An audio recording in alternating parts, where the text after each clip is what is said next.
هلا. أهلا دكتورة. لونك شنو هالحلاوة؟ الله يخليك حبيبتي شخبارك؟ أمورك طيبة؟ ما نبيهم يسمعون لايف. حبيبة عمري، ما صار من أي حرج، بس قلت لك ما بس تيك ذا كاميرا إن فرونت. إي بس حبيبة قلبي، no I feel I'm too much make me smaller. إي حبيبة قلبي، بس ما نبي حرج مع الدول مع الدول العالمية حبيبة قلبي، أوكي؟ يسمعون أسرارنا. حبيبة قلبي، اي والله حبيبتي، بس عشان الايمج يعني كل الدول بما فيهم هم، يعني عندي معلومة جدا جدا قوية واثبتتها الاحداث اللي هي في كارثة كورونا. يا هلا استاذ غسان.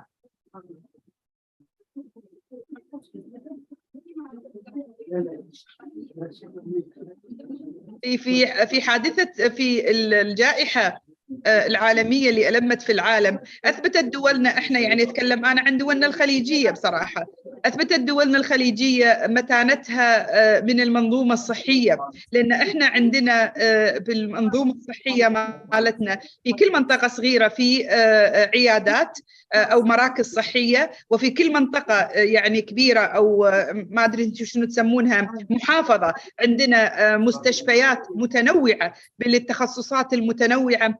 فلما صارت الجائحة الدول العالمية، هذا عن خبرة، قالوا لهم إذا تكرمتوا موتوا في بيوتكم، لأن ما نستحمل، يعني هم في الولاية الكبيرة تلقين مستشفى واحد أو مستشفيين، وعندهم عيادات الإمرجنسي كير، انزين تلقينها على مستوى جدا جدا بسيط، او حق الكريتيكال كيسز ما يدخلون اي احد، ما في الستاف. فاحنا اثبتت منظومتنا الصحيه يعني بمتانتها وقوتها، وكنا متصدرين يعني خلينا نقول الدول بالتحول الرقمي والتحول الافتراضي، وصرفت علينا دولنا يعني صرف كبير بما فيها الإجلاء. يعني كل دولنا الخليجية أرسلت الطائرات وفتحت السفارات وأطلقت بالسفارات، قالت لهم خلوهم يسكنون في أحسن الفنادق، بس إحنا نسيطر على الوضع ويكونون في أحسن، مثل ما يقولون أحسن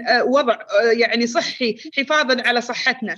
فمع هذا العمل العظيم اللي سوته دولنا في يعني ظل الجائحة، في حين أن العالم كله يعني خلينا نقول انكمش والاقتصاد انكمش، ولكن دولنا بسطت أيديها ويعني وقفت ساندة قوية لجميع شعوبها، ليس الشعوب بس الخليجية، ولكن أطلقت أيديها للشعوب العربية. يعني الدول اللي ما كانت تقدر تشتري الفاكسين تبرعت دولنا، يعني من غير ما تعلن للإعلام إن احنا تبرعنا، لما يعني عرفوا إنهم يعني غير قادرين لشراء الفاكسين. فبهذا المقابل نحب احنا نبرز الدور الريادي لدولنا، نبرز الدور خلينا نقول الوجه المشرق لدولنا، ما ان احنا نقف على بعض الامور. بعدين دولتك اللي درستك واصبحتي احسن مخترعه عالميه، حصلت على جوائز دوليه وعربيه، فانت تعلمتي بالسلك التعليمي مال تونس، التعليم التقليدي، ولكن انطلق العنان عندك واصبحتي مخترعه كبيره، فانت يعني خلينا نقول منتج من منتجات التعليم التونسي. فلذلك ما يعني ما نقبل على احد تتكلمين عن الحكومات او تتكلمين على خلينا نقول المنظومه التعليميه في الدول، نشد على ايديهم ونساعد بالارتقاء، ولكن لا ننتقد، ولكن نصبح متفائلين. يا حبي. أكيد دكتورة. حبيبتي، بس يعني استاذن منك مع التكنيكال سبورت نرتب الامور. شكرا حبي.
السلام عليكم.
صباح الخير. صباح النور، يا هلا. مرحبا. مرحبا بالجميع ان شاء الله. السلام عليكم، يا هلا ابو خالد، شلونك؟ شلون صحتك؟ الله بخير، دكتورة. شرفنا فيك. يا هلا يا هلا دكتورة وجدان، شلونك؟ طمنيني عنك. مرحبا دكتورة بن عياد من تونس، تشرفنا اليوم. مستشارة وزير التربية، أهلا وسهلا. الأستاذ وليد الخشتي، كله أغلط في شو اسمه، في التايتل مالك، مسؤول الرئيس التنفيذي الرئيس التنفيذي لشركة زين. يا هلا أستاذ غسان. مرحبا مرحبا، اهلا فيكم. يا هلا فيك، شلونك؟ شلون صحتك؟ دوما متشرفين فيكم في الوورد بانك معنا. خليكم، الله يخليكم، هذا من كرمكم، شكرا. الله يحفظك. يلا دقائق ان شاء الله ونبتدي.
بسم الله الرحمن الرحيم. السلام عليكم ورحمة الله وبركاته. تحت رعاية سعادة الأستاذة أسيل المنيفي وكيل وزارة المالية، نبدأ اليوم حضورنا الكريم اليوم الثالث والأخير لفعاليات المؤتمر الافتراضي العالمي الثالث لدعم منظومة الابتكار والذكاء الاصطناعي والتكنولوجيا وريادة الأعمال. أصحاب السمو والشيوخ والوزراء والشخصيات القيادية والخبراء الأفاضل، السلام عليكم ورحمة الله وبركاته، وأهلا وسهلا بكم، وإن شاء الله أتمنى لكم أوقات سعيدة إن شاء الله بهذا المؤتمر.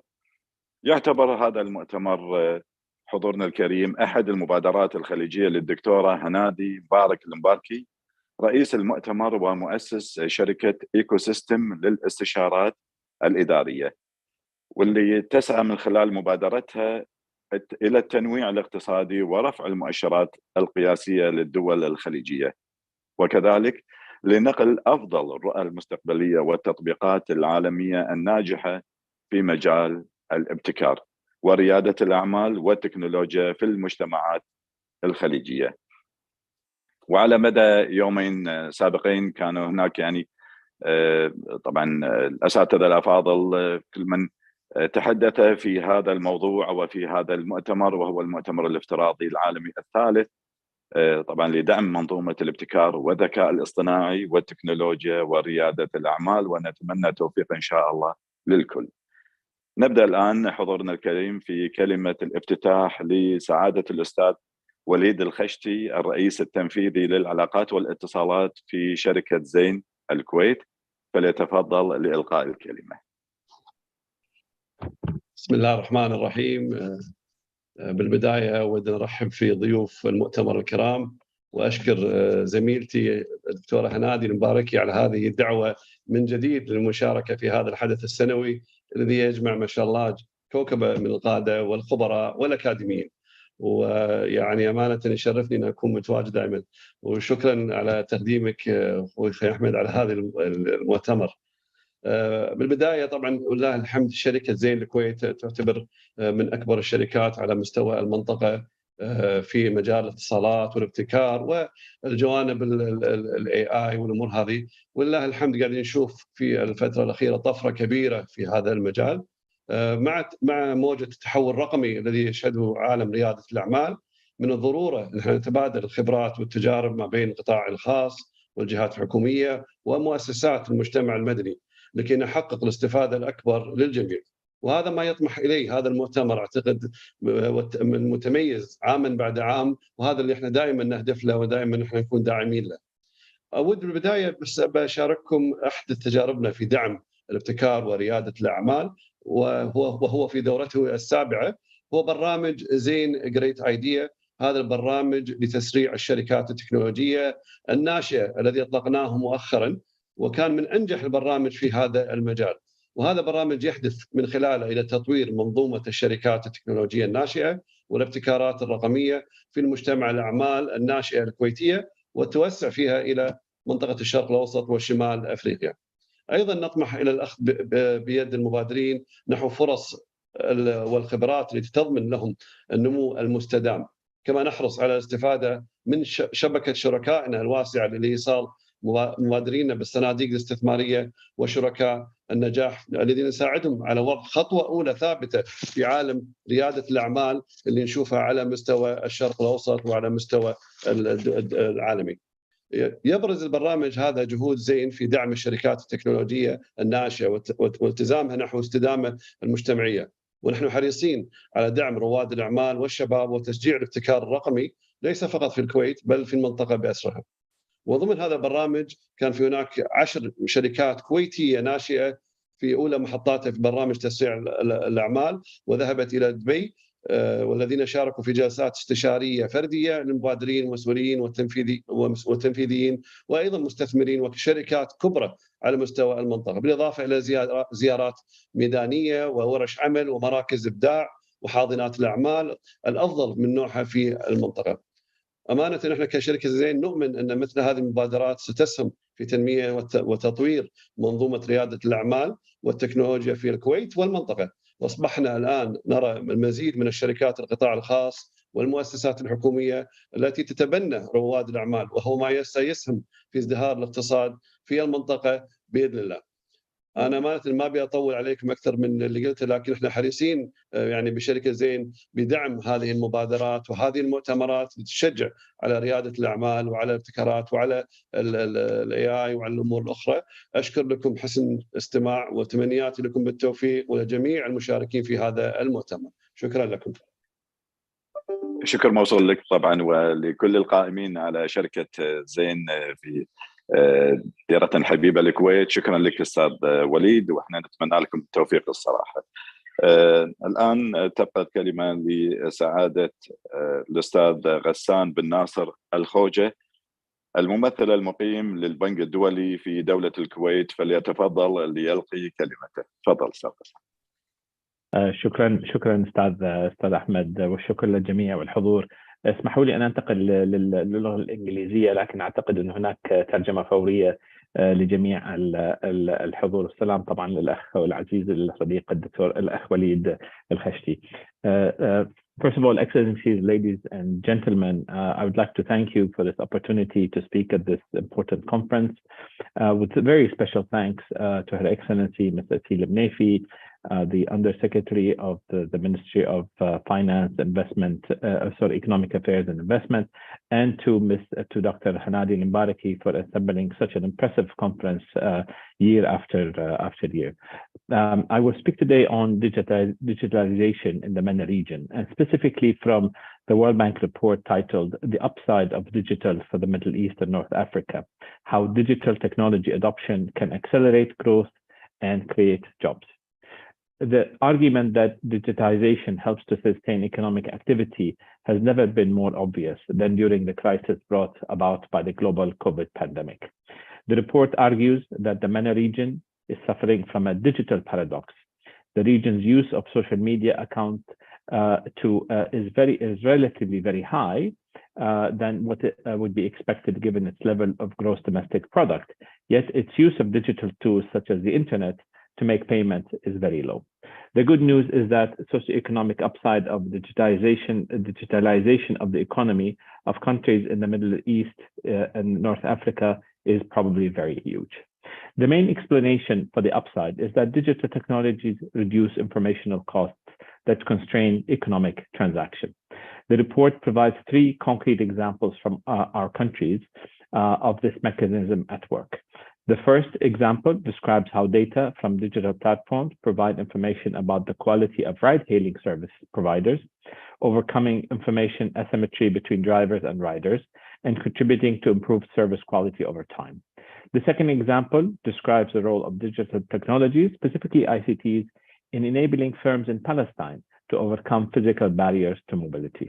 The third example highlights tourism service providers' use of the internet to disseminate information, thereby increasing demand for tourism services. The key question is how fast the MENA region can approach universal coverage of digital infrastructure, and how the deployment of digital infrastructure services should be targeted. A second key question is how the region can achieve the widespread adoption of digital payment tools. Achieving widespread adoption of digital payments will require efforts to increase digitalizations among the underserved, to enhance the functioning of financial and telecom sectors, and to build societal trust in the government and related institutions such as banks and financial service firms. What we heard from Mr. Khashti is that Zain has been really at the forefront, and we see the telecom sectors in many of our countries are leading these efforts, and this is very nice, very great to see. The report offers a policy agenda covering 3 foundational pillars of the digital economy: digital infrastructure, digital payments, and regulations for e-commerce. While the foundational pillars are necessary for the digital economy to grow, they are by no means sufficient, as underscored by the region's digital paradox and its ICT level being broadly comparable to those of other regions with regard to coverage, cost of service, download speeds, particularly for mobile broadband services. Rather, the region's digital infrastructure constraints are more likely linked to conditions in the telecom sector. The analysis shows the importance of fostering liberalization and competition in telecoms market, which in turn requires granting independence to the telecom regulatory authorities. New data indicates that the region has an important reform agenda to pursue with regard to the regulatory framework for e-commerce, particularly with respect to consumer protection, data protection, and cybersecurity. Middle-income countries in the MENA region are comparable to middle-income countries in other regions, except in the areas of electronic signatures, data privacy, online consumer protection, and cybersecurity. In contrast, high-income countries in the MERNA region compare well with high-income countries in other regions in terms of electronic documents and e-signatures, but lag with respect to other regulatory areas. Lastly, the massive amount of social and economic data being generated poses challenges and risks stemming from how the data are accessed, safeguarded, processed, and deployed. Trust in using digital payments might be boosted quickly by implementing e-government mechanisms, e-government options such as digital cash transfers, digitized payment mechanisms for public services, and shift to e-procurement hold great promise to facilitating the rapid expansion in use of digital money. The report calls for increased efforts by governments in the MENA region to realize promise of digital technologies to foster innovation and entrepreneurship. I invite you to download the report and to internalize the findings towards action. Thank you again, and wish you the best for the rest of the conference. I will share a link to the report in the chat section if it's accessible to all. Thank you.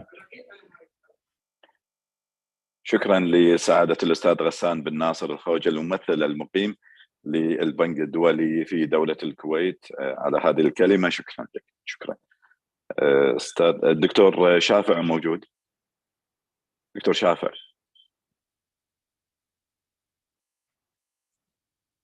لغاية ما ينضم إن شاء الله لنا في القاعة. نرحب الآن حضورنا الكريم في سعادة المؤسس والرئيس التنفيذي لمركز تقنيات المعلوماتية الدكتور ربيع بعلبكي. طبعا فليتفضل لإلقاء الكلمة. تفضل دكتور. دكتور أحمد، شكرا الحضور، سعادة الجميع على هذه الفرصة لتبادل المعرفي باقتصاد المعرفي ومن خلال هذه المنصة الرائدة بحضرتكم. الخطة الاستراتيجية للتحول الرقمي في لبنان 2020-2030 حأحكي بتمهيد سريع. أولا، مرت الخطة الاستراتيجية الوطنية للتحول الرقمي في لبنان بأربع مراحل أساسية حسب أربع حكومات متعاقبة وظروفها والمتغيرات التي واجهتها. في المرحلة الأولى تم إطلاقها مرتكزة على خدمة المواطنين، وهذا شيء أساسي لأن التحول الرقمي هو مبادئ قبل أن يكون تكنولوجيا، يعني تطبيق للمبادئ ولا المواطنة، ممنهجة وجاهزة لتطبيق الديمقراطية الرقمية حتى نحكي حوكمة. عام 2018 ما قبل الأزمات، الأزمة المصرفية اللي كانت أطاحت بلبنان، جائحة كورونا، الأزمات السياسية وانفجار المرفأ. المرحلة الثانية تم تعديلها مرتكزة على المشاريع على طلب وقياس كل وزارات والهبات الخاصة بمشاريع صدر، وصلت إلى 400 مليون دولار لتنفيذ 82 مشروع بقيمة 240 مليون، ومشروع مركز البيانات الوطني يعني اللي هو قد المبلغ كله، وهذا مبلغ كان في حينها كان أشبه بمسرحية استعراضية سياسية مجهزة للاستثمار في ذلك الحين في المزاد السياسي، إلا قليل من المبادرات حتى نكون عادلين التي لم تستمر، يعني ما كان في sustainability بسبب الحكومة التي تلت والتي غيرت بالاتفاقيات المالية مع موظفي UNDP في الوزارات تحت حجة الترشيد، وبعدين اجت حكومة التعافي ولا شفنا لا تحول رقمي ولا تعافي ولا ترشيد. المرحلة الثالثة التجميد اللي كانت جماد بالكامل، وذلك بسبب ظروف البلد الصعبة والإقفال وانفجار المرفأ والاهتزاز المصرفي وغياب الوزير على رأس وزارة التنمية والإصلاح الإداري عن أي تفعيل للخطة. يعني مش بس إن الوزير كان غايب، حتى الموظفين من الأمم المتحدة صار في مشكلة برواتبهم، منه سافر وهاجر، اللي بقيوا لفترات يعني قليلة، وما كان في مشاريع لينفذوها لأنه توقف صدر. المرحلة الرابعة والأخيرة اللي هي الإطلاق للخطة في عام 2022 من أقل من شهر، سحبت منها الخطط التنفيذية ووضعت على شكل إطار عام أكثر من كونها خطة متكاملة، حيث أخذت من كل مرحلة أجزاء غير مفصلة بل مزينة بعناوين عريضة أكثرها مفخخ بحوكمة مقنعة. حوكمة مقنعة. وكانت نتيجة الضغط الدولي في تطبيق الحوكمة الرقمية والتزام الشفافية ومكافحة الفساد مرفقة بالعرض. بالتالي إن توصيات وضغط المجتمع الرقمي المتخصص مثل شبكة التحول والحوكمة الرقمية في لبنان التي عملت جاهدة مع بعض النواب والوزراء لتصويب الخطة الاستراتيجية على قاعدة حوكمة الخطة نفسها قبل حوكمة الدولة. يعني نحن في خطة بدها حوكمة لأنها مليئة بالأفخاخ والمشاريع الوهمية والانتفاعات والحصحصة، فكان هي بدها الخطة أساسا حوكمة قبل ما يكون بدها الدولة حوكمة. لأنه يجب تطبيق الحوكمة الرقمية وخاصة الشفافية قبل وأثناء عملية التحول الرقمي، لأن الفاسدين والمفسدين كثر ولا يناسبهم التحول الرقمي، وبالتالي سيكونون أول المحاربين له. وعليه يجب تفعيل الهيئة الوطنية لمكافحة الفساد اللي هي وجدت عندنا من أكثر من 6 أشهر، من 6 أشهر، وذلك عبر قضاء وخبراء يتمتعون بأعلى درجات الاستقلالية والنزاهة. وتكريس الشراكة المجتمعية الخاصة العامة Public Private Community Partnership التي وضعت في الخطة الاستراتيجية للتحول الرقمي بطلب من هيئات المجتمع المدني المتخصص بالرقمنة في شبكة التحول والحوكمة الرقمية في لبنان، والتي سيكون لها أثرها الإيجابي على تطبيق التحول الرقمي بسلاسة وشفافية، شرط أن تحوكم أيضا هذه الهيئات والجمعيات في المجتمع المدني الشريكة في PPCP عبر نشر المعطيات ومشاريعها المشتركة مع القطاع العام والخاص والأموال ومصادرها والمصارفات بشكل علني وشفاف على مواقعها الرسمية ضمن إطار قانون حق الوصول للمعلومات وقانون المعاملات الرقمية والمعلومات ذات الطابع الشخصي، وكذلك في سياق انسيابي مبسط منسجم مع الخطة الاستراتيجية لمكافحة الفساد والهيئة الوطنية للأمن السيبراني. هذه كلهم هيئات موجودين أو صاروا موجودين يجب تفعيلهم. أخيرا، أن التحول الرقمي هو تطبيق مبادئ في خدمة المواطنين، ويأتي الابتكار في التحول الرقمي والحفاظ على السيادة الرقمية الوطنية والعدالة الرقمية الرشيدة إطارا أساسيا لتطبيق أي خطة استراتيجية للتحول الرقمي محوكمة من المواطنين في إطار المبادئ والسياسات الخاصة بالديمقراطية الرقمية، كي تكتمل الإرادة السياسية مع قيام الدولة المدنية القوية ودور التشريعات في مواكبة سريعة لتطوير اقتصاد المعرفة المتلازم مع الاقتصاد الرقمي والتحول الرقمي. والتشاركية عبد الاستئناس وليس الامتثال للخبرات والقوانين الأجنبية، وهو أمرا أساسيا في تحقيق الهدف السادس عشر والسابع عشر من أهداف التنمية المستدامة، أي العدالة والشراكة وخاصة السيادة الوطنية، حيث نعمل مع الجهات الدولية على تقييم وتقويم النضج الرقمي للبنان بالتعاون بين مكتب وزير الدولة للشؤون التنمية الإدارية وبرنامج الأمم المتحدة UNDP، ويتم التركيز تقييم النضج الرقمي على 12 ركيزة أساسية: خطة تنفيذ الاستراتيجية التحول الرقمي، الإرادة السياسية والدعم، تنسيق نموذج التمويل، الإطار القانوني، البيانات وقواعد البيانات الرقمية، قابلية تشغيل البيانات وتبادل أمن البيانات، تأمين الهوية الرقمية والتوقيع الرقمي في أنوفها، المهارات الرقمية، الوصول إلى الخدمات والتوعية الرقمية، المشاركة الإلكترونية والديمقراطية الرقمية، أمن المعلومات، الاتصالات اللاسلكية واللاسلكية والبنية التحتية الرقمية، التقنيات الناشئة والابتكار وهو أساس للسيادة الوطنية، التعاون الدولي في هذا الشأن.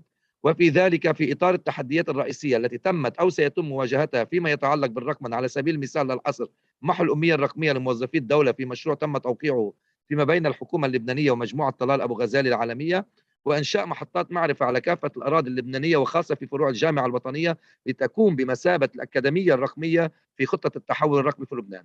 وكذلك التعاون مع أكاديمية إستونيا للحوكمة، ويستمنستر للديمقراطية من بريطانيا، على أن يبقى التقويم والتغذية الراجعة من المواطنين وخاصة المجتمع المدني الرقمي المتخصص للتظافر والتكامل لتفعيل أي اتفاقية تحت السيادة الوطنية والديمقراطية الرقمية بعيدا عن الفساد والحوكمة المقنعة. دمت خير أمة أخرجت للناس. شكرا لدولة الكويت والداعمين والمنظمين والمشاركين جميعا. سعادتكم والسلام عليكم ورحمة الله وبركاته. وشكر موصول لك دكتور ربيع بعلبكي. شكرا لك أخوي، الله يعطيك العافية. المؤسس طبعا والرئيس التنفيذي لمركز التقنيات المعلوماتية. شكرا لك دكتور، شكرا. الآن مع كلمة لسعادة الدكتور شافع النيادي، وهو طبعا مدرب وخبير في تنمية الموارد البشرية والعلاقات الأسرية من دولة الإمارات العربية المتحدة. نمسي عليك بالخير دكتور شافع، وحياك الله معنا في هذا المؤتمر، ويا هلا وسهلا فيكم اخواننا من الامارات. حياكم الله، ونحن سعيدين بالتعاون معكم وتبادل الخبرات والمعرفة، وهذا مصدر تشريف. أشكر الدكتورة هنادي جزاها الله خير هذه المبادرات المتميزة اللي تخدم المجتمع بشكل عام. أنا بتحدث عن نقطة، وهي لما نتكلم عن الشخصية المبتكرة. حاليا نحن نقول الابتكار نكون أو لا نكون، فما في وسطية. العالم حاليا لا ينتظر أحدا، يا إما نحن نكون كأشخاص مبتكرين ونسابق الآخرين. أما مسألة الابتكار على أن يكون مجرد خيار، لا. فإذا لابد أن نحن نسمي شيء أن نطلع اطلق عليه ذكاء التكيف. يعني نحن لابد نكيف انفسنا تكيف ابتكاري على اساس نحن نحقق طموحنا ونحقق اهدافنا وما شابه ذلك. وهنا ينبني على كيف انا استطيع نبني شخصيه مبتكره. الابتكار اول ما يبدا في هذا الانسان من ذاته، ان كيف نحن نقدر نبني هذه الشخصيه المبتكره. لابد ان يكون كشخصيه مبدعه، شخصيه متحركه. انا اقول دائما الفرص لا تاتينا فجاه، الفرص لا تاتينا ونحن في اماكننا، الفرص نحن نصنعها، نتحرك. فالشخصيه المبتكره دائما يبحث عن الابداع، يبحث عن الابتكار، شخصيه خلاقه، يبحث عن الجديد والغريب لكي يقدمه. الشخصيه المبتكره يخلق المشاكل. ويمكن البعض يقول لي دكتور كيف يخلق المشاكل؟ انا لا انتظر مشكله تيني على اساس ابتكر لي حل او ابدع شيء، لا، لابد ان احط احتمالات وافتراضات ممكن تصير المشكله كذا، كيف انا اتفاداها وكيف انا اتجنبها. دائما الشخصيه المبتكر يبحث عن الجديد، لا يكتفي. التكيف السلبي لا ندعو له، نحن ندعو عن التكيف الإيجابي. التكيف الإيجابي كيف أنا أكيف البيئة لكي أحقق طموحي وأهدافي. فهو شخصية طموحة، دائما يطمح بما هو أفضل. شخصية لا تقف، شخصية مخططة، شخصية لا تقف عند مرحلة معينة، دائما يتفوق على الشخص العادي. طموح يمثل له أساس، فهو أساسه أن يكون طموح. الشخصية المبتكرة لا نريد مسألة الجمود وعدم التغيير وما شابه، لابد أن يكون عنده في نوع من المرونة واللياقة. من أكثر السمات الشخص المبتكر فهو يتقبل النقد، يتقبل الإطراء، يتقبل ويناقش ويتقبل وجهة الآراء الآخرين. الابتكار ليس في مجال واحد، الابتكار مختلف في جميع مجالات حياتنا. لهذا السبب أنا دائما أحب أن أشبه لا نقول والله نحن الابتكار اذا اعدم الابتكار ما بقول يعدم البشريه، لكن سوف تعدم السعاده، سوف يعدم النجاح، سوف يعدم اشياء كثيره من حياتنا، سوف يسود التخلف وغير ما شابه ذلك. دائما هذا الشخصيه المبتكره متفتح، دائما ينمي عقله. الله سبحانه وتعالى اول كلمه انزل في كتابه الكريم هي اقرأ. ولو سألنا أنفسنا لماذا؟ لأن لابد أنا إذا أريد أكون كشخصية مبتكرة لابد كثير الاطلاع. ولما أقول اقرأ ليس فقط أن أخذ المعلومات من كتبي فقط، ولكن من مختلف المجالات. هذا الشخصية ليس متسلط أو جمود. لماذا؟ لأن التسلط والجمود يعني معناته متسلط بشيء، يعني يقف. شخصية المبتكرة عنده قدرة على أنه نحن نسمع كثيرا عن التفكير خارج الصندوق، فهو يبدع بأفكار غير عادية، يظهر له أنماط عقلية مختلفة عن أثناء فترة نشاط هذا الابتكار، يعطي إضافات جديدة وتفاصيل أكثر، لا يركز على تفصيل محدد. ونقول الشخصية المبتكرة تفكير سريع. لما أقول التفكير السريع لا يأتي من فراغ. التفكير السريع يعني معناته هذا العقل به معلومات، به خبرات، به مهارات. لا نستطيع، لا يأتيني واحد يقول أنا أريد أكون شخصية مبتكرة وهو فاضي. أقول فراغ، العقل فراغ، يعني بمعناته يكتفي بما تعلمه من الجامعات أو ما تعلمه من عشرات السنوات. لا، هو عنده تفكير سريع، بمعناته عنده مجموعة من المهارات، عنده مرونة عقلية تكيفية. في الختام اخواني الان نحن اولا احب اشكر الدكتوره هنادي لانه نقطة رئيسية في مسألة الابتكار. الابتكار موهبة كامنة في الانسان، ودراسات كثيرة اثبتت ان الانسان او الطفل اول ما يولد من عمر 0 إلى عمر 5 سنوات عنده نسبة أن يكون هذا الطفل موهوب تقريبا ما يقارب 90%. ما أقول الطفل موهوب، بس الطفل أرض خصبة بحيث أنه يكون موهوب مبتكر مبدع. عمر من 0 إلى 5 سنوات. لو سألنا أنفسنا هذا أين موجود؟ الطفل يعيش ما بين والديه، وهم يستطيعون أن ينموا هذه المهارة. وما أن يصل من 5 سنوات إلى 7 سنوات تقل النسبة فيما يقارب 20%. لماذا؟ أنا أقول عرض عن احتمالية، أو إذا اهتم بها من عمر 5 إلى 7 سنوات، أقول أن هذا احتمالية 20% أن يكون مبتكر ويكون موهوب، ما أن يصل إلى عمر 8 وصلت المسألة إلى 2%. بس نعيد ونكرر، الموهبة والابتكار موجود، وخلق الإنسان لهذا، على أن يكون مبتكر وشخصية مبتكرة. وأشكركم جزاكم الله خير على إتاحة هذه الفرصة، وهذا مصدر اعتزاز وفخر لي. الله يحفظكم. حياك الله يا دكتور، شكرا لك على هذا الكلام الجميل، وبنشد يدنا من ايدك، وطبعا على كل القائمين في هذا المؤتمر ان بالفعل الابتكار هو اللي يعني يخلينا نطلع الى العالميه اكثر واكثر، والى الرفعه في مستوى الانسانيه بشكل عام. شكرا لك يا دكتور. شكرا لكم، الله يحفظك. شكرا. الان تبقى الكلمه ايضا لسعاده الاستاذ زيد الهيب، وهو المؤسس والرئيس التنفيذي لمنصة التعليم الإلكتروني تاد أرب. أنا يمكن نطقتها عدل، تاد أرب، فليتفضل طبعا مشكورا لإلقاء الكلمة. تفضل أستاذ. شكرا أخ أحمد. سيدات والسادة الحضور، سعادة الدكتورة هنادي المبارك، الحضور الكريم، السلام عليكم ورحمة الله وبركاته. نحن اليوم على مشارف ثورة صناعية رابعة، وهي ثورة الذكاء الاصطناعي، وسيحل الذكاء الاصطناعي محل الإنسان في الكثير من الوظائف القائمة اليوم، وهو خطر حقيقي على كثير من فرص عمل المستقبل. فهي مسألة وقت وسيستبدل الإنسان بالذكاء الاصطناعي.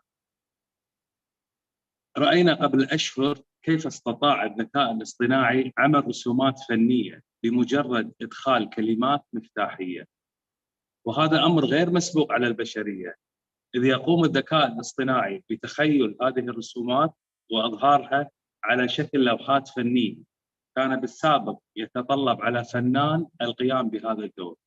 أما اليوم فأصبح من السهل استبدال هذا الفنان بذكاء اصطناعي.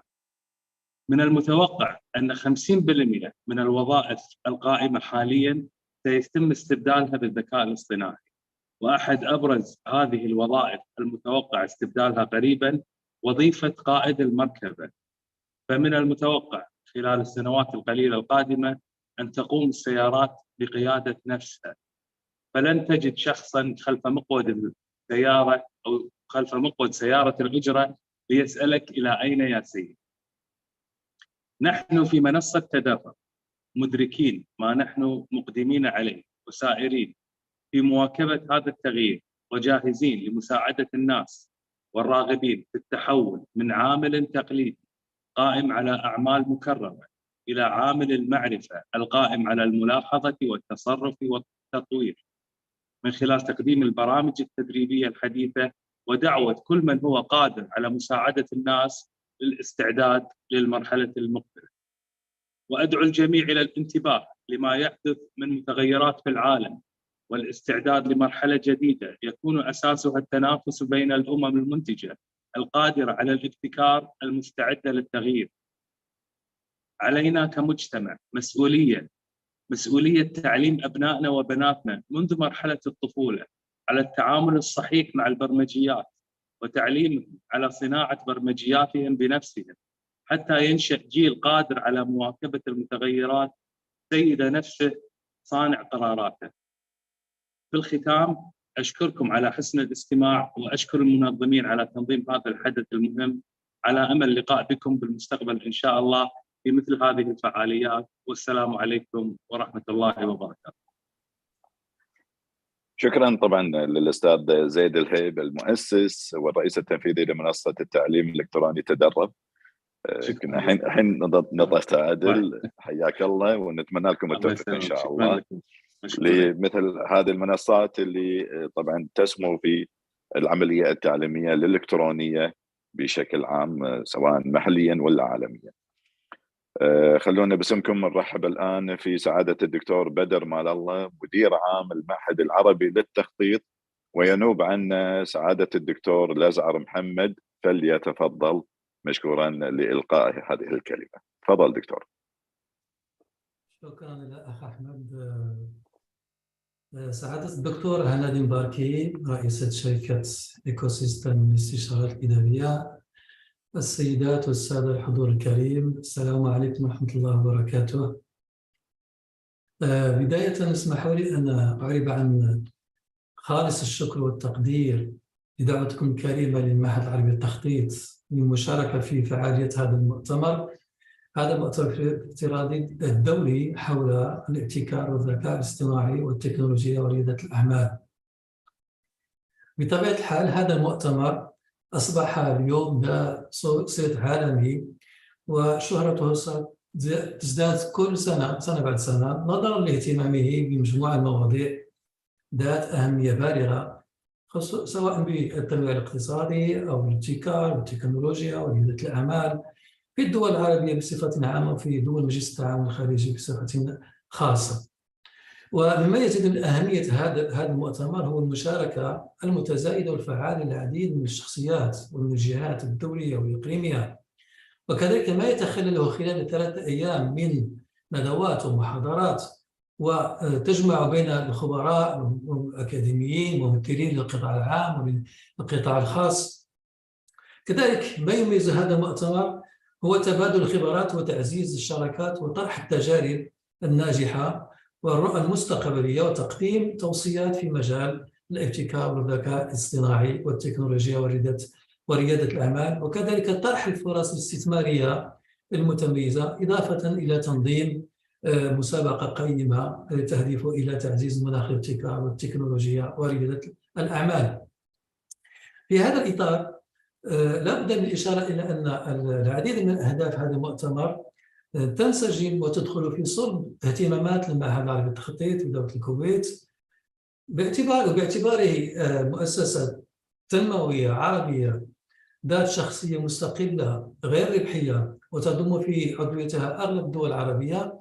يهدف المعهد العربي للتخطيط إلى دعم جهود التنمية الاقتصادية في الوطن العربي، وكذلك الإسهام في تحسين الأداء الإنمائي من خلال ما يقدمه من خدمات في مجال بناء القدرات والاستشارات والنشر والفعاليات التنموية. وكذلك ما يميز المعهد العربي للتخطيط هو توفير الخبرات العلمية والعملية التي تساعد الدول العربية على مواكبة آخر التطورات في مجال التنمية الاقتصادية والتخطيط، وكذلك ما يقدمه من خدمات بناء القدرات والتدريب والخدمات الاستشارية. كذلك إنشاء شبكة من الخبراء المتخصصين العرب على مختلف مستوياتهم في مجالات التنمية الاقتصادية والاجتماعية، وكذلك إيجاد فرص الالتقاء وتبادل الأفكار بين الخبراء حول أهم هذه القضايا.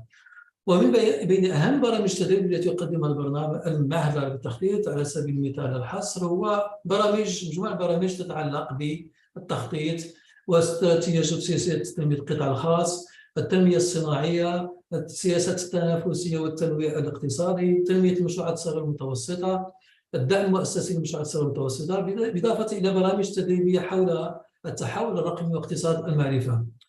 وسعي منه لتطوير قدرات الشباب والتشجيع الابتكار وريادة الأعمال. إنشاء المعهد عام 2014 مركز المشروعات الصغيرة والمتوسطة المتخصص في مجال تنمية ريادة الأعمال وتطوير المشروعات الصغيرة والمتوسطة، والذي يعمل على تقديم مجموعة من الخدمات التدريبية والاستشارية وخدمات الدعم الفني من أجل الارتقاء بمستوى المؤسسات الحكومية ومؤسسات النفع العام العاملة في مجال تطوير المشروعات الصغيرة والمتوسطة والمؤسسات المختصة بالعمل الريادي والإبداع والابتكار. وأخيرا أجدد الشكر ادم ترى ارسل في ابتداك مصر ارسلت الحين والنجاح لأعماله. والسلام عليكم ورحمة الله وبركاته. تفضل أخ أحمد.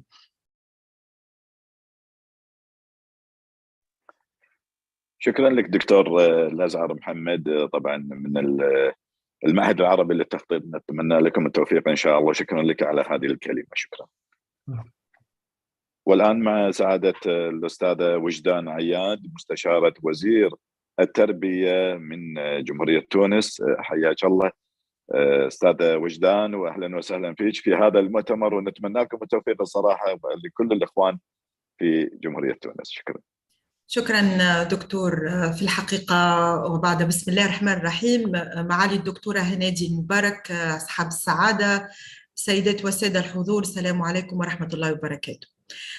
حقيقة كل الشكر على هذه الدعوة اللي تشرفت بها الحقيقة، واللي تعبر على سعادتي وكل التقدير للقائمين على هذا المؤتمر، وكل الشكر لهم لتنظيم المؤتمر الافتراضي العالمي لدعم منظومة الابتكار والذكاء الاصطناعي والتكنولوجيا وريادة الأعمال. حقيقة هذا المؤتمر يعد لبنة تنضاف إلى كل ما يقوم به الإخوة في الدول العربية لدعم روح المبادرة والذكاء الاصطناعي والابتكار باعتماد جملة من الوسائل التي قد تساهم كل حسب مجاله في تطوير وتسريع عملية أنشطة ريادة الأعمال بشكل مباشر، وبالتالي تحسين أداء المشاريع الريادية والنمو الاقتصادي. حقيقة كل الدراسات بيّنت أن تحول أو هذا التحول في ريادة الأعمال وفي ثورة الذكاء الاصطناعي، ونحن على أبواب الثورة الصناعية الرابعة، كل هذه العلاقة التفاعلية بين ريادة الأعمال والابتكار والتسارع الكبير للنسق التكنولوجي يولد حتماً ريادة أو رائدي أعمال قادرين على أن يكونوا ناجحين ومبتكرين ومخترعين لمنتج جديد، سلع جديدة، إنشاء تقنية جديدة، كلها تساهم في انخفاض التكلفة لضمان ديمومة وربحية الشركات، وبالتالي المساهمة في تطوير نمط معيشي أعلى للمجتمعات وتحقيق للتنمية الاقتصادية والاجتماعية. لا يمكننا أن ننسى ما فرضته جائحة كوفيد-19 وما فرضته على العالم، خاصة من ضرورة إعادة النظر في نماذج الأعمال الحالية، حيث أصبحت الحاجة ملحة إلى الأخذ بعين الاعتبار لأهمية الإجراءات الرقمية البديلة أو الاحتياطية للمحافظة على سير الأنشطة الاقتصادية. من ذلك تبني تقنيات ونماذج مبتكرة ترتكز بالأساس على الذكاء الاصطناعي واستعمال التكنولوجيات، وفي هذا الإطار يمثل تطوير التعليم والتدريب المحفز على استعمال التقنيات الحديثة أحد المجال الداعمة لأنشطة ريادة الأعمال، والتي يمكن أن يحقق من خلالها صانعو القرار السياسي أو الاجتماعي أو الاقتصادي مستويات أعلى من تنمية واستثمار وتطوير القدرة التنافسية للمؤسسات في ظل التغيرات المتسارعة التي يشهدها العالم، وما يتطلب ذلك من حماية خاصة من مخاطر القرصنة التجارية وتوفير مقومات الأمن السيبراني. حقيقة لا يمكننا أن نمر مرور الكرام على ما فرضته علاقة الابتكار بمجال ريادة الأعمال، خاصة أن منظمة التعاون الاقتصادي والتنمية جعلت من الابتكار نموذج لخلق منتج وخدمة وتسويق جديد يأخذ بعين الاعتبار كل ما هو ابتكاري وكل ما هو تحويلي، وبالتالي فالابتكار هو سيقلص المدة، واستعمال التكنولوجيات الحديثة أيضاً سيقلص المدة على صاحب المؤسسة أو المبدع الرائد للمؤسسات، وبالتالي ولوج مؤسسات أسواق جديدة بطريقة جديدة بأسلوب جديد هو سيجعل من رائد الأعمال هو القادر على أن يحافظ على ديمومة مؤسسته، وبالتالي التطور والمساهمة في النمو الاقتصادي. حقيقة الذكاء الاصطناعي والابتكار هو سبيل من سبل تطوير قوة العمل، ولا يمكن هنا أن نبتعد عن فكرة أن الاستثمار في منظومة الابتكار والذكاء الاصطناعي في دولنا العربية يجب أن يكون استثمار حقيقي، استثمار يجعل من ثقافة المبادرة ثقافة التعويل على الذات لدى الناشئة هو مبدأ أساسي في تربية الأطفال. وهنا يمكن القول بأن مثلا وزارة التربية تعمل على ترسيخ ثقافة المبادرة لدى الأطفال منذ السنوات الأولى للدراسة، باعتبار أن ريادة الأعمال هو مجال لا يمكن أن نقدمه للشباب بعد حصولهم على الشهادة العلمية، وبالتالي هو يكون مسار اختياري لدى التلميذ أو لدى الطفل أو لدى العائلة، هو مسار يتم بناؤه بالشراكة مع المؤسسات الخاصة ومع المنظومة الحكومية ومع المنظومة الاقتصادية، سواء مؤسسات مرافقة أو مؤسسات تمويل أو مؤسسات تكوين وتعليم. وبالتالي فإن ريادة الأعمال هي ثقافة بالأساس يمكن أن يتم غرسها لدى الشباب أو لدى الأطفال منذ الصغر، وبالتالي هذه الخلطة العجيبة بين الابتكار واستعمال التكنولوجيا وريادة الأعمال هو مجال خصب وخلطة عجيبة سحرية لخلق ناشئة وأطفال قادرين على ولوج الأسواق الوطنية والعربية والعالمية بأسلوب أفضل يمكنهم من تحقيق الربح ومن الارتقاء بمستوى أدائهم في دولهم وفي مناطقهم. حقيقة شكرا لكم على هذه الدعوة مجددا، وتمنياتي أن تكون دائما موفقين والنجاح لكم جميعا، وشكرا. شكرا لي طبعا سعادة الأستاذة وجدان عياد مستشارة وزير التربية من جمهورية تونس. شكرا لك على هذا الكلام، ونتمنى لكم التوفيق إن شاء الله للأشقاء والإخوان في جمهورية تونس. شكرا لك. الآن باسمكم نرحب في سعادة الأستاذة الجوهرة بنت تركي، المدير العام لشركة سواحل الجزيرة من المملكة العربية السعودية. فلتتفضل الأستاذة الجوهرة. بسم الله الرحمن الرحيم. صوتي مسموع واضح طال عمرك؟ نعم نعم نعم. السيدات والسادة المتحدثين والمشاركين والضيوف الكرام، السلام عليكم ورحمة الله وبركاته. ربما من اهتماماتي المهمة أنا اللي يهمني كثير هي نشر ثقافة العمل الحر، علشان كذا لذلك أسست مجلة رواد الأعمال باللغة الإنجليزية والعربية، وهي متاحة PDF موجودة الموقع، وتشمل على محتوى ضخم جدا من الكتاب العالميين والعرب، ولكن يعني يمكن أكثر ما يكتبون عندنا الأجانب المتخصصين من جميع دول العالم.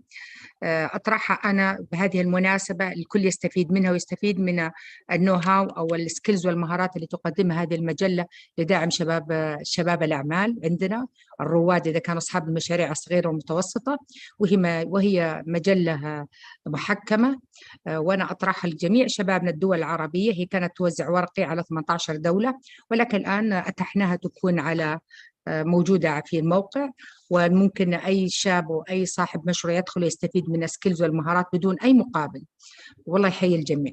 بداية السيدات والسادة المتحدثين والمشاركين والضيوف الكرام، السلام عليكم ورحمة الله وبركاته مرة أخرى.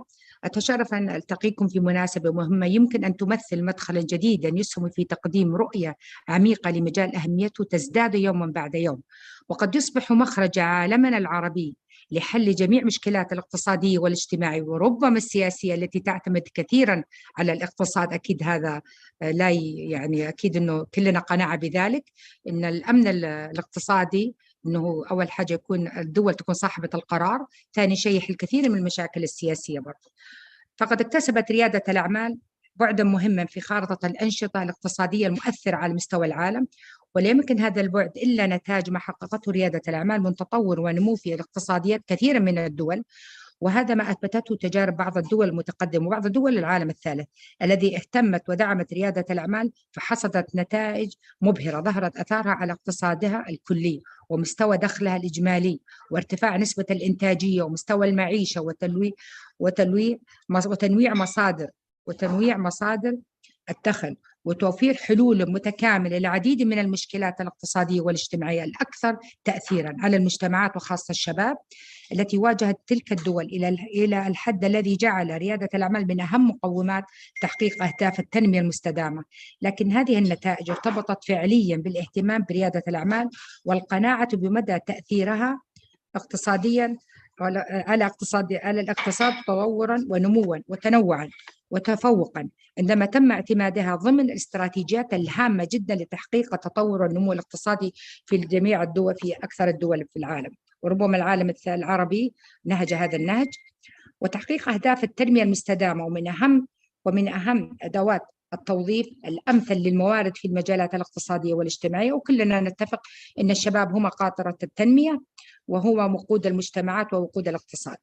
والشاهد أننا نحتاج اليوم قبل الغد إلى تعزيز الاتجاهات والأفكار التي تدعم ترسيخ مفاهيم ريادة الأعمال وتساعد في نشر ثقافة العمل الحر خاصة بين أوساط الشباب. وهذه أضع عليها 100 خط، أن نوصل للشباب أهمية عن طريق ثقافة ريادة الأعمال، كيف أن يكون الشاب يعني من وهو في الجامعة وهو على مقاعد الجامعة ممكن يكون يفكر في أن يكون انتربرنور أو رائد أعمال. في يعني نتكلم نقول رواد وهم في مقاعدهم في مقاعد الجامعة. وأن نعمل على تكوين مبادرات مبتكرة فردية وجماعية تسهم في توفير رؤية عربية متكاملة في مجال ريادة الأعمال، مع الوضع في الاعتبار خصوصية كل دولة أكيد. فالفرص لتكوين الأجيال المتميزة ببناء الاقتصاد معرفي معافى وقادر على قيادة المجتمعات نحو التطور، متوفر أكثر من أي وقت مضى تقنيا وتكنولوجيا وعلميا، بالاستفادة الكاملة من ثورة المعلومات التي يشهدها العالم.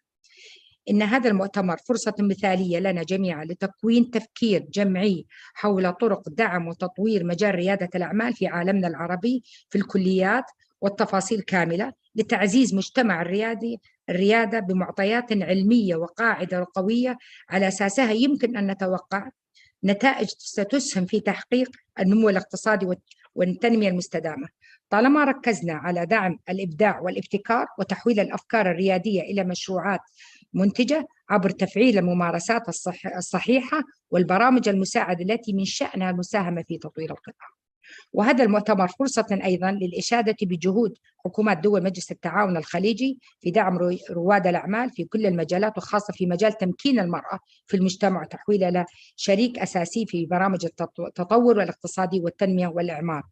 وعلى فكرة السعودية تعتبر نموذج ناجح لدعمها لريادة الأعمال وتمكين المرأة، وهذا نشهده يعني ثورة كبيرة عندنا، وهي استراتيجية أصرت عليها بشدة الدولة على أن تمكين المرأة والاهتمام بريادة الأعمال ودعم رواد الأعمال والشباب.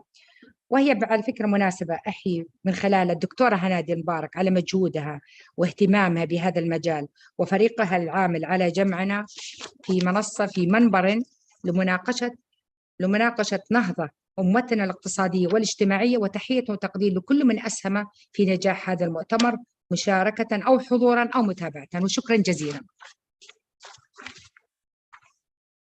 انتهت الكلمة. شكرا لك طبعا للأستاذة الجوهرة بن تركي، المدير العام لشركة سواحل الجزيرة من المملكة العربية السعودية، ونتمنى لكم التوفيق. وبالفعل احنا قاعدين نشهد تطور كبير في المملكة العربية السعودية على المستوى طبعا تمكينهم من الناحية البشرية والناحية العمران عندكم، نتمنى لكم التوفيق. شكرا لك. طبعا الآن كلمة لسعادة الأستاذ عبد الرحمن القعيشش. موجود أستاذ عبد الرحمن ولا موجود معنا بالقاعة؟ ما ظنيته موجود. على ما إن شاء الله يتواجد معنا في القاعة، نرحب في سعادة الأستاذ فرناندو لوبيز، السفير العالمي للاختراع من جمهورية البرتغال. You must welcome Mr. Fernando, and we will hope inshallah listen to you. Mr. Fernando. Yes, you must welcome. You hear me? Yes. You are hearing me. Fantastic. Yes. Because it is sometimes some technical problems. Okay. I am very pleased with what I am witnessing here. Each one here, it is fantastic. But first, I will start by sending the Portuguese greetings from Portugal to beautiful Kuwait, to the fantastic rulers and leaders of Kuwait, to the illustrious dear colleagues that are participating, and to someone very special, to the soul of this amazing conference, to our dear illustrious Dr. Hanadi. She is undoubtedly the soul of this conference, and I am very proud to be here participating. Salam alaikum to all our dear colleagues in Middle East. I can't wait to go there and to meet you all, and it will be my pleasure to return again to beautiful Kuwait that I love so much. We have very strong relations with Kuwait, and in February, inshallah, may God bless us with the possibility of developed our strength together. In 5 minutes, I only can make a short brief of who we are, what we do, what we can do. I will speak mostly as the president of Global Inventarium Science. For 19 years, we travel around the world, spreading the good news about the possibility of use innovation, science, and new technologies to develop every country. Countries like China, Iran, Russia, Turkey, Brazil, and others are now, for a few years, following every step of our programs. Speaking a little of our advices to every country, to every organization, you are on the good way to achieve success. We just give a few new solutions that are working. Thank God they are working. Not so long ago, I went to another country confidentially. It is confidential for some reason. But I went to visit the inauguration of a new kind of university. I love universities. I am rector of Tito International University, a technological university in Belgium, in Europe. And we fully support the creation of new universities. We created a few years ago, I created on the quality of Vice President of Association of European Inventors, based in Strasbourg. I developed a program, an international program, called MEG University.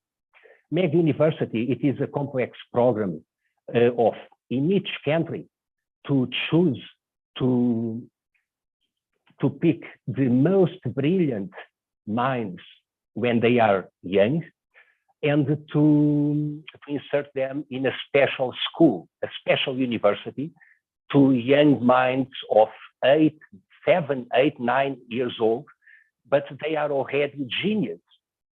This is amazing. And I had the honor to went to the inauguration of the first university, an amazing place where 200 of the most brilliant young minds of this country are now studying, where they are learning not only to become an engineer or a doctor, architect, a physician, whatever. They are learning to become a lot of different graduations in engineering, medicine, informatics, whatever. It is a multiple graduation in only one. When I visited that school, I was astonished to see the young minds. They were in our level, or even better than I. It was amazing to see. It is one of the programs we suggest. But when we go there, we will present a few different solutions to a few different problems of our world. We will present how to burn all the garbage. Imagine a city, all the garbage in a city. Imagine to find a way to use it, giving it more quantity of petrol, diesel, Euro 5 or gasoline, high quality. For every 1,000 kilos of garbage, we have more than 1,000 liters of diesel and gasoline. You have, every country have an amazing fortune in plastic and on garbage. Let's use it. Right now, one of our subsidiaries, one of our dear companies that work together with us for years, in Turkey, a company called Medwave, led by our dear colleague, Professor Dr. Merdat Fojlali, from Tito University too. We have created fabulous equipment to burn garbage and to have diesel and gasoline. I advise that too. We can advise a few different solutions to health. we can provide right now the total cure for a few bad chronic diseases. Why don't we use? We give for free. So I can't wait to arrive to February to share more deeds. We can share about one machine that exists in Greece that one of our dear colleagues created, a machine that really can save lives, a machine that we make 5 minutes of treatment and our mind and our body becomes stronger, but so strong that we almost don't need to eat or to sleep. It's amazing. I suggest this machine to every place. It saved my life, my father's life, and a lot of other colleagues' life. It's amazing. But the best evolution in the planet that I have acknowledged, I hope to have the honor to share with Kauwe too. It is one of our dear colleagues in Miami, in the United States. He had succeeded to isolate the height stem cells that, when injected to our body, we can rejuvenate, we can get younger and totally healthy, 100% healthy, having the energy of a young kid of 10 years old. It's amazing to see one of our colleagues with 81 years old, the president of World Organization for Peace, where I am the humble world itinerant ambassador of peace and development of United Nations. He had made this treatment, and after 3 months, he is now younger than I. He looks younger than I. I am 57 years old. He is 81 years old. He had cancer in the prostate. Now he don't have nothing. And he has the energy that he had when he was 10 years old. I want that for me. The problem, it is the price. It is 2 million euros, this treatment. We are negotiating with our dear colleague in Miami to be able to, for us to have the know-how and the technology to make this treatment. And we want to give to every country that wants to provide a long life to everyone, every citizen. We can cure every disease in the world right now. So it is when I think it's the most strong and important news that I wanted to share. From now, we want to salute everyone on this conference, everyone and each one. It was amazing, dedicated, giving the best strengthness they can to this amazing conference. I want you to know that I declared from now this initiative as the biggest and the strongest initiative of the world of 2022 on the quality of World Ambassador of Innovation, Progress, and Entrepreneurship. I travel around the world every year. I go to all the major and participate in all the major initiatives in the world. This initiative, it is the most fruitful initiative that I had seen and take acknowledged in this world of 2022. May God bless the organization, the organizers, and the organization and the participants to next year to be able to do the same, even bigger and stronger. And now, I'm sorry, I don't know if I already take my 5 minutes. I don't want to take more time to anyone, I'm sorry. And thank you for your time. Dear Mr. Ahmad Mataki, dear Dr. Abrunhosa, and so many of our dear colleagues, Dr. Anadi, Al-Mubaraki, yes. And I'm sorry, Mr. Kate Howell, Professor Guy Pisach, Dr. Hayanomi, Dr. Muni Suja, amazing, Dr. Wijan Ben Ayed, Dr. Mohamed Cheyenne, Dr. Fatenal, Keith from Kauwe too, and so many others. I pray to God to bless you, to bless you. Thank you very much, Mr. Fernando. To open our minds and light our hearts, and may God bless us all. Thank you.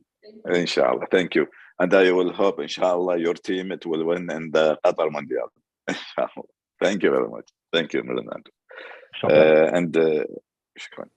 والآن تبقى الكلمة لسعادة السيد كيث هاولز، رئيس معهد المهندسين البريطانيين من المملكة المتحدة، فليتفضل لإلقاء كلمته. You must welcome Mr. Keith and yours. Well, good morning or good afternoon, everyone, and salam alaikum. It's a great pleasure to participate in this event amongst so many distinguished speakers. My name is Keith Howells, and I was recently elected as the 158th president of the Institution of Civil Engineers, the ICE. While our roots are in the UK, today our membership is global, and we represent more than 95,000 civil engineers who live and work all over the world. We were founded over 200 years ago, but are firmly focused on the future. Indeed, new innovations and rapid changes in technology present both a challenge and an opportunity for our industry as we look to build a better world that reflects the aims of the United Nations Sustainable Development Goals, the SDGs. We live in a changing world, and the gap between digital and the physical world is beginning to blur. We have vast amounts of data at our disposal, and the challenge is to make effective use of it. Digital twins of infrastructure assets are becoming commonplace, making it easier to understand how an asset is to be created and how to best manage it subsequently. Artificial intelligence is providing us with the tools to help us make better decisions. Digital technology and modern methods of construction are driving down costs. The implications for infrastructure are profound, and the way we interact with the built environment is also changing. Technology alone does not make our industry more productive, more useful, or more sustainable. It falls to our members and others to ensure that the digital tools we use to create and manage our infrastructure provide the improvements we seek. Increasingly, our citizens expect the same level of reliability and service from our infrastructure as they get from the apps and platforms they use every day. But as the needs of infrastructure change, we at the ICE have also broadened our agenda and now professionally register chartered engineers in some of the specialisms that are critical to next generation delivery. Innovation is at the heart of our approach to tackling the challenges of our time, including climate change. As part of our industry decarbonisation strategy, we've updated past 2080 the standard for developing low carbon infrastructure, and also launched the low carbon concrete route map, which provides a guide to how we're going to reduce carbon emissions from concrete through practical action. We're also proud to have co-founded the International Coalition of Sustainable Infrastructure. This global community of engineers and decision makers has worked for the past 3 years to accelerate innovation in creating the climate resilient infrastructure that we're going to need to weather the impacts of climate change. The vision is to create ecosystems of innovation, bringing together research institutions, investors, governments, and others to meet the United Nations Sustainable Development Goals and give the public infrastructure it can rely on. We've made the digitization of the built environment a key strategic priority and are supporting the UK's Construction Leadership Council in its 3-year vision for next generation delivery as we seek to build infrastructure that's fit for the future. We're also supporting new approaches to procurement, for example, through the so-called Project 13 initiative. This industry-led movement has given rise to a number of collaborative enterprise models which are improving the way infrastructure is delivered, and it's working. For example, Anglian Water's new enterprise approach saw a 25% increase in productivity for their pipelaying processes. Similarly, National Grid's London Power Tunnels programme has saved considerable time and money by reviewing and resolving all technical interfaces at the design stage using digital tools. We recently released our 2022 State of the Nation report, which explores how we can improve productivity at every stage of the infrastructure lifecycle. Our web-based resource, Driving Productivity, provides detailed advice on how designers, constructors, and others can improve efficiency and effectiveness and ensure that these actions are repeatable, so that even small gains can accumulate into significant progress. Our policy work, such as our Enabling Better Infrastructure programme, is increasingly influential in helping decision makers make the right choices about the infrastructure interventions their societies need and the best way to go about delivering them. Technology alone will not make us more productive. We also need to embrace the importance of people, culture, and mindset when we make decisions about how we can work more effectively. That goes for the environment we work in, as well as the commercial and procurement relationships we foster. Progress is ultimately driven by people. At the ICE, we see technology as an opportunity to make civil engineering more human. By getting right the people and processes that make technology work well, we can unlock some of the remarkable opportunities that this century will present. Our members' achievements are not merely local, but global, and we're proud that our members have contributed to engineering excellence all over the world. Engineering teams are increasingly multidisciplinary and multinational, and there are countless opportunities to share expertise and learn from one another.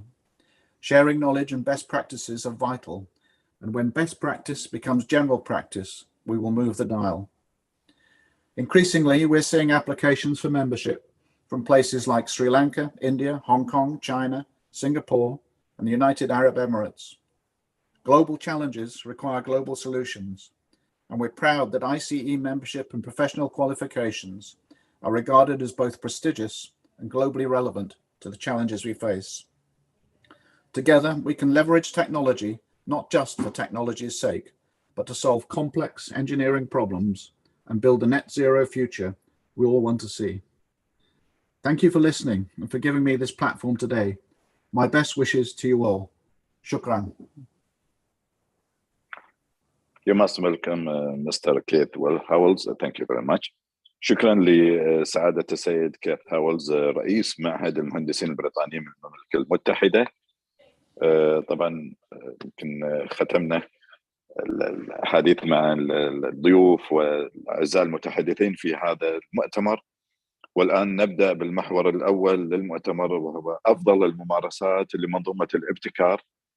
وليتفضل الاستاذ مؤنس شجاع المدير التنفيذي لشركه القفازي للزيوت البتروليه لاداره الجلسه. تفضل دكتور. الصوت واضح؟ اي نعم صوت واضح. شكرا. بسم الله والصلاة والسلام على رسول الله وعلى آله وصحبه أجمعين. السلام عليكم ورحمة الله وبركاته. First of all, I would like to thank you, Dr. Hanadi Mbaraki, about inviting me to this unique conference. We will start now. Mr. Joy Bisach, Director IB Business Division from Switzerland. You are most welcome, Mr. Bisach. Thank you. Good day, everyone. I will try to share my screen for the PowerPoint, unless it can be shared by here. Let me see.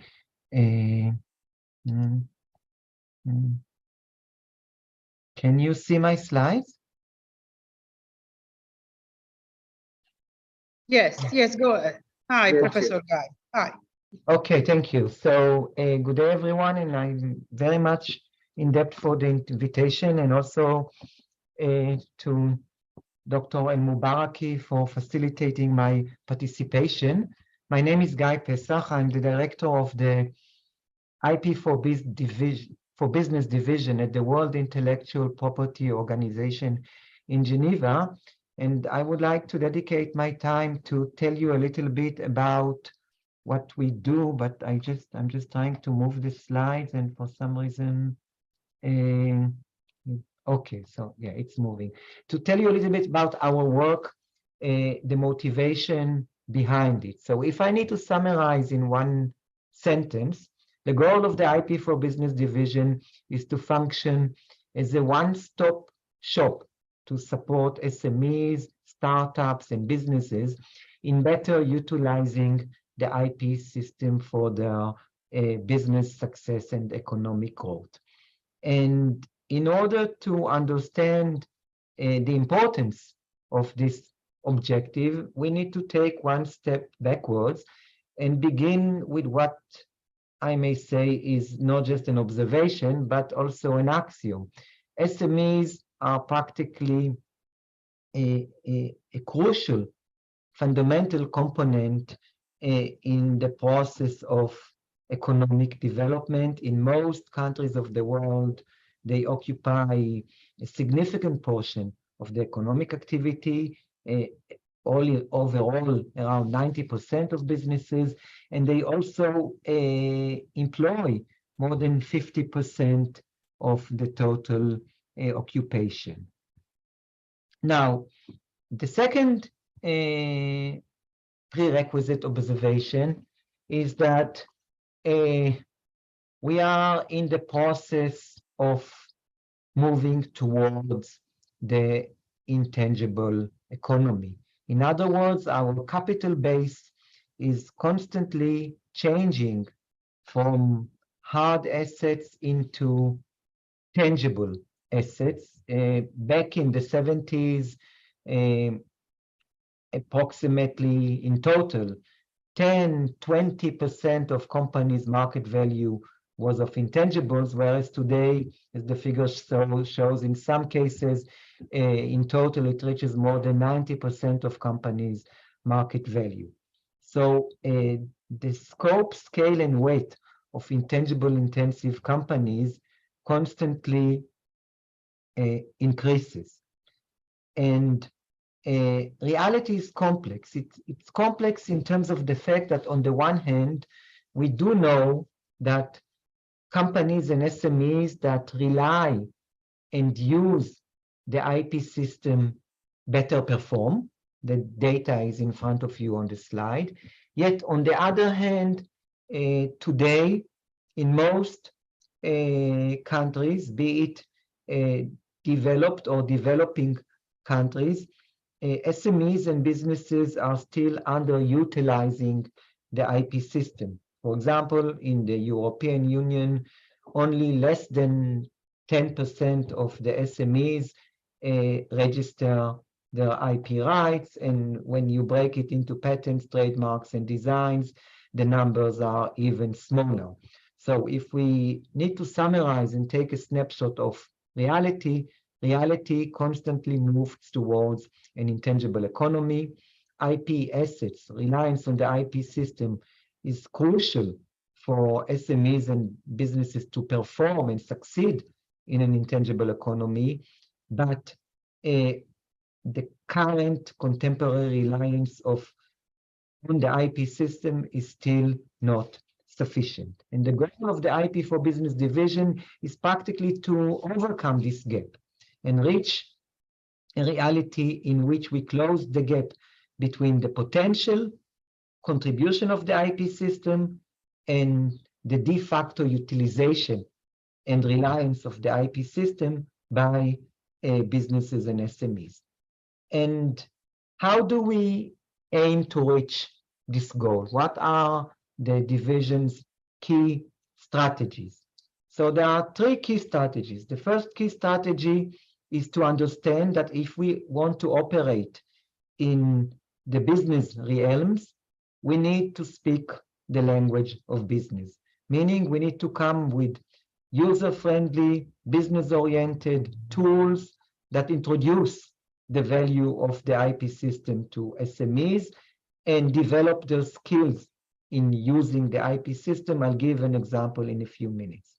The second dimension, which is extremely important for WIPO, which at the end of the day is one international organization located in one specific location, is that in order to work on the ground and in order to make IP work for SMEs all across the globe, regardless of their location or their sectorial orientation, we need to partner with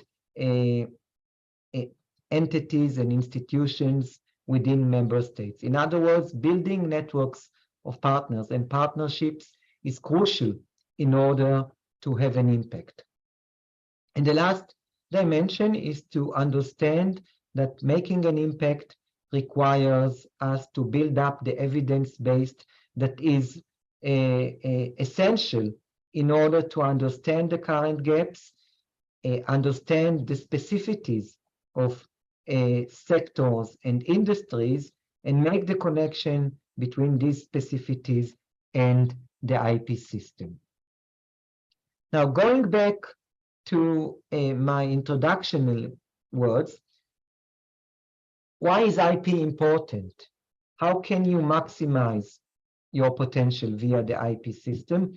So there are various dimensions. Just to mention a few of them, the IP enables the company to secure a competitive advantage. IP enables the company to obtain visibility in crowded markets via branding and the utilization of a company's trademark. IP, within the right conditions, can also better enable companies to access financing and attract inventors. We all know that access to finance is one of the main challenges that SMEs face all across the globe. How can intangible intense companies access to finance? How can they leverage their IP rights and intangible asset portfolio in order to access financing? Here, all IP has a role, and I'll get into the details in a few minutes. IP is also a source of competitive intelligence. If you know how to use the IP registries and IP databases, such as patent databases, you can better understand the market realms and the landscape you work within. You can better understand what your competitors are doing. You can better understand how you can develop your own specific niche. And IP is also crucial in order to avoid and mitigate risks, for example, by unknowingly or unintentionally using the IP assets of a third party.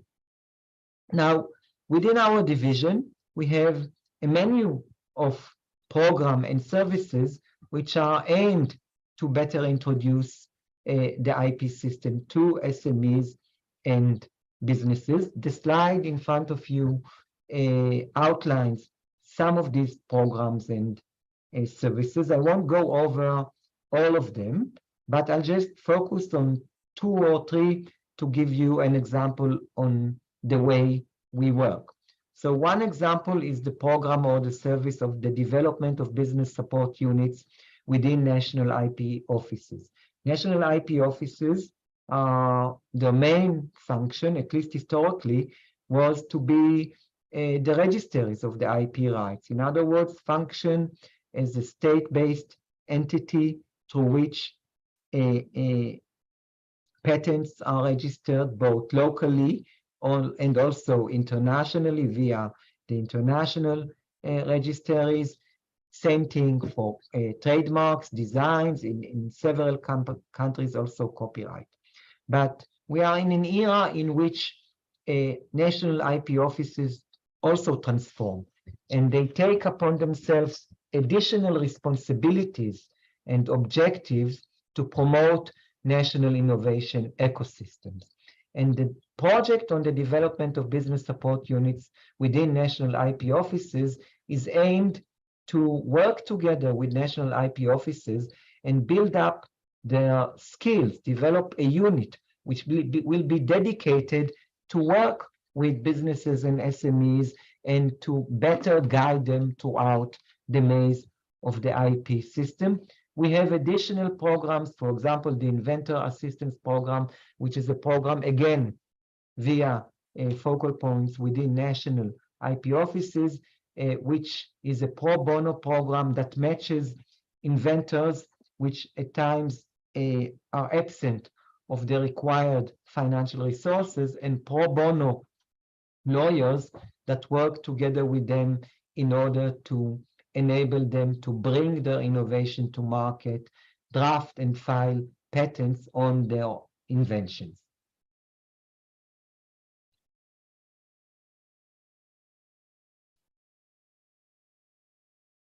And maybe, and let me just see, I do want to give you some sort of a more concrete example of what we are doing. So just to give you one example, The slide in front of you mentions some of the tools that the division is developing. So one tool is the WIPO IP diagnostics tool. You have the link and the QR for the tool in front of you. I'll also share it via the chat box later on. This is a tool which is accessible in all UN languages and additional languages, in which a business, an individual, an entrepreneur practically follows a set of questions online and then obtains a personalized, tailor-made report about the specific dimensions in which IP can be relevant for its own particular company. This tool is now also being translated to additional languages, customized to specific legal systems, specific localities, and also to specific sectors and industries. And it also functions throughout the various support programs that I have mentioned. We have a series of guides, which is part of the IP for Business guides, which are aimed also to introduce the IP system for entrepreneurs and businesses. The recent published guide is Enterprising Ideas, which is a guide for startups and focuses on the interface between startups and the IP system. Here you have the QR code for this guide. And before closing, maybe just some reference to a recent initiative that we are developing.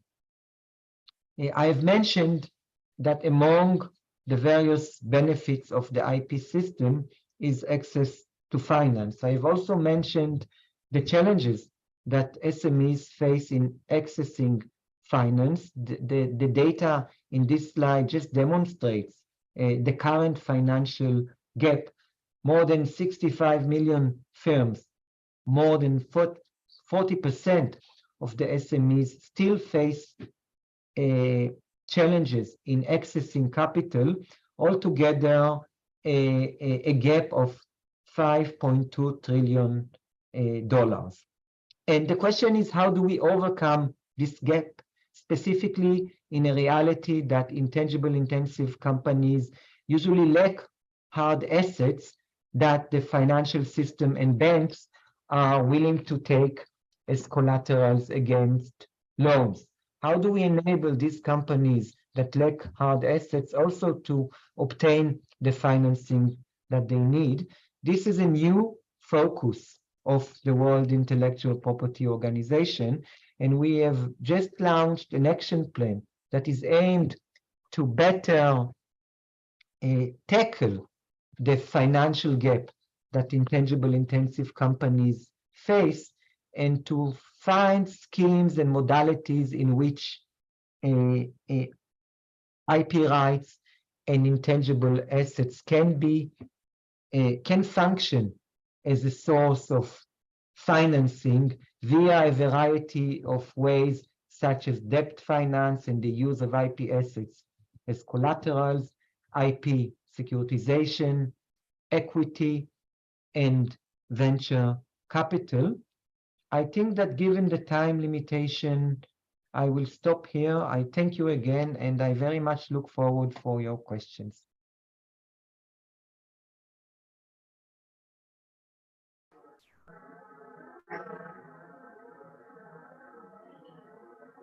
Thank you, Professor Bisaj. Could you please, okay.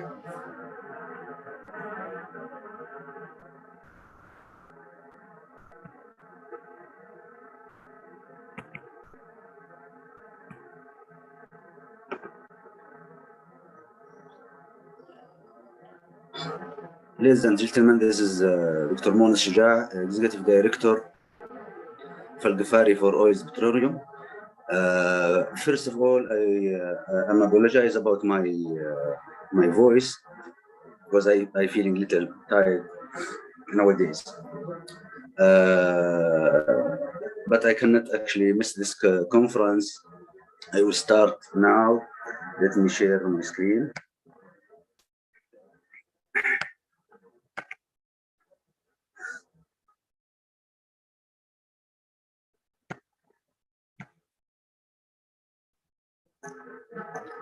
Please confirm it's clear.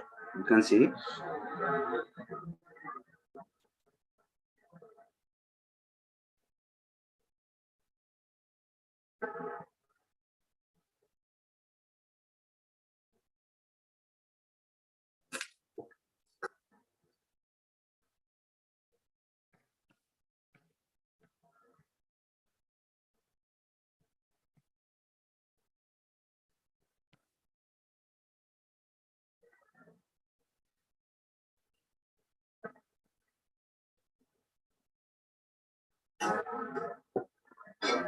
Hello.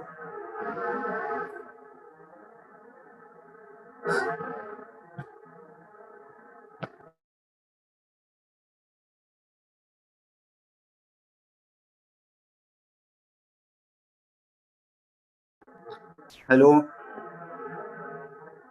تفضل دكتور مؤنس تفضل. Okay. دكتور مؤنس ناخذ Professor Pasaid, you finalize all your presentation. You have 20 minutes. Still you have time. If I still have time, I can definitely. I'll just open the PowerPoint again, and I'll be happy. Yes, please. Yes, please. You are value-added presentation. You are from the WIBO. So I will be very as the leading happy organizations in the innovations. By all means, thank you, and I will be very happy because just give me half a minute to open the presentation again and to share the screen. It will take me just 1 minute with your permission, and I'll be very happy. How much more time do I have? Go ahead, you have 10 minutes. Okay, so I will share the screen and just 1 more minute with your permission. Just a minute. Can you see the screen now? Yes, please. Okay, so thank you. So again, thanks, and I will just, I'm just trying to move to the slides, and by all means, yes. So again, if you allow me, I will now go back to our programs and services and take the additional time that I have to share with you some of our other programs and services, and maybe cover the entire menu of programs and services together with you. So I've mentioned the development of business support units within national IP offices. Another program that we have is the program of the Effective Intermediaries program.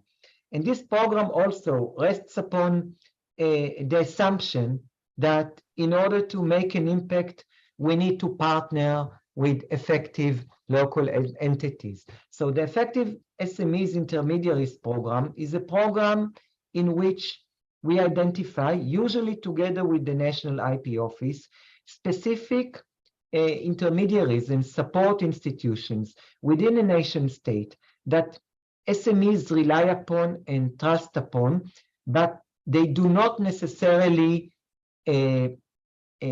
provide support in the context of the IP dimension. I'll give you just a few examples. Think about incubators, accelerators, national innovation authorities and agencies, Chamber of Commerce. These are all entities that work within a national innovation ecosystem. They provide support in a variety of areas, from product development, marketing, financing that we have mentioned, text planning, and many other elements. They do not always deal with the IP dimension.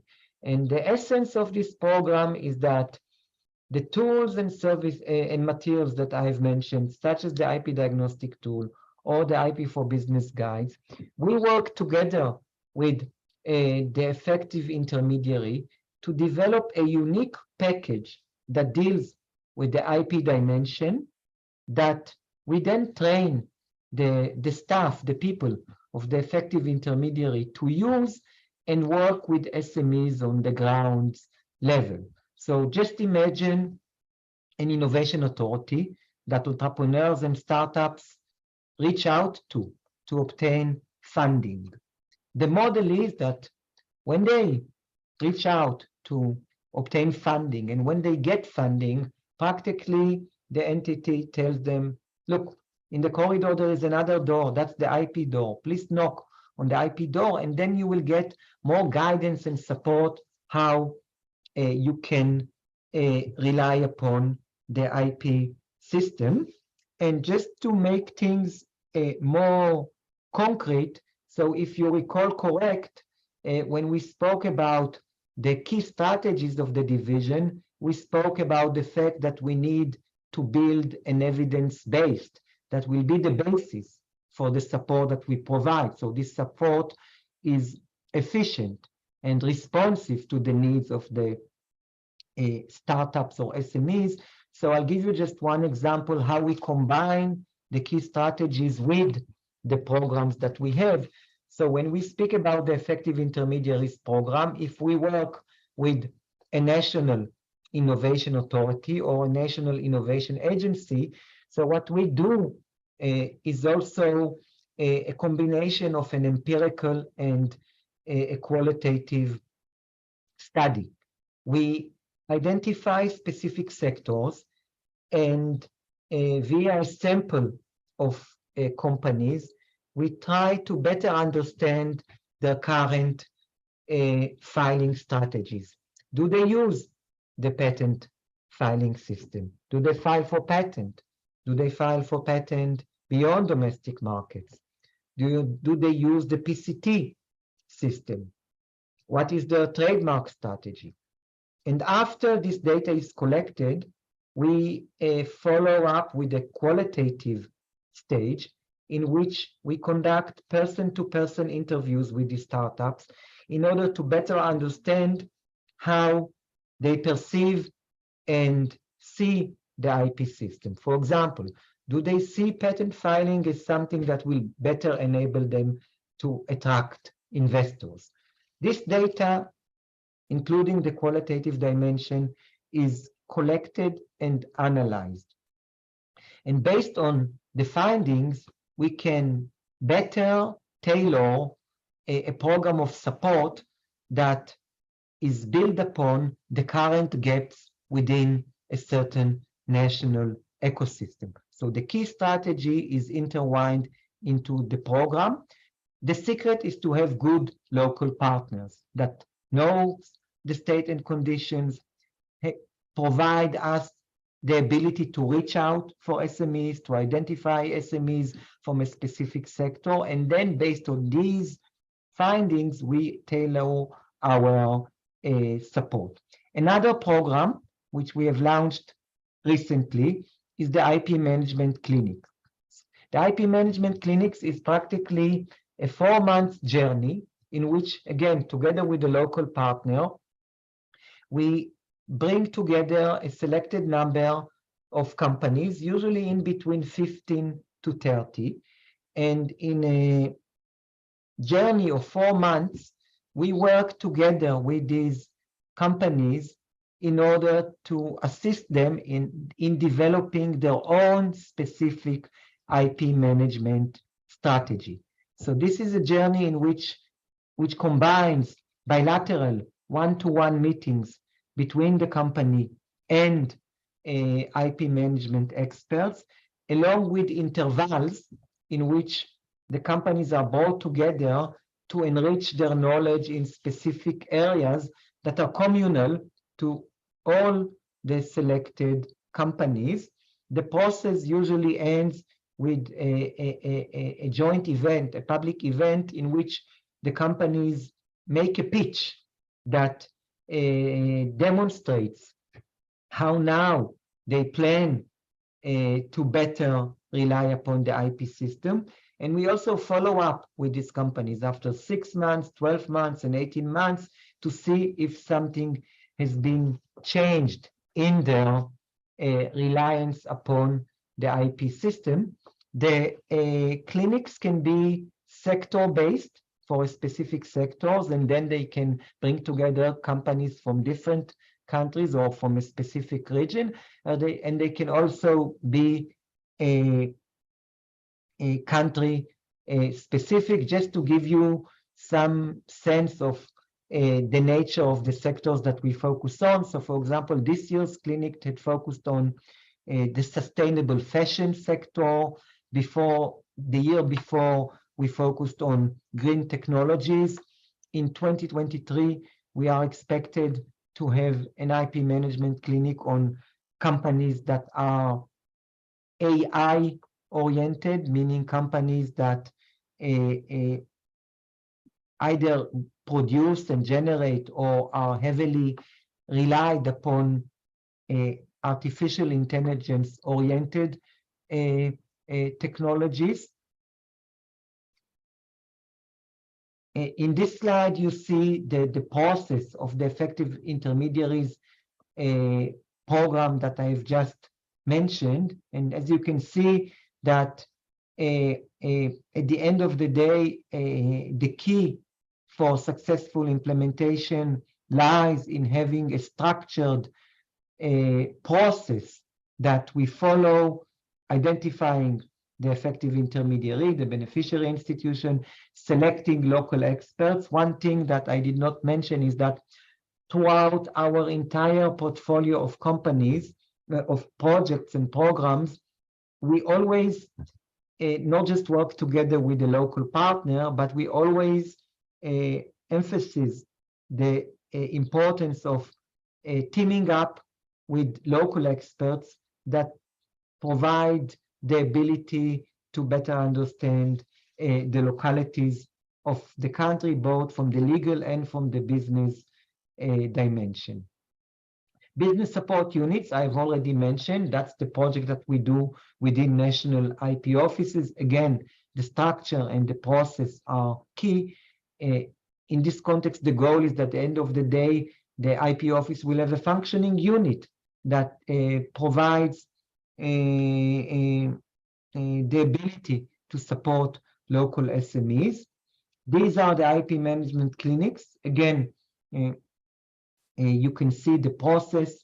We begin by identifying the companies, then we select experts. Experts, again, will be a combination of local experts, international experts that focus on going beyond domestic markets, and also business experts that are not lawyers, that are not IP attorneys, but add the business dimension for the specific sector. Going back to the IP and finance dimension, and adding up some more details.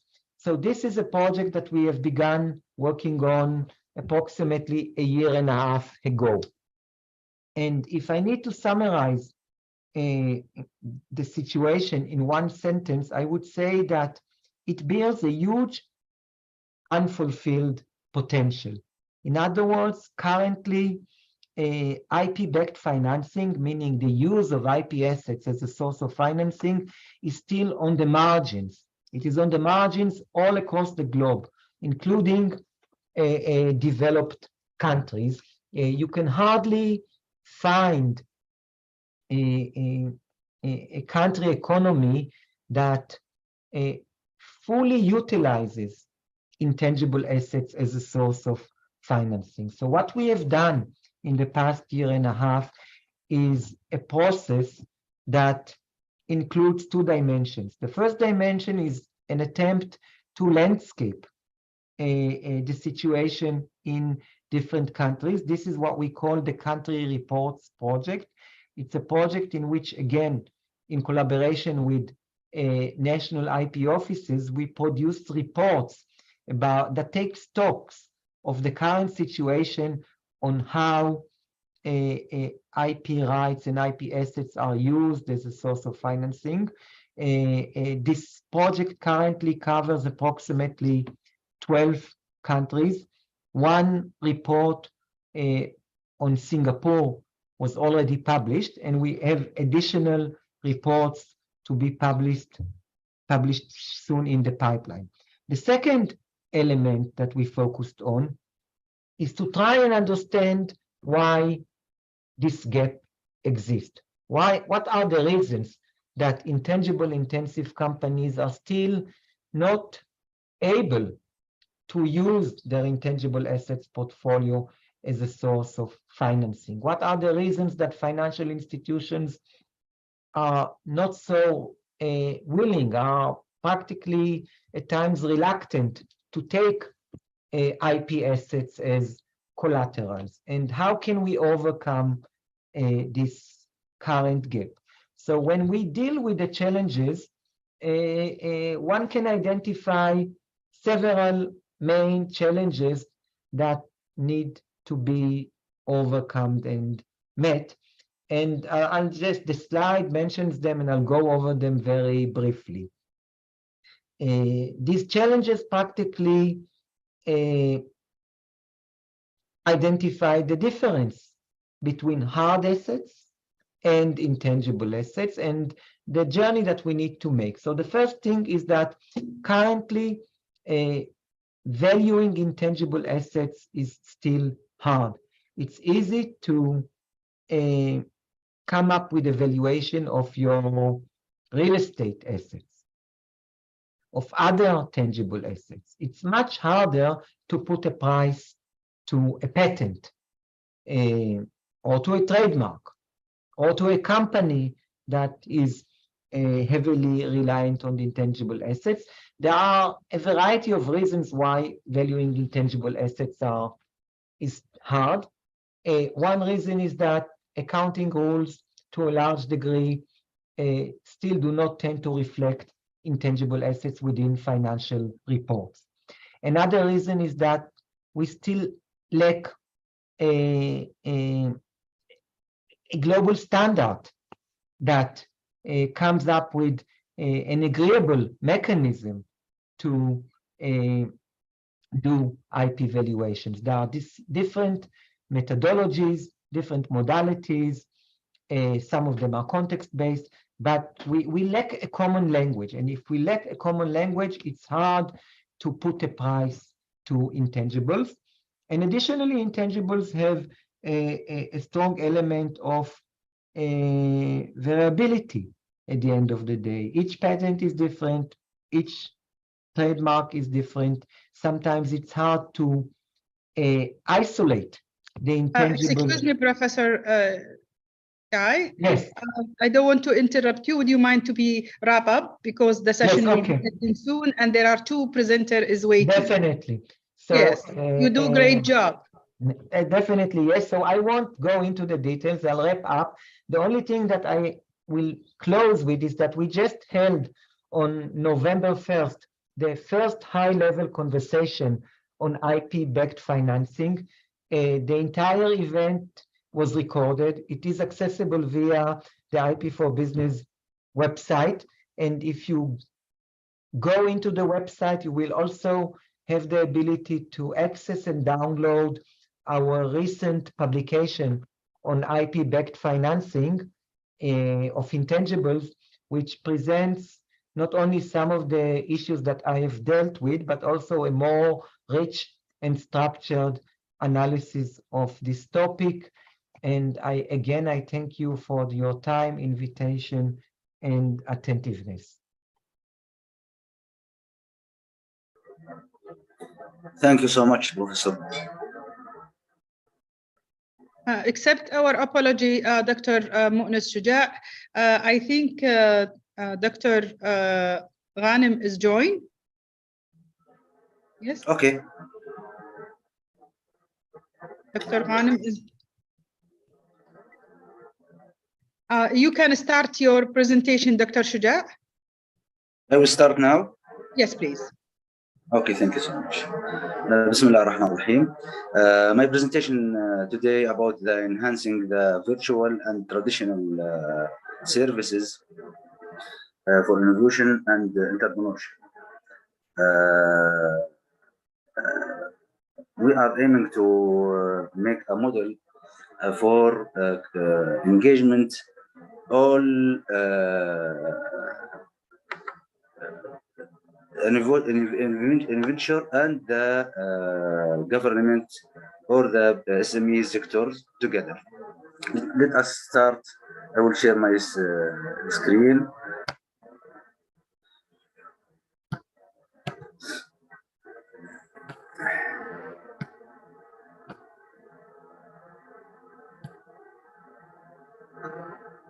Now the main sectors provided the services, we can divide it by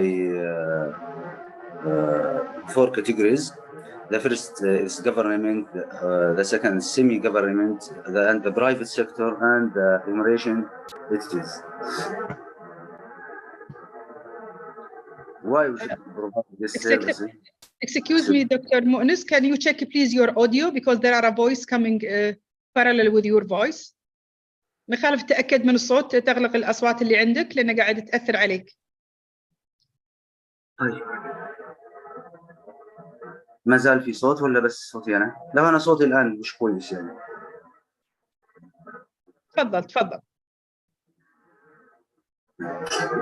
بقرب المايك شو. Okay, why we should provide these services? Because the global competition and the energy economy, also the investment in mental organisms and leading the global marketing, all this also introducing increasing the SMEs and GDP. All this can support the KSA Vision 2030. Let's skip this one. To enhance the services, I will explain this model. I think we need to put all these marketing studies and in one database. That means anyone looking for let's call for an angel investor, he will get access to that database and searching about what the opportunity are there. Okay, because of that, a lot, as you know, about 70 or up to 80% from the innovation cannot product because economic visibility. See, my point is now to put the marketing studies and exchanging and put the opportunities together in one database to help people from both sides, the investor but also the invention can put the, all data and searching on it. Anytime you can access to this is big for this data and searching what's the what's called what's the who can investment in this product. دكتور مؤنس I don't want to turn تقدر تتكلم بالعربي إذا حاب تتكلم بالعربي أسرع لأن في بعد بريزنتر وراك واللي يحب في قناة الترجمة. please audience ما يخالف تبي تتكلم عربي؟ لا ما فيش بكمل بس أنا مش كتعبان شوي بس. يلا تفضل. Let us go to the second. Enhancing innovation services, activate the innovation strategy through the CSR programs of large company. I mean, if we the large companies, SMEs, all the semi-governments can both enhancing people by strategy for using CSR program. The second thing, building database and exchanging the information and the updates between the main providers of innovation services. This is what I mean. I mentioned before, because of this, this database, it's very important to what we call it the historical for each one, each innovational ideas or products, someone looking for to invest in it, he can look into this database and start from there. This is the one of the unique idea about the open source software that is contributed by the public of the professional and amateur as work, and we have two examples here, Linux and Conva. Let us back to Conva. See, Canva is it's created by open source people. Now it's worth about 40 billion US dollar. This Canva, so anyone can access, and I think it's for design. If I remember, I'm not wrong. This is an example for open source data.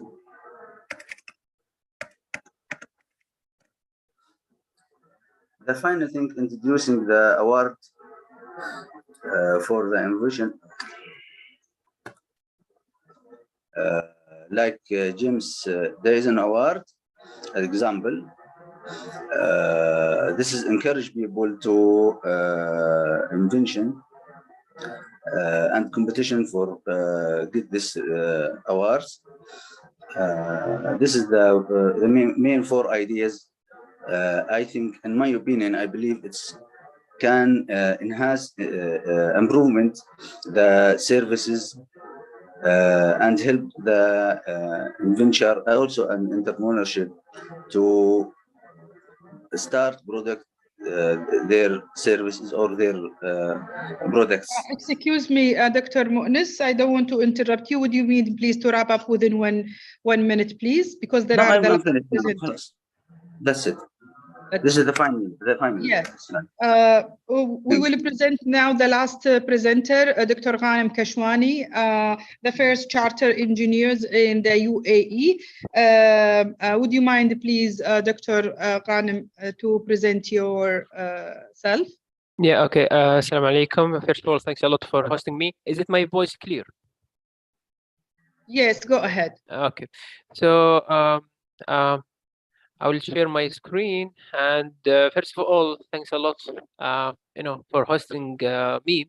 And since we are talking about innovation today, I'm more than happy to talk about the circular economy. I believe that my background is in civil engineering and construction. So today I will talk about circular economy and why I believe it is the innovative platform in this era. So what's circular economy? So if we compare it by the conventional and the linear economy, that the idea of circular economy that we don't have waste. And honestly speaking, I don't believe in the word waste. I believe in word byproduct, because if you go to the nature, in the nature we have something called biomimicry. There's no such thing called waste. It's just byproduct. But in the linear economy, the consumption economy, we have usually waste, and this is one of the challenges in the construction. So we talk about innovation. So how circular economy can solve that? So from linear to circular economy doesn't happen in one shot. It takes stages. The first stage that we saw, it was the linear economy with the raw materials. And let's emphasize in the word raw materials, because I believe the most important aspect in the circular economy is the raw material. As you can see here on the left side, we have raw material, then production, then it goes to the use, then we go to the waste. Then after that, we hear the word recycling. Many people say about recycling. And let's correct this stereotype. Recycling is good. I'm not against recycling, but it is not the best option. Many people believe recycling is the best option. No, recycling is the last best option, because we have reuse. And this is the circular economy, that to have full utilization. As you can see in the circular economy, we have raw material, production, use, and recycling, and the circle is complete. So let's put it again. As I said, in the circular economy, the secret word here is to keep use. And as you can see on the right side, that in the circular economy, we have use. So we have reuse, repair, recycle, repair, and all goes in the one word, which is use. And this is exactly what we want in the circular economy. So let's go back to the construction industry, and as you know, it's all about the built environment, البيئة العمرانية. When we start the circular economy and when start the innovation, as you know, the construction industry emitted around 8% of CO2 emission only by cement and 8% by the steel, and around 40% due to all the activity. So it's very important that we have the circular economy from the design stage. And I usually say that, and when it comes for the green construction, we need to focus on 3D: durability, ductility, and assembly. And after that, now in the construction with the new technology, we heard about the modular construction or offsite fabrication, like 3D printing, and this considered kind of innovation that can help in the circular economy. Then in the operation, I'm happy to share this information that most of the revenue of construction industry is happening through maintenance and operation, not through the construction. So this is very important to have a smart maintenance. And one of the examples that you can use innovation is using sensors, because by using sensors, instead if we have prevention maintenance or reactive maintenance, we are having real-time maintenance. Also in the demolition, now there is many methods that we have in construction, but I prefer to use the smart way. And there is a way that it's called the Japanese way, and there is a famous video on YouTube, you can see it, it's disassemble. And instead of this construction or use the old way, and we have a lot of ways, we can use the smart way, and we can use the recycle aggregate and recycle steel to the new project. But it is very important now to know the different definitions. We talk about innovation, but we need to know exactly in sustainability. There is different definitions of circularity, climate neutrality, حياد المناخي, zero pollution or not zero, or even safe sustainability. All these things have many things in common, but it doesn't mean the same. So when I say circularity, doesn't mean that it means sustainability. Circular economy, if it doesn't use in the right manner, doesn't mean that we are using sustainability in the right way. So we need to differentiate this, and this is very important. So now we talk about green economy, circular economy, and bioeconomy. As I said, different people use different terminology, but since the innovation, we need to focus on the clean tech and the clean market. And this is usually my advice. If you want any initiative, innovation to flourish in the applied research, we need to create a market in it. And this is the example of clean tech that we need to focus in the circular economy. And we can see that in UAE, we have heavily invested in clean tech like Masdar City and solar energy, because we are a hydrocarbon country, but yet we need to have alternative sources of energy. And this is applied exactly also in the construction. Excuse me, Dr. Ghanem.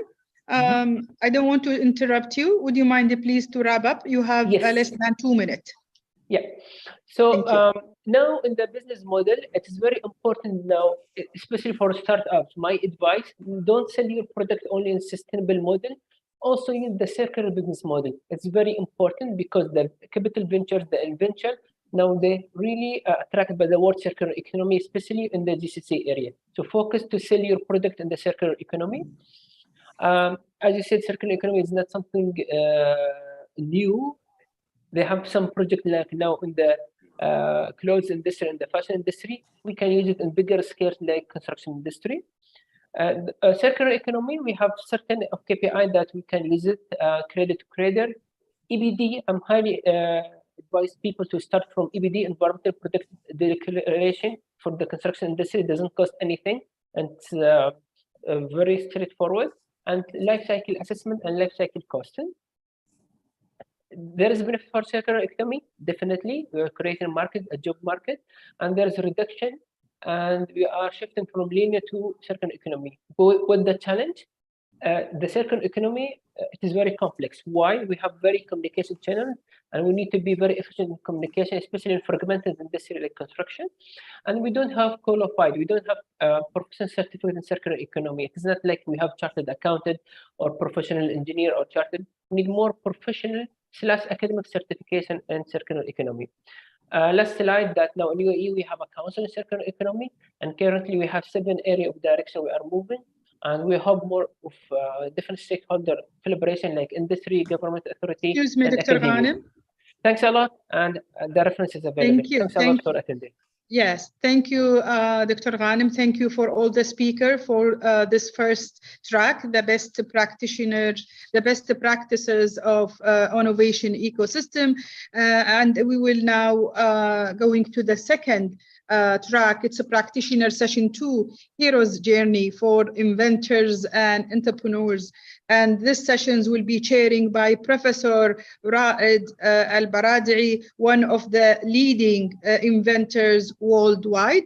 Come in, Professor Raed, to chairing these sessions. Hi, how are you? Hello and welcome. Everyone is hearing me? Yes, Dr. Raed, you can start.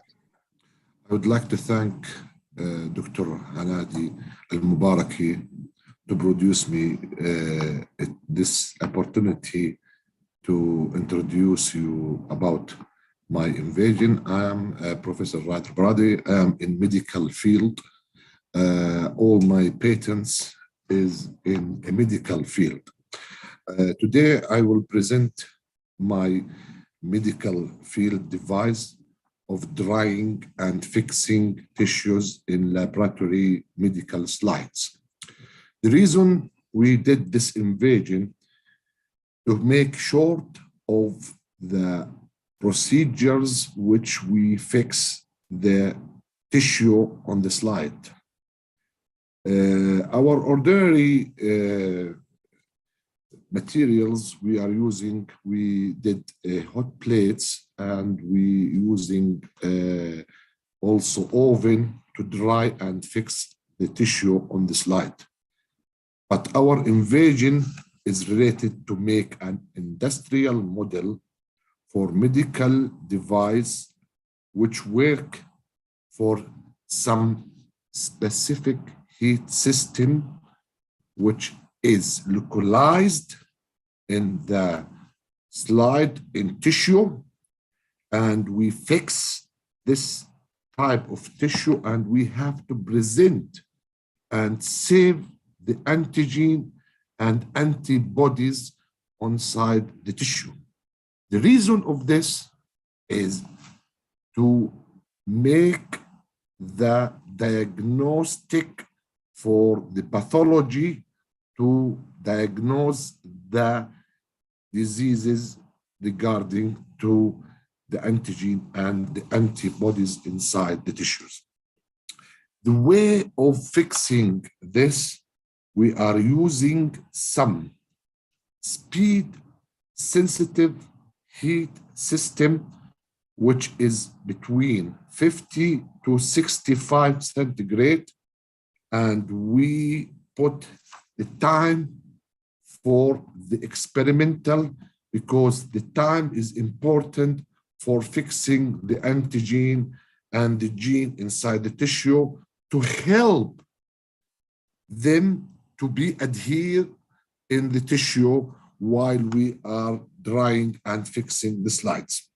There is, I'm not telling you there is no device before on that, but we are gathering all the procedures in one machine, which are now I am sharing on the screen for it. I'd like to share the screen. I have to open it now first. I have to open it and then share it, right? Dr. Hanadi. I will need to share the slides. Does it appear in this? Does it appear? Yes, go ahead, Professor. No. Share the screen, please. Share the screen? Not yet. Not yet. I have to go outside. Sorry for that. Sorry for that. The screen is gone.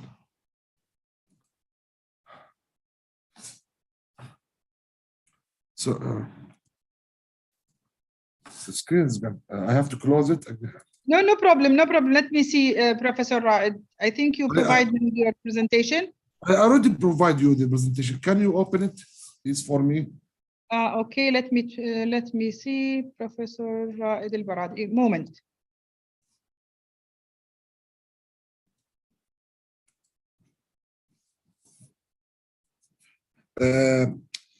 Moment. Yes. I'm explaining the digital screening system which we are stable on the machine, which is monitoring. Go ahead, Dr. Raed. Yes. Professor Raed. Yes. The screen is there. Yeah. Okay. I have to put slide and slide. Okay. How I shift? Okay. Now, this is the medical. Slide you want. Okay. Yes, this is the summary of the slides which we are discussing regarding to the microwaving system. We are using our machine to adhere the slides.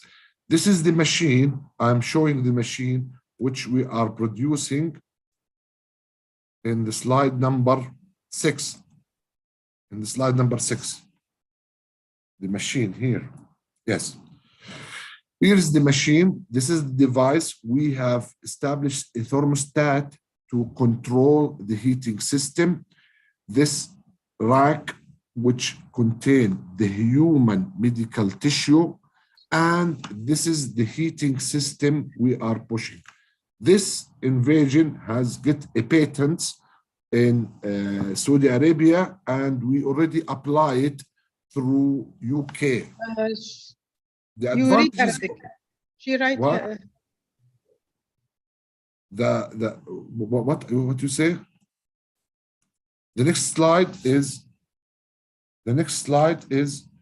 the comparing between the system, what is used and what is the saving. For example, the electricity, all the oven we are using right now, we are continuing the heating system, but in our machine device, it is controlled.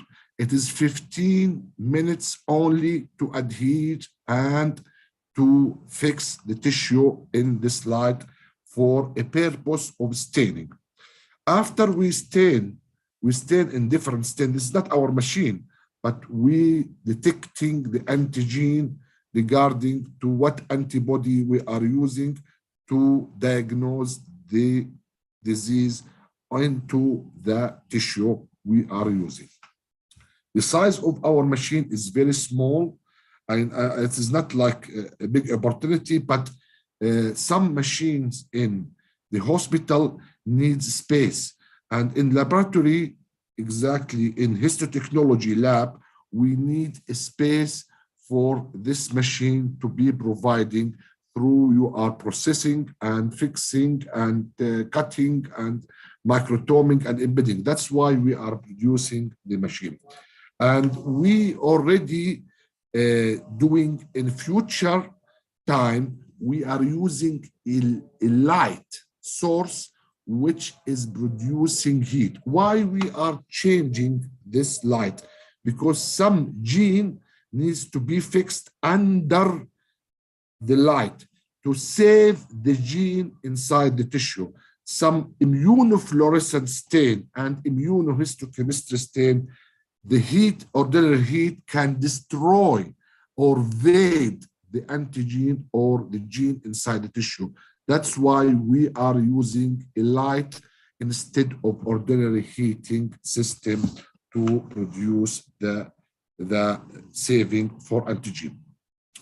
In summary, our plan is to produce the heating system combining with a light system to save the antigen and antibody inside the tissue.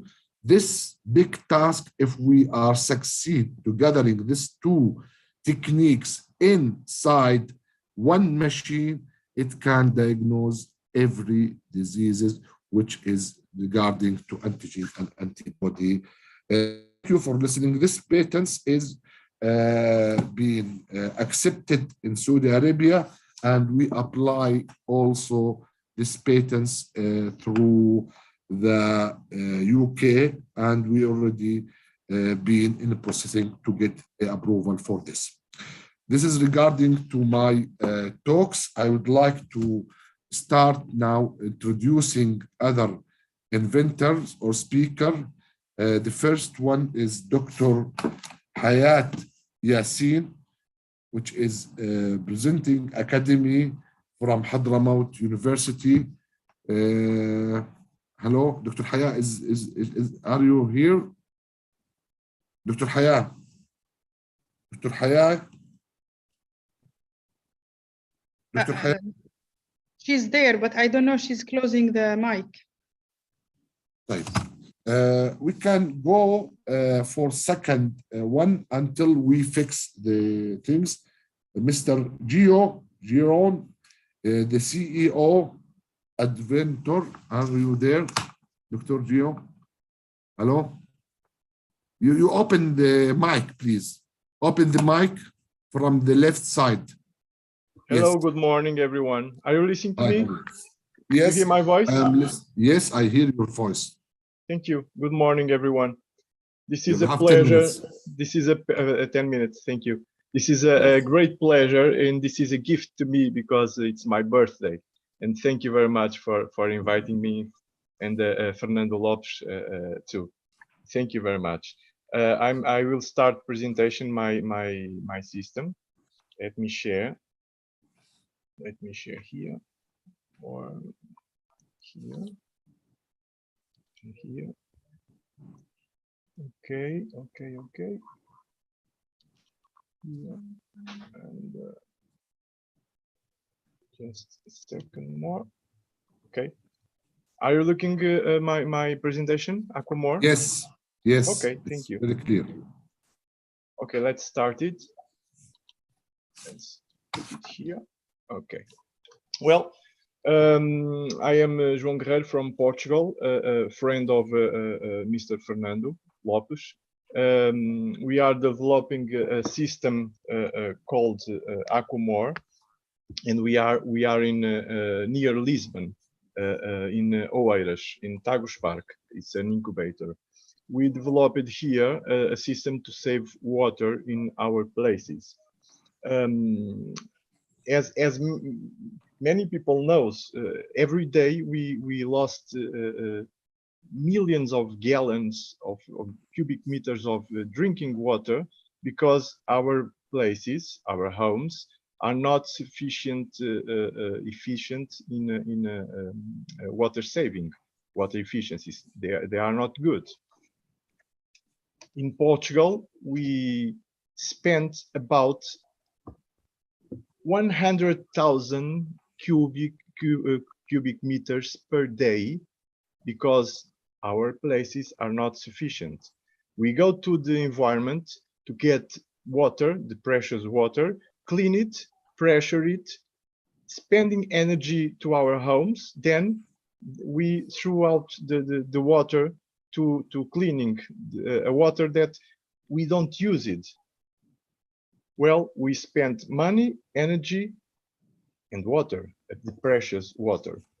We developed water saving solutions that increases water efficiency of buildings called Aquamore. And the problem, it's one of the problem of the low efficiency in our places is because when we open a hot water tap, initially the water comes out cold. Not in many places in your region, but always in many places like Portugal, the water initially comes out cold, and we waste a lot of water waiting for the hot water. The solution with Aquamore is that the hot water, the tap, just open when the water is hot. How does it work? Can you see these little boxes I have here in my hand? Are you looking to these boxes? Yeah, we see it. Yes. This is two small boxes, just two small boxes. Controlling boxes and the boxes to the tap.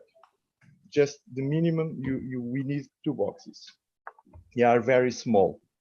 Well, the first step, we put this one here near the boiler, gas or electric boiler, doesn't mind, and the other box near the sink that you want, where you want to save that water. Just open the tap, the machine will close your tap, and goes around here, a loop, using the pipe that you have in your place. You don't need works. Third step, when the hot water comes here and becomes to the richer temperature that you set it before, the tap will open again. Every time we do this and we save water, Aquamore will get the countings of the water that you saved, among other questions, but it will count the water that you saved. And you can see it here or in your mobile or in your computer. You can see the water saved, or for example, the batteries in several machines that you have, for example, in 3 taps in your place, and you can see the status of the batteries. It's an example. If you have a company and you want to put hundreds of these machines in many houses, you can see all countings of all machines that you put it there. For professionals, you can know how many cubic meters are you saving with your actions. Okay. A residential system is this one, these small boxes, as you see before. It is very simple to install. Just glue it on the wall. It's very, very simple. And do not need energy in the point of use, and doesn't need works. This product is it is patented in its ongoing international patent. We have the first prize Aquamais is for the efficiency of buildings in Portugal. It's a very important prize. We have another one, Tectonica 2022. It's an honorable mention. And this is our, oh, sorry. Okay, we have our own laboratory to continuous research and development. And we have a large scale production capacity. This is our team, not just 2 of us, but the most important people, me and my partner. It's a civil engineer that tells me a lot of things that I need to go with this to the market. And most important of Aquamore is that the systems helps to reduce water waste, decreases energy consumption by avoiding the treatment of wasted water. With this, we help to combat climate change and achieve carbon neutrality. We look for brand representation, international companies to sell and install equipment, and installation in home automation. Is it possible to put Aquamore with home installation? This is our contacts here, my email, my partner João Rosa, and the general Aquamore, and we can see our page over here. Okay. Thank you, Mr. Joe. And this is all. Thank you very much once more. By the way, we will have another 10 minutes to discuss some issues regarding to my machine for commercials, and we will ask you some questions at the end of the presentation. We have now 2 speakers, and we will come at the end for conversation regarding to my machine, a commercial, and your machine. Next speak, thank you. Thank you very much. Speakers is Dr. Hayat Yassin, presenting academic from Hadramaut. Are you there? Hello, Dr. Hayat Yassin. Is it there, Dr. Hayat Yassin? Are you with us? Dr. Hayat Yassin is not there. We will see Mr. Qasim. Mr. Qasim is with us, please? Mr. Qasim. Hello? Mr. Qasim, is he in there? Another speaker is Mr. Qasim.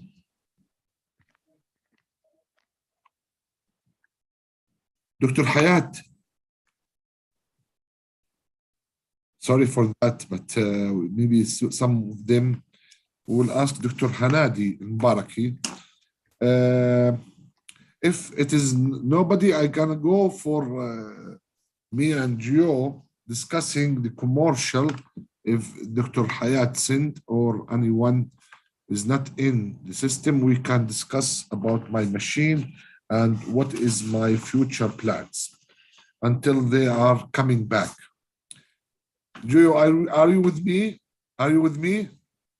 Yes, we need to. Hello. I'm João. Yes, regarding no Qasim Kashini or Dr. Hayat Yassin, nobody there. Okay. Let me discuss about my machine. I'm coming back to my machine of my fixing. I'm sorry for that because. Hi, Professor Raed, accept our apology. And I'm coming to my machine again to discuss about my commercial.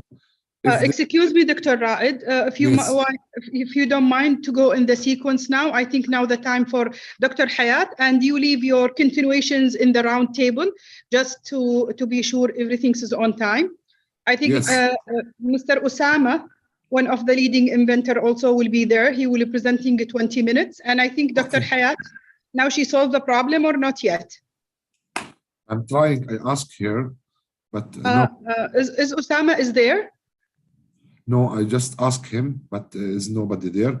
I discussed with Gio to come back if there is nobody to discuss about the commercial regarding to my machine. If okay, go ahead. Let me see what is the problem now for the other presenter. Okay, I'm discussing. Thank you, Dr. Gio. Because we already I saw your machine, which is great machine. Your machine is very small, and I'd like to ask you about the same as my machine. It is very small machine because you are using the heating system on that. How much it will cost you in euros or something like that? Because I'm discussing about my machine. It cost me now for drying and fixing the slides about 180 euros for producing this machine, which is in ordinary in our hospital, we need drying, which is cost about 1,000 US dollar plus oven, which is around from 400 to 800 US dollar. We are minimizing them in small set, which is costing 180 euros. What you are producing in your machine for commercial, because we need to discuss about commercial things. Do you have any things? I'm talking about my machine. Tell me. Yes, we are starting selling the first machines. We already done the beta test with several machines. They are working every day in many places, and we are testing too the application to see if everything is okay with machines. And we have how much it cost? Because my machine is costing 300 euros, about 300 euros. Yes. Okay. Including tests, taxes. The thing is in that machine, how much it will save? For example, my machine is saving around 20 p per 1 day. Is it financially? It will help for you in the machine to save in economy for long distance or for short distance, because the important things is to make commercial is the machine will be saving money. Yes, it will save money and save a lot of water. It depends our places. Some places spent about 2-3 liters per use. Many other places spent about 10-15 liters or more. We have a few. We have a few places. They spend about. They waste about 50 liters per use, because they have very beautiful solar panels in the end of the land, and have a very long tube to get water in place, 30 meters distance or more from between the panels and the house that use that water. It depends a lot, and depends the price of the water in many countries. They are different, but we think in a normal use of the machine, we think in about 5-6 years you have your money back and you are saving water. But with many countries, for example, in Europe, we have the government give us money and helping us to buy these machines, and we will expect 85% of helping to buy this machine. In that case, just in 1 or 2 years, you have your money back because you just need to pay 15%. Okay. Well, this is a very, very good place. If the government will want to put thousands of these machines, that government can see in the computer how million cubic meters are you saving in your country. And waters, yes. Very important. That is environmental policies. They are very important for the politicians and for the people who saves water, because this water will not a gray water, never. They remains inside the pipe that you already have. You don't need works. It uses the hot water pipe and the cold water pipe that you already have in your place to make a loop, and you just open the tap just always, like always, and wait for the hot water. And you can save in many places. What type of sensor you are using? Because excuse me. Yes, sir. Yes, sir. I don't want to interrupt both of you. Your discussion is great and value for all audience. But now Mr. Osama, as an inventor, he will present the inventions within 20 minutes. After that, if the remaining time is there, we can open the discussion between all the speakers. Okay? Okay. Mr. Osama, would you mind please to join? And starting your presentation, just to be on time, their schedules. Yes, hi. Hi, how are you? Hi, yes, hi. How are you? How are you? Yes, now we will waiting with you 20 minutes to present your inventions, and let everybody evaluate your invention. Of course, yeah. Thank you very much. Hi, how are you? Dr. Osama, welcome to our session. I am Professor Brady. We will have some time to discuss some material about the machine, which we discussed with Mr. Gio regarding about the machine. But we will listen to your invention first, and we will have time later on discussing with you. Dr. Gio, I will discuss with you about the sensors later on. Welcome. Start, Mr. Gio, Dr. Qasim. Hello? Yes, you're talking about hello? Yeah, أيوة معك. تفضل. Oh, me. Okay. Yes, you start, sir. Okay. So let me just share with you my screen first. So first of all, again and again, I'm really glad to be a part of this massive and great conference. It was a moment for me to meet a lot of you. So my name is Osama Qsantini. I've been a serial entrepreneur in innovative solutions since the last 5 to 8 years. I started with a startup called Alien Dimension, and then we started to grow this startup and innovate in different solutions that I'm going to present a bit later. And the vision that I have here is to help organization catch up with the new technology about the future. So the main technology that I've been focused on is the extended reality. So most of you have heard recently about the metaverse, of course, after the launch of the Meta instead of Facebook, and this huge virtual world that a lot of people are wondering about how is it going to change us? Is it going to impact our enterprises, our organization, the way we are living, and many enthusiasts are really digging and wanting to create their own experiences or to live this kind of experience. But first, the subject of metaverse is not a recent word. We have invented this word since the 20th century, and since then we as a human being, we try to push our technology, our innovation, so we get to Yes, sir. I'm hearing you. Hello, Mr. Qasim. That we have pushed technology, we have smartphones and things like that that allowed us. So what we do in our company is that we give the possibility to companies to create their own experiences in the metaverse. And with us, they can create different experiences that, for example, organizations can showcase their furniture catalog using the augmented reality, or schools and universities, they can transform their laboratory into a virtual ones, so students can do their experiments at home, just like they are in the university laboratory, and we're going to see that a bit later.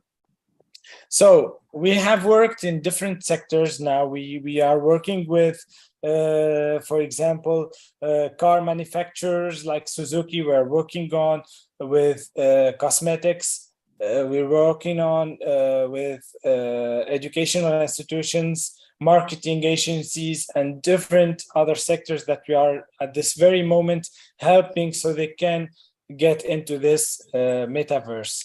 So this is a brief about the metaverse. Now I'm going to start with the first solutions that we are worked on with educational institutions, which is, beg your pardon, alien dimension.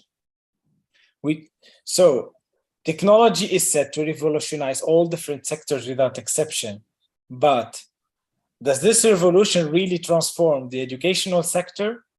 No. And this observation was made thanks to our respective experiences, where we have saw that these educational methods never, or at least changed a bit since the last years in all countries, not only in poor countries around Africa or Asia or Latin America, but most in the countries, there's still schools like this at this very moment. So we come up with a bridge that got this kind of technology, which is the metaverse and the education. And that's why we come up with a new era of learning, Alien Dimension.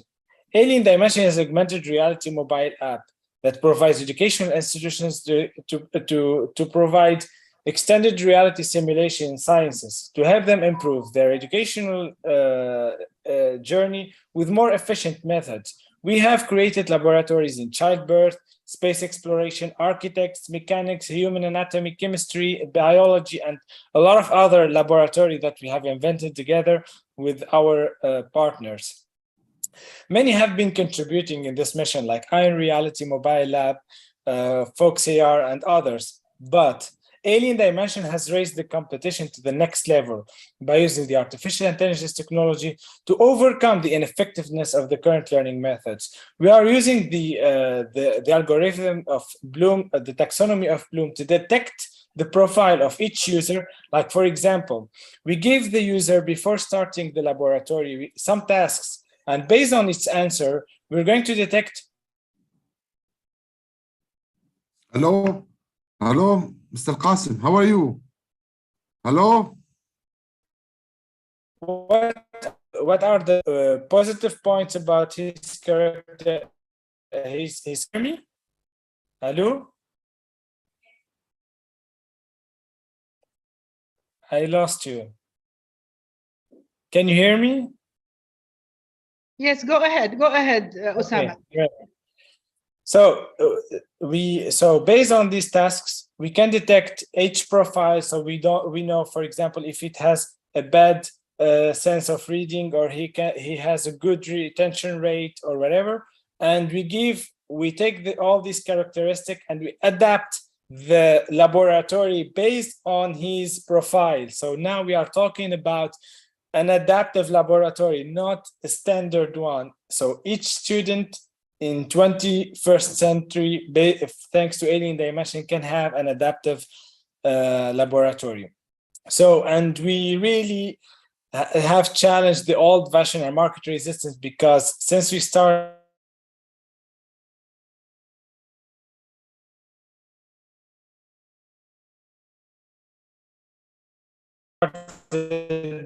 and institutions try of gamify technology into the sector, but unfortunately we succeeded in integrating it, and now we have thousands and thousands of users who are using Alien Dimension. We have a lot of partners, including honorees, that have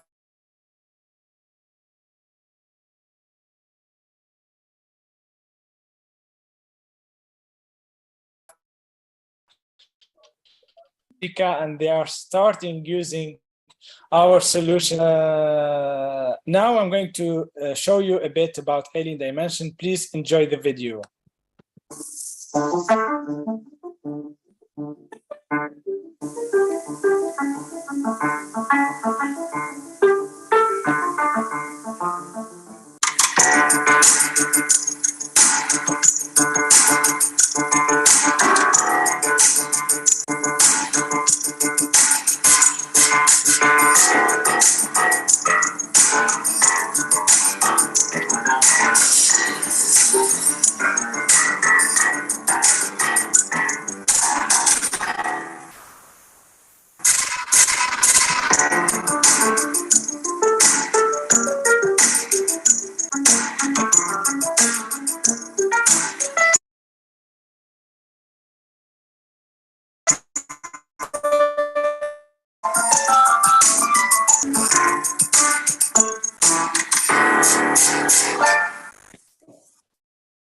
So many thanks. So as you can see, I hope that this video has shown a bit about the different laboratory that we have worked on and how students have been interacting with our laboratories. Now I'm going to move on with the second topic of my presentation, which is our very recent spin-off.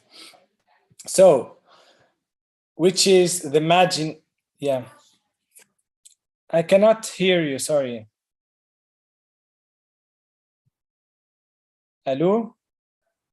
Yes, what's the problem? Can you stop share the screen, please? Yeah, I think that Professor Raid is talking with me, but I cannot hear. Okay. Professor Raid, can you open the mic? Hello. Yeah, now I can hear you. Sorry for that. Is it the same invasion or another invasion? This one you're gonna present? It's another invention. It's Okay. You start. I'm sorry. I just want to know about that. Sure. Okay, so I'm sharing again my screen. Okay. So the Imaginator. So we've been working on this metaverse since the last 5 to 8 years, and we've been developing to different organizations and extended reality simulations. Like I told you, Suzuki, educational institutions, marketing, cosmetics, and different other sectors.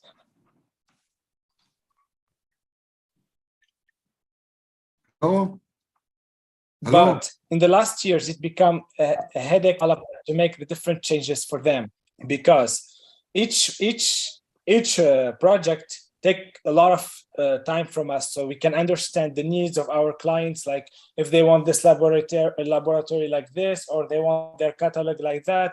So it was a challenge for us each time to provide the exact demand of every client. So we said, how can we give the ability to every partner of us to develop their own XR simulation without coding? Because at the moment, if you want to get into the metaverse and you want to create your own experience, you will need a full team of developers, a full team of 3D modelers, and a lot of other talents that are required. And for some companies, this is a huge investment, and for others, it's not necessary at this very current stage of the company. So what we said, if we can provide them with an XR studio that that it doesn't require any coding, but it can allow them to develop their own XR experiences without our need. And this is from where we came up with the Maginator. So the Maginator is an XR studio that allow everyone, which can be an educational institution, can be an organization or a company, or even an individual, to create his own or their own XR experiences and publish them into the metaverse, into Oculus, into Facebook, into every ecosystem of the XR. So the XR studio will allow them to put their content without coding. It's like using the Photoshop. So you drag and drop things. You put text here. You put sound there. You put video here. You put catalog there. You put some buttons if you want to customize all your experiences just with the mouse, and then you just publish them. And we give them also a space called the Lander, where every creator can publish and can share their creations with our huge community. So it's like, so this is the XR Studio, for example. So as you can see, it's a very intuitive studio. We made sure that every button there is very similar to other buttons that you have seen. So in other softwares, like you will feel like you're using Word, or you're using PowerPoint or Photoshop or something, or a software that is very, very easy to use.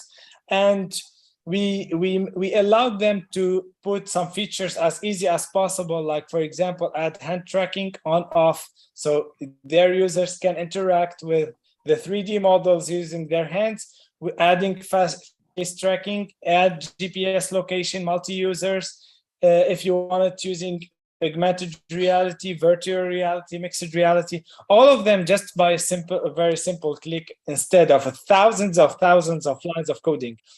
And here we have the Lander. So the Lander, we make sure that it's very similar to Facebook or Instagram.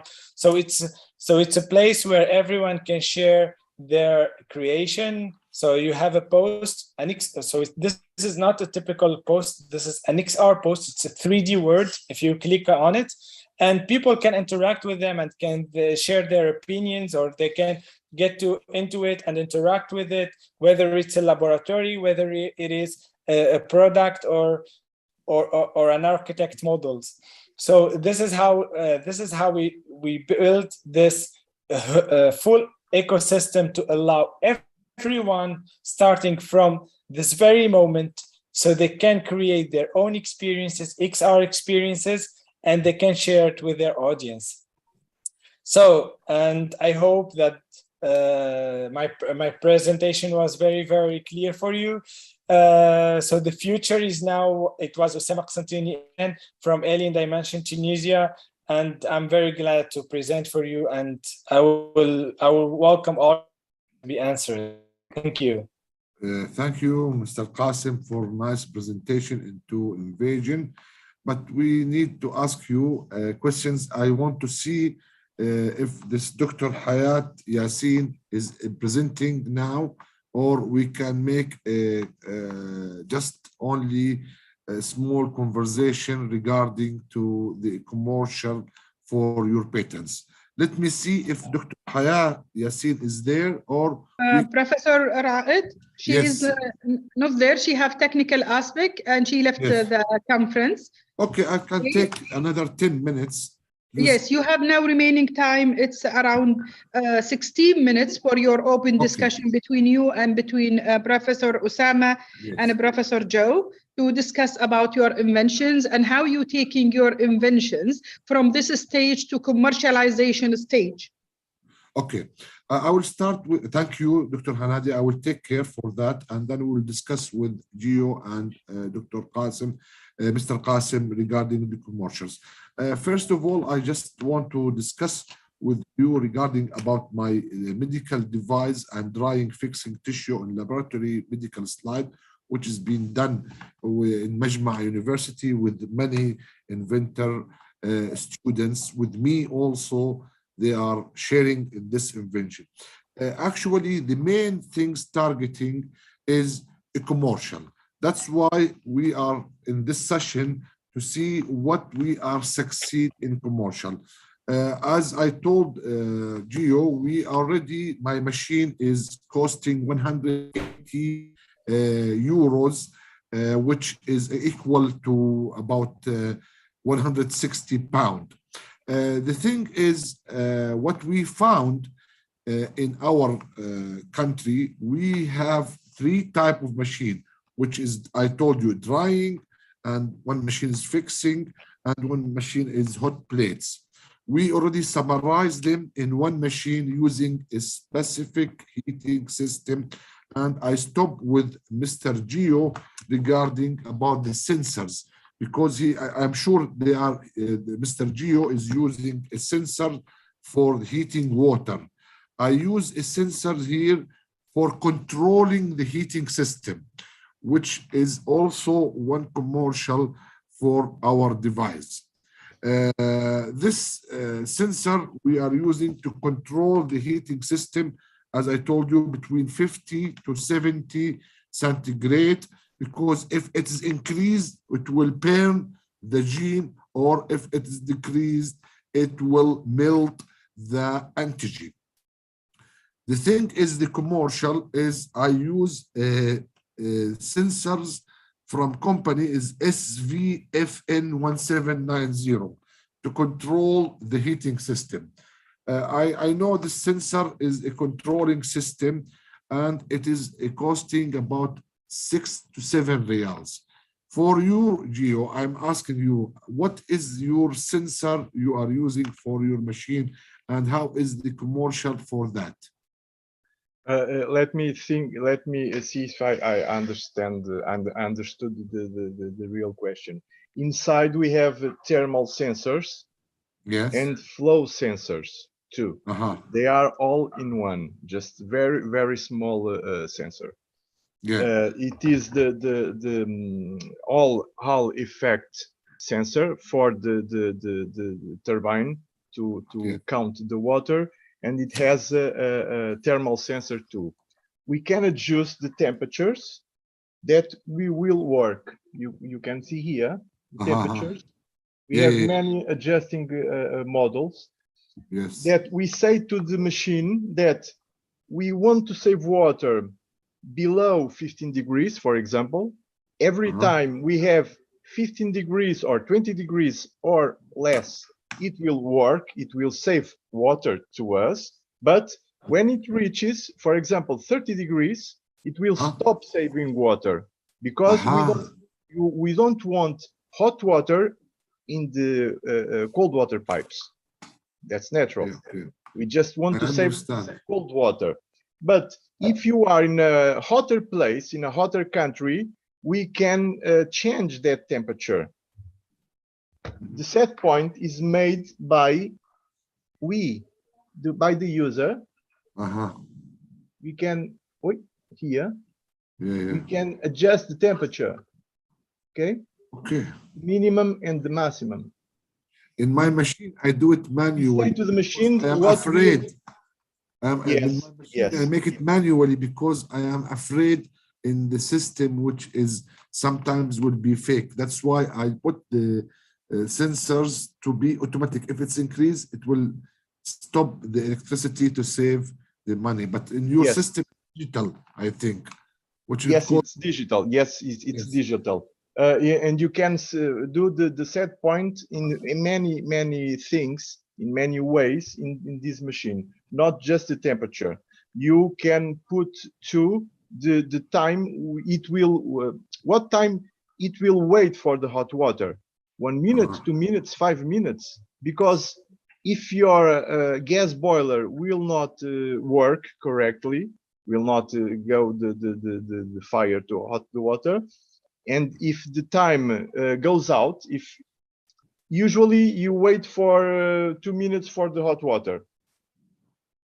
If in 2 minutes the hot water doesn't get your tap, the machine goes out. It's a safety system that we have inside. Safety system.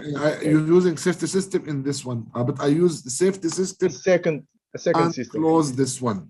It's a second system. For future plan in my device, I would like to ask you, because in my device I have future plan, and I would like to see if you have future plan in your device. For example, in my device, I'm using now a light system for controlling the heating to adhere the antigen and the gene inside the tissue, as I discussed with you, because we already found some gene, it will dissolve or disappear or evade while we are using the ordinary heating system. Because, you know, tissue is very sensitive, and the gene and antigen is inside the tissue. If it is increased, even though you control the heat, after staining, it will not appear or disappear or mask. That's why we are using light heating system with a UV in my future, in my device, in the second version. You know, this one, it will create something, and then we have to test some staining after that while we are using this one with my students. Next semester, I'm in the university in Majma. Next semester, we need to produce this, and then we test this slide in different type of staining, immunohistochemistry, immunofluorescence, many different stain to see if our machine is working. What is your future plan in your machine if you want to develop this machine in something in new version? Do you have some future plan? Yes, many of them. This machine has it is a modular system. Modular because you have a controlling module and a peripheral module to the tap. If you want one more tap, you just need to buy one more of this. You have to each one of these, you can buy more 4 of these. Okay. You can have more 4 taps, or this set, and 3 more of these. Okay. This is about 300 euros, and this is half of the price. 160, 170. Yes, about that. Okay. And this is it can help the buyer to buy depending of the houses. Oh, I just need one tap. Okay. Oh, I need one more tap. Not the same price, just half of the price. Many people are waiting for this to the market, like Spain, like north of Italy, like England, like Germany, like United States in San Diego. They just know the machine. We will be there in the next month to show to the government our solution, because they called us because they don't have water. There are many people in the same place, and they don't have water like many other countries. Well, this is for the water efficiency of buildings. But when you are using it, you look for solutions that don't change your life. You just open the tap like always, and the machine will do the rest for you, will save your water. You don't need to change your life. You just need to put your house better, like the double glasses we have in Portugal to save energy, or to put something outside the walls to get the hot inside our. It's the opposite to you. You have a lot. That's what I'm talking to you. It's opposite in our system. But I have home in Manchester. But regarding to your one saving, because my bill in Manchester is not about meter bill. It is you pay £45 and that's it a month. Is it the same in your place, or you have meters in your yes, we have meters. I know in England in England is I pay 45 and that's it, because I have home since 2002 in Manchester. I pay 45 whatever I use. That's many people in Manchester, in London and in Glasgow want to buy our machine. But it is no point for me, because I'm paying 45 pounds. Yes. About saving. Yes, but we have meters in Portugal, in Spain, in Italy. We have meters. How much approximately your bill? It depends the house, and depends the family, the number of people in the family. But usually you can pay about 40 euros per month. 60 euros, 100 euros. 100 euros come reach like that? My partner in the summer spends a lot of money with the water, because the water in Lisbon are very expensive, or in Madeira, for example, it's very, very expensive. Well, the price is not always the same, but there are two ways to looking for the machine. One is obviously the price is very important. How many years do you get your money back? And I told you about 5-6 years you will have your money back. But if someone says to me, oh, I need 18 years to have my money back, okay, maybe you don't need the machine. Yeah, this is what I'm talking about. But some people in 2 years get their money back, because they spent a lot of water. It's not for everyone. It's to a lot of people, but not for everyone. In a very small apartment, if you have the kitchen and the bathroom in the same wall, side by side, you will not spend your lot of water, because the efficiency of the house it's good. But if you have the kitchen in one place, or your water heater is on the roof or in the ceiling, you have the kitchen spending water, wasting water, and you have your suite in the opposite side of your apartment, and you will waste about 12-15 liters per use. Everything you or your wife or your son will but use. Did you try a boiler shower better than electrical shower? You know, boiler shower is better. Yes. You feel relaxation with boiler, but in your machine, the electric one. The electric one, I don't like it, because I stop it. I just go back to boiler, because you know you have humidity, and it's better for me when I get shower, and it's, you know, making fumes, and then you go. But in electrical, you don't feel like comfortable. This is not a commercial for you. And I just want to explain to you, this is my students, Jasser Al-Baijan and Ahmed Al-Darwish and Ayad, make me the comparison between our machine, which is saving times, saving electricity is better for me. The value of the cost is about 1 to 10. And also the size and the time. This, all of them is make me commercial. Now I have to produce this machine, for example, in Saudi Arabia. I am attending next week a commercial industrial for the producing and introducing to the economy for that. Did you introduce your machine in economy company, or you produce it by yourself? Excuse me, Professor Raed, I don't want to interrupt your value discussions for both of you. Really, yes. Very value discussion with Mr. Yes, I know. All our conference and the practitioners participated in our conference is important and value for all over the world, not only for the audience. The remaining time is less than 1 minute. If you closing out, Professor Raed. Okay, to present the mic to Dr. Zahra Al-Rawhani for the AI. The AI people is waiting. Thank you so much. Before I closing, I'd like to thank you, Mr. Gio, and I would like to thank you very much. Thank you, Dr. Hanadi, for this conference, and I'd like to thank everyone.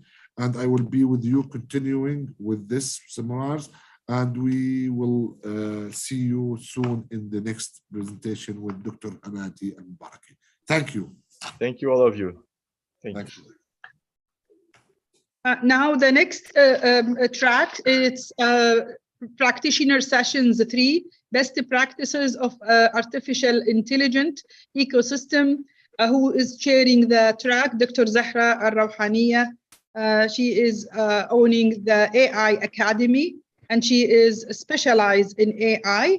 Go ahead, Dr. Zahra, and chairing the sessions. Assalamu alaikum wa rahmatullahi wa barakatuh. Good afternoon, all of you. I am so happy to be with you today, and I would like to thank Dr. Hanadi and Mubaraki for all her effort in organizing this important event. And this year we have this event as an international event. That's really a huge growth of this event. It used to be a GCC event, and now we are moving it toward a global event with a lot of participants around the world who enrich this conference with their talks, the various talks. So it's really one of the, key conferences that normally we are looking forward to have it in each year. I'm going myself to present my presentation, then the other keynote speakers. Can you please, Dr. Hanadi, give me the share? I don't have a share here in my screen. Can you check, please? I think you have all the control. Anybody is opening the share screen? No, it's the share screen with you. No. It is not here, Dr. Hanadi.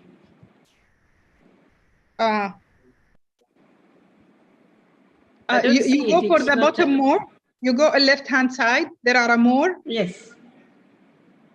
It says stop incoming video. Start incoming video. Dr. Zahra, did you send me your presentation? Do you want I can send it to you right now. I can send it to you right now. Yes, send it in the WhatsApp quickly. I will activate it from my side. Okay, sure.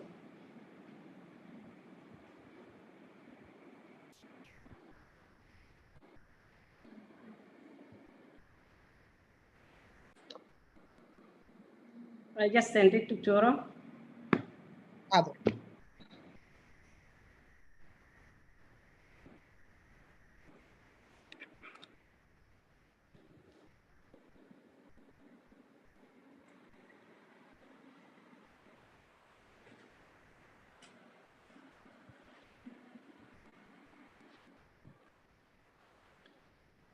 During my presentation, I will skip some of the slides, so we'll let you know.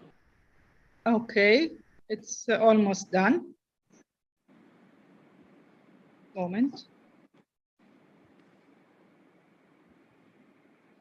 Go ahead, Dr. Zahra. Yeah, sure.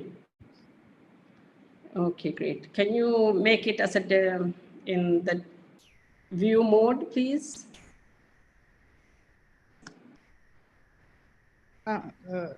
Yes. Yeah.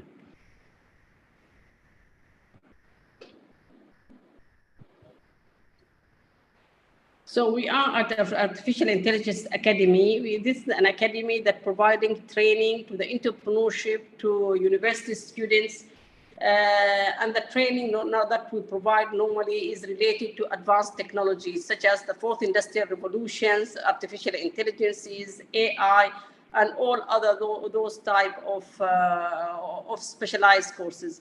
we provide with our partners certified certifications in the area of IoT, cybersecurity, as well VR and all other areas of the fourth industrial revolution. Is it clear? Dr. Hanadi? Is it clear?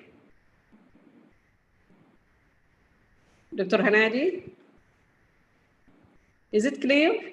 Yes, it's clear. It's clear. Okay, yes, it's clear. Yeah. Yes, it's clear. So mainly, but my talk today is about some of the work that we did with number of universities here in Oman. I am from Oman, and we were doing work to mainly to help the academia, to help the universities to have a framework, innovation and entrepreneurship framework for those universities, and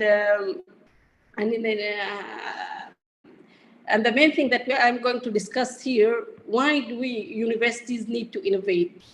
Do they really need universities to innovate? And what are the innovation processes? What are the dimensions of strategic innovation? And how we can achieve organizational excellency? When I say organization, here I mean higher education institute. As well, how we manage innovation within the higher education institute. Those are the things that I'm going to discuss. Next slide, please. So innovation and economic prosperity, this is actually based on a work that I did with the University of Central Florida in Orlando. They were evaluating number of American universities and their contribution toward the economy. And from that research, we came out that the technological innovation really brings a lot of benefit, huge benefit to the society. Those benefits are such as they improve productivity of the youth, it reduces cost, it increased actually the competitiveness of whatever work that we are doing if we put innovation and entrepreneurship at the place. As well, it improves the brand of recognition and the value of the products. And as well, it's a new partnership. It creates new partnership and new relations with others, and it increases the turnover and it improves overall the standard of living. So innovation really make our light is more brighter, as you can see from that globe, and with huge benefits. And innovation, if it is completed with entrepreneurship, when you innovate, you come out with a business that run from the innovative solutions that you find, that really boost the society and the environment as well. The second slide, please. So innovation, economic prosperity, mainly it is a creation of growth strategies. All the organization normally looking forward for a growth, and the best way of growth or creating a good growth is through innovation. So you can have either new product category or new service model. It could be as well the services that change the game or generate more income to your organization or your society. As well, it could be a way of creating customer relationships that the customers are totally hooked with your products. Universities, most of our countries in the GCC, we have a good number of youth. The percentage of population are mainly with, the youth who are in those universities. Either they are faculty members, researchers, or students. So because of that, we have to focus more on these universities. And the universities have to be looked at as a catalyst for regional economic strength. So if we look at universities as an economic type of entity that will produce and will embrace, we will embrace solutions that benefit the economy of the country, we need to find a way of managing the ecosystem of innovation within the universities and boosting it. So because of that, I am paying more attention about creating or establishing a robust innovation ecosystem that drive local economic development for the societies within those universities. Go ahead, next slide. As Steve Jobs stated, innovation distinguishes between a leader and a follower. If we create a higher education institute, an innovation, a university that really innovative university, instead of producing job seekers, it to produce entrepreneurs who will be really a leader and not a follower. Okay. Now, next slide. So what is mainly innovation? Innovation means inventions plus commercializations. Here within our society, most of the people, they think innovation about creating a product. It's not just about a product. It's more about the product plus the commercialization. How you put this product to the market, or how you sell this invention. So innovation is the search for and the discovery development. It is the improvement. It is the adoption and commercialization of new processes, new product, and new organization structure and procedures as well. Go ahead, please. Next slide.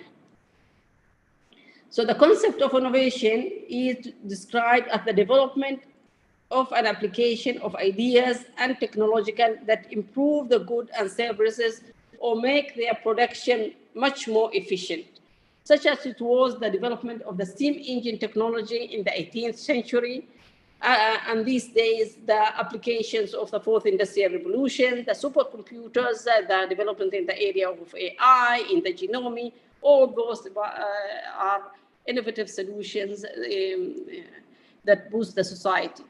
Go ahead. Next slide. So innovation mainly, it has to look about what possible within the technology, what we can do with the technology to provide desirable solution for the users. So we need to utilize the methodology of design thinking. In the design thinking, we need to have an empathy to see toward what are the problems and the issues that we are tackling that in our life. And from there to try to use the technology to find a solution for those problems. And this solution is supposed to be viable to the marketplace. It's supposed to have, a market, so we get a revenue from it in one way or another. So that's described in innovation. Go ahead to the next slide.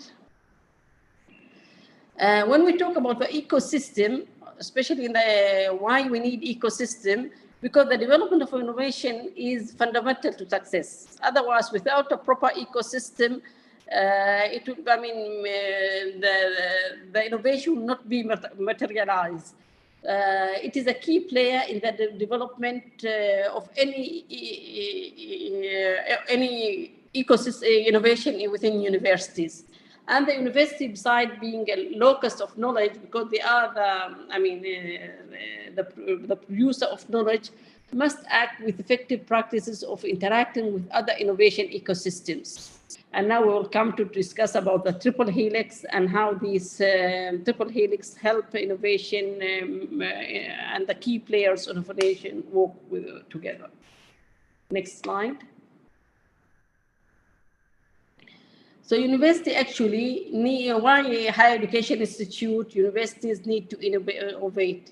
They need to innovate, especially in this area, in these days of the crisis, economic crisis, cut down of a lot of benefit for the universities, because they need to serve as the need of the society. They need as well to modernize their technology to fit to the trend, the latest trend within the technology. And they need as well to stay, as I said, within the financial barrier that is there. So university innovation is more about inventorship. So the innovator, they should be inventors and work with technology transfer offices in order to commercialize their innovations. So it is really very important within university is to develop the culture that stimulate this change. Instead of faculty member and researchers thinking about the production of research papers, they should think more about getting patent and selling inventions. So they need to create a good use of technology, as well to prepare youth to have their, in the area of the entrepreneurship. So instead of producing job seekers, they produce the people who generate job for others. Next slide. And when we ask ourselves, how does innovation look like in universities today? We can see today it is similar to some universities. They make certain inventions. They have offices called technology transfer offices, and we work with entrepreneur, and they have seed fund for startup companies. So innovation is the production of something of new into practice, and this innovation is normally not emulating what Harvard is doing. We have to look around ourselves. What are the needs of our society? What are the needs of our environment? We are living in totally different areas with different needs. So we need, whatever innovation, they need to reflect the need of the society. So, and to create a value with it. The second slide, please. When we call innovative universities, what do we mean innovative universities? This is actually one of the toughest things or one of the challenges that institutes facing these days, to create innovative universities. It means that the institute have all the work toward a common purpose. The purpose, student, faculty member, researchers, all they should work with the common purpose, and their mission should be to have, to have innovative culture within their universities. Okay, that slide, please. So the university, in order to create the culture of entrepreneurship and the culture of innovation, they must develop conceptual strategic innovation framework. And this innovation framework will provide the universities and the organization with the guideline and tool to create an effective innovation ecosystem. It gives as well the universities and the organization a way to effectively evaluate their idea, weigh those ideas, what are the pros and the cons of each idea, and to make a proper decision about those ideas and which idea to fund and which idea to create a team to work on those ideas to make it as a real invention or a process or innovation that can be utilized. Next slide, please. So mainly in this, with the creation of the conceptual framework for innovation ecosystem, it will be a real collaboration between university and the industry. So the university will participate in actually practicing within their labs different ideas in order to create certain product that meet the industry need. And the industry will find manpower for students who are very talented, faculty member with huge experience who would work in this area to create the product of the future or the processes, the innovative processes of the future. Okay, next slide. And this is the innovation triple helix. Innovation triple helix consists of three main areas, which is the academia, the university, which are over there. It is the main concern is the knowledge, the ethics, and the cooperation. And the government, is to make the regulations and the political option for those for the technologies to be adopted. And the industry is the producer of the technology, with the help with the academia and the regulations from the government. And this help mainly it helps the society to have a better life. It helps the economy, and as well it helps the environment to create a sustainable type of environment. And the core on all these is the innovation and entrepreneurship, that we are creating innovative manpower and innovative solutions with entrepreneurial mindset of the youth who will, we need to think about the totally a new way of job. When the mechanism will be totally changed. The entrepreneur will be doing services for various organizations, various ministry, and those stuff. So that is the new way of looking to employment. The employment is not just having people seeking a job, going to different interviews and invited to one of the ministry or one of the organizations. It should be those organizations should seek services and whatever services or products from entrepreneur, from SMEs.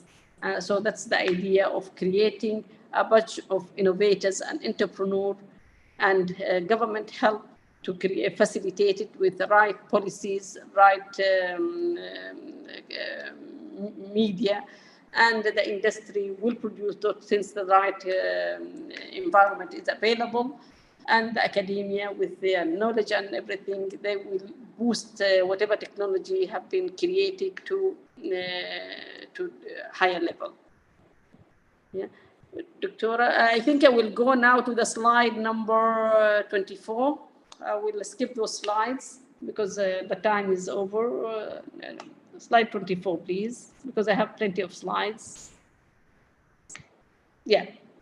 So mainly what we are focusing in the dimension of strategic innovation for organizations is to create the framework that generates 7 dimensions. And this with those 7 dimensions, we produced portfolio of several outcomes. And those outcomes mainly we claim that inshallah will drive the economic growth. This dimension is manage innovation processes. So whatever organization, they need to have a processes how they manage innovation within their organization. The second thing is strategic alignment, how to align whatever innovation and to build capacity to train the human capital and as well to create an environment that align with whatever changes that this innovation will create. The third thing, industry foresight. We need to foresight what the industry will need in the future. So and to expect the new technology that will be needed and that innovative solution will be. The fourth thing is customer insight. We need to do a lot of that type of design thinking practices in order to understand the need of the customers toward the new technologies. And the fifth one is the core technology and competencies is, the specialization. In which technology our organization or university would like to focus more and to be competent on it. And then we need to measure each time like twice a year to measure organizational readiness. Is this organization ready to embrace those type of innovation or not? And then discipline implementation. So that way of managing the whole path and the quality assurance of the path toward different type of innovative projects. 25th. Next slide, please. So the first phase actually is to create organization, leadership, and culture. It's very important to build the culture of innovation and to involve all the people from different in the organization within the culture. So because with building the culture, we need as well very strong leadership So we need that for leadership to believe on the innovation and the importance of innovation, and the whole environment to be aware that, I mean, they're working, they're supposed to move their way of practice toward innovative approach. So they to address the processes of innovation, how the technology will enable them further. So the whole environment will have the culture of innovation from the top down, from the leaders to the other employees. Next slide, please.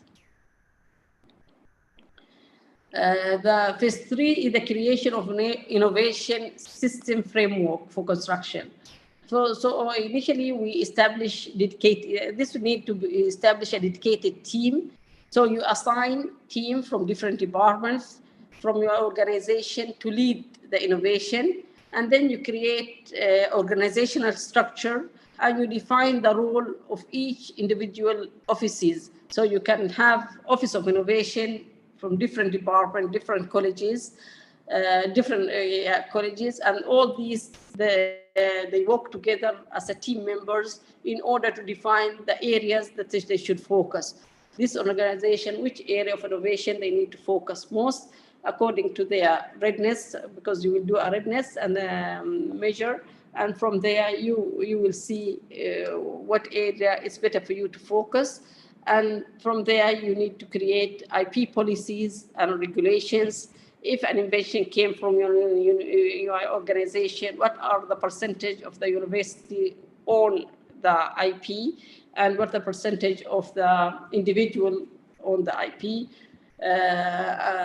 or the industry as well, who collaborated in fundraising for that technology. So you can try to see how you work with IP policies.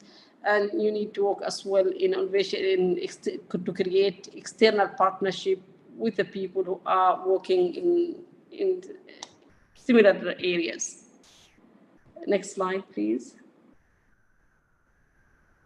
The third is the development of innovation management system. You have to have a system that manages the innovation as a whole. So you define innovation policy, intellectual property regulation, you conduct technical evaluation of innovative research outcome from different departments, you conduct business evaluation and the viability of this invention, you assess potential commercialization options that could be sought from licensing or creating a startup.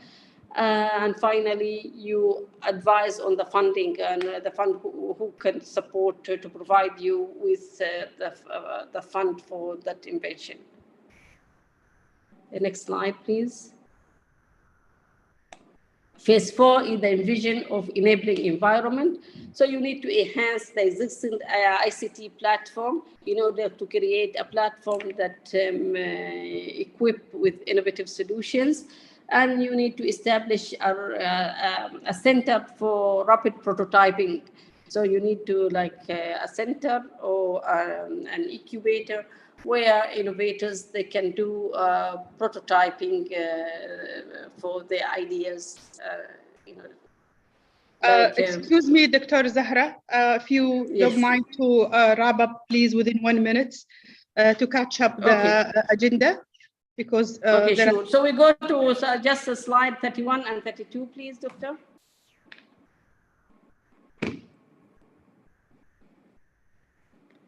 So managing innovation, we need to have a shared vision and a leadership that will innovate, to clearly articulate a shared sense of purpose, to top management commitment. We need to have appropriate culture, encouraging creativity, enabling learning and interaction.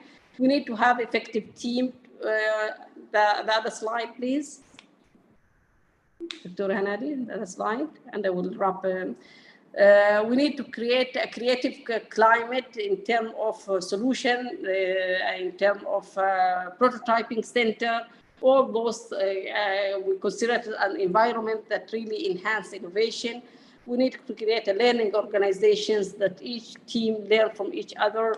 And we need to promote the champion by providing them with incentives, with seed funds, so they can, their innovation could taken further and go out. The last slide, please, Doctora. No. Oh, I am done almost. I am done, Doctora. This is the process normally when we do it. Thank you very much. Excuse me, all the presenter, please be sure you closing your mic. Not interrupt the other presenter. Go ahead, Dr. Zahra, to present with you now, Dr. Sadiq, and also yes. Now we have. I am happy to present Dr. Sadiq Mohammed to have a talk, to deliver his talk for 20 minutes, and he is from Kuwait. Dr. Sadiq Mohammed, are you available? Dr. Sadiq? Can you open the mic, Dr. Sadiq? Dr. Raed, would you please to be sure you closing your mic? Yeah, it's already. Can you hear me now? Yes. Can you hear me?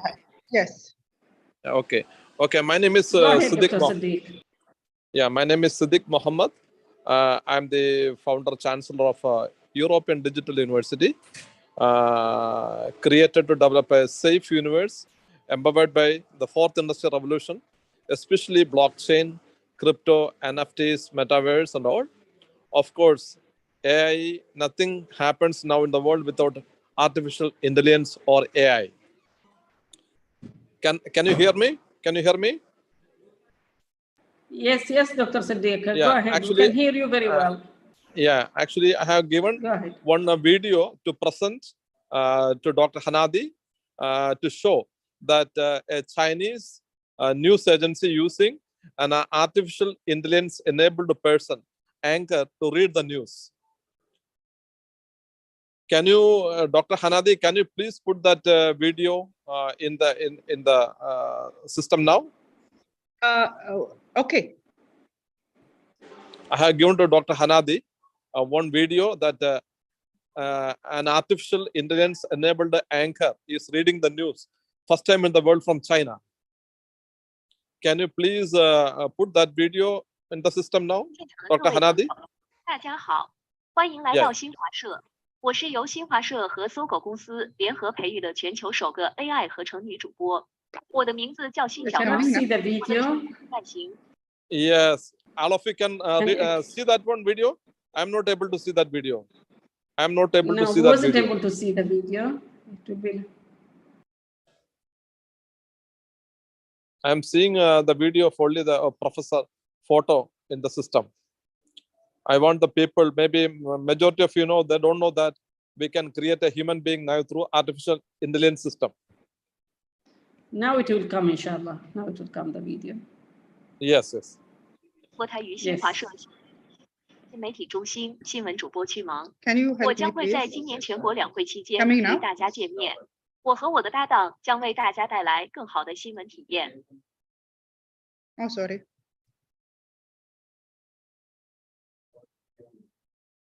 Ending.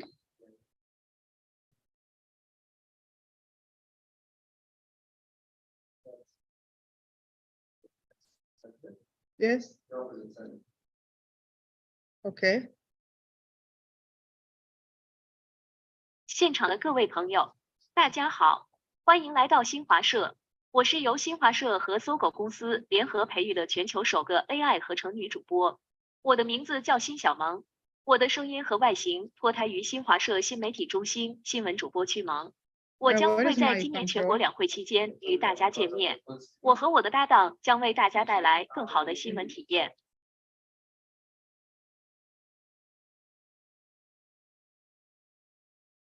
Finish?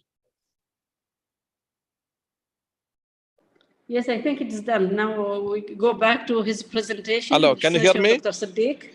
Yes. Excuse me, Dr. Sadiq. The video it's in Chinese, and we are here English and from the US. It's okay. It's only okay. It's the meaning is conveyed. Yes, please. Saving your time and saving our time. Okay, please. This is not a real person. this is not a real person. You saw a beautiful lady in the TV screen as an anchor, but she is not real. It is created by the artificial intelligence system. The biggest news agency of China called Tatiao is a multi-billion-dollar organization.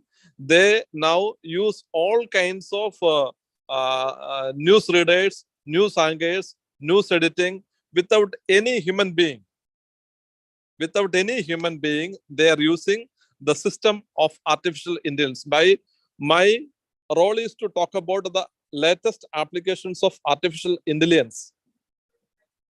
All of you are aware now that the automobile division like a Tesla car, they are using driverless car for all kinds of the artificial intelligence system using driverless car, because the human error causing a lot of death in the world. Can you listen, all of me? Yes, we can listen to you very clear. Yeah, do you have a presentation, or are you going to have a presentation? Sorry that the presentation what I give you, first time in the world, Chinese news agency, they introduced artificial anchor in news. So all of you are aware that now the artificial intelligence enabled doctors are coming. The AI enabled doctors are coming. The AI enabled actors are coming. Even you can see in the education system, you can see in the medical system, medical doctors are coming in artificial intelligence system. So can you hear me? Yes, we can hear you very well. Yes. Yeah. So what I want to say, convey is the whole world is the artificial intelligence system is becoming a biggest threat to humanity in one way, because most of the important jobs in the world are going to be taken away by artificial intelligence system, like medical doctors. So you can see now AI enabled doctors, and AI enabled lawyers. Now AI enabled professors, teachers. Now if you go to a college, university, you can see that the professor is a virtual person. It's a virtual world. So my university is teaching about the blockchain technology, cryptocurrency, metaverse, and we developed the first PhD in metaverse in the world. So metaverse is the culmination of all these new technologies. Metaverse is because since you give me very long, short time, in fact, I was in a conference, I'm in a conference still in Raffles Hotel, Dubai. So I come out from the conference for this program because only you give me 10 to 15 minutes. So I'm having a lot of slides, videos to present. Maybe next time, I just thought of introducing myself today.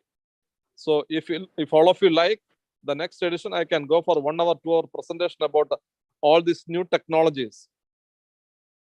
So any of you want to have Dr. Sadiq, if you have a presentation ready, it will be nice to share it with us actually, because you have a 20 minutes talk, and it would be, more engaging to share a presentation with the participant, if possible.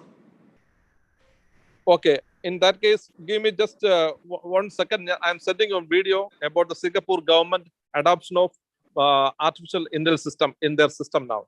Give me just a few minutes, okay? Yeah, it has to be in English, please. Yeah, it will be. Okay.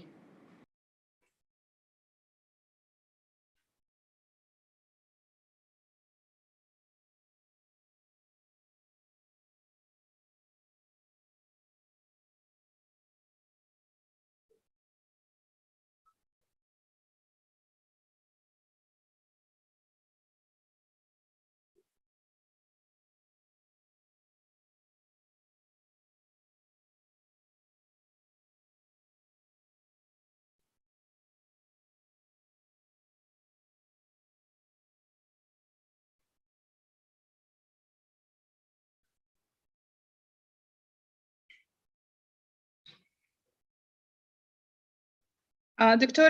Zahra, to wrap up the time and I think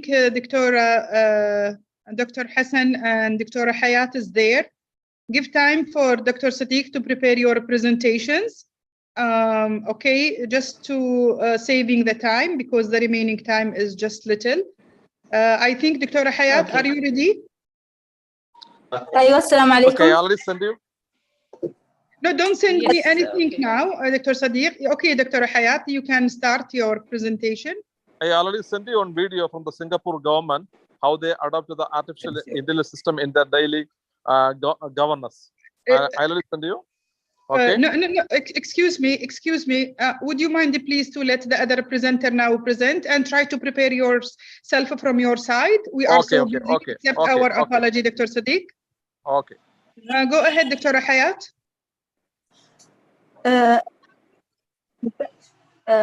بسم الله الرحمن الرحيم. السلام عليكم ورحمة الله. كل الشكر لك الدكتورة هنادي. سأقدم اليوم شرحي باللغة العربية. نتحدث عن تقنية النانو تكنولوجي في السوائل الممغنطة. بسم الله. دكتورة هنادي. نعم. Is it okay in Arabic to present? Yes, there are a translation live. Anyone want to listen in English, you can go to the translation channel. It's ready. That's great. Thank you. Thank you. طيب نتحدث اليوم عن تقنية النانو تكنولوجي في السوائل الممغنطة. هي تقنية جديدة لتوليد الكهرباء، وهي بالطبع تقنية يمكن تطبيقها في صناعة الألواح الشمسية الجديدة، ولذلك فهي طاقة غير ملوثة للبيئة وتدوم فترات زمنية طويلة. من خلال المبدأ العلمي المتفق عليه في توليد الكهرباء، وهو مرور مجال كهربائي بين أطراف ملف نحاسي معزول ينشأ من خلاله تياراً كهربائياً. التقنيات السابقة ترينا أنه بوجود مغناطيس ثابت بين ملفات نحاسية معزولة عن طريق الدوران أو الحركة الأفقية أو الرأسية تتولد تيارات كهربائية مترددة في هذه الأسلاك النحاسية المعزولة أو الملفوفة مع بعضها البعض، حيث أن الفكرة تعتمد في توليد هذه المحركات المتعددة عبر أجسام متحركة ميكانيكياً، فتتم من خلالها تحويل الطاقة الحركية لسوائل ممغنطة عبر أنابيب معزولة ملفوف حولها ملفات لاقطة للمجال المغناطيسي المار بين هذه الأنابيب، ثم يتم تحويل هذه الحركة إلى كهرباء. في هذه التقنية، وهي عبارة عن صناعة وقود جديد غير قابل للاستهلاك ولا يترتب عليه أي انبعاث لمواد تضر البيئة، يتم خلط جسيمات المغناطيس بسوائل لزجة لكي تقلل الاحتكاك وتستطيع نقلها كمادة سائلة في الأنابيب اللاقطة للتيارات المارة عبر الأنابيب. وحتى لا تصطدم هذه التيارات بملفات الالتقاط وهي تحمل مجالات مغناطيسية أثناء حركتها، تتحول هذه المجالات المغناطيسية في الملفات الناقطة لتقوم بتحويلها لتيارات كهربائية. طبعا أمامكم هذا شكل الذرة الذي يتكون منها السائل الممغنط اللي هي الفكرة الجديدة.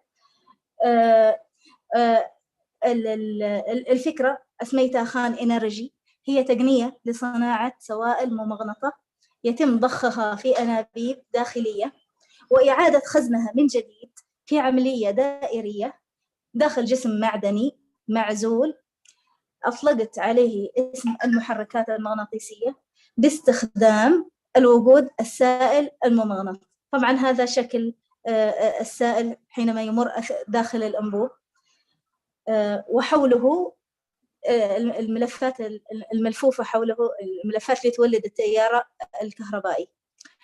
وهذا أيضا شكل الذرات اللي بداخل السائل تملك طبعا خاصية التنافر الذاتي بينها حسب استقطابها. هذه التكنولوجيا بإذن الله سيتم تطبيقها في محركات مستقلة مثل هذا النموذج المعروض أمامكم. كل الشكر لكم. كل الشكر. شكرا جزيلا. شكرا جزاك الله خير الأخت العزيزة حياة على هذه المبادرة الجميلة. Thank you very much Hayat for explaining your invention. It's really a great one. And now we go to the other speaker, either Professor Siddiq Mohammed or Dr. Hassan Al-Bahrani. I think Dr. Hassan Al-Bahrani, yes, excuse me, Dr. Hassan Al-Bahrani is better to... So we'll start with Dr. Hassan Al-Bahrani, so then we give time for Professor Siddiq to show us about the latest AI technologies. أهلا وسهلا. Good evening all. Thank you. Thank you for your introduction. Thank you for all participants. Thanks for the organizer for the hard work that they are doing for their coordination and conducting such a great conference. Allow me to share the screen. If you can end sharing the screen with the previous presenter so that I can share my screen. Please, can you end the screen? Dr. Hayat? Dr. Hayat, if you can stop sharing the screen because I can't. نعم معكم. If you can stop sharing. Please kindly وقفي عرض شاشتك دكتورة حنان. حياة تفضلي. Thank you, Dr. Hayat. Thanks all to the presenter. Let me share the screen and hopefully it will come to you shortly. Please confirm the screen is already shared. Yes, the screen is shared and it's look nice. You can just go to a display mode. Great. Great. That's really great. All right. So I will give an introduction about the performance management and the practitioner of data and AI, how they are related and how it's impacting our strategy or performance within any organization, private sector or institution. A few of my projects implemented within across the government sector, like oil sector or private companies, have been publication within local magazine like Kuwaitis or international magazine like Computer within Middle East internationally. During my presentation, I would like to just give a few minutes about my passion of my future vision, what I need to implement within this year or the next year. Hopefully, it will be my presentation for our next conference, which is about establishing Internet of Things Foundation within Kuwait for the vision of allocating department and helping human resources and financial resources to help the economy within Kuwait. So I will add also to my passion of establishing foundation for Internet of Things, how we can support organization, private sector in the field, and why we need to do that to encourage and how that market is adding value into the world within oil sector. So which sectors that we need to tackle within foundation of such institution in Kuwait about network, Internet of Things, about a new technology within the transportation or the security or surveillance within companies or private companies or institution. Also the healthcare situation or the healthcare sector, how it's important about collecting data or communicating machines to machines and adding a great service within the oil sector. Going back to my topic, performance management and the AI. Of course, I have to give a few minutes about the element in performance sector before going to AI. Of course, you know, for each strategic performance has an element of strategy, you know your market's insights, your strategic intent, innovative stream and business strategy, moving to the execution of that, of your own strategy. You need skills within your process, within your people, employee. You need to know your critical task. You need to impose specific culture within the organization so that you form your organization implementation. One of the saying which I like from the CEO of USA Today in 2000, he said, we are no longer in use of paper business. We are in the news information space where we would better learn to deliver content regardless of form of content. And you know the difference between the generation are being today that third of the generator or the generation are reading the regular newspaper than their parent. Of course, Generation X's also have third of their boomers. Today's revenue are coming and increasing from the online ads revenue are increasing more 30%.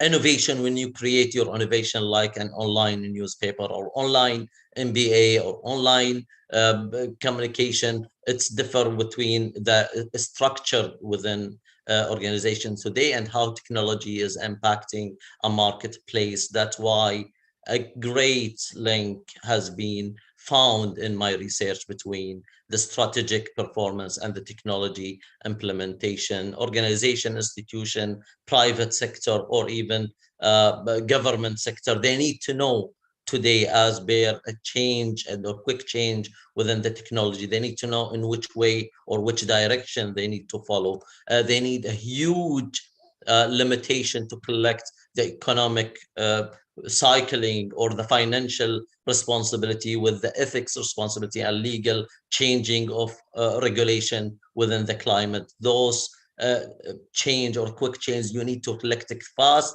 and immediate react within your strategy so that your customer retention and business performers are sustained. I will come back to this slide at the end of a presentation about how strategy and the critical task within the organization and private sector, how you build your capability, how the formal organization unit or department, are they working in silos or today is as an agile? How is your leadership capability skills can deform and perform within the organization? At the end, the culture, the atmosphere, the environment of your sectors or your department or your organization, how you form that culture of change of your strategy immediately and react to the marketplace.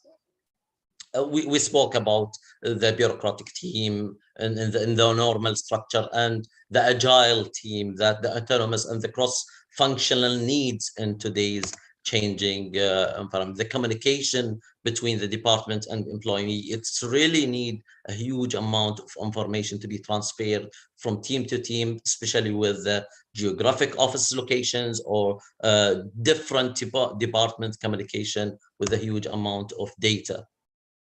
Great change has been captured within years, like Mr. Gordon, I found it his guru, how he changed in 2-year period the Continental of Airlines from the worst economic place to the first airlines. I found it's like IBM, Microsoft, or even Lululemon market. I will give you a case study and a quick presentation. The geographic inquiry, you know about Kuwait oil country, 95% depend on the oil sector and the producing of oil. This is the map of oil sector, different department within the oil sector, 3,000 plus number of wells, and that wells producing oil and gas and water, a huge amount of information, different department location that need to utilize the AI system and to enhance the capability and the energy demand for oil. Based on Consultant Institute of Marketing framework, developing of people competencies or skills are easy. Developing your process might change easier or faster, but understanding the change in technology must be captured, and understanding how you are utilizing the technology to impact your capability equation. As a result, a red line is one of the case study before 2012, before implementing AI, number of completed services delivered in a specific company have lower than number of planned, where after AI communication, different decision has been made, different strategy, number of delivered service as more and higher than the planned in the forecast. I will skip the two slides just to capture the time. I'm just giving you an insight of number of amount of data need to capture per well location or producing well. They need to know the fluid level for each wells, that fluid level. They need to know the pressure, temperature, the level, depth of the fluid, to calculate an equation for what is the pressure and inside a specific well, inside specific depth. At that column, they need to design for that specific fluid number of equipment or type of equipment design that need to be lower in each wells. And from that, you need to deliver specific information about producing water or producing oil, utilizing AI in such wells by lowering sensors and motors for each wells to collect that amount of data, communicating through SCADA system and understanding the well performance, producing from reservoir to the end of the tank and value chain to marketplace. I will skip. I know I have 10 minutes space for my presentation, but those slides. Time is over, Doctor. Thank you. Thank you. If you could go to the conclusion. Yes. The conclusion, as a result from AI, number of wells, you can see the dramatic increase of number of wells producing, where the troubleshooting have been reduces for the total population of utilization of AI and sensors and communication between performance and managing. I have a video, but I don't want to open it. My closure or takeaway, can you see the change within your organization? If you can see it, are you willing to change, and how to change it within the sector that you are working? Thank you. I hope that's the 10 minutes. Great. Thank you very much, Dr. Hassan Al-Bahrani, for this excellent talk. Actually, about, you talked about organizational strategy related to implementing AI, and then you came out with a practical solution. The analysis that you did to show us the real cases and the real impact of AI, especially if an organization implemented AI in a structured way. I really like your talk, and it really, it is a similar idea that what I discussed earlier in my talk, but you explain it in a much better way and more understanding and double way. We complete giving each us other's real examples. That's really great. I need to give 2 minutes to Dr. Siddiq Mohammed if he's ready, so we don't miss him or don't miss his whatever. The solution that you want to present it to us. So I think all of us would like to see that solution as well. So we give to Professor Siddiq Mohammed 2 minutes to present the video from Singapore that you want to present it to us. Go ahead, Doctor. Are you available? You can wrap up, Dr. Zahra. He is away from the computer. Okay, we have the remaining time is 2 minutes, and the next who is chairing the next sessions is Dr. Hassan Al-Bahrani. He will take care about next sessions. If you want to wrap up and closing the sessions, you have less than 2 minutes. Okay, that's really great. Maybe I ask a question to Dr. because Dr. Hassan now he is available with us. Dr. Hassan Al-Bahrani, can you tell us, for the industry, what is the, you was talking about organizational strategy of implementing AI, and you talk a little bit about the structure of thinking. So what is the path? I mean, if certain industry, and since we can see around us, the future is changing a lot. How, what's your advice to the industry, certain industry, to implement strategically AI solutions within their industry? In 1 minute, if you can give us an answer. I believe technology is changing quickly. You need to structure your strategy based on how you are, the flexibility, how you are flexible to change, and how your process and employee skills are willing to change and adopt with the change of technology. I believe this is a critical for the path of changing and implementing the new technology of AI. Yes. Yeah. So you see your readiness and the readiness of your employee, and based on that, you embrace and you try to integrate certain solutions that match according to your niche area and according to your capabilities. So you have to match it with the readiness factor of the technology within your organization. Yeah. Exactly. Great. Okay.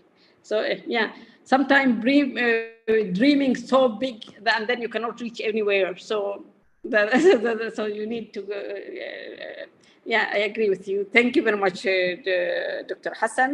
And thank you. The floor is yours. Thank you, Dr. Hanadi, again. Thank you for all this well-organized conference and the wealth of knowledge that have been distributed, inshallah, في ميزان حسناتك, Dr. Hanadi. Great. Thank you very much for the great organization of this event. A great thanks, Dr. Zahra Al-Rohaniya. This is the 3rd year she's joining our conference. Thanks for all speakers. Thanks for all audience who is listening us. Dr. Hassan, you take care about the next practitioner session 4. It is best practices for entrepreneurial ecosystem. You will chairing this session and presenting all the speakers. Thank you, Dr. Hanadi. I need to update if the names listed here are all available. Abdul Raouf Al-Faili, Maryam, and Dr. Marco, Kevin, and Abdul Rahman. Please, if you are available, I can see Abdul Raouf.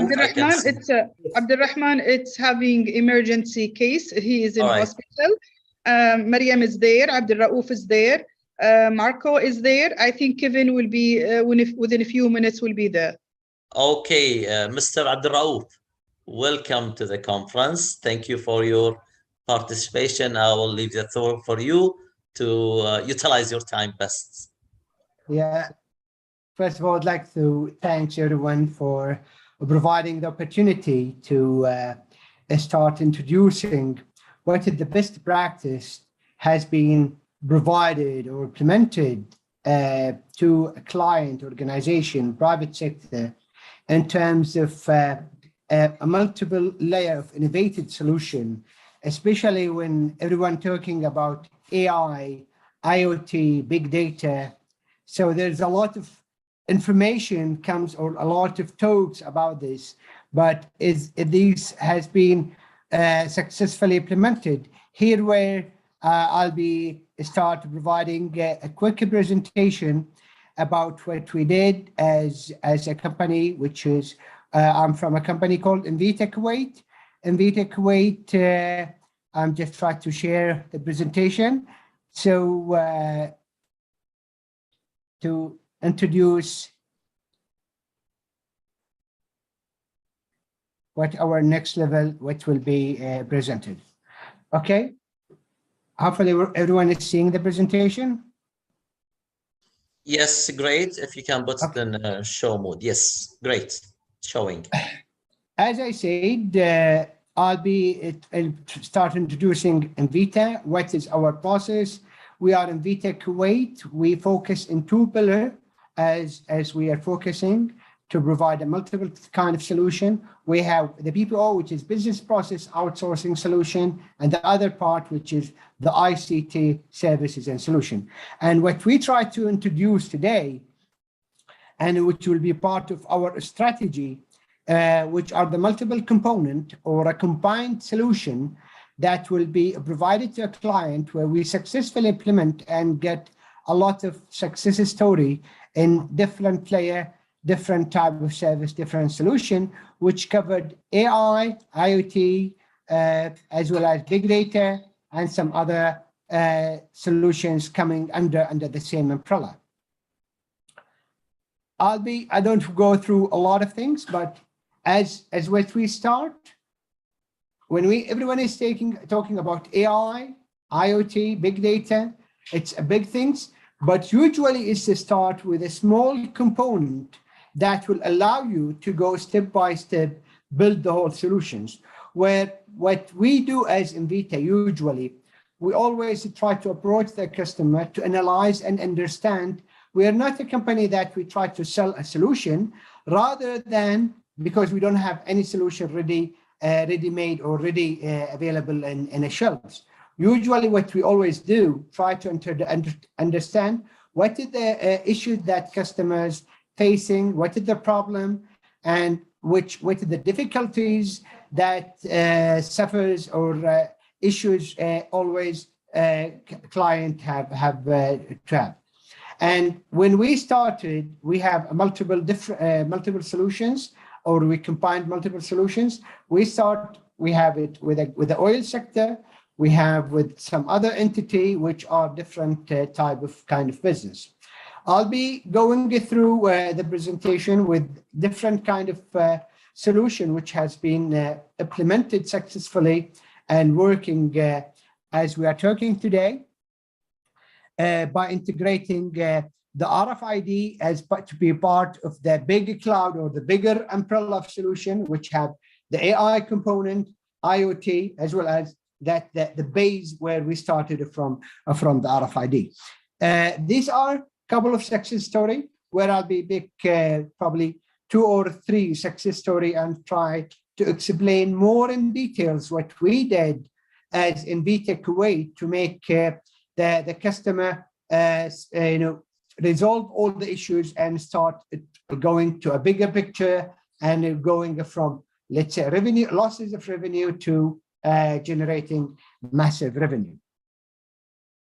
As we go, will be first step, we'll be discussing about the oil sector, which is purely, we discuss about the fuel management. Well, as a gas station, there is always a fraud happen to a gas station, this is a global issues. It is not only here in Kuwait, that it's faced everywhere.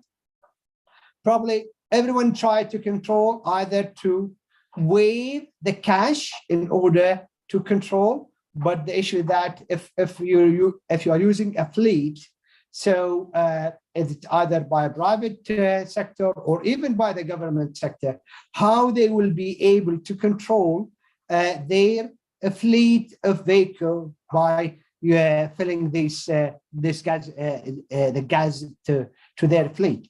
So the losses usually the gas station company they're facing between let's say 30 to 60% losses due to a fraud happened from either the misuse of, if there is a prepaid card, or non-paid for the fuel. Somebody come, fill, and just go. Or even what I said, if there's a prepaid card, that the misuse of a prepaid card, I can use it for my personal vehicle, which is not belong to government. So when we try to think how we'll be able to resolve it, we start step by step with a multiple layer. That's what we said. We built the base where we said the first things is we have to identify this vehicle which is going to fill the fuel. It is exactly the same vehicle that is registered under, let's say, the government entity, or even under the private sector or under the company. That is the vehicle which is supposed to be using that amount of fuel. So when we build our solution, which is in a multiple layer. We have we build the RFID to have it in the full in each gas station.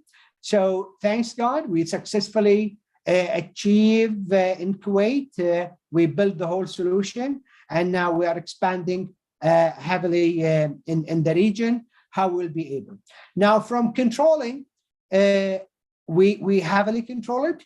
I'll tell you from the gas station side, and then later on I explain how the solution is happening. The gas station side, the feedback that we got after 6 months of implementation, they said, oh, I think we, as a gas station, that is the number of fuel selling, it become reduced for them.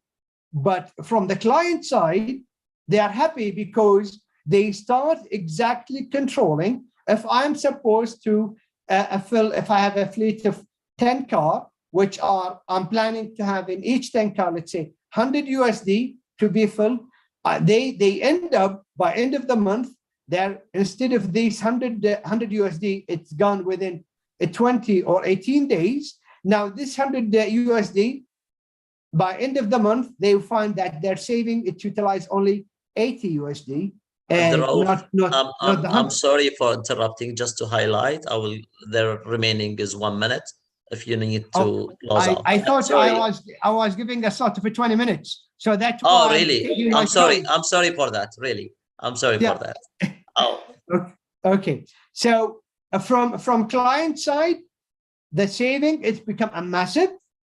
Again, from the gas station, it's not their issue that not selling, but they start collecting a serious now that which happened for them, it's increasing that the client which are using that system. So the system where I try to put it here in a simple way, if you've seen the videos, now these are the pump. The pump is communicating to the tag. You can see it, the tag already inside the car. So it will not be open unless there is a communication between the pump and the RFID tag, where the RFID tag is authenticating about this car, that is which has registered. So now what the system is do, it's to try to double check if have this, what type of product this client have to be used, what is the amount of fuel he needs to fill, and if what exactly, if there's a defined per day, per week, per month, what have to be done. So now when it's creating these as an IoT, it will be communicating directly to the billing system, which is controlled by the gas station, as well as to accountant and the client directly communicating directly. Now, as an IoT, if we provide through these sensors, which we provide, we start generating a lot of statistical where we try to define is that's supposed to kind of a fuel need to be increased for that users, or he need to it's that the amount is defined.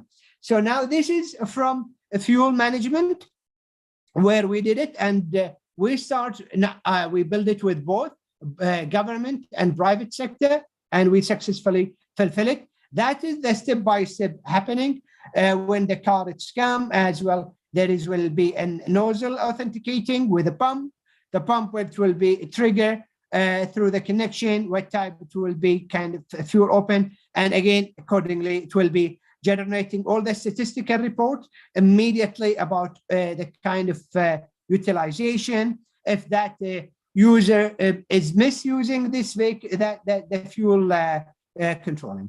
Now, there is another part, which is, I try to skip it, that is more, and that now it's not only from vehicle side, as well as when you fill the fuel to the gas station, how we are be able even to control it, and we give the triggers of what kind of fuel.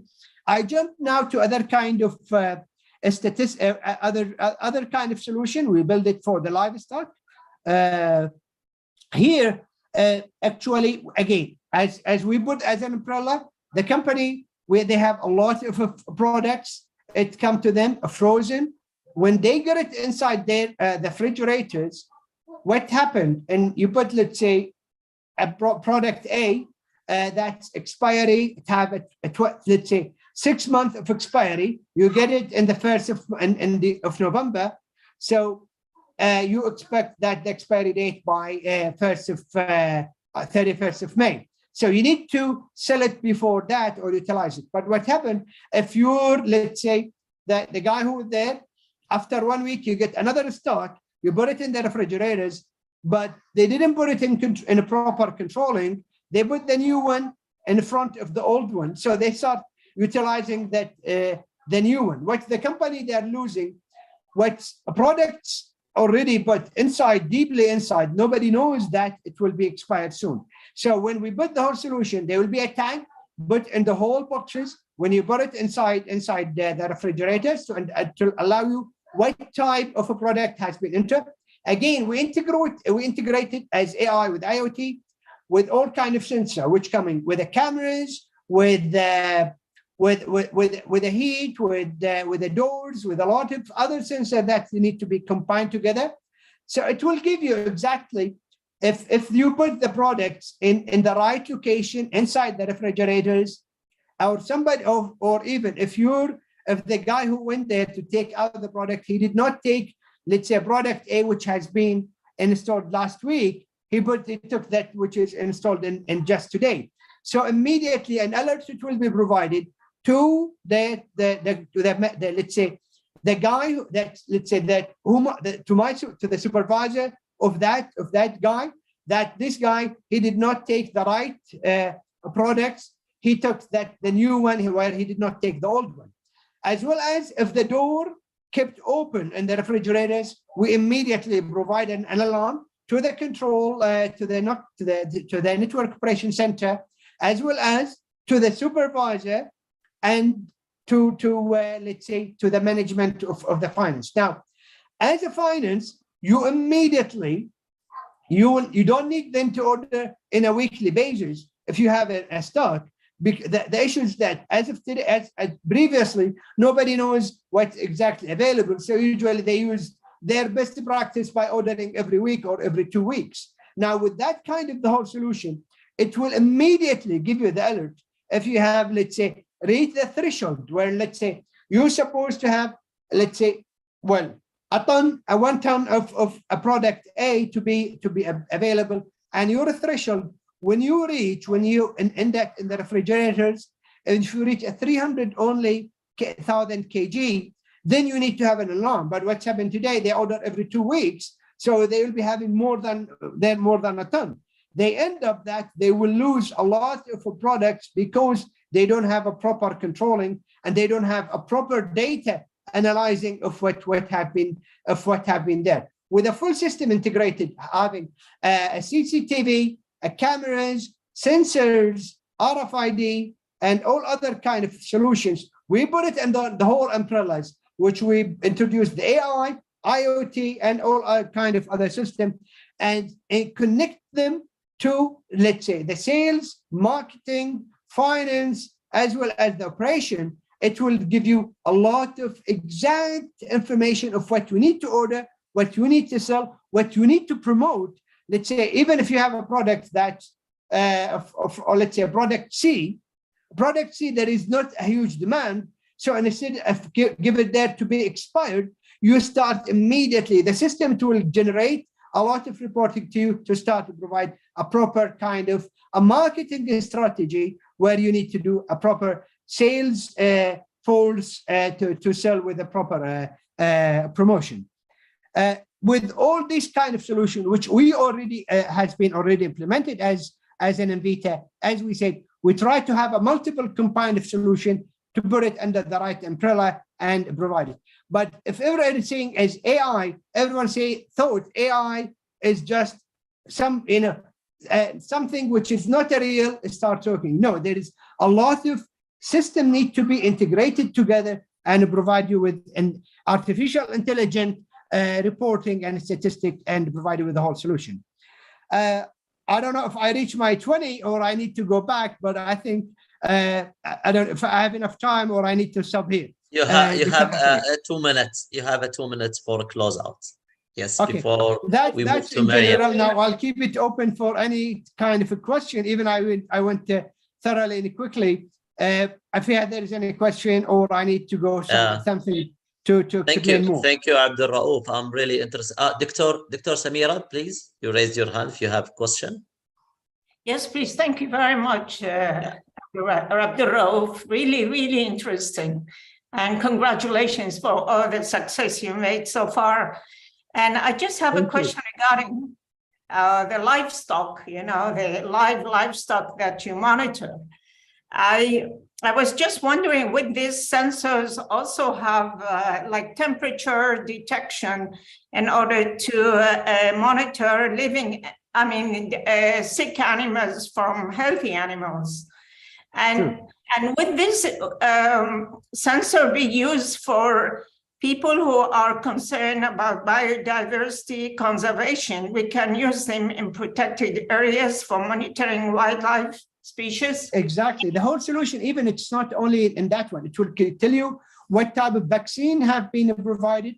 Again, this is a body. So that kind of body, you can get a registered, all kind of vaccine, the health care of that one, that if there is anything, if there is any medication, if there is any treatment, if it required any visit, let's say, for, let's say, disabled, or let's say for the old people, that the system, it will give you immediately all kind of information based of all kind of inputs need to be provided, criteria need to be defined, type of medicine. It will give you the alerts.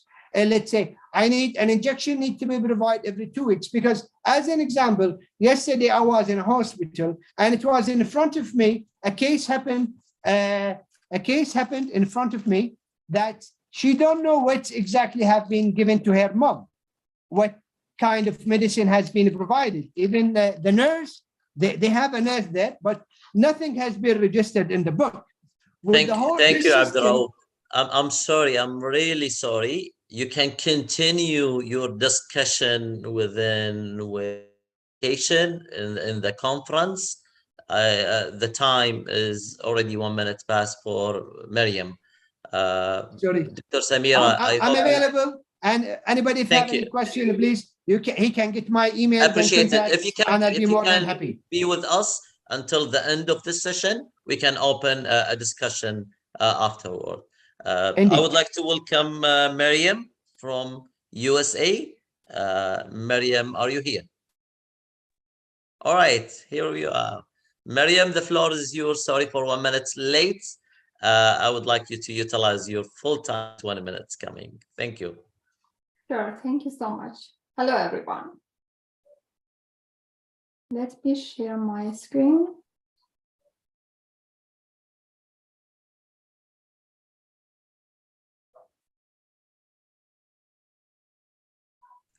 Your screen is showing now. If you can put it in the show mode, as you like.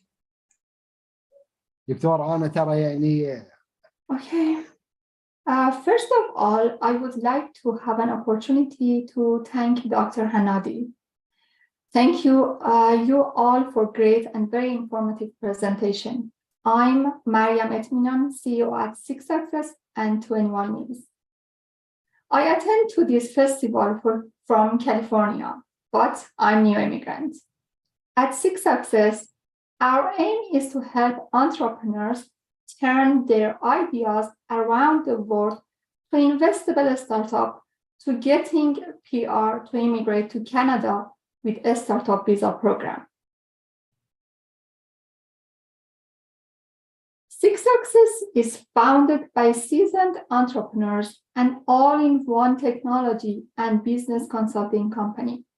Ideas are turned into investable startups in 6 steps based on our unique strategy and method. We are proud of working with amazing entrepreneurs in numerous technology and business fields over the years and have learned significantly from each of them. We have taken into consideration all experience in our method.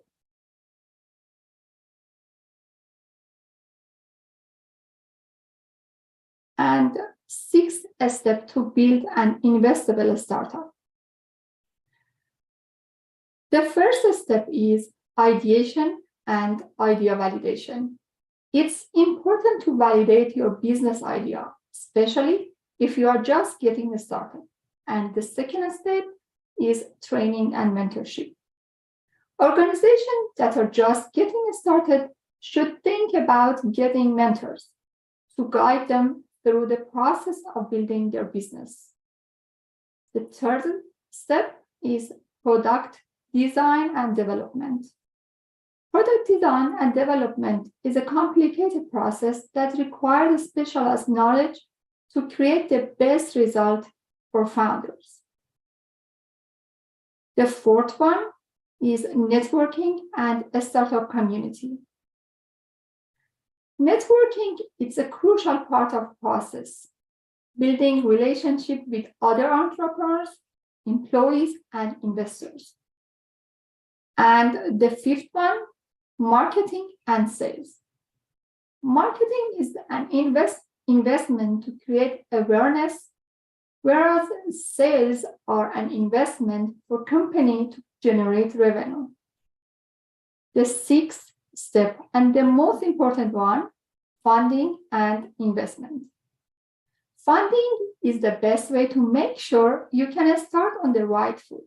If you have funding, it will give you a certain security and stability that a business needs. Now, I would like to invite you to see the introduction video of Six Success. Miriam, if you can go back and share screen, there is a tick to share the sound also, because the sound is not showing or not appearing. So you just re-click share screen. There is a tick at the bottom sharing sound. Okay, sure.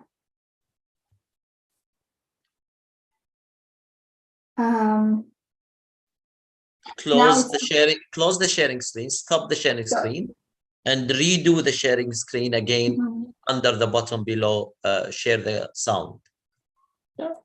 Before you click OK or share.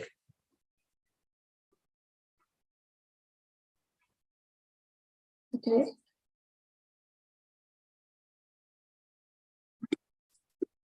Their products to the market and get letter of support from incubators and angel investors in Canada. Six Success helps you to map your success journey in 6 steps. We help you by finding your startup idea and validating it to make sure your idea is viable before spending time and energy on it. We also provide entrepreneurs.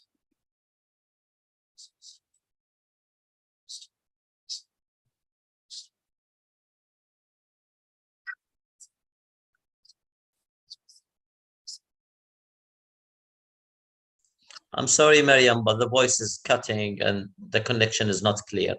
I'm sorry to tell you that. The sound is in, but it's not clear really. I don't know why. The connection is the problem. Did you open it from the web, or it's a saved video? No. It's a saved video. But I don't know. Can you go to the sound level on the video itself? Oh, sure. But it's the highest one. Yeah, maybe the connection then, because it's cutting. So open it.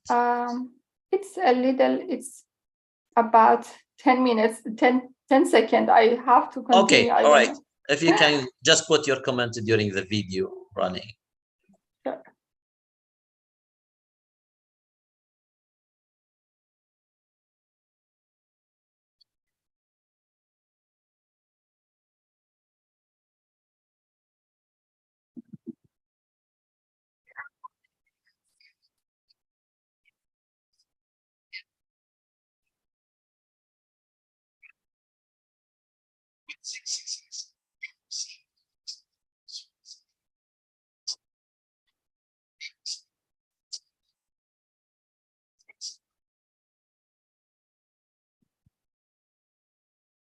Okay.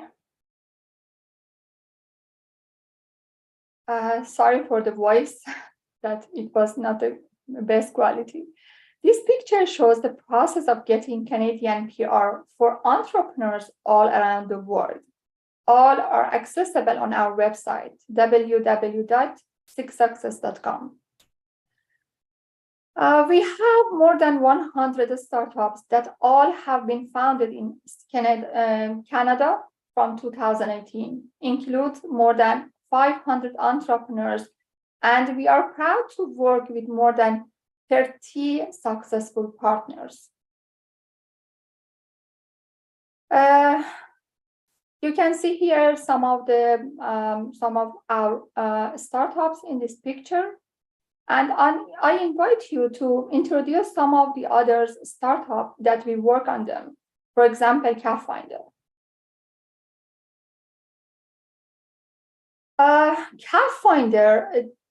With CalFinder, cavitation detection is no longer a challenge. By means a CalFinder SaaS, pumps and pipes maintenance can be insured for a longer time, and cost burn resulting from downtime can be reduced considerably.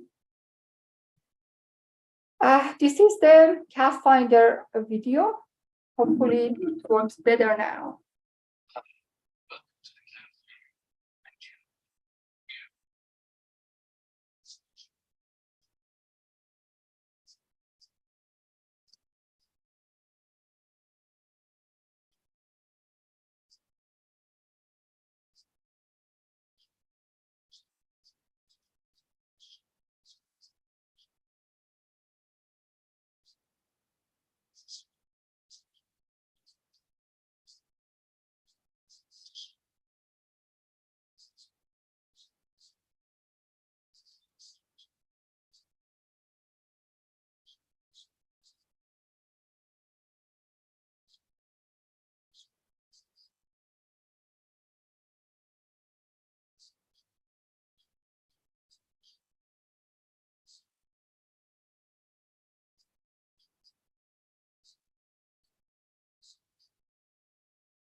And the next one is Autism VR, virtual reality-based therapy for children with autism spectrum disorder.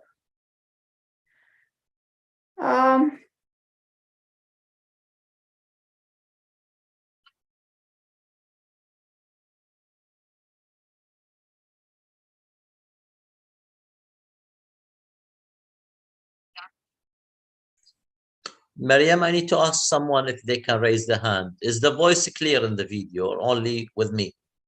Your voice is clear, Mariam, but the voice in the video is not really showing. No voice from the video, and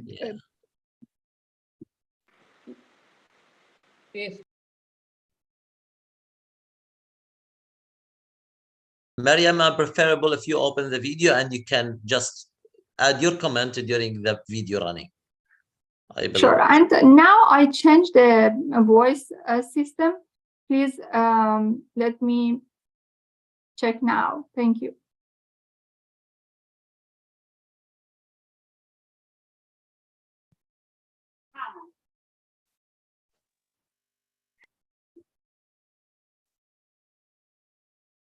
It's better now or not? From my side, no. Dr. Hanadi, can you hear anything from your side? No. Okay. So okay, I believe the connection from your side, Mariam, because no the voice problem. is Sorry cutting, about that. like it's not clear. It's okay. I believe help yourself by put your voice into that video. Sure. Okay, let me show, but let me give you the other. Let me show you the other startup. I don't know how should I. The third one is ICITAIEE. Design your home very easy. A super easy online interior design system that utilizes artificial intelligence for designing any space with the best experience for amateurs. We provide you the best experience. Interior AI system lets you design your space in 4 steps to find the right furniture in just a few clicks. At first, space scanning, style and color quiz, and the third one is set your budget, and the fourth and the final one, enjoy your home design. Unfortunately, there is no sound.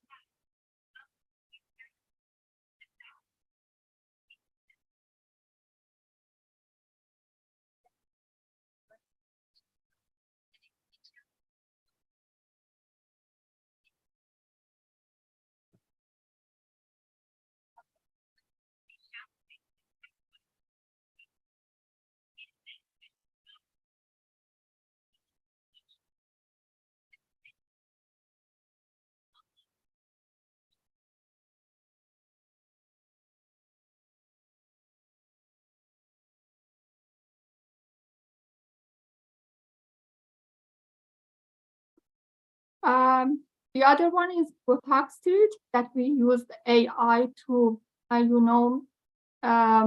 help our clients to have the more long Botox Street. And the other startup is about warm shield.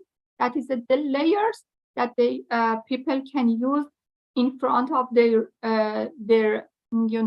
doors in some places that, like Canada, that they have snow. And when they cover that the space with this warm shield, they help the stages, then the spaces will not have any snow, and all the time the snow is without any snow. And it's very useful for the some countries like Canada, and this startup start sales in Canada. And I can show you some pictures. Maybe it's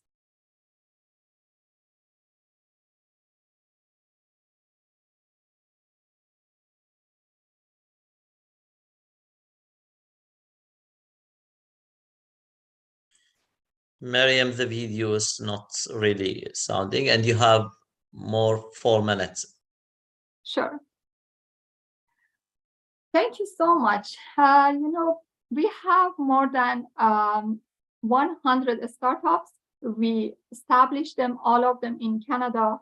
And all the time we talk to our customers and clients and our entrepreneurs that the startup process is a roller coaster, is a roller coaster ride full of emotion. Fasten your seatbelt and enjoy the process. Remember, we will never fail. We will either succeed or learn. And the most important message, life is short trip. Enjoy it, whether the startup succeeds or fails. Thank you so much. Thank you, everyone, for listening. And thank you, Dr. Hanadi, for this opportunity. Sorry for the Thank you, voice Miriam. of the video. Thank you, Miriam. If you would like to utilize the remaining 3 minutes for you, I'm really appreciating your company and how you are helping the startups in the stages with the steps, especially at the end.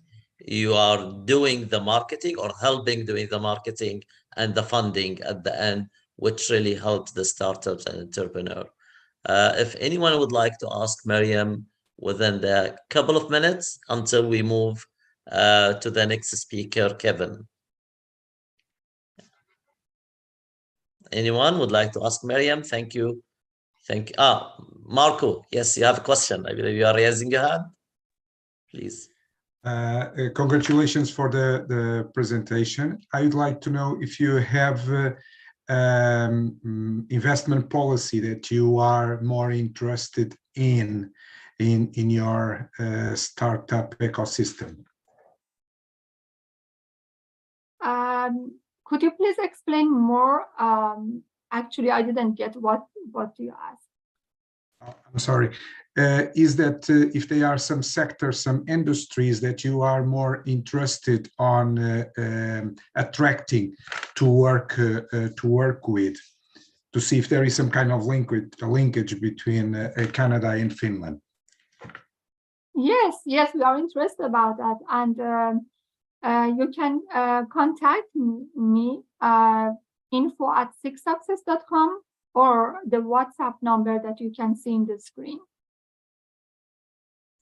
Thank you, Mariam. Mark, Thank you so much. The contact. Thank you very much for your presentation. Let's move to Kevin. Kevin, you are here. I can see you. Good. Welcome. The floor is yours, specifically on time. Great. Can you guys, can you hear me okay as well? Yes, clear. Perfect. Well, good morning, good afternoon, good evening. Assalamu alaikum. Hello from Austin, Texas. In the spirit of talking about best practices for entrepreneurial ecosystems, I'd like to share a little bit about the experiences that we've had out of Austin, Texas, and talking about my experience of building Austin's first privately funded incubator. I'm also the individual that built as well Austin's first co-working business, starting about 19 years ago. But part of what I'd like to do, and first off, before I just launch in, thank you very much for this opportunity. I appreciate all the coordination and the variety of different speeches that we've gotten here today and this evening. I'll hop right in, tell you a little bit about Tech Ranch. Tech Ranch is an organization that I started in 2003 in Austin, Texas. We've now worked with more than 6,500 entrepreneurs from 42 different countries, deploying solutions. When we say deploying 700 of these solutions, what's the idea behind that? One of the examples I'll give in a few slides is what we call impact innovation, technology that solves some human need. And although Tech Ranch started in Austin, part of the story that I want to tell is how we can use this model that I call the Austin model to wrap the world, to take on all the different world challenges that are happening out there. Many different entrepreneurs. I think for this conference, everyone knows that entrepreneurs are the heroes of the story, right? They are the ones that are taking these risks, as Miriam just was mentioning. That by taking on these risks, they can actually solve these problems that we see. First off, let me give you a little bit of a background about Austin, because it sets the tone for what's happened. Austin in 1994, when I started my first technology startup, it was a wonderful town, but it was just a little government and university town. Now, 2019 is when this other photo was taken. And at the time, Fortune magazine said this is the most entrepreneurial city in the world. You got to ask yourself, how in such a short period of time did Austin go from not listed in the top 50 startup cities in the world to being the top, at least according to Forbes? So let's talk about what makes Austin Austin, and using the mental model of the stool, the three pillars of what happened. I'm not sure if anyone had feedback, if you can still hear me okay. Got it. Okay, well, I'll just keep on going. So what made Austin Austin? There are three main parts of this. Obviously, if our research organizations, we had the University of Texas. We actually have 5 different universities in the Austin area that are very rich in their capabilities. Also, if you talk to the city and you talk to the city of Austin, you talk to the state of Texas, the state of Texas has favorable business environments and stuff like that. But I'm convinced, and since I'm one of the entrepreneurial ecosystem leaders all the way back to the early 90s in Austin, that the key thing, at least the story that I like to tell of, being an Austin entrepreneur, that I did get to work for Steve Jobs straight out of college at the beginning of the 90s. So I got the experience of being in a Silicon Valley startup, but truthfully, I wanted to come back home to my city to experience the community that we actually had. But the thing that we really did with this idea about building out the entrepreneurial community, there's a couple of key learnings that I'd like to share that I think are interesting. Now, in the sake of time, what I'm really going to do is point to some knowledge that we've already seen in the business world, right? Peter Drucker, a very famous business thinker, says it this way: culture eats strategy for lunch.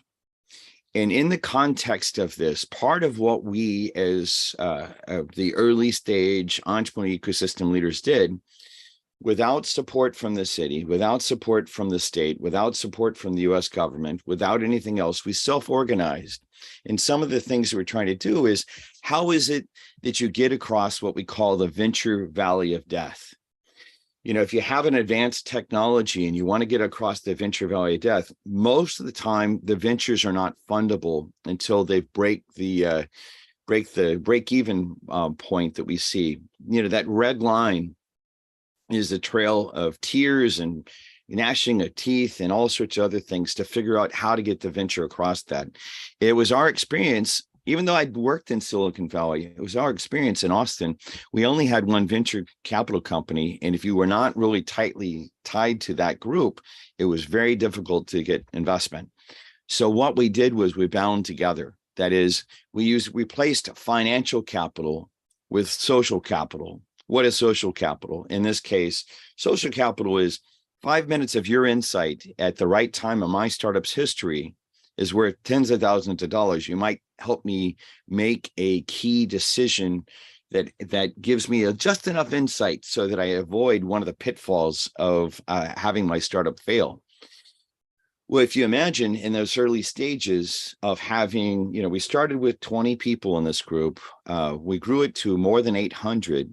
And in the context of 800 startups, startup founders, with each one of them having a little bit different aspect of what's happening, we're able to solve problems very, very quickly. Now, once you get to solve a problem to that next level, then investors want to talk to you. And they're like, oh, wait, you have a business, your business is fundable. Very interesting period of time.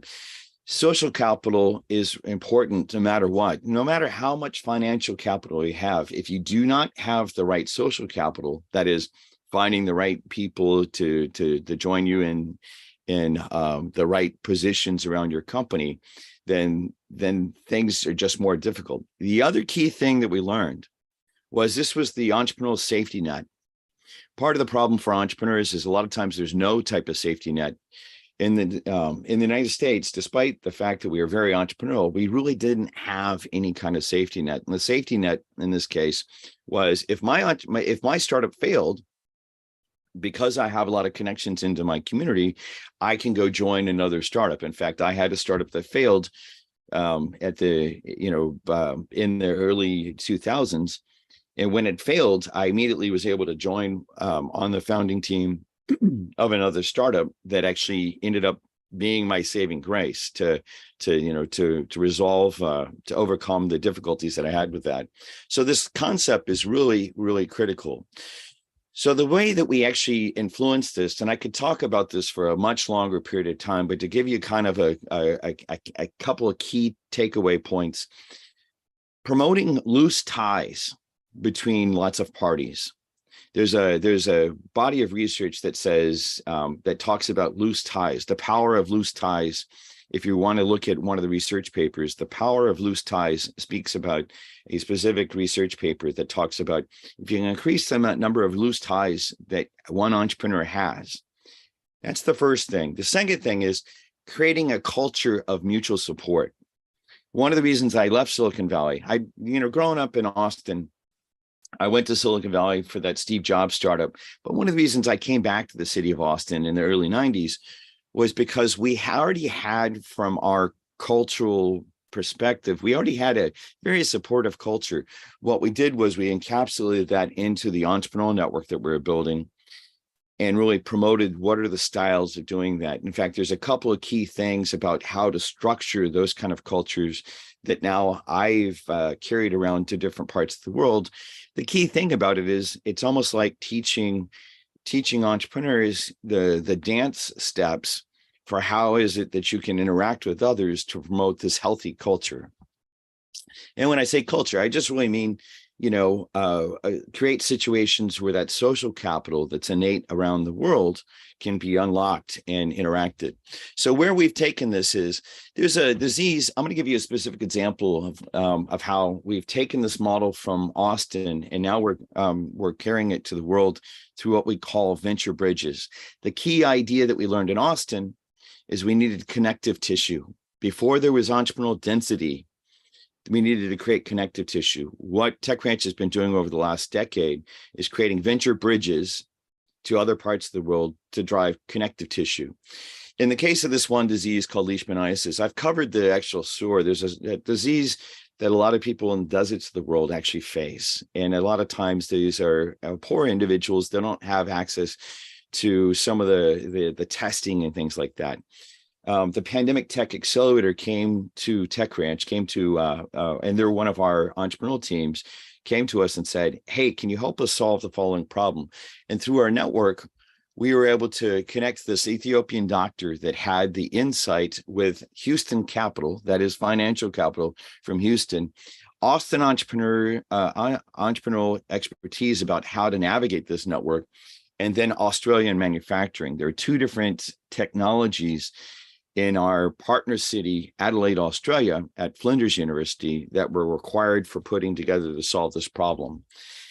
What I'm really saying is social capital can happen at scale because the discovery process of solving this type of problem is expensive. So if we can lower those costs, then investors will follow with it. So creating a number of loose ties, building that culture of mutual support, those are the two secrets that we initially started in Austin, but now are taking to the world through our global bridges.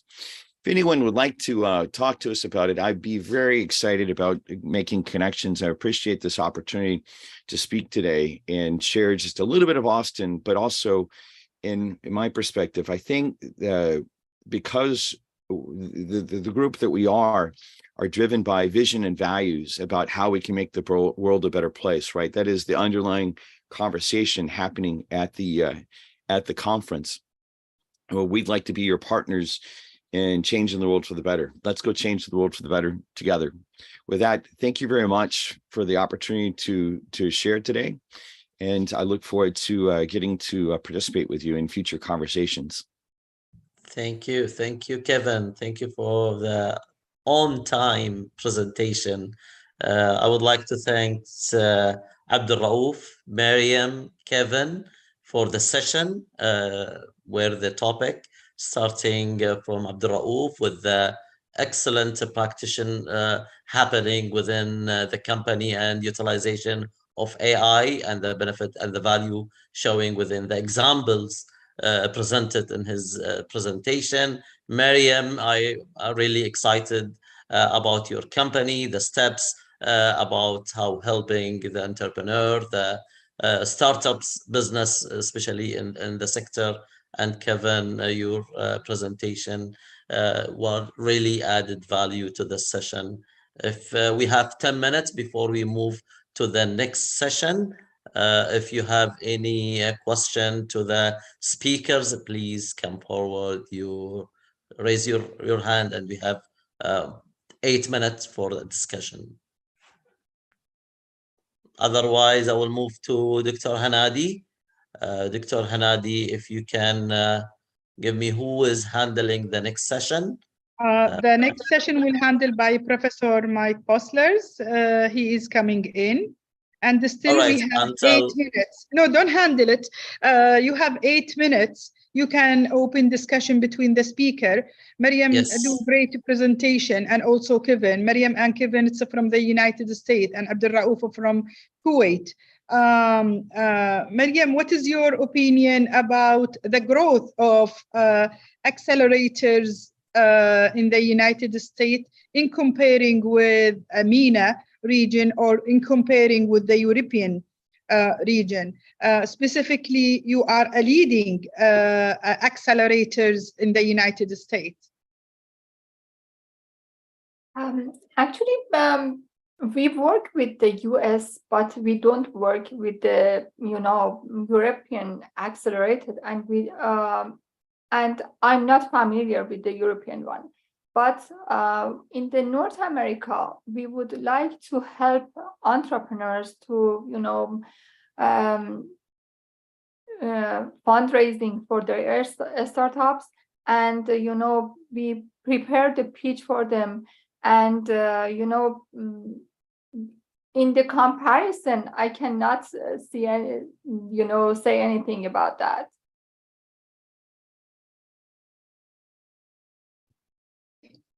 Kevin, what is your opinion? So one of the things, so for me, I've had the benefit of being in 27 different countries over the last 6 years. And I'm excited about the fact that so I've been an advocate for entrepreneurship for a very long time. And it seems like that all of a sudden, different styles of entrepreneurship are really starting to wake up around the world. The most important thing is, one of the things I like to contrast is to say the type of entrepreneurship that's talked about a lot about Silicon Valley, about the, Mark Zuckerberg and Facebook and stuff like that. Not to take away from that organization. Obviously, it's very financially successful. But I think the thing that I'd really like seeing around the world is people realizing that picture of entrepreneurship that's about, building the multi-billion-dollar company and, just doing whatever, that's not happening, that we're actually seeing lots of different type of innovation all around the world. As an example, 3 weeks ago, I was in Uzbekistan. There is a total different style of entrepreneurship that's taking hold there. A country that's only been open to the world for about 5 years now, and we're seeing a totally different style of entrepreneurship that's unique. I think the thing that I'm excited about is these unique voices that we see, whether it's I can give you examples from Chile, I can give you examples that I just saw in Uzbekistan, I can give you examples from South Korea. I do think we're at this interesting moment in history that as entrepreneurship is taking hold, and now we're making these connections as an example through this conference, that we're seeing something totally different. And it's not just, we're focused on the Facebook style organizations. We're focused on, really taking on these different issues around the world and working together. I'm excited about that.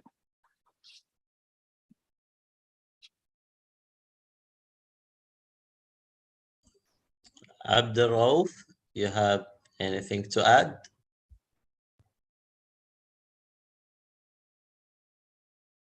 Well, as comparing to that, especially here when we discuss about Kuwait, the entrepreneurs, honestly, if we need to look how to support or how to provide, that we're missing for their support, first of all, in policy, legal procedures.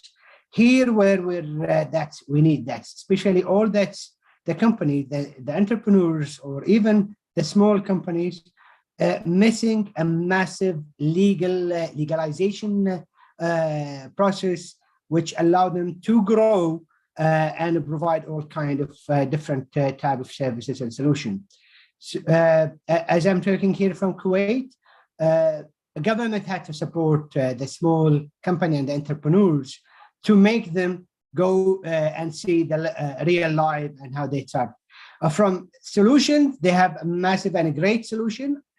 Personally, I met a couple of people where either they have an ideas or even they have a small prototype, but there is no proper, let's say, support from government to allow them to proceed and grow in the right direction. That's where I can add from my side for the entrepreneur and the small business company. Thank you. Thank you. I believe companies like Miriam's companies to help the startups ideas to come forward into the market. Thank you. Exactly. That's what we need. Yes. Dr. Hanadi, who can handle the next session to hand over, and I would like to thank you for this honor being with you in this session. I believe I get a lot of idea, connection, and network, which really the benefit for such conferences. Thank you very much. Dr. Hanadi, the floor is yours. Thank you, Dr. Hassan Al-Bahrani, to chairing this session, and thanks for all speakers. Now the time for Professor Mike Postlers to holding the next sessions. In fact, there are little bad news. Mr. Charles having some things in the office, and they leaving the office and with excuse. Accept the apology from Mr. Charles Ross, the president of IMBA, as a leading organization supporting innovation and entrepreneurial ecosystem in the United States and worldwide. I think Dr. Marco, it's there. He can start till Mr. Nathan's joining us. Go ahead, Mike. Okay, so I believe what Hanadi just said is one of the presenters is not going to be here. Is that correct, Hanadi? Charles Ross will not be here. Yes, yes. Okay, we only had 3 presenters in this session, so now we're down to 2. We have a full hour. I believe Marco is set to go now. And Marco, if you need to go over the allotted 20 minutes, since we have a extra time, please feel free to do so. I'm going to try to stimulate some questions and conversations after both of these speakers, again, since we do have some extra time here. So without delay, I'm going to welcome Marco from Finland. I hope you're here, Marco. Discussion till Marco is joining. He is not in seat. Let me text Marco. You can start discussion.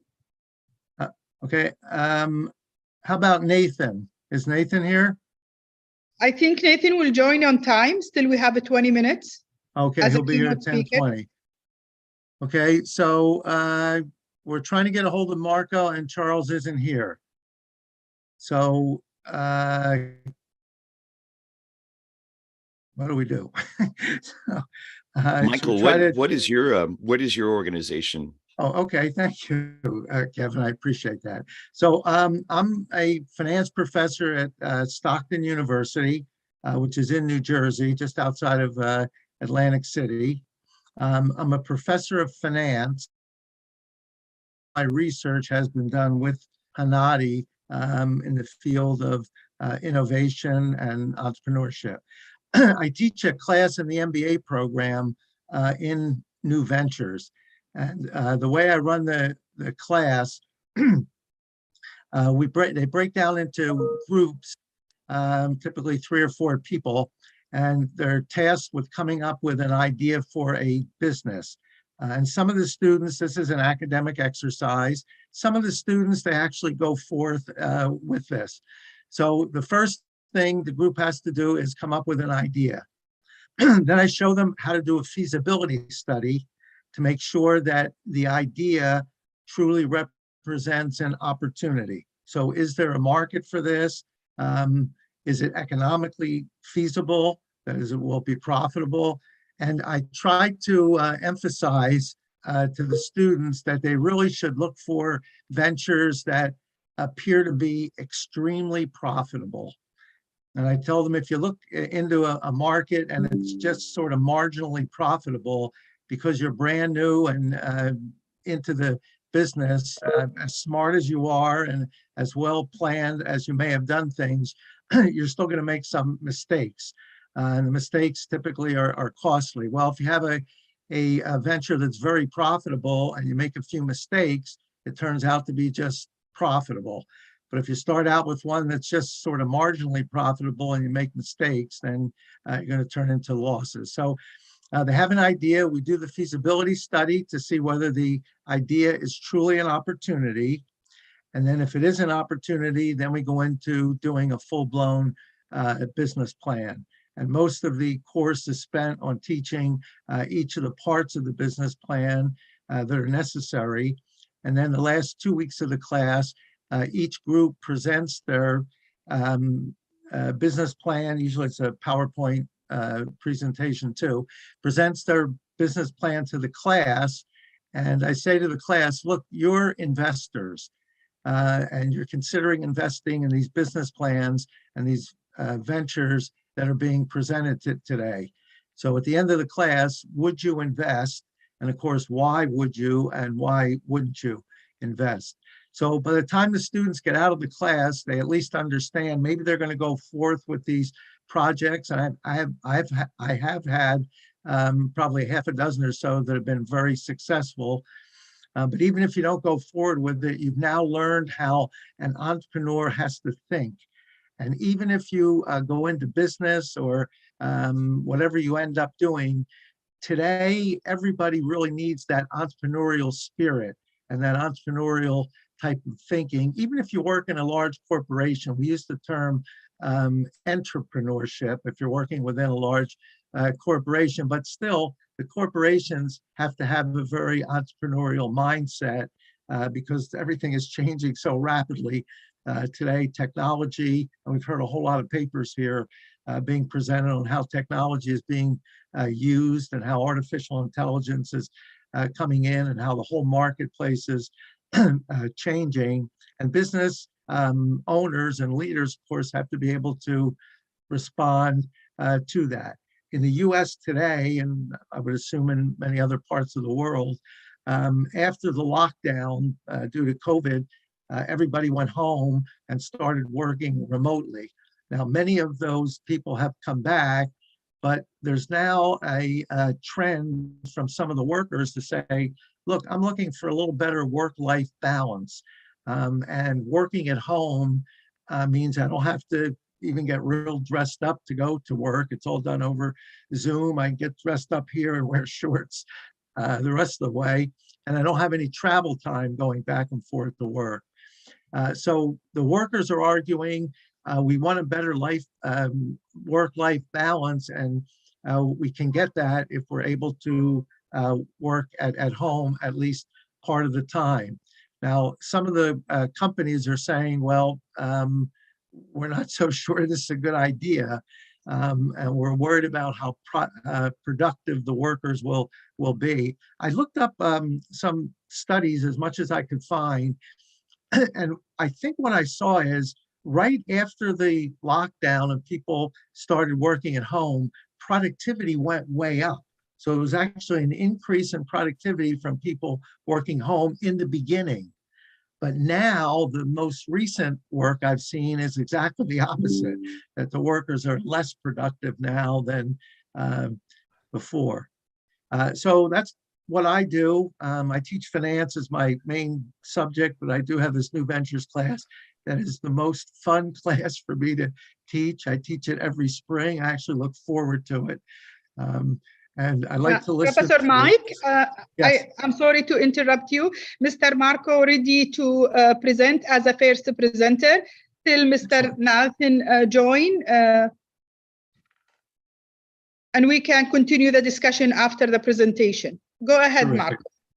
Marco. Marco is a best audience and speaker. He is joining us from early stage from the first day, 12 hours every day. More than welcome, Professor, from Finland. Go ahead. Good morning, everybody. Can I share the screen? Or good afternoon or good evening. I don't know where you are because this is so vast audience. Can I share the screen? Hanadi, you have to make it so everybody can share, right? Yes, yes. Yeah.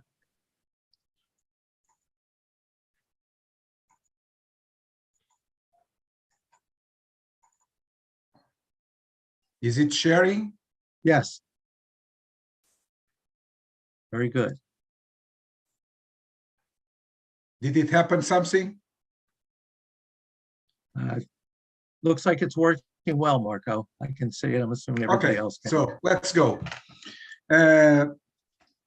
Thank you again for this brilliant possibility of being with you. You have been doing an outstanding and fantastic job, and managing very well the challenges with technology and our being biological beings, you see. So I want to have a special thanks for Dr. Nadi and Fernando, old friend. And here we go. Since this initiative is related with the International Virtual Conference on Innovation, Technology, and Artificial Intelligence, so I thought that maybe the angle of Finland in providing capital could be interesting. So here we go. I will try to do it in a very fast mode. I will handle the logic a bit, why the Nordic countries, they have a secret sauce for success. And then we'll invite you to be present or e-present here. And then I will go for the specifics of the providers of equity and debt and grants here in Finland that you might be interested on. And when I say Finland, then you can check Sweden, Norway, Denmark. They have the similar type of juridic animals. And then I will just go briefly for the special case of artificial intelligence in Finland, then questions and answers, and that's it. So let's go. Put your seats because this will be very fast. So you are very welcome to Finland and to the Nordic countries to access them. They will love to hear about your ideas and your projects. One of the things that you will find here in the Nordic countries is that we value the persons by what they are, and we really don't care what they have, you see. So if they have and they are, it's fine, but if they just have, is not so cool thing. Here, better is much better than more. I felt in love with the Nordic countries when I was selected in the year 90 to represent Portugal in Norway in the International Students Festival in Trondheim. And then I have the pleasure and the opportunity of meeting personally the Prime Minister Gro Harlem Brundtland. Then I managed to come here, and then I got married here in '98, and I am living here with my goddess, and everything is fine, even with this strange neighbor that we have here. So here in Finland, we evaluate very much organization over cleverness and intelligence. You see, so if you are organized, is much better than if you are clever or intelligent.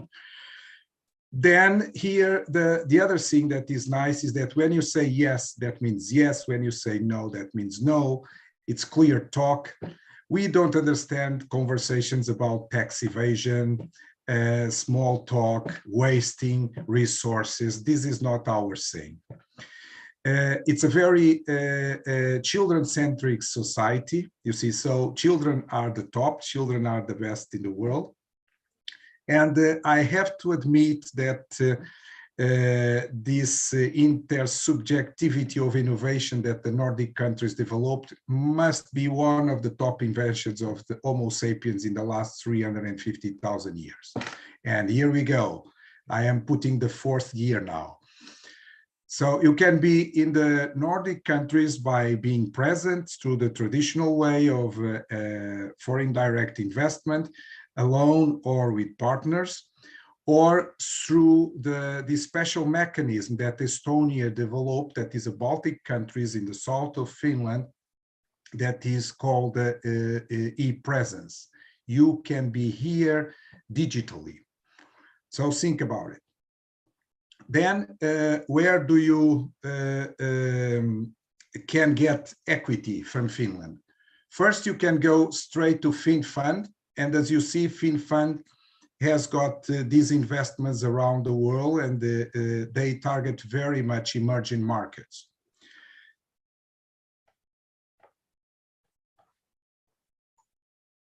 So how do I get to the next? Oops.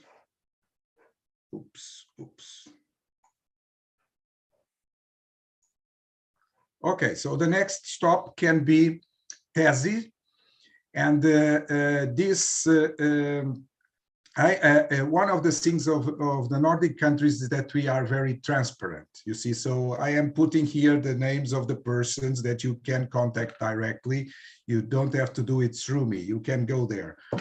And then the PDF can be available for all of you. And then if you click in the images, you go straight to the places. So we don't waste time.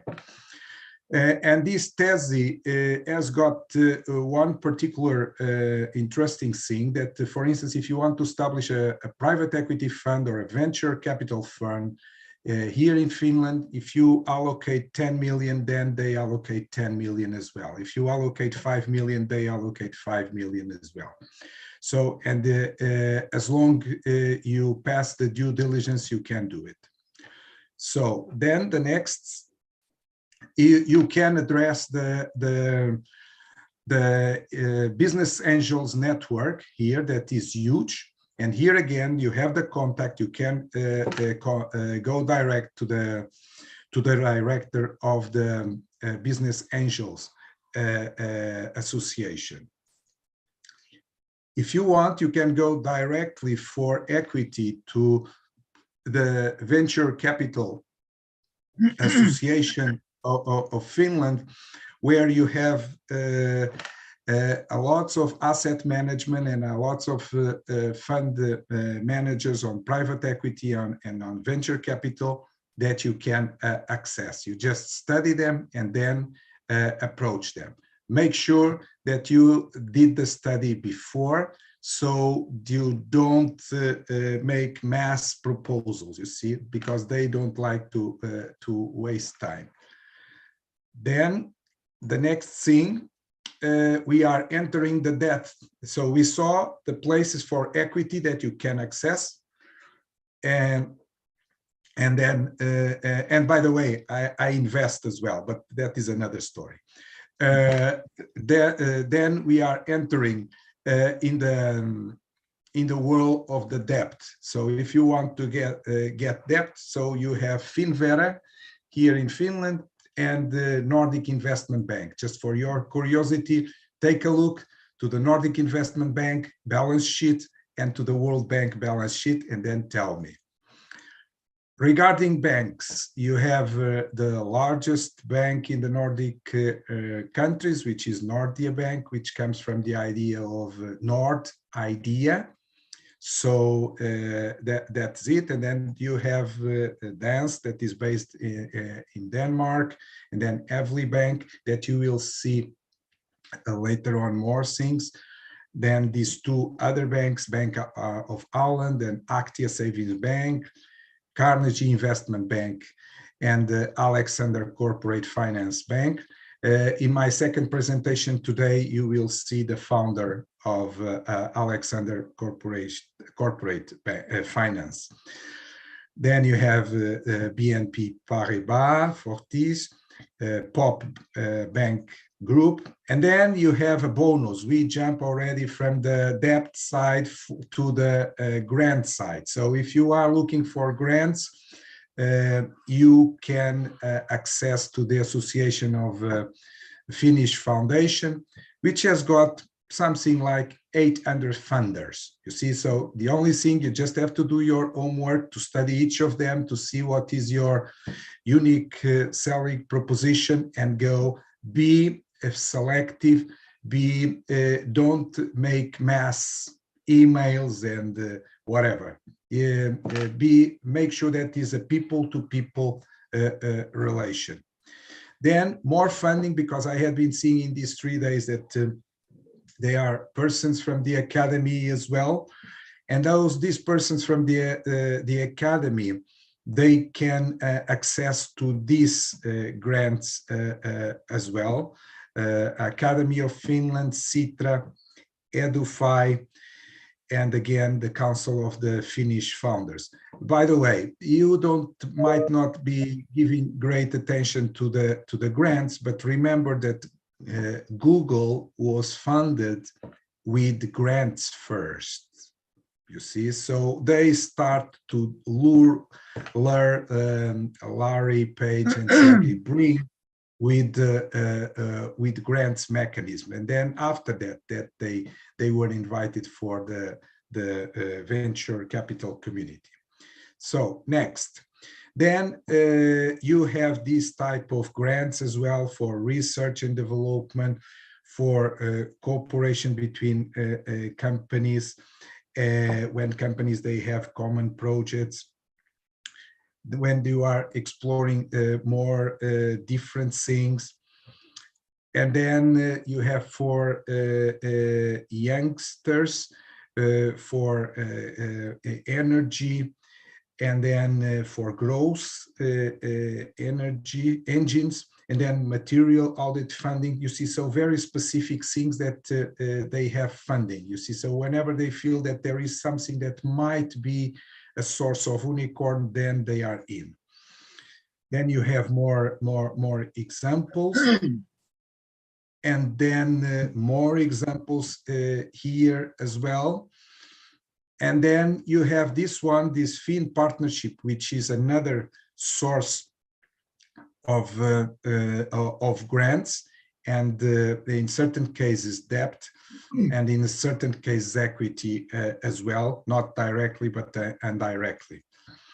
Then you have another source for grants, which is Elokeshkus, that you can approach. And so there is no reason for you to don't come to develop your company in Finland. Just for you to have an idea, these 30 million persons have got a GDP bigger than Brazil, that they are 212 million. You see, so these 30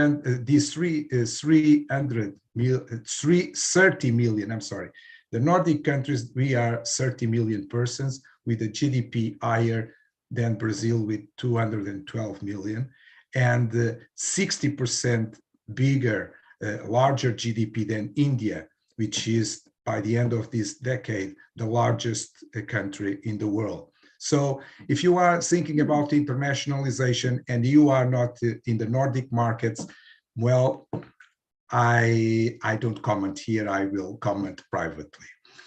Regarding the artificial intelligence in Finland, these guys, they developed a project 4 years ago, imagine 4 years ago, to make sure that 1% of the Finnish population will get familiar with artificial intelligence. Who else in the world is doing this? Okay, next step. Now questions and answers. Beautiful city, Helsinki, that I strongly advise you to visit, and Suomenlinna, which is the fortress that is in Helsinki as well. And you are welcome. If you need something from Finland, please let me know. I will be pleased to help. See you in the next section. If you have any questions now, please address, or we can talk later. Thank you. Very well done, Marco. Does anybody have any questions that they'd like to ask? Just chime in.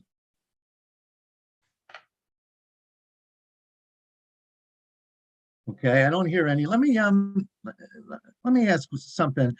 So I've been trying to think about what is the best way for the government to help new entrepreneurs. So the government in most countries recognizes that new entrepreneurs are necessary. They create new businesses. Most new jobs are created by small businesses.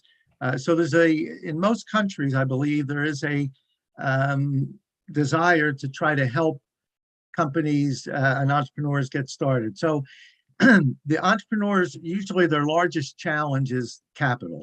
So finding capital. So the government says, well, we want to help you with that. So I think based on what Marco said and what I've seen in the past, the government essentially has three choices. They can provide some kind of debt financing. In the US, we have what's called the Small Business Administration, and that's mostly how the government helps new businesses get started, by providing debt financing. Secondly, you could provide some kind of equity financing, and I'm not quite sure how that would be done. I believe, Marco, you said that the government in Finland provides some capital to some venture capitalists and perhaps some private equity firms, and then those firms now have sufficient capital to invest in new and growing businesses. So the second way is through an equity, some kind of equity. And the third way would be through grants. As you just mentioned a few minutes ago, there are a number of opportunities. So I'm trying to figure out of those three ways, debt, equity, or grants, which makes the most sense, which is the most efficient, and which would provide the best outcomes. So let me ask that question first. So out of those three, what do you think would be the best? That is equity, debt, or grants? Okay, your question is extremely, but extremely important, because if we want to move the humankind forward, we have to give these wings to the, I don't call them entrepreneurs, I call them teamners. I have a book on that in 2009. You see, I call them teamers because there isn't such a thing as an individual fighting alone. He doesn't win any war. So the secret, my thinking is that what the Nordic countries do best is that they make sure that everybody, when they are 18 years old, they are useful for the society.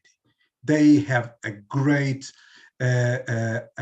educational system, so they know what to do. So when you are, for instance, I am Portuguese based, and it's amazing that the children, they just get out of home when they are getting married. Here in Finland, when they are 18, they just go out of home. That's it. So they want to be free. And one of the things that they do, because they go for education, and when they are educated, they feel their self-esteem is high. They don't depend on the parents, because they can go to the state and ask for the loan to go to the to study. So the parents, they don't have this hierarchy in terms of financial. It's just the hierarchies in terms of love. So when they feel robust inside, to go for asking the government entities to implement their ideas. And then when their ideas, they might fail 1, 2, 3 times, but somewhere on the process, the contributors to the Finnish tax base, we know that that boy or that girl, that man or that woman, she will or he will succeed.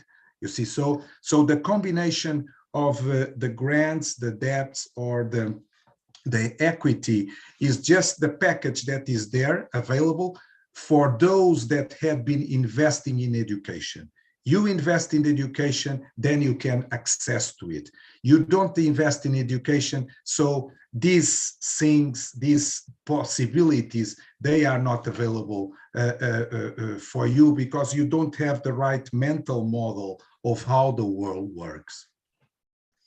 Yeah, that's an excellent point. I think education is extremely important, and the more education an individual has, not just do they have specific knowledge about how to do things, which is important, but by getting higher education and getting as much education as you can, what you really learn is critical thinking skills. And for an entrepreneur, especially, to be successful, you really need those kind of skills. What I tell my students, look, you just spent months coming up with a business plan here, and it's very good. Everybody got a good grade. If you're implementing this, the business plan is out of date probably the minute you get started, because the assumptions that you made and the conditions that you assumed when you were putting the plan together turns out to be different in the real world. Well, how are you going to be successful? You have to have the critical thinking skills to be able to take what you thought was going to be the situation and turn it into what really is the situation. So I think it's wonderful, Marco, that Finland emphasizes education so much, and it is such an important thing, I think, going forward. Professor Mike, thank you so much. Mr. Professor Marco, I think Mr. Nathans, it's there. After he presenting, you can discuss as you wish. Hi, Mr. Nathan. Thank you so much for joining us today. It is our great pleasure to have you in this largest conference worldwide focusing in economic diversification based on innovation and entrepreneurial ecosystem. Professor Mike, you can introduce Nathan. Nathan.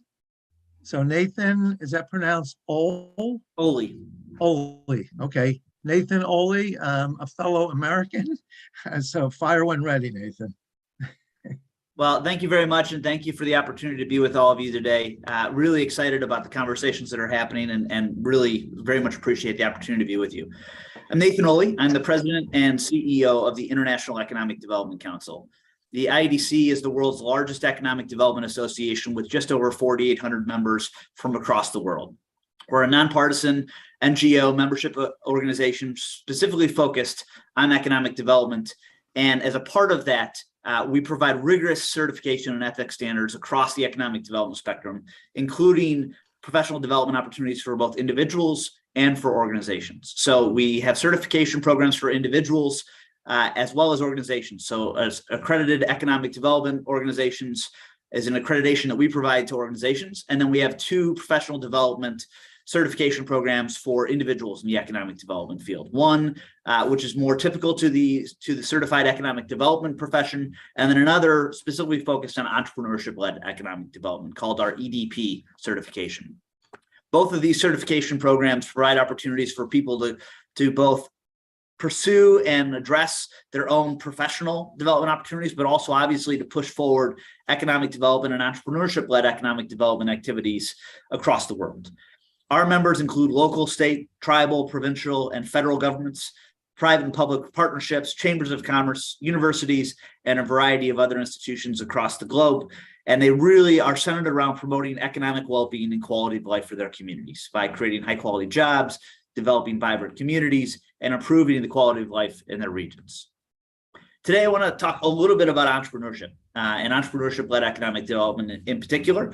I'll talk a little bit about our certification programs, which anyone across the globe is eligible to participate in, as well as some strategies for leading economic development efforts with a focus on entrepreneurship in your communities.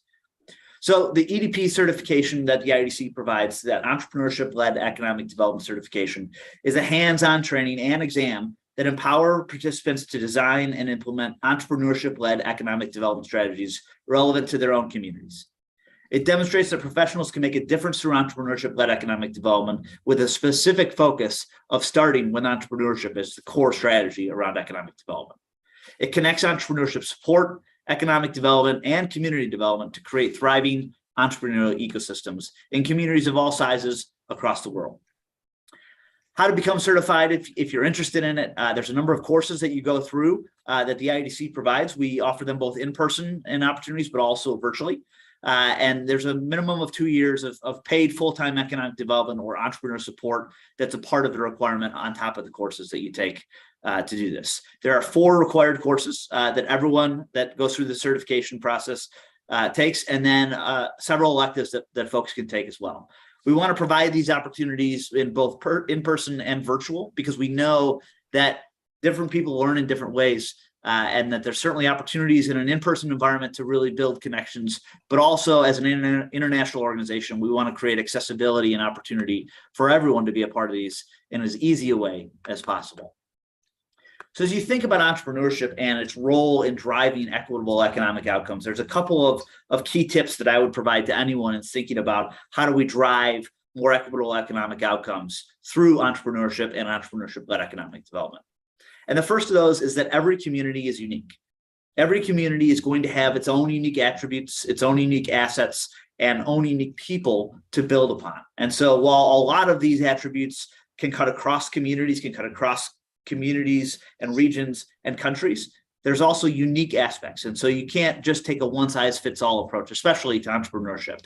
You've got to identify and understand the assets in those communities and the people in those communities, the culture in those communities, to make sure that you're leaving that at the forefront of all of your activities when it comes to driving entrepreneurship. You want to make sure that you're leveraging local institutions. You want to think about the schools, the libraries, the religious affiliations, civic organizations, and colleges. How do we integrate all of those types of organizations that are present in a local community or a region and ensure that they feel like they're part of the entrepreneurship-led economic development approach? It is not always intuitive for those institutions to think about their roles as helping to drive entrepreneurship, but many of those places are innovative in their own unique ways, and including them in these conversations, making sure that you're engaging them in these conversations and helping them feel like they're actually a part of driving entrepreneurship is a really key factor as you think about driving entrepreneurship-led economic development. You got to educate and empower local leaders and connect them to others doing great work. So often in entrepreneurship, especially from an economic development perspective, can feel very lonely. It can feel like you may be the only one in your community or region doing this. And so connecting people to one another, helping them understand what they've learned along the way, both the positive and the negative, and ensuring that we are building those connections and building a community of folks focused on entrepreneurship is really critical when driving entrepreneurship-led economic development. Another tip, don't try and make a mouse an elephant. You got to start small with pre-existing assets, talent, and natural resources in your community or region. You don't want to try and swallow this process all at once. You want to build from the ground up and ensure that you're embedding this work within your community, within your region, within your country, as you talk about entrepreneurship-led economic development, and really start to build and take small steps as you dive into this. You've got to build the ecosystems themselves. Again, starting from the ground up, you've got to create a network of folks in your community and region that feel like they're engaged in this process, that they've got a voice in this process, and you're truly building an ecosystem from the ground up in your community and region. You want to make sure that your strategies are going to embed wealth locally. So historically in economic development, a lot of times you've seen investments in specific areas of economic development or even in businesses, and the wealth doesn't stay in the community. It's really important and critical to think about from an entrepreneurship standpoint. How do you embed that wealth locally? How do you provide tools and resources, financing that's going to stay in the community and continue to build that community from the ground up and allow that community to reinvest in itself? And finally, you've got to be able and willing to engage with others. You can't go at this alone. You can't think about your own role as the sole role in building these entrepreneurial ecosystems. You've got to think about how others across the community and region can and should be engaged. You've got to welcome them to your conversations, but you've also got to show up to their conversations and make sure that they feel like not just your priorities are at the table, but their priorities are as well. And finally, you've got to be willing to share your story. If you're not willing to share your story, no one else will do it. And if someone else does, it won't be the story that you want to tell. So you've got to think about all of these strategies when you're focused on driving entrepreneurship as an economic development asset and opportunity, and think about how do you share that story and help others come into the conversation and continue to help you build. It's really critical to think about entrepreneurship as the cutting edge and the leading edge of economic development, because it does help you reinvest in your community. It builds from the ground up. It builds from the assets in your own community and allows you to innovate in ways that make sense for your own community. We're really excited to be a part of this process, to be a part of this conversation in driving entrepreneurship-led economic development, because it helps communities of all sizes, of all regions of the world, to build on their own assets, build new opportunities, and to think about their role in this larger economic development field of how do we drive and embed equitable economic outcomes. Thank you very much, Michael. Very good, Nathan. Very well done. I'm assuming that our other presenter is definitely not coming. I believe that's true, right, Hanadi? Professor Charles Mike? Yes. Professor Mike? I don't want to interrupt you. Professor Tom O'Neill, he will take a place for instead of Charles Ross. Perfect. He will present for us new presentations. Perfect. Is he in here now? Yes, Tom, Okay. Professor Tom. Oh, there he is. Okay. Tom O'Neill, it's all yours. You have to unmute yourself. Okay. See my screen? Yes.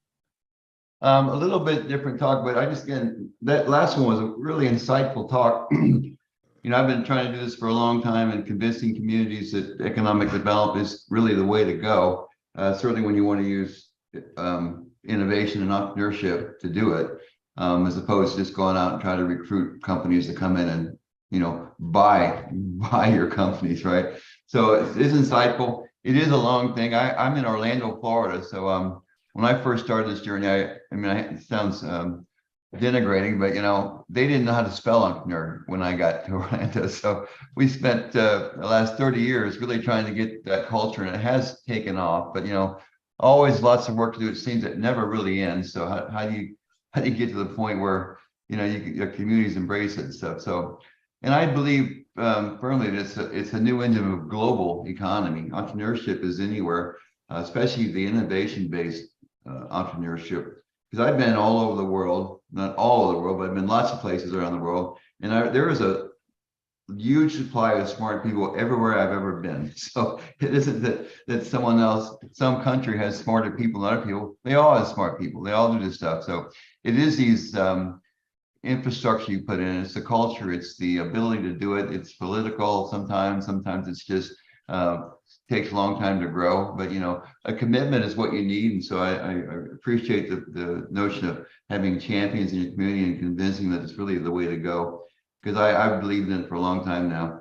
So it's driving jobs and economic development. It's really increasing private wealth creation for people, and accelerating, the whole notion of personal growth and self-determination as people become more and more, this new generation, self-dependent on themselves and what they're going to do and make their lives. So very good way to do it, and it works well for any place I've seen it. So you're talking about starting a startup now. It's really easier than ever to create one, because it's culturally acceptable now. And the whole notion that people know that maybe your first go around may not be successful. There's people willing to invest in you. There's communities that want to invest in you, and it's global. It's just not limited to any particular place right now. So, and most of the growth and the wealth are in these emerging economies, because some of the ones that are there already have limited growth potential, while the other ones have literally and virtually unlimited growth. So it's all over the place. There's lots of new technologies going around that people are inventing every day. People have a huge appetite for new and improved, right? So it's a good way to people to separate themselves from what they were doing and do different things, or do what they're doing in a better way. There's people trying to figure out where to put their money and invest. So there's a lot more investment capital out there than ever, regardless of what you might see on the news any given day. I think it's probably easier to get money than it probably ever has been, depending on what kind of money you need and what you're willing to give up to accept it. And the governments are doing it. They, I think there's some enlightened people in government that are trying to make their economies different than it was, and they're investing in themselves now in an enlightened way, knowing that better job for money actually creates more taxes and creates more benefit and more shared resources that people can do together. And this is a graph that I put together, and it really is remarkable. This is world GDP over the last 400 years. And if you look at what's going on, and I had the same graph for 3,000 years, and it stays the same here. And until the innovation-based economy was envisioned and started happening, it was, GDP was less than $1,000 per person. This is gross domestic product per person. And so, it didn't really increase in the Industrial Revolution, but the innovation-based economy came along, and you see the exponential growth. And this starts kicking in around the 1900s, 1940s, 1960s and 70s really starts to take off. So as you can see, the wealth per person is growing exponentially right now across the world because of the innovation-based economy and people wanting things differently. And we had a person back in 1957 named Robert Solow that showed that 87% of the US growth was driven by technological innovation. So it really was accounting for almost all the growth. And this other person, Paul Romer, coins this phrase, well, you just create your recipes, because there is no real new resources in the world, right? So we're taking these resources and putting them together in different ways and solving problems for people. And this is the way we do this. And most of the growth is now coming from new stuff. And I like to show this to people again as a champion in entrepreneurship innovation. In Florida, this is based in Florida. These numbers are almost exactly the same across the U.S. But if you look at the people that are self-employed, they represent a certain 30% of the jobs, if you will, or 8% of the jobs, and 31% of the businesses in the U.S. are self-employed. The next thing is these companies that are stage 1, I call, which is 2 to 9 employees. They represent 63% of all the companies and about 44% of the jobs.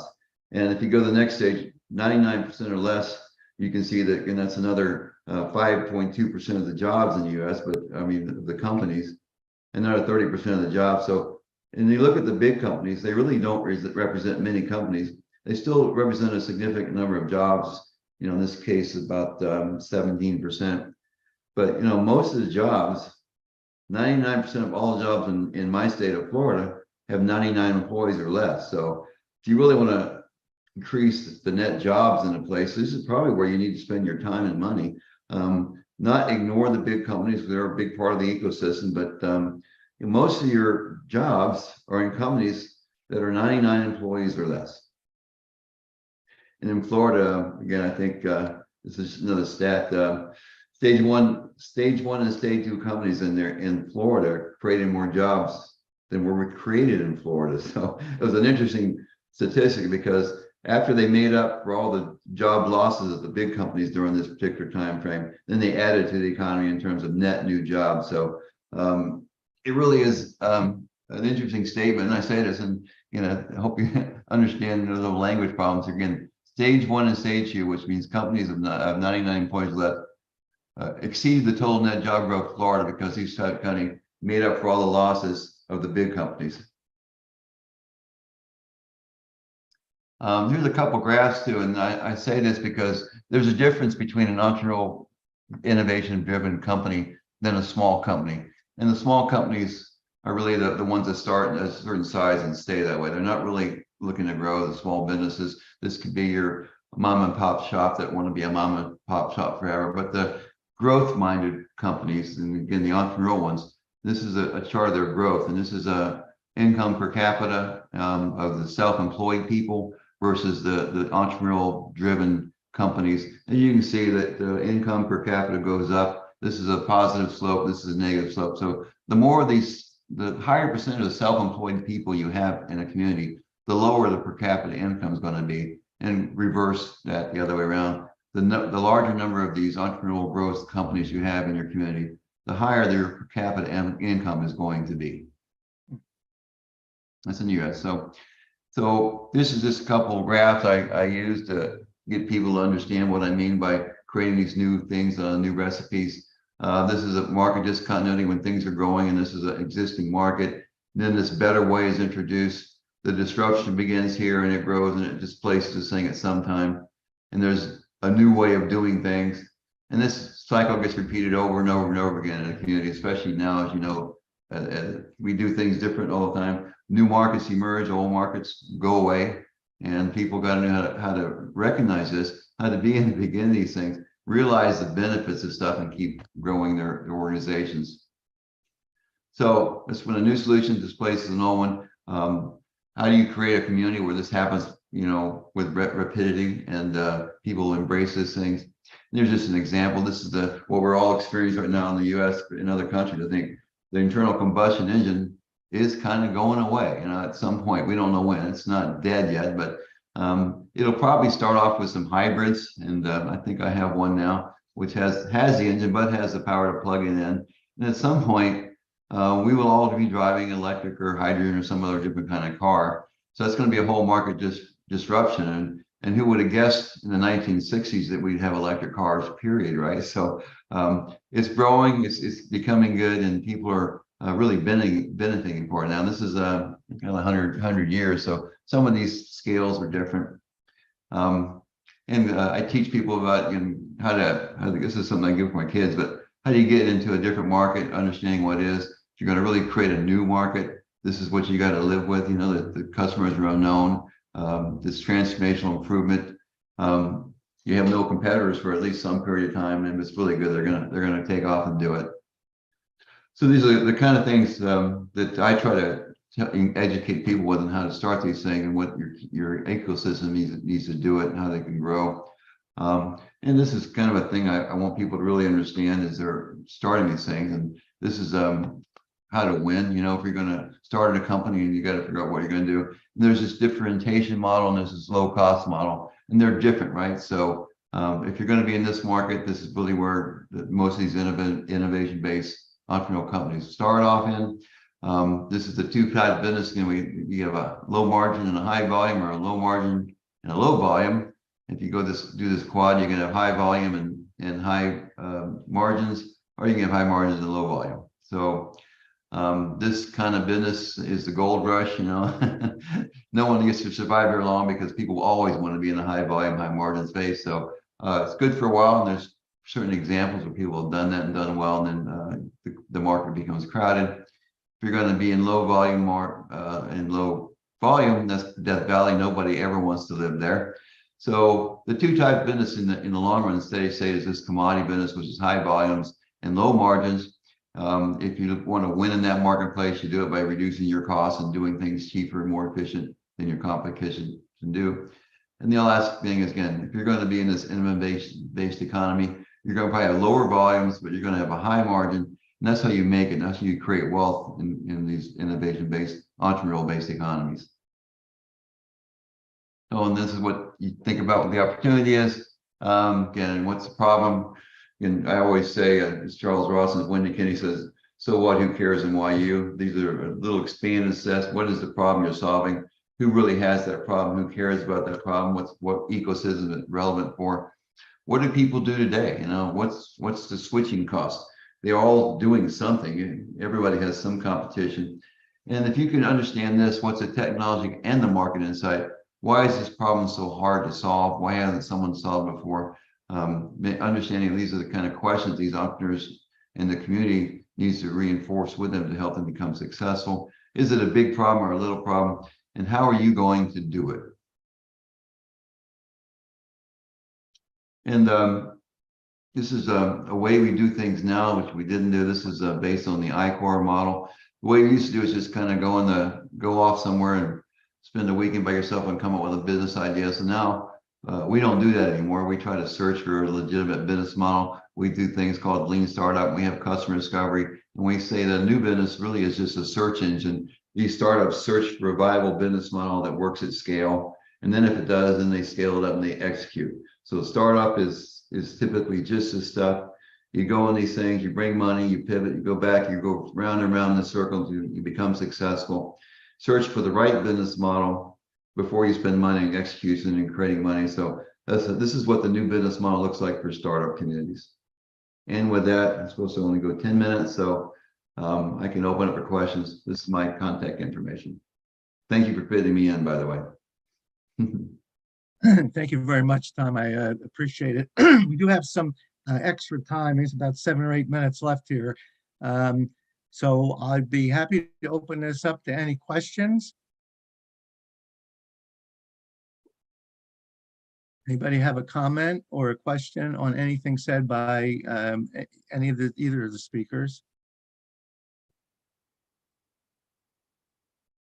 Does anybody not want to help promote an innovation-based or entrepreneurial economy? And why not? I would suspect you'd hear a lot of silence from that question. That's what they become tired from early morning, Professor Mike. Now we finalize. All of us too. The question Tom said was, who doesn't favor innovation? Who doesn't think this is a good idea? And my comment was, it's quiet, because I don't think you're going to find too many people who don't favor innovation. Certainly it has proven to work well in the past and well in the future. Excuse me, Professor Mike, still we have 7 minutes. Professor Tom O'Neill, would you mind please to present iCrop, the NSF initiative in United States? Because someone is asking about the leading initiative. Would you mind to present this initiative and say what is the outcomes and how they... Real quick.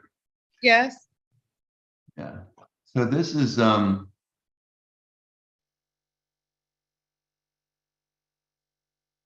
Okay, so.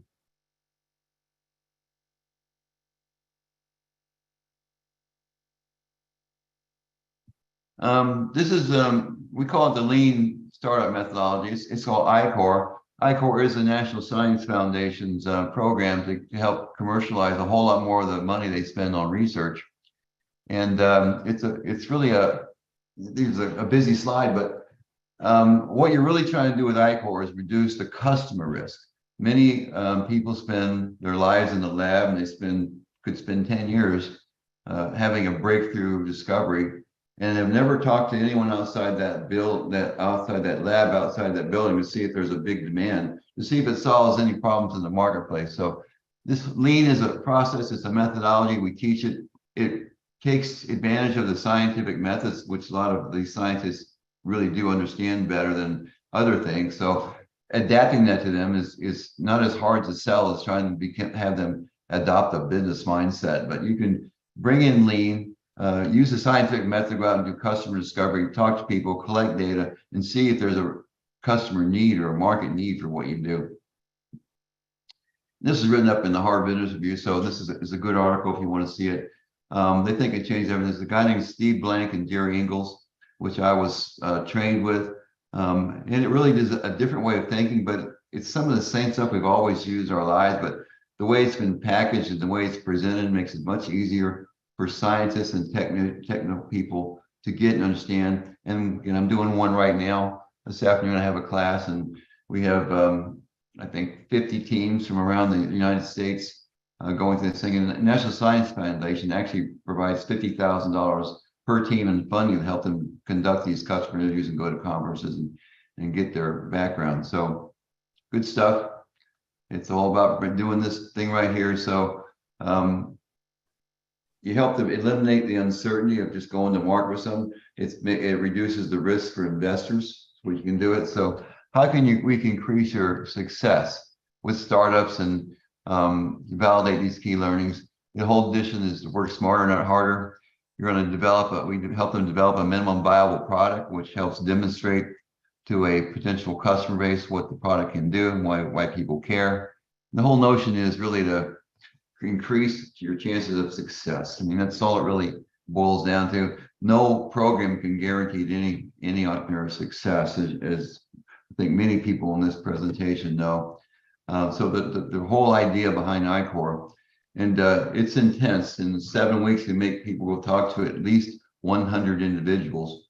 So the first 3 weeks are terrible because a lot of these scientists have never talked to anybody, right? So, and getting to listen, actively listen, and not bring their bias into these conversations, to really find out the true jobs their customers do, the true problems their customers have, and to see if their problem, their case actually solve it. So this is what we do in ICOR. And again, we have a business model canvas we use, which has 9 things. It was developed by a guy named Steve Blank, was a serial entrepreneur. And it was Jerry Ingalls was the other person that did it in his class out in Berkeley. They're both from Stanford, Berkeley in California, in the heart of Silicon Valley. So they use a lot of principles they learned in Silicon Valley to teach this class. And he actually started his class. So this is what we tell people. Certainly, I think everybody probably knows this. More startups fail from a lack of customers than a product. And that's really been true. This is the statistics by First Hits. This is the 10 reasons that companies fail the most. And the number one really is they build something that there wasn't a big market for.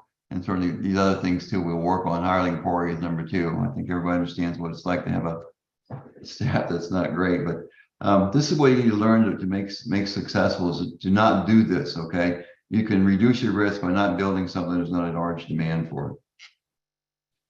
The whole notion is going to take this core idea and vision and deploy it. So, but we're going to deploy it in a way that reduces people's risk. The usual way that we used to do was, again, have some kind of divine intervention, an idea that pop in your head, build the product, and hope people will show up or not, right? That's what happened all through people's lives. So with this whole agile and lean way, we learn, we think we have a good idea, we learn again, we come back. So there's this virtual loop where you build a set of hypotheses, build things, run experiments, build minimum viable products, and go out and measure whether these things are true in the thing. Spend less money. You hear the expression fail fast. You hear the other expression get out of the building. So the big core to ICOR is go out and talk to people, talk to customers, talk to users, talk to channel, go through the whole business model canvas with them. It's really about this, and this is one of my favorite things. This is Richard Feynman. One of the things we try to do in ICOR is convince people that, you know, the easiest person fools yourself. So we have them take a real hard look at themselves first to be sure that they really understand what their product does, and then go out and talk to people. And the easiest person to fool is probably you. In the ICOR, we don't pick winners, but we try to improve the odds of success, and which is what you want to do. I think it's all there is. So don't fool yourself. And now we understand that most of the folks are great people in their technology. They've worked with someone for a long time, but now you become an expert in the customer and what they want.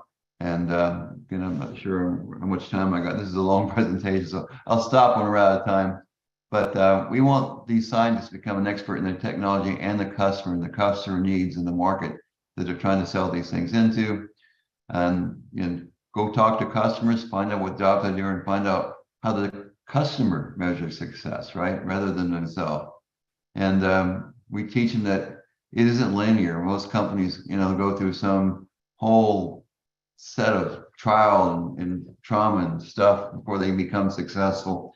And so we teach this. We help them when communities understand as well. So your customer wants a solution because their product or service is not meeting their needs anymore. And sometimes it's for them to meet the needs of their customers. So most companies don't sell directly to the customers anyway. They'll sell business to business. So how do you help these people? Find out first before you start a company what your customers need. And we use this thing called the business model canvas. And I'll do a quick run through that. But this is what your value proposition for a certain set of customers. This is where we spend most of our time in ICOR, is really matching these two things here. Value proposition to customer segments. And once they understand that, we can help figure out how to get to their channels, how to get to their customers, how they grow, attract, and keep customers, how they're going to make money. You'd be surprised how many technical people don't know how to actually make money. So we go through that thing. They may have some idea what things cost, but they don't understand what's important for them to do, what resources they really need to do, and what partners they can develop to do the things they're not really good at. So these 9 building blocks make up the business model canvas, and it's kind of breaking down in 3 parts: what's desirable, what's feasible, and what's viable. And these different sections will help answer these questions. And well, you do it with people. Desirable is over here. We spend most of our time over there. And these other parts can be worked out later. It takes a little more time once you start building products. And if it's viable, again, you make enough revenue to make it a profitable business. And we start with humans, so we make them go out and talk to people. What you do and your customer one is what it is, and what we're trying to get is fit. I'll stop there and ask for questions then. Excellent, Tom. I think that was done exceptionally well. We may have maybe a minute. We're actually running over a little bit.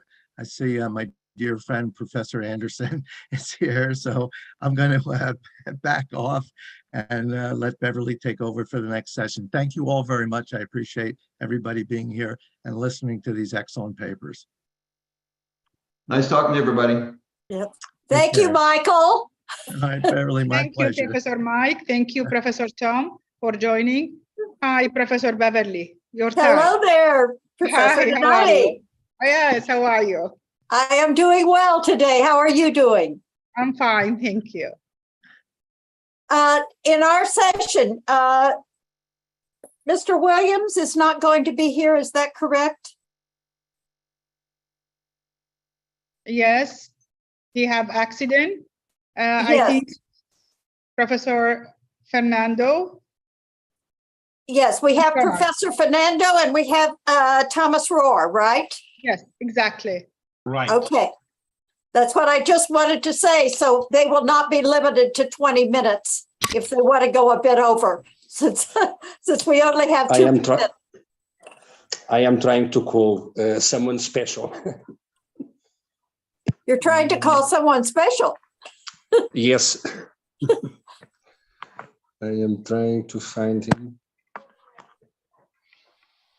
The president of World Organization for Peace. It is someone special. But take your time because I'm not catching him. Okay, would you like to have Thomas Rohr go first? Please, because I am not finding him. Would you like to have the second speaker go first, since you are not quite ready? No, I am not talking now. I already talked. No. It was one of our colleagues, Professor Mladen Karic, just appeared a problem. He was waiting to give the presentation, but it appeared a problem and he cannot speak. And I need to find someone very quickly. Okay, then we will go to Thomas Rohr. Okay, please, go because I am not succeeding. Yes, we will go to Thomas Rohr, and I'm very, very interested in his presentation. Many years ago, I did research and some writing with the auto industry across the world, and I'm very interested in your presentation to see what you have to say about what's going on today. So please take it away. And that's great. Can you hear me? Can you see me? Can you see presentation? Yes. Yes. Perfect. Okay, great. So yeah, welcome. Good day, afternoon, evening, wherever you are. And thank you for this opportunity to present you something about innovation in European automotive cluster ecosystems. My name is Thomas Rohr. I'm working as International Director and Professor at ESTA School of Business and Technology, and also as Secretary General of the European Automotive Cluster Network, EACN, and that's the frame I will talk about today. Now, let's see whether this is working. Okay, so the presentation is structured around 4 pillars, which are, okay, first, a short introduction about what are clusters and cluster organizations, at least the European point of view on this topic. Then we will have a short look on the European automotive industry. Both are necessary to understand what's following then. And then we will see what are the synergies and added value of intercluster cooperation, and what are clusters doing and what are the results. These are not two separate aspects, but it's somehow interlinked, these two questions. Okay, let's see what are clusters and cluster organizations. So the European definition of clusters is that they are regional ecosystems of related industry and competences. That means this is a regional gathering of companies, of universities, of other institutions that are all working in the same industrial field, which can be everything from automotive to fishing to agriculture and whatever you can imagine. A cluster organization is a legal entity that is federating this ecosystem, this cluster. Even in my follow-up of the speech, there will be some kind of mix-up. So often I will speak about clusters when I think about cluster organizations. So don't be too much confused. But if you speak about clusters, this is this ecosystem.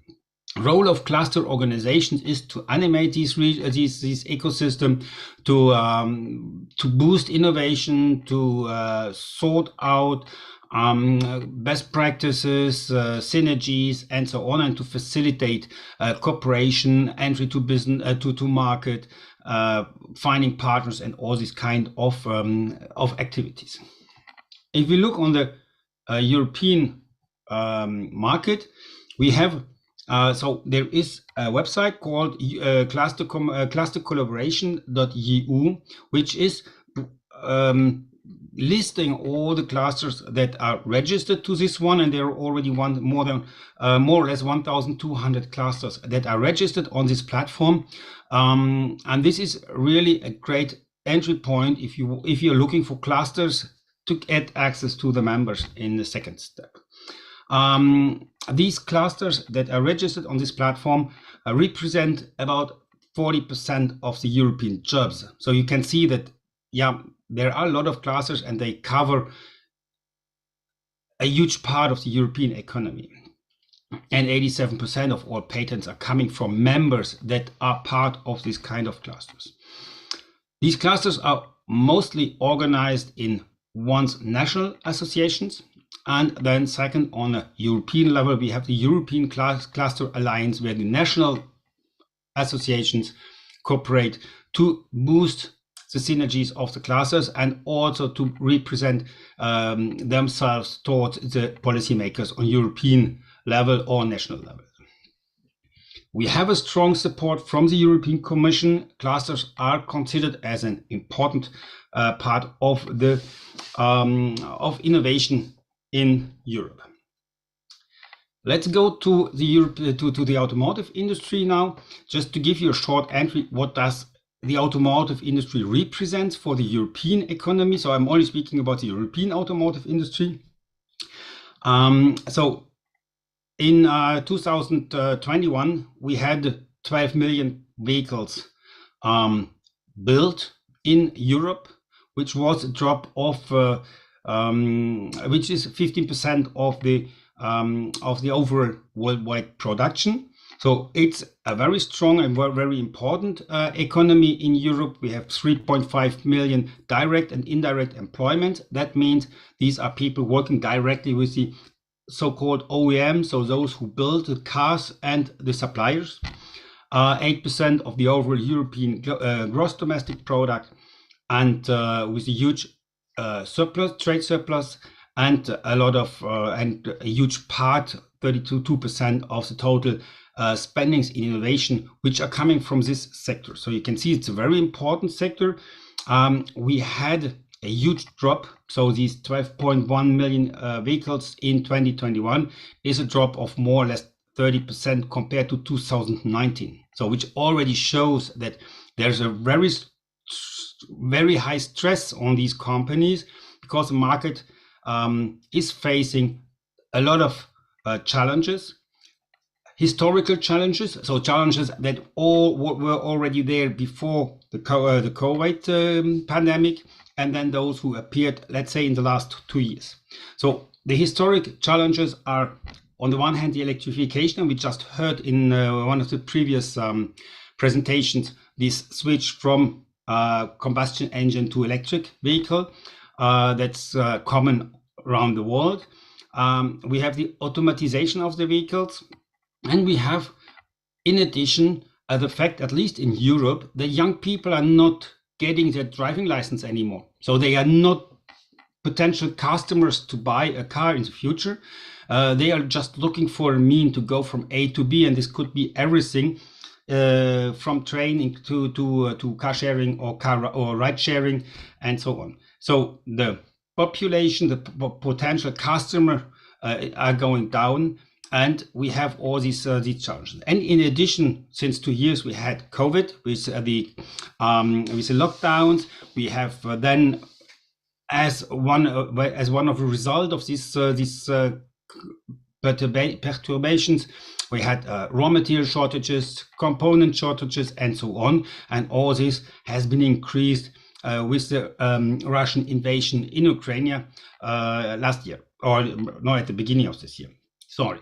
And now, out of all these events, somehow we have the rise of energy prices, raw material prices, and so on, which brings additional pressure to the companies.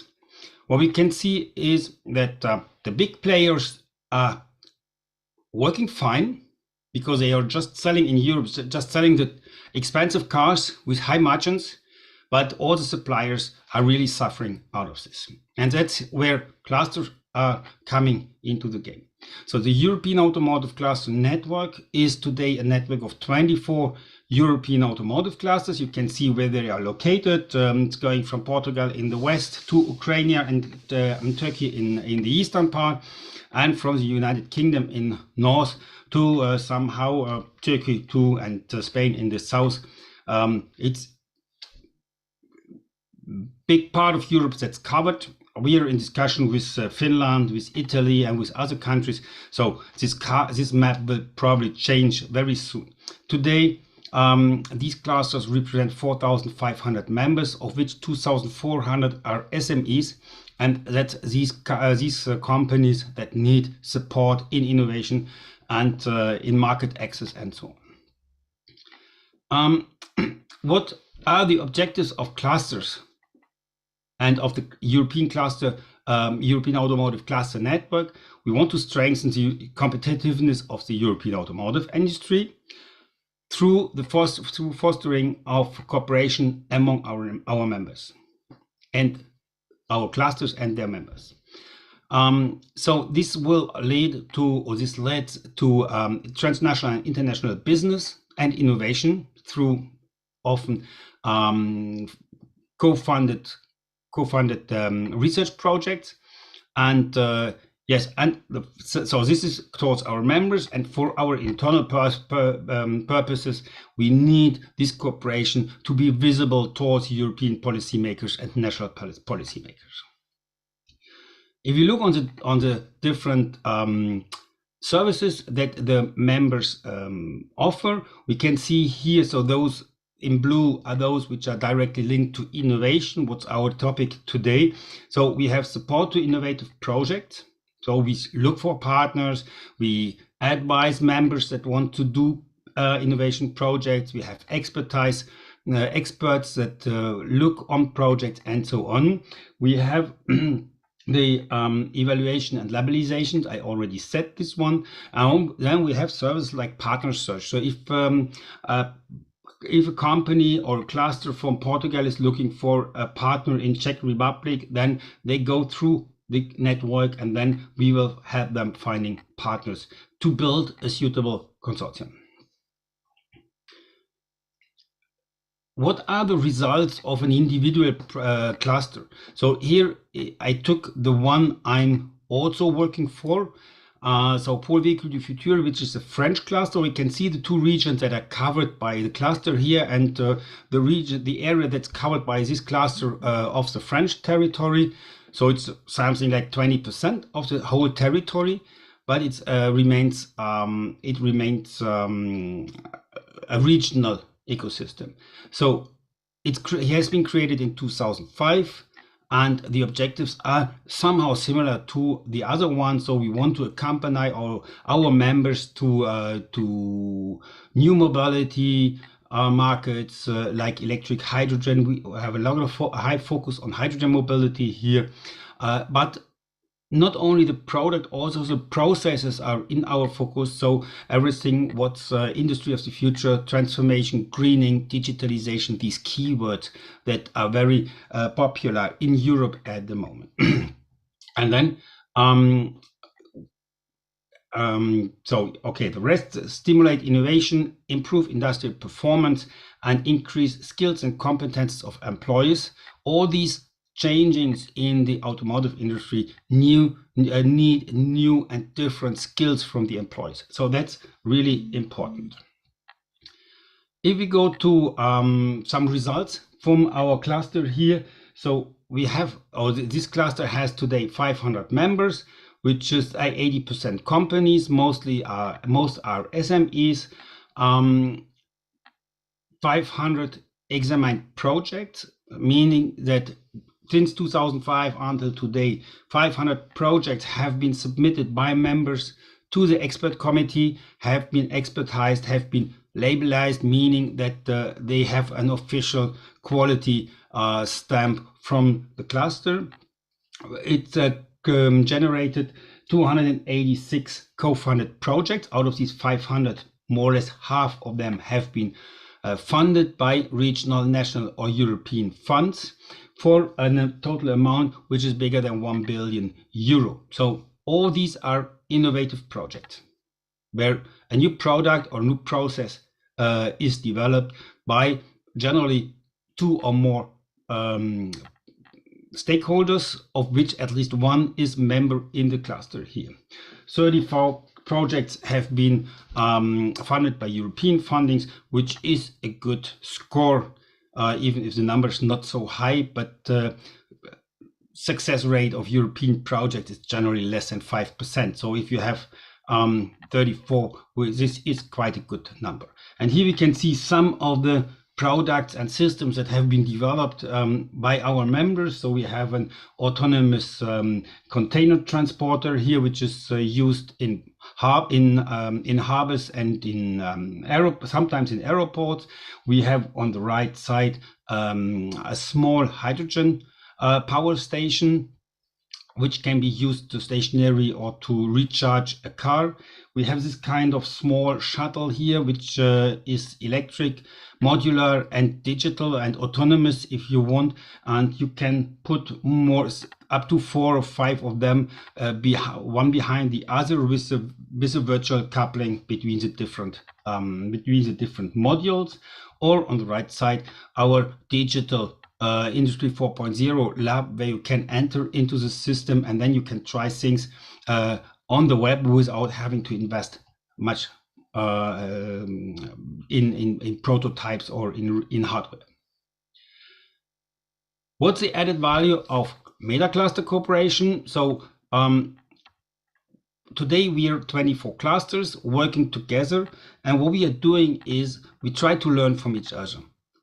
Each one has different history, has different companies, has different frame conditions, and everyone has services that the clusters are doing differently. So we exchange a lot to know how others are doing, to try to find out which are the best ways to improve our own performance. We boost networking and business opportunities, as already said. So if a company is looking for a research project partner or for a market partner, then we go through the cluster members and share the information and try to find these partners. We also working on a common vision for tomorrow's automotive and mobility industry. The idea is not to repeat what the big automotive players are saying, but to have our own vision and to promote this own vision, which can be different to a, let's say, business-oriented vision of the OEMs. And last but not least, we joined forces to be heard by the European conference. And that's working. I've just been invited to the European Cluster Conference in September to take part in a roundtable. So the network is identified by the European Commission as a valuable interlocutor, and they even would like to have this kind of MetaCluster transposed to all the other industrial ecosystems. What are we doing internally? So we are trying to build joint business services for us and for the members. We have these EAC and coffee breaks. This is once per month that we just meet around a given topic. Next one will be about how do we protect our internal systems against cyber criminality. For example, just to give an example, we have joined working groups on different topics like in Industry 4.0, like automatization of mobility and so on. Best practice exchanges. 2, we organize joint events where we invite all the others and so on. We try to find, or we contribute to find partners and partner opportunities, and we support research and development projects on a European level. And once these projects are funded, then we support the coordinators through the sharing of information, of invitations, and of results. Here are some projects which are currently running or not running anymore. So the left one, EACN, this was the starting point of the network, a project which ran from 2018 to 2020, where we started the cooperation, then we opened it. So we started this with 6 partners and then we opened it, and today we are 24. And the other ones, Remobilize, Evolute, Resist, eBoost, these are projects where clusters are working for the benefit of their members or for the benefit of SMEs in a more general way. So Europe is giving money to the clusters, and the clusters are doing open calls which are more easily accessible for SMEs, and then share this money again to SMEs for innovative projects. So this is kind of intermediary role for clusters. And last but not least, one slide of how we see the European, the automotive industry in a whole. We all see the difficulties with supply chain today, and we all see the need to better consider nature and ecological aspects. So we think the automotive industry should try to create some kind of circular economy, but on continental level. So meaning that cars that are sold in Europe are built in Europe with material that's coming from Europe. So either it's available or it's coming from recycling material, and to reduce the transport of cars, that there's one model which is only built in one plant and then sent around the world, to stop this kind of system of business system, and to change this one. So to finish, clusters are important stakeholders to stimulate and boost innovation in their regional ecosystem. We have seen this on the example of Pôle Véhicule du Futur. And then meta clusters cooperation help to excel and to bring European and or international added value to their members and to be heard at European level. Thank you very much. That's everything. You find my name and my email address on the bottom of this slide. Thank you very much. Very interesting. I was reminded of Michael Porter's idea of related and supportive industries and his model, where he talked about for economic growth and development, you really needed clusters so firms could learn from each other. And one of the things he said, when you know what's happening, you also compete better. And this is a question I had for you, since we have some extra time here, is what is the fine line between collaboration and competition when you're sharing information? How is that handled?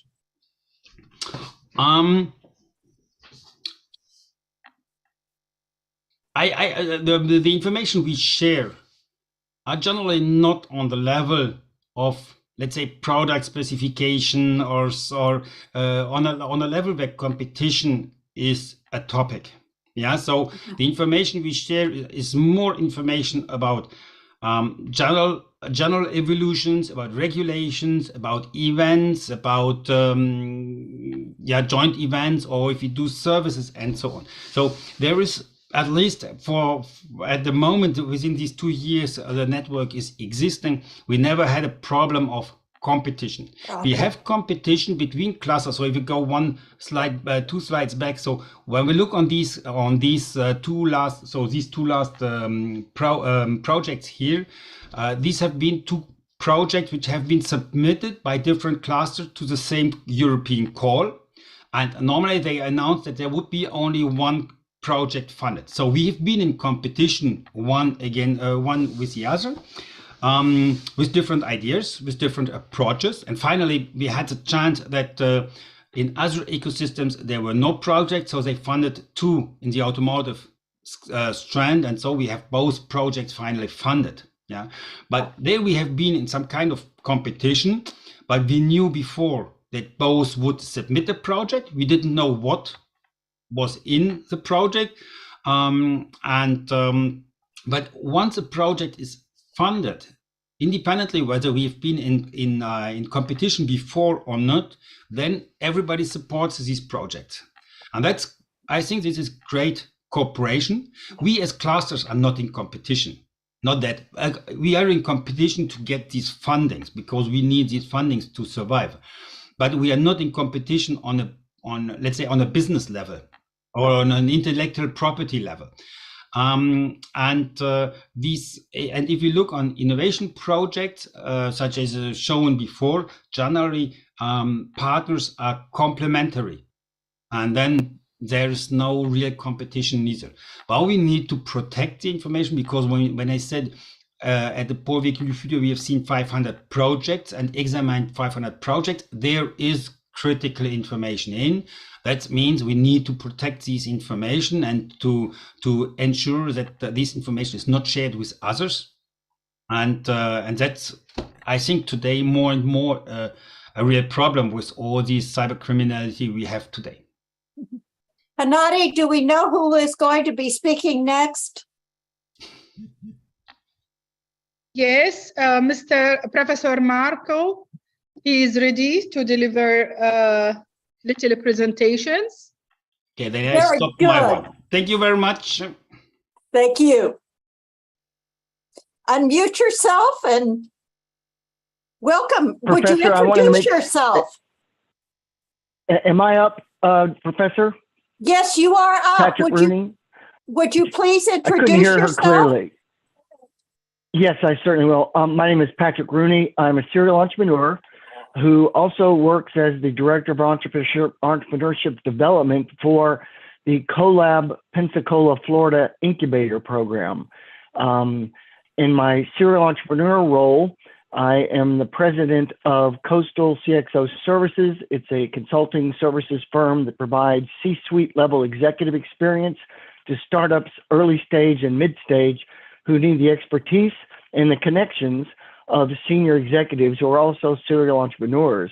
The other organization, my 11th startup I just joined last month, is a blockchain technology startup based in Atlanta, Georgia. I joined as a co-founder and CFO and director. So I'm very pleased to be here and appreciate the opportunity to talk a little bit. The topic, Professor, that Dr. Hanadi has asked me to speak on, I do have a deck to talk from a little bit, if that would be okay. Okay, and you're muted, Professor. How long would you like me to take in this time slot? If we have 3 speakers, I'm going to have to allow 20, so you would have 10 minutes to speak right now if we've got a third speaker. All right, well, thank you for that. I just want to make sure I plan accordingly. 10 minutes accordingly. And let me just, right, yes, be forewarned, I got the message. Okay, well, good. Let me just share this deck. For those of you who were with my presentations on yesterday, then you might be able to see that deck that's over there. Some of the slides are the same. Basically, this is just a view of the CoLab branding, the logo, and our lobby. This program is the first incubator in Pensacola, actually one of the only ones between here and Florida State University in the capital of Florida, Tallahassee. We are pleased to have been here and expanding from 7,500 feet when we opened in May of 2008 on one floor of this building to over 22,000 feet, occupying 3 of the 4 floors in the building. This is a program that is supported by the public sector. By that, I mean it is a program that the government taxpayer kinds of folks are funding along with the state college. That is kind of the background of it. It is an organization known as Florida West Economic Development Alliance and Pensacola State College. Just a little bit on how we've dealt with providing traditional and virtual services for the entrepreneurs in our incubator and also in the area. We've experimented with quite a few different platforms. I'm sure you all are very familiar with some, maybe not familiar with some others, but I just want to review those very briefly. Remo, which is an event management tool, one of our former incubator clients in the event management business, found a partner, a startup technology firm in North Carolina. They found them through participating in 1 million cups. They engaged with them, and our event management company was able to partner with them to actually help them launch their technology successfully with events that they were managing. Degi World is an avatar-based virtual reality platform that we've used for a couple of major events here. GoToMeeting, most people are very familiar with, just like Zoom and WebEx. Huva, we know Huva. There is also a couple, maybe Brella and Hopin. You might not be familiar with, maybe some of you are. Hopin is an interesting business model and platform that allows networking during conferences one-to-one. It's kind of a creative solution to not being face-to-face and meeting people and having time to spend in-depth learning more and then connecting offline later. Discord and Slack and Google Meet or other tools, we have worked in all of those platforms primarily ending up with Zoom and Teams. We did just resume our face-to-face meetings with the faculty, with the students from the community of the University of West Florida and Pensacola State College. Florida university system rules precluded the faculty and the students to return to campus until July of 2022. So we were quite a long period of time without really being able to interact with the college students, at least on campus. They are back in full force, hosting meetings on campus and off again, thank goodness. We were able to continue our coaching and mentoring assistance programs with entrepreneurs effectively. And from the lessons we've learned with the virtual tools, we have now moved into mostly a hybrid mode, where we are able to now communicate in person or in some cases face-to-face. And I'll explain why that's important with one of our incubator client tenants in just a moment. I think these are some of the things I mentioned earlier in this session yesterday. We are running hybrid versions of not only our coaching and mentoring, but also our 1 Million Cups chapter here. We have an ecosystem group meeting monthly that is also hybrid. We do have a face-to-face, that's F2F meeting for our clients and guests once a month to share updates on their status, to talk about their wins, talk about their needs, and 1 Million Cups. We also have participated in sponsored virtual conferences. Those are both hybrid and in some cases just face-to-face. We are supporters of the MIT Venture Mentor Service Program launched in Pensacola during COVID. We're on the organizing committee for that. Also, we have 2 minority-focused programs. One is called Startups on the Blocks. The other one is called Founders of Color. Both of them are accelerator programs using the Lean Canvas platform and the traction methodologies from that book and those concepts. So we have been very active using the tools here in the community. And now I'm going to launch into just a brief overview of one of the new things in our incubator has been clean tech. This is a picture, a map, if you will, of the Bay Area here in Northwest Florida. If you look closely, if you can see, we actually have quite a few Superfund sites here. And those Superfund sites, are you able to see that? I'm just curious if you're seeing this map. Okay, good. So there are 6 sites located on this map. This is a small city. We have one of the denser accumulations of toxic waste facilities and dumps here in this city, which is a great reason for a large environmental science and research effort at our university and a growing interest in innovation in clean tech. One of our startup clients is engaged in a very early stage launch. They now have millions of dollars in very near-term deals. They closed $1 million deal recently with the U.S. Air Force. They have taken the technologies in AI-based image recognition and robotic sorting into a miniature version of a waste stream diversion business model. Here they can improve the recovery rates of recyclable materials and convert those materials, some significant portion of those, into combustible fuels, clean energy sources, such as a combustible that replaces coal in coal-fired power plants. They also have an alternative output being renewable natural gas. So they have 2 ways to recycle and create more fuel for power generation capabilities. They also are able to take the other commodities, the minerals, the metals, and take that at a very high extraction and yield rate in order to reintroduce those into the circular economy. A fascinating technology that actually was born from an idea from Iraq.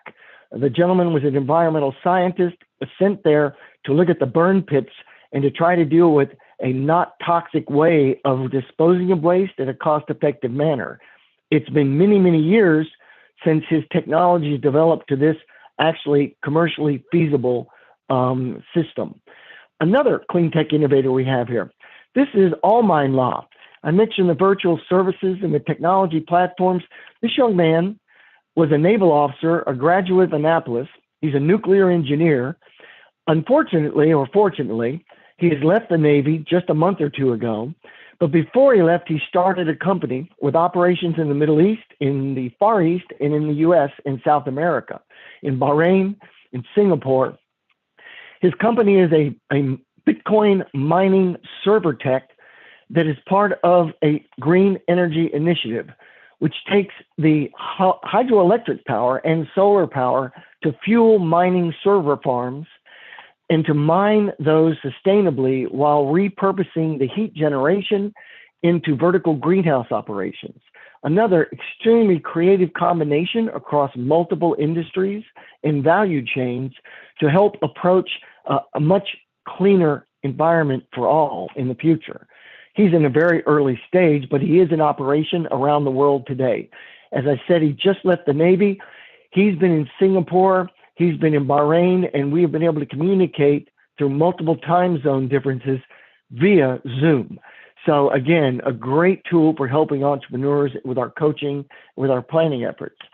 And finally, one of our newest clients in the building is a young engineer who relocated during COVID from Connecticut. Seems like we have a lot of transplants from the north into Florida due to COVID. They realized they could work here, go to the beach, which you might look over my shoulder and notice we have a 60-mile barrier island here, largely a national park, thank goodness, with some development on it. But anyway, he moved here from Connecticut. He has now moved his brother and his sister-in-law and his mother and father here. They seem to like it in Florida. So anyway, his business as a material scientist, he's developed patented technology to take electronic devices, circuit cards, and process those through a micro refinery to extract gold at a very cost-effective factor per gram of gold. And then he's targeting these recycled, traceable, ethical materials back into the ethical jewelry manufacturing industry, which this is a tier 3 market. I refer to the stages of adoption you're familiar with, the early adopters, the late adopters. And I say to people that this part of Florida generally is worth 3 years to never adopters in terms of the adoption cycle. But it's really great to have such innovative engineering minds and innovators move here into our CoLab incubator and hopefully participate in solving global clean tech problems and challenges. I'm going to stop you. Oh, perfect. I was just going to stop you. That's wonderful. Fernando, do you have the speaker? Professor Right Babaldi? Yes. Sorry. Yes, I have. Let me call him right now.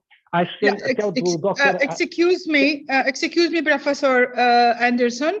Professor Marco will doing 10 minutes. Okay, that's fine. Marco. Are you here? Yes. And, Professor Hanadi, please get in contact with the professor engineer as well as he's waiting. Okay, thank you. Okay, 10 minutes. Marco, it's yours now. 10 minutes. I will say to him 10 minutes from now. Okay, thank you. Good luck. Okay, good morning, good afternoon, good evening, depending on the part of the planet of you are, or the ones that might be seeing these from the satellites as well. Good evening for them, because this is so good, so international. I would like to share the screen, and we would start. Are you seeing it? Yes. Okay. We are now. Okay. And now? Is it there? Yes. Large? Yes. Okay. So this is a continuation of my previous presentation. And in my previous presentation, I did introduce myself. So I was born in Africa. I had been residing in the Nordic countries. Today I'm in Finland, where I got married in '98. And I am still on honeymoon with my goddess. And then I graduate in management, and I am working very much on the internationalization and financing areas as an advisor, consultant, investor, and every now and then as a university lecturer. I have been developing 3 major concepts that they are not common known: the clearinghouse model, something related with blockchain that was in 2009, teamnership as well, and multi-message meaning. And I am a co-author and member of several special bodies by invitation. And again, I want to thank the Dr. Hanadi, that was very kind and patient with my intellectual limitations related with the ICT, and to Fernando, that is a person that I admire and I know for quite many years. And thank you for the participants for the great contributions that you have been doing, and I have been learning a lot.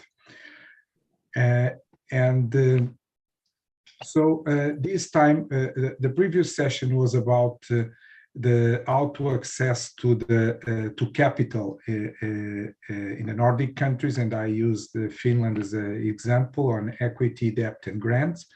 And now I will explore a bit of etiquette. How does this work? This country works. So first of all, you have heard about sauna. You associate sauna and Finland, and this is very important for the business community, because when you are invited for some sauna event, that means that you are welcome. You are becoming part of the social network. Then you have here very rising startups, such as the Supermood of Anno Kukovuovi. Then you had this unicorn that you are familiar with of Volt, that Miki Kuusi sold. And you in the United States, you are familiar with Anno Partanen, which wrote this beautiful book that it's called The Nordic Theory of Everything. And then another person that is a star here is the Uriyo Kopra, that founded a bank and is a reference international in terms of finance. And of course, we cannot talk about Finland and the stars of Finland without mentioning Georg von Wright, that you see in the seated with Ludwig Wittgenstein. So for those that like philosophy and deeper thinking, you know what I'm talking about. Then, regarding the dressing here in Finland, whenever you are having meetings with the capital providers in Finland, make sure that you are not flashy. You see, wearing golds and bracelets and all of this sort of stuff. People here are very simple, and they don't exactly appreciate conspicuous goods like Vebler would to call them. Then you might find that the suit and tie might be appropriate, at least for the first meetings, but then you will learn what are the next steps. Here we have winter. Yes, it snows. It might be minus degrees. In certain winters, I experience already cycling with minus 27, and it's fun. So get used to it. Then meetings, certain rules that you should have in mind when you are considering meetings. July doesn't exist for working purpose in Finland. Forget about it. This is the month that we are celebrating the summer, the light. So it starts to count the last 2 weeks of June. So the Midsummer Festival, you see the solstice of summer of June is celebrated, and then the work start again in the second week of August. Then when you are organizing meetings with the capital providers here in Finland, be in attention that you have to give them 2 weeks of delay, because the people are extremely organized and they cannot have meetings for tomorrow or something. Then another thing that is very important in terms of real estate, we have this thing that what is important is location, location, location. In Finland is punctuality, punctuality, punctuality. You are not punctual, you are not trustworthy. That's it. Then the Finns, they have this cult of the silence. So if you are in the meeting and all of a sudden you feel the silence, don't break it, respect it. That is the way they do it. You see, in the first it's a bit strange, but with the time you find it very convenient. So I got married in '98, so I had been in this learning process. Then personal space, you see, and I am from the South European countries where we are hugging and kissing each other all the time. Forget about that in Finland. And for instance, my daughter is always calling my attention that I am too close to the persons. You see, so we have to respect the space. And then with COVID, nowadays not even handshake we are doing. You see, so we greet with the head movement, and that's it. And you have 1 minute. Lovely.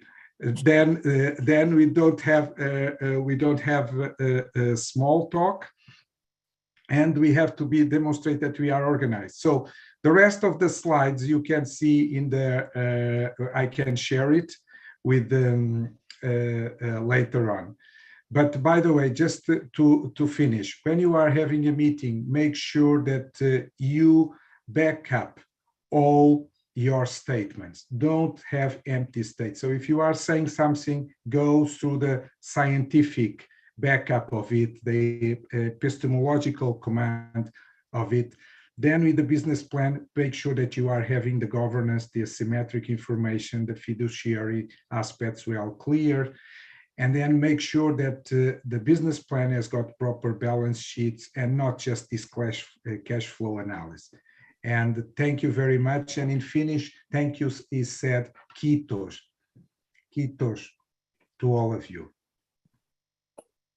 I finish. Oh, okay. So do we have the speaker that is going to take Fernando's presentation? No, not now. The remaining time is 9 minutes to closing this one and handing over for Professor James Strong. Okay, I will go back to Marco and give him, let's do those slides you missed. I'm sorry, I thought there was another speaker coming. Okay, very good. So could you back up your slides and let's get what we missed? Yeah, okay, so regarding this meetings is very important that you don't fail it, that you don't fail the meetings. And in the meetings, you have to be the more objective as possible. And you have to be very organized in terms of thoughts and in terms of material. Then the next thing is the next thing that I was trying to say is that when you are sharing documents in the digital form or in paper or other form, make sure that when you are saying that, well, we are expecting that the growth will be this, then it's a kind of natural that the Finn will be expecting that where this growth come from. You see, what is backing up that growth? Then when the EBITDA has got a certain behavior, you see, so what are the drivers of that behavior? Then I am investing in your company, so what is the exit? Is just the next fund, so the kind of Ponzi schemes type of thing that we are in this round series, or it's real for good? Then what are the challenges? Then what are the opportunity costs? What are the hurdle rates? All of these you cannot just put there without backing them up. Then regarding the governance, how is the governance of the vehicle or the company structured? In terms of asymmetric information, how are you presenting it? Who has access to what? What is the level of transparency? Then these fiduciary aspects are very important as well. Then you should have a profile of the team, you see, and very detailed, and make sure that you have explanation for blanks, you see. Success failures are important as well, because failures means that the person had been in the learning process. And like Mario Andretti, the famous Formula 1 world champion, used to say, if you have everything under control, that means that you are not going fast enough. You see, so for you to fail, you have to be near the extremes, you see, so that is something that you have to do. Then another thing that I had been observing here is that both the startups and then the more mature business in the small and medium enterprises, it's a kind of recurrent that they have these financial documents very much based on cash flows. Yes, but the cash flows, they are good, they are nice, but the PLO, profit and loss accounts, they are important, and especially balance sheets. You see, so if you cannot, in the meeting, make variations in your business model, in the forecasts, that has got this rippling effect in all the other sheets, you see, so then it's a bit shaky in terms of what is possible to do with you. So in general terms, as I present in the previous time, a few hours ago, Finland, you have it's a good place for you to get capital, and they are having certain rules, but it's like in everywhere. You have rules, you have compliance. I prefer to have rules than anarchy, you see. And that's about it. Thank you very much. If you have any questions or doubts, please. I think this is a very interesting presentation on Finland. I was there once, but I wasn't too much involved. I was a tourist. And it was a very interesting country. And I think the adequate and the Q&A, and if people want to go to Finland and do business there, they really need to consider what the environment is going to be like, because the ecosystem is so terribly, terribly important in this day and age. And I really thank you for your presentation. Do we have final comments or questions for any of the three speakers that we have?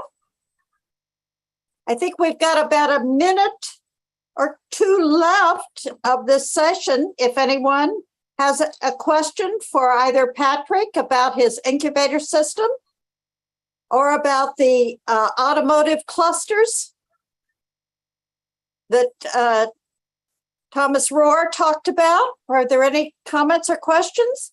Patrick, do you have any closing comments you'd like to make? Just to express my sincere gratitude for the opportunity to speak and meet all of the folks. And once again, talk with Dr. Hanadi.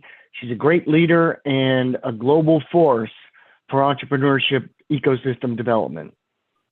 Okay. Thomas, would you like? Great thanks, Patrick, for your participation and support, and for all the speakers who's participating in our largest event focused in economic diversification based on innovation and entrepreneurial ecosystem. Great thanks for all.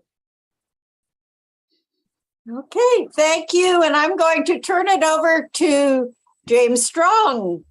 Thank you very much. Bye-bye. Bye.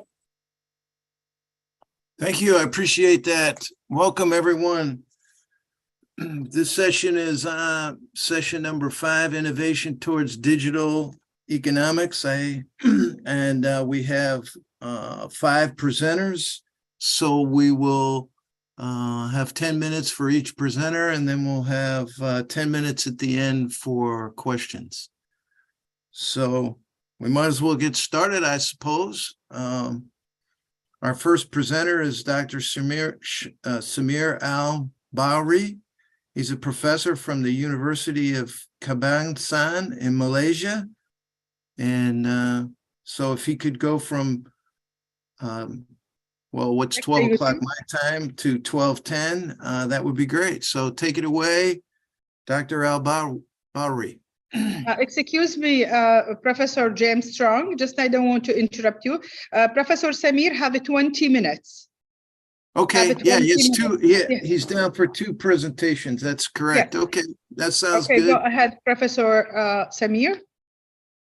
Thank you so much. I don't know, good morning, good evening. So actually I'm in Malaysia, and there's around 5 hours difference between Malaysia and Kuwait. So it's already 1 a.m. here.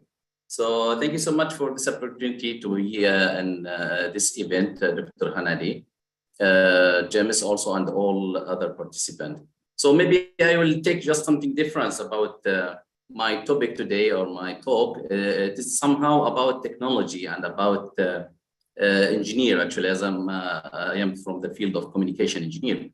So let me talk here about this topic, Smith-required band 5 port reflectometer junction for early cancer detections. So I will talk in something maybe different. I just attend for 1 hour before, so mostly they talk about economics. So this is also somehow, but it is about technology.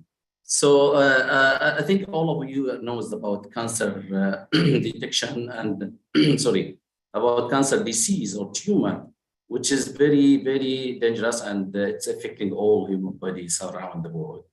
So, but also for cancer disease or tumor, it's not only about the cancer itself, but how we can detect it and when we can detect it.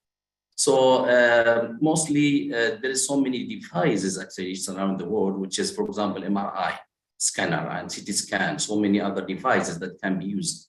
But actually those kind of devices is not available actually for anyone. It's also maybe available for those rich countries, not for poor countries, and also it cannot be found for many other regions also as well. So sometimes the patient,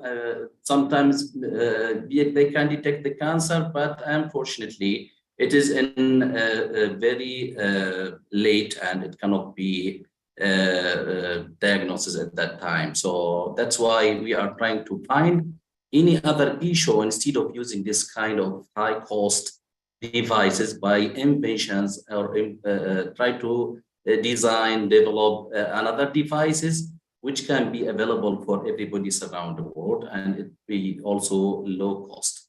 So that's why now, instead of using that kind of magnetic scanner, MRI or other things, we are using RF signals. I don't know if maybe there's some of the participants as engineers, so they will understand what, somehow what I'm talking about. So this kind of devices here, we try to develop it here at Malaysia, UKM, and incorporate also with some other universities. So using RF signals. So this is what we call it reflectometer, using the frequency radio signals. If you can see to this slide here, so here I have only something we call it the source. Source is in the left side, and also device under test in the right side. And in between the junction that we are developing, which is called 6-port reflectometer. So this is the theory of the 6-port reflectometer. So whatever you have here in the source is something we call RF signals, which is always continuous sending a signal in the device called 6-port reflectometer. Device under test is the body of the human that we are testing, and we are trying to detect that cancer in early stage. So, and at here in the middle, you can see that P1, P2, P3, P4. So here we are collecting the signal that was transmitted to the device under test and reflected also back to the junction here. So this is the kind of invention that we are trying to develop. So in general, those 3 or 4 ports here, as you can see from P1 to P4, for us as engineers, it is like something like intersection between the whole signals that we receive from device under test, and then we are processing this data, and then we can say that the cancer disease was found in this portion, and it was in the early stage or not early stage, and what's the size of that cancer, and so on. So I will explain this one more in the upcoming slides. Okay, if you can see that one is called 6-port reflectometer, which is the theory. So we develop here in our university something we call it 5-port reflectometer. So means that we reduce from 6-port until 5-port, and also those 5-port, if you can look to this figure, that those ports are symmetric. So means that each one you can use. You don't have to think that which one will be the source or which one will be a device under test. So it is very easy. So it's not being that this, for example, hospital or whatever. So it can be used also for some other places, and some other people, they can use it. So yeah, maybe here in this slide, I can explain it mostly and it will be more clearly. So assume that this is here the tumor, for example, here in the breast cancer, liver, or whatever in the chest. So we develop it like this. I will try to do it like this. So if you can see here in the middle, this is the junctions that we are trying to develop in our university. Here is the signal source on the right side. Okay, so the signal source under RF signals, mostly here we use it at 2.4, sometimes at 3 gigahertz. We try also to use it for lower band, but mostly we are facing some problems in terms of penetration of the body of human body. So signal source will always continue sending a signal to this junction. Then if you can see here, this signal will be going to the other port here.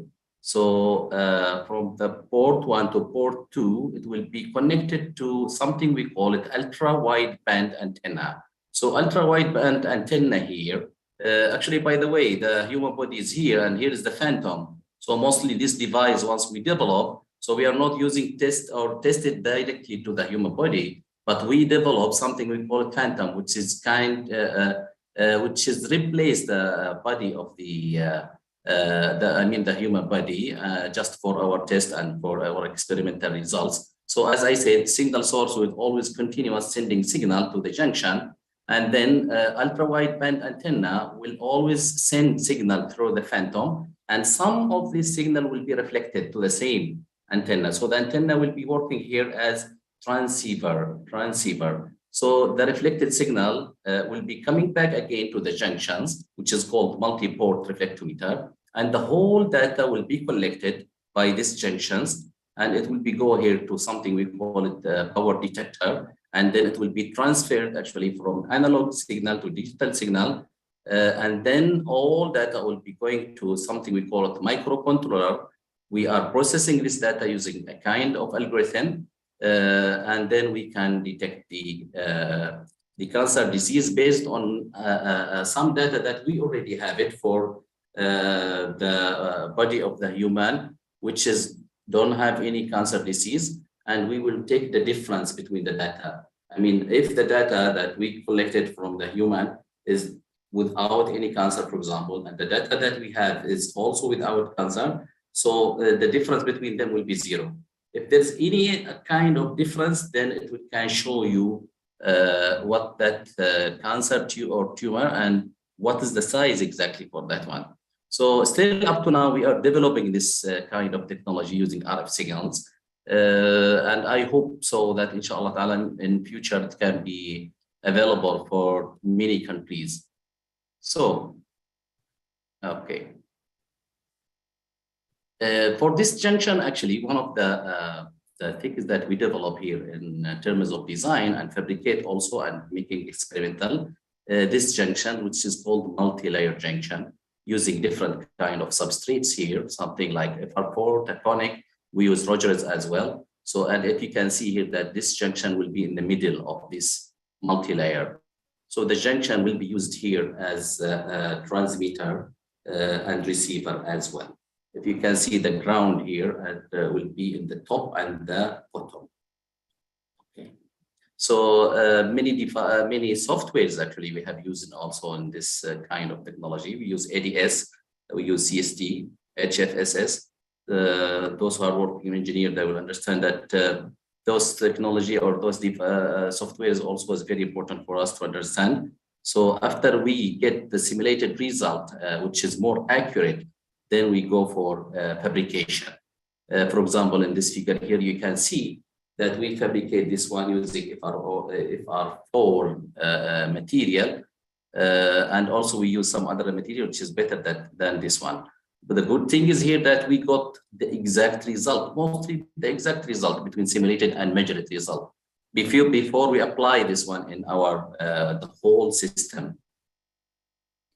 In our lab, actually, mostly we test all of these things. We have alhamdulillah facilities here to test and measure all our devices here. If you can see here, we tested using this VNA, which is called VNA, 2 ports, just to see the transmitted and reflected signal. Yeah, here is another materials that we call taconic. This one will give us more accurate result because the permittivity of this one is lower than FR4. And here is the result of the VNA.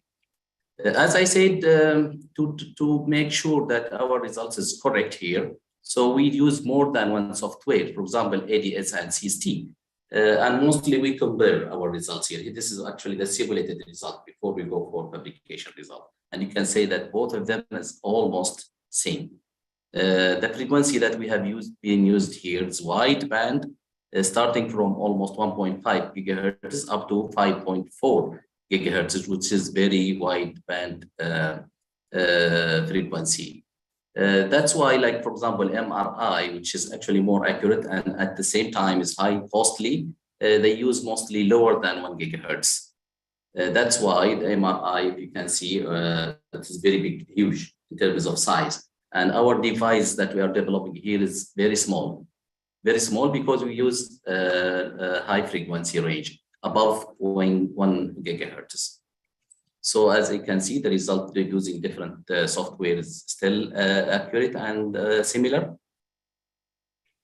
Okay, here is just another figure about the reflection coefficients of this device that we are developing here. And just we can see that the width of these junctions will affect the result. Actually, our standard here is something called -10 dB. If you look to the figure, -10 dB is our standard. So those results which is below -10 dB can be taken in serious here in the practical things here. So the width of the junctions will affect the result so much, not the length. Okay, in terms of the comparison between simulated and measured results, it's almost also same, comparable. It's very comparable. This is actually for FR4 in terms of S11 and S21. What we are meaning here about S11 and S21, the transmitted signal from port 1 to port 2 or port 1 to port 3, and the reflection coefficients also means that the signal which is transmitted and reflected by the same port. since we have 5 ports here in our symmetric wideband reflectometer, so S11, S22, S33, all are same results. So between measured and simulated, also the result is comparable. Okay, one main thing is here in this invention here for early cancer detections, something we call it magnitude and phase. Magnitude and phase. So the magnitudes as a theory that the magnitude of the frequency that you are going to use for S11 or S21, it has some theory. So for S11, it should be lower as possible as you can. So almost to zero, But for S21, S13, S14, something like that. So it should be somehow around 0.5, So for our invention here, so almost the result is also same. If you can see in the figure on the right side and the left side. So as a magnitude, the S11 is almost up to 0. And also the simulated and measured or fabricated result almost same. And for S21 or S12, S13, around 0.5, and also between simulated and measured result, we get it same. In the right side here, also we compare the phase, since that one is magnitude. So now we compare the phase. If you remember just on the previous slides, I said that one port will be used as the source transmitted. Another port will be used as transmitter receiver for the antenna, which is always transmit and receive signal from the human body. So the remaining three ports will collect the data. So the phase here is very important. So mostly since there are three ports remaining from 5, so the difference phase between each one of them and the other is 125 degree. So if you can see here also, the phase between S12 and S13 is almost on that level. Okay. And also same also phase between simulated and measured result, almost the result is same. I'm trying just to be hurry up, then maybe if there is any question, then I can answer about that one. So if you can see here also, we summarize here in this table about the magnitude at 2 gigahertz, which is the resonance frequency. Yes, between theory, simulated, measured result, mostly the error is almost about to be 0 here. So not so much error can be found. After all of these things, after we design, fabricate, modeling everything here about our devices here, so we try then to test it here in terms of finding some phantom, which is replacing the human body. We choose here the breast actually, and also we even tested in the brain phantom. If you can see here, there is a receiver here, so the junction will be in the middle. And also surround that junction, there will be more than one antennas, which can be used, I mean, as a transceiver. And then the data can be collected using the VNA. All of this done in our lab. So one of the results that we get it here after many researches about this kind of thing is that, yeah, the human body, which is affected by this kind of cancer, can be detected and can be measured using these devices. And as I said, still we are developing this kind of devices. And I hope so that soon this can be used maybe by practically, I mean, in the hospitals and something like that. So after a while, actually, we publish many papers, also many publications in Web of Science about these inventions. Still, inshallah ta'ala, we will publish more. So, Dr. Nadi, you said more than 10 minutes, or actually I prepare myself in 10 minutes. So, but by the way, this is the conclusion here. I think there is many results here. I put it in my conclusion in terms and some specific results that we have gotten here. So yeah, just I try to be rush. Here is the yes. Thank you so much. Thank you so much, Dr. Nadia and James. Thank you. Professor James Strong, the next speaker. It's I think the first captain is Khalaf. there are Isa Al-Kamali. He will present instead of this presenter. Oh, Isa okay. Al-Kamali. All right. And he has until what, 12:30, right? He have Right. 10 minutes. Yeah. Okay, 10 minutes, which is close to 12:30. All right, go ahead, sir. Good day, everyone. Hello, everyone. Thank you very much for giving me this opportunity. I would like to take a quick moment just to thank Dr. Hanadi and the following organizers for giving us an opportunity to present in this wonderful conference. It is truly a pleasure. I could share my screen, right? Oh, yes, sorry. So yes, I hope you're all doing well. Please allow me to introduce myself. I am Lieutenant Engineer Isa Al-Kamali, and I work as the Intellectual Property Branch Manager at the General Directorate of Residency and Foreign Affairs, Dubai, which is short for GDRFAD. So today I will be taking you on a quick journey towards pioneering innovation at GDRFAD. I'm sorry, I can't switch slides. I'm sorry. Yeah.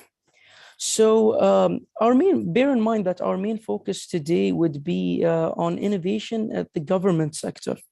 Now, innovation at the UAE government was a new term back in 2014, where we focused on shaping a new way of life that ensures that the added value or the created value is both resilient and sustainable in the long run. So back in 2017, we were evaluated by the Dubai government to see how well we are in innovation. Now, the results showed that we were still in our mature stage. We were at our low stages, and that we needed to build a stronger foundation. Of course, that is where we started our pathway towards focusing on excellence in innovation.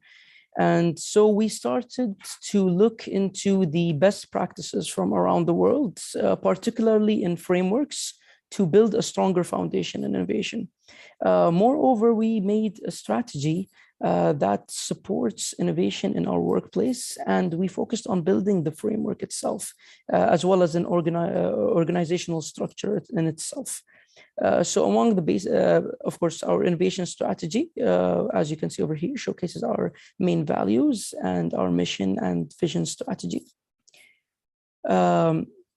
The innovation framework itself, so after looking into best practices, of course, this framework was based on a best practice acquired from the Global Innovation Institute, GINI. So it consists of 6 main pillars. So we have the foundation, which showcases the sponsorships and leadership, the enablers, which talks about the training and resources, the procedures when we focus on governance and metrics, as well as the processes, engagement by having learning societies, and of course, reinforcement by recognizing and awarding the innovative individuals, and financing by focusing on funding and budgeting processes. Of course, those were some of our initiatives back in 2021. Among them was to establish the Future Innovators platform and create a portfolio management for the projects, as well as focus on the Foster Innovators program. Of course, among our enablers, those are 6 of our main enablers, which I will discuss in the next slides. Just a quick recap. So we have the institutional integration system, the innovation solution model, the research experimentation and development, innovation portfolio, as well as the Foster Innovators program. Of course, we back in 2020, we got our accreditation for the innovation assessors, which were internal employees, and they got their accreditation from the Global Innovation Institute to be assessors. And therefore, according to the GINI standards, we were evaluated internally, and we were lucky enough to have a score of 8.52, which showcases us in the highest level possible, which is leader standard.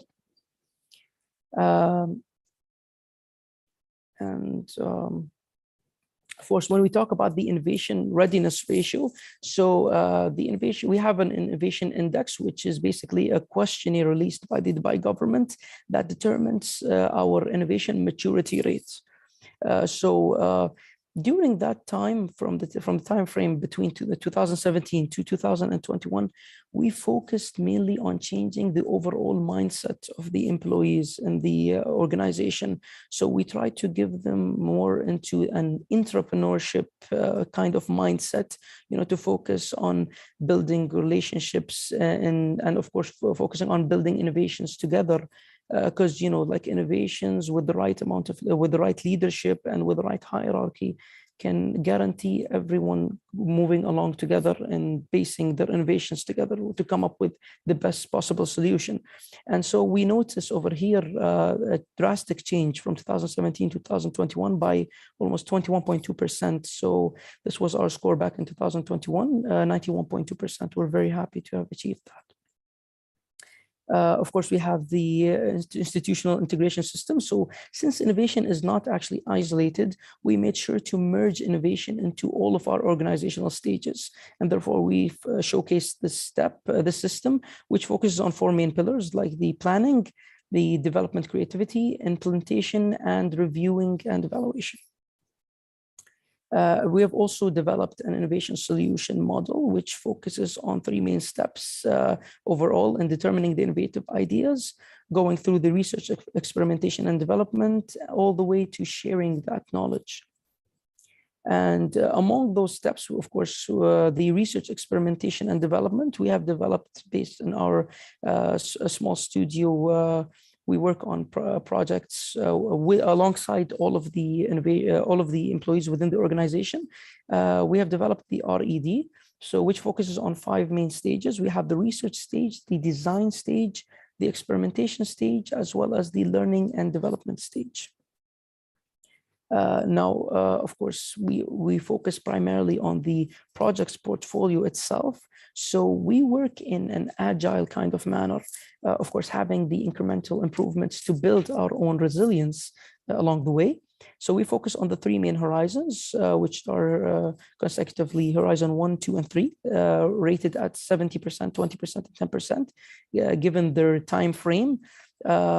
Of course, they focus on 3 different time frames. So starting from 1 to 3 years for the Horizon 1 and 3 to 10 years for Horizon 2, which is mid-stage, and of course, Horizon 3, which focuses on future steps. So we work on that to get the right value from the departments and to be reliable in the future, because let's not forget that we work in a fast-changing environment and fast-changing world. So we have to adapt to the changes. Of course, a quick example would be the smart corridor system. So before, we used to have in the UAE airports, we used to have our normal entry permit system processes, which took around 5 to 10 minutes to process each individual, and in some cases 15 minutes. Upon working on development, we have come up with the smart corridor system, which reduced that time drastically from 5 to 10 minutes all the way to 7 to 15 seconds. And of course, we had an overall customer satisfaction rate to 96% based on that. Of course, we have the Foster Innovators Program. So the Foster Innovators Program focuses on delegating employees within the organization. So they go through intensive exams to be selected from within our overall 5,000 employees. So we get to select 15 out of the 5,000 employees to each year to work on the Innovators Program. But in the upcoming years, that was in the first year back in 2018. But in the upcoming years, we focused on getting more and more innovators, and we focused on assigning them with challenges that are based in our workplace, and they get to work on coming up with innovative solutions in the end. Of course, upon graduating, so some of the numbers when we talk about the innovators, so they came up with the Innovative Foster Program came up with 12 projects proposed in total. Among them would be the Hatta Fast Track. We've had in the year 2021 a total amount of 57 participants. We were very lucky to have them. Upon graduation, they get into some sort of an alumni system that we have built, which is the Innovation Pioneers Club.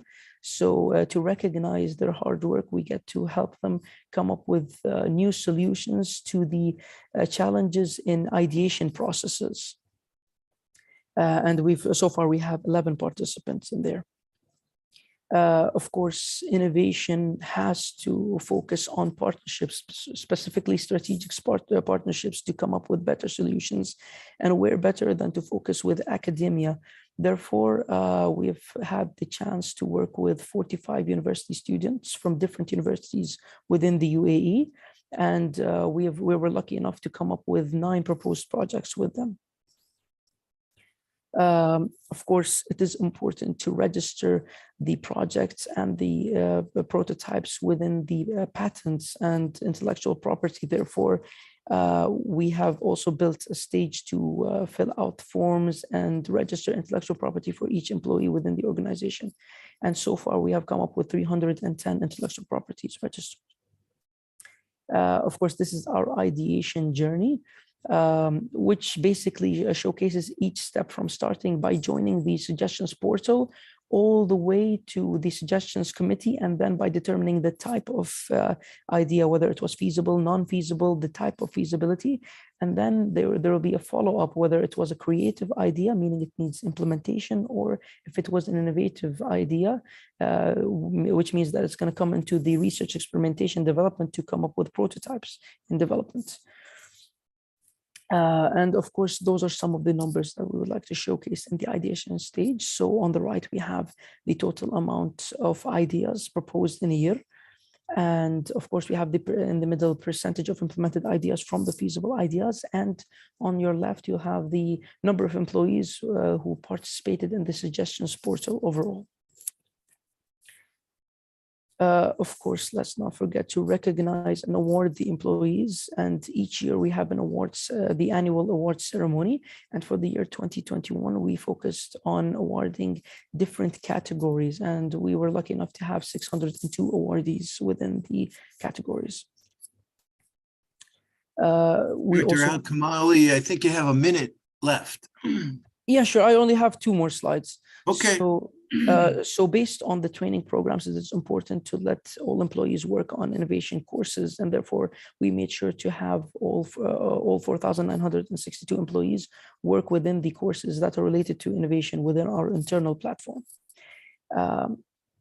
And of course, some of the numbers in our knowledge management, we've had a virtual conference and gathered 3,696 employees from within the Dubai government sector. And we have a satisfaction rate of 97%.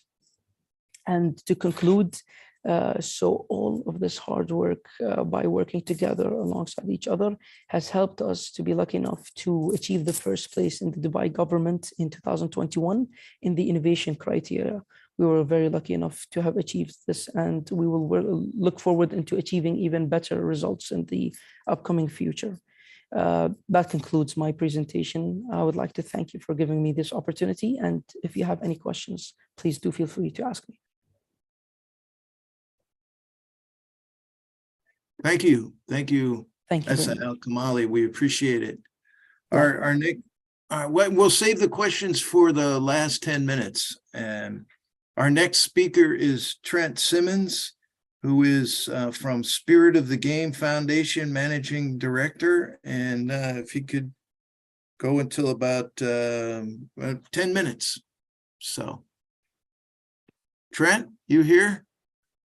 Yes, I'm here, and somebody else is sharing their screen still, so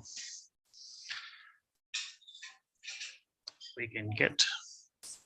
Isa, excuse me, Isa, can you stop sharing the screen? Yes, I apologize. I just closed that. All righty.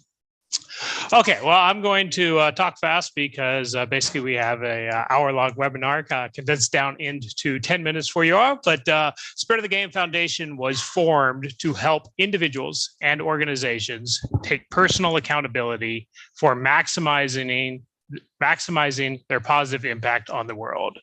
So we work in a wide array of areas and several different divisions, everything ranging from women's empowerment, youth leadership, climate and sustainability, and of course, entrepreneurial support. So the quick takeaway that we want to leave everybody with from this presentation is really that impact is for everyone. Because if you ask a typical entrepreneur, what is your social impact platform? How is your company going to benefit society beyond just whatever the good and services that you are providing? Up until recently, a typical entrepreneur would give you the answer of, we don't know, because we have no idea if we're even going to be successful. Once we start making money, once we're solid, then we'll worry about those extra things, that, you know, that ability to have a positive impact on society. And again, up until recently, that was a pretty valid approach. So yeah, you don't worry about what the good you're going to do with the money until you actually know that you're actually going to be making that money. However, the rise of conscious consumerism, of people making choices deliberately based on the social impact platform of that company and deliberately choosing to align themselves as consumers with the values of companies who share those values. And also employeeism, that a conscious employee does not want to work for a company that hasn't figured out how they're also having a positive impact on society. So really what we are trying to do on the individual entrepreneur level is help entrepreneurs to realize that your social impact platform does not have to be an expense. It doesn't have to be a distraction. It doesn't have to be that extra thing that you'll get to once you get everything else figured out. You can develop a social impact platform that is an asset, that is an incredibly valuable asset depending on your demographic, because if you don't have that, you're essentially going into battle with one arm tied behind your back. You're trying to convince customers to buy your product because it's a better value or because of your personal relationship with them.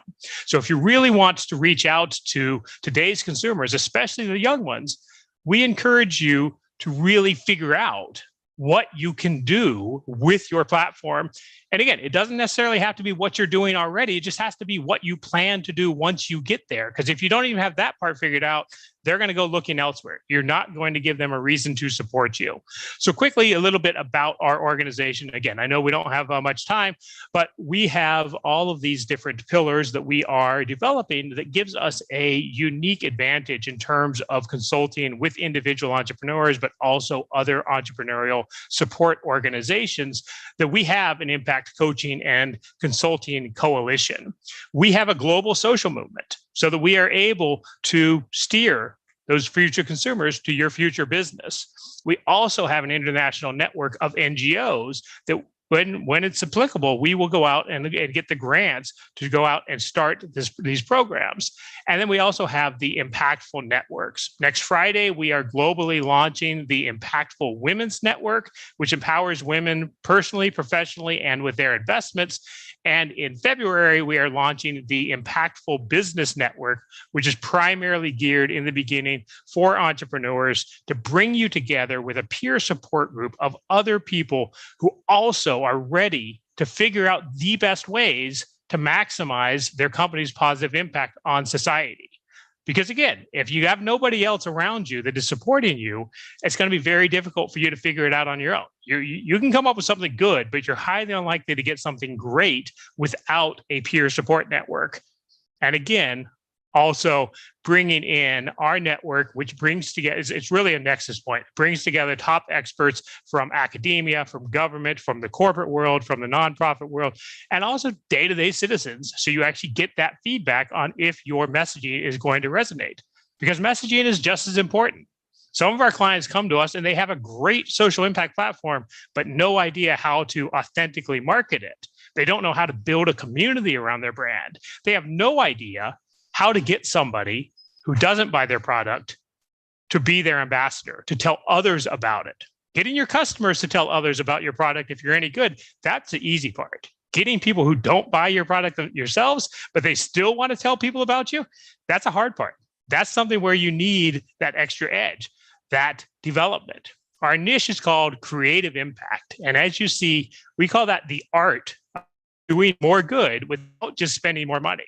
There are so many assets available to the typical entrepreneur that they never even think to explore.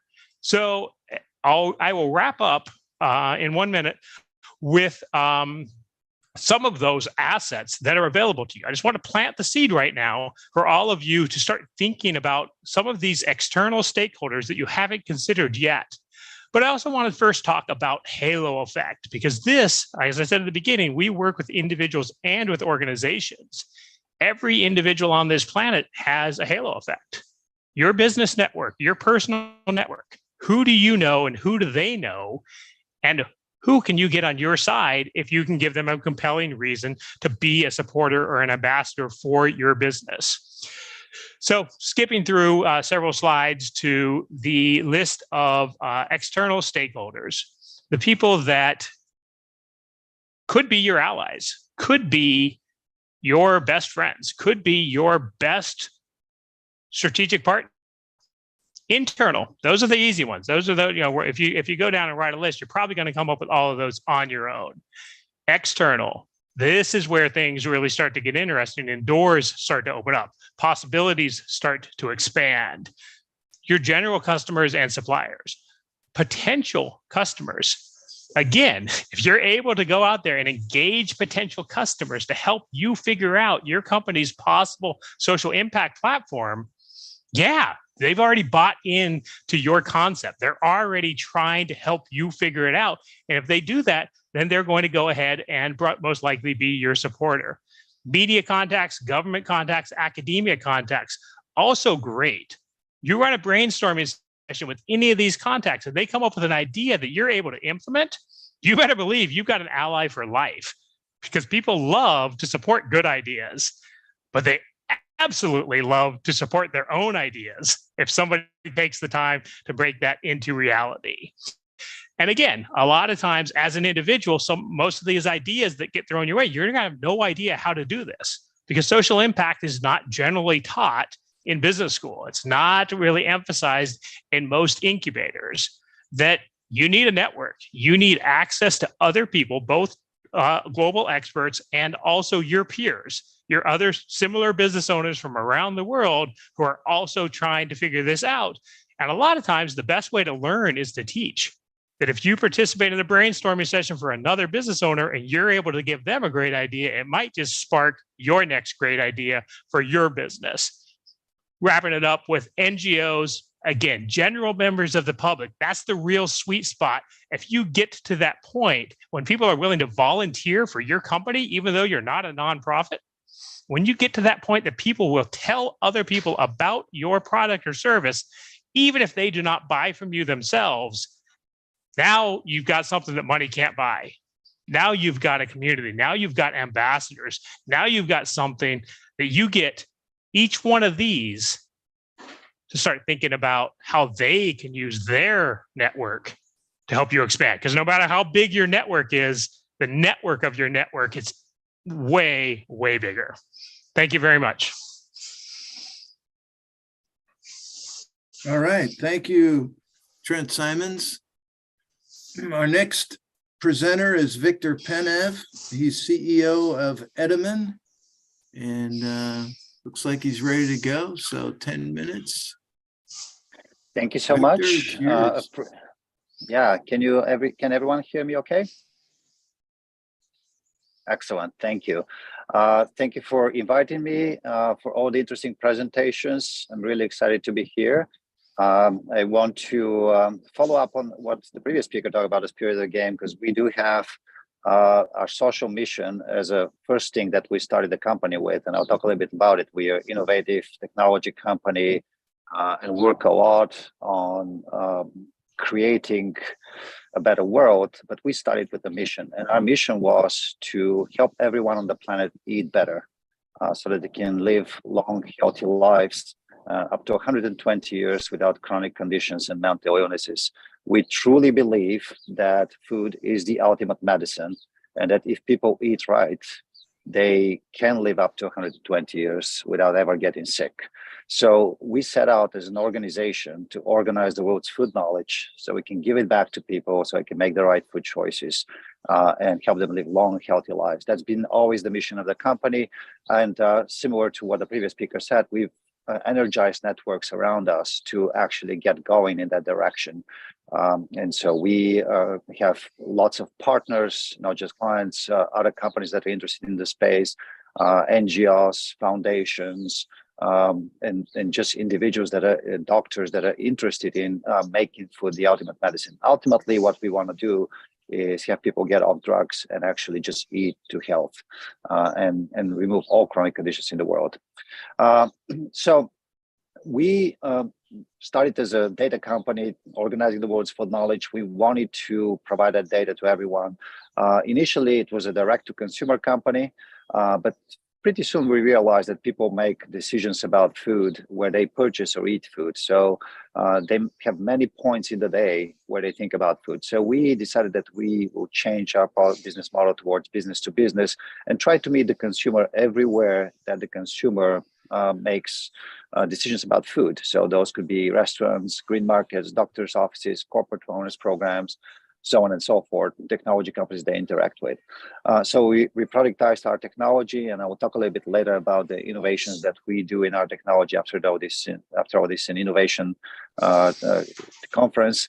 And we went out and started partnering with businesses. And you can see some of the businesses we partner with right now and the problems we solve for them. So the two primary problems are personalized meal recommendations. Those are usually driven by things like chronic conditions or allergens or diet preferences. But ultimate goal is get everybody to a healthy living.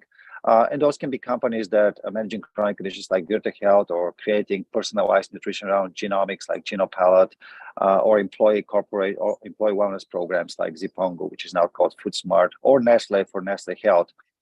We also do nutrition data and analysis, just helping people understand what's in their food.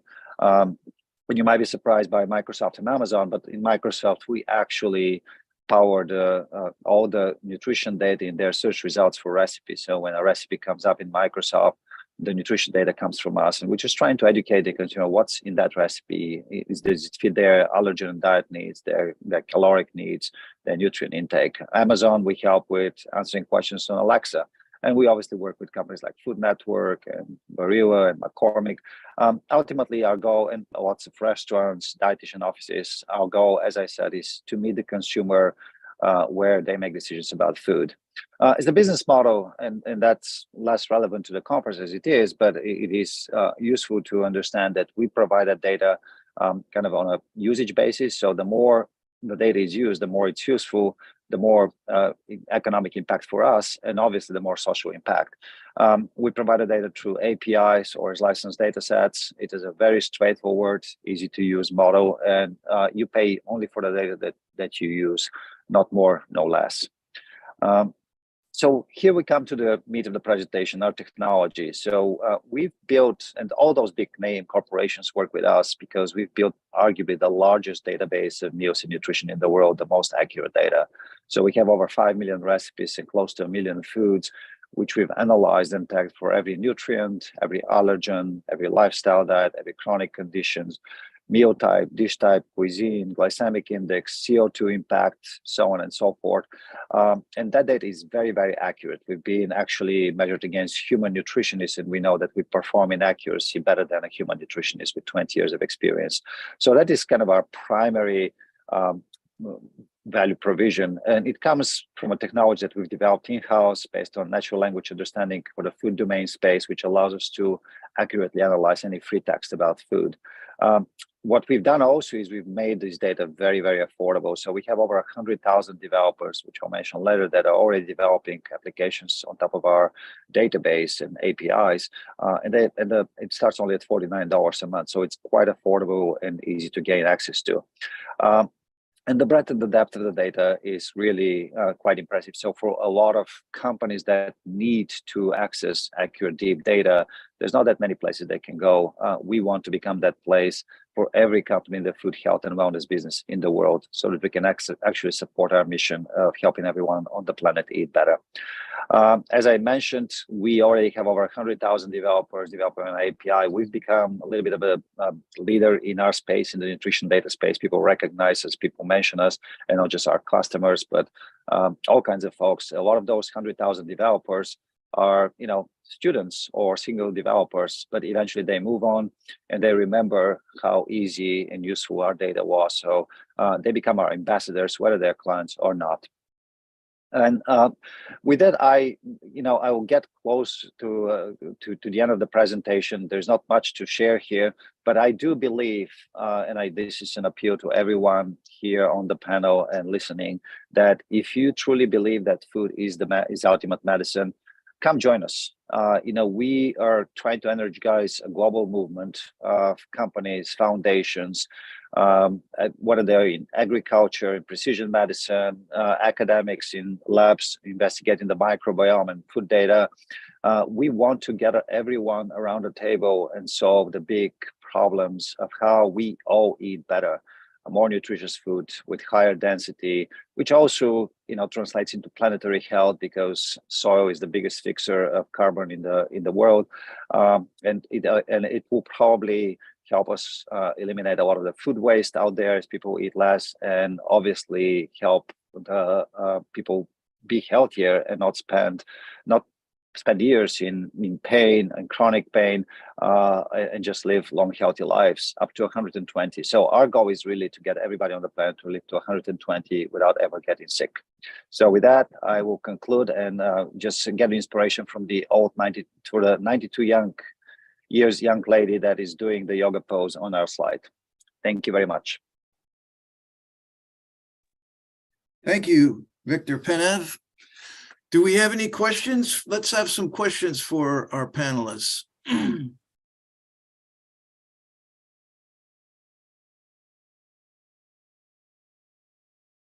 No? No. Go ahead. I have a question. Do you have Go ahead, Professor James Strong. Go ahead. So Victor, I don't know how relevant this is, but what's your take on what happened in Sri Lanka in terms of the food crisis they had by turning to organics and mismanaging that? And does that have any implication for the kind of work that you're doing, or is it not relevant?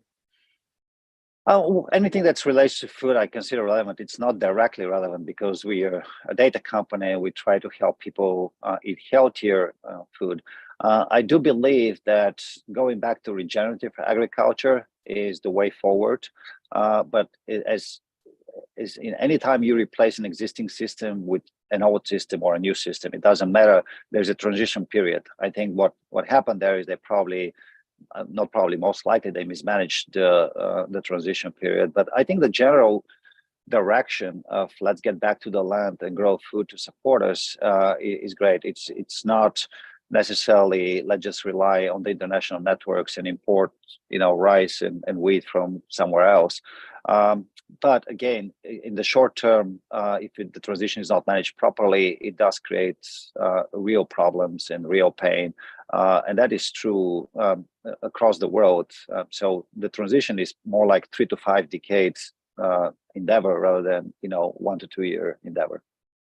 I don't know if that answered your question, but that's my thoughts. I was just throwing it out there. Just this thought crossed my mind in terms of good intentions gone awry. I suppose they were good intentions in Sri Lanka. Dr. Hanadi, did you have a question?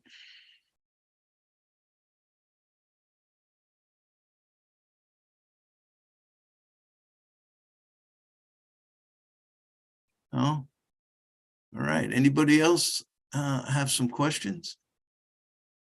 All right. I guess I'm the question guy. Let's see. Dr. Al-Bawi, where are you at in terms of your prototypes for implementing the new approach to cancer detection? What's the status of your program and of your? I assume you have some prototypes based on the slides you showed us. Tell us what's going on in terms of implementing your technology. Yeah, in terms of implementing the technology, so as I said that we develop in terms of designs, and now we fabricate already this design, and we combine both the softwares in terms of processing the data and the fabricated one. So this one have been done in our university. for the time being. Yeah.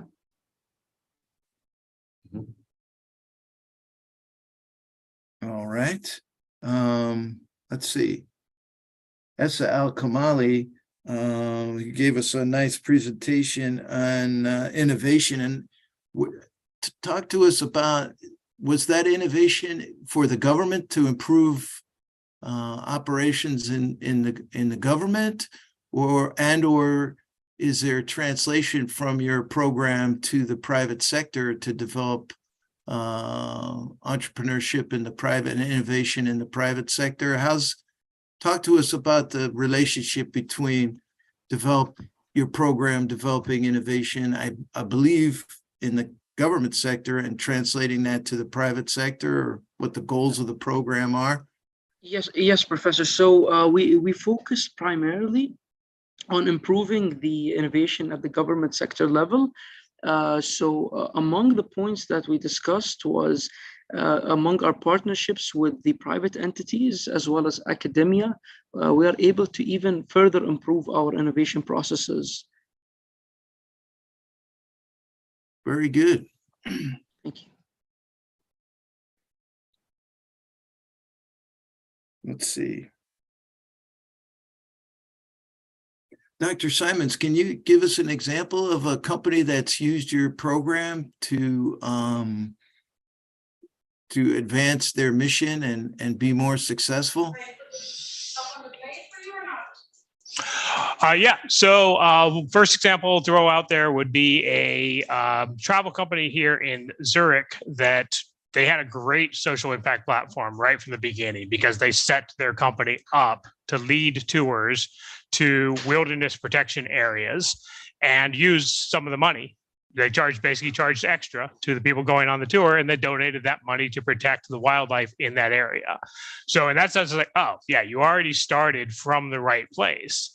However, they didn't have any type of community. They hadn't gotten to that point of like, oh, if we create a community around this where we have events after people come back, we can not only encourage people to take a second tour with us and get them turned into our brand ambassadors, but we also can create buzz. We can make this from a one-off into a part of their lifestyle. That's something they affiliate themselves with around the world. Another example would be a tea company out of India that had been pretty successful. They started 11 or 12 different tea and coffee shops across India, expanded to Switzerland, and had a bunch of interest in an international franchise system.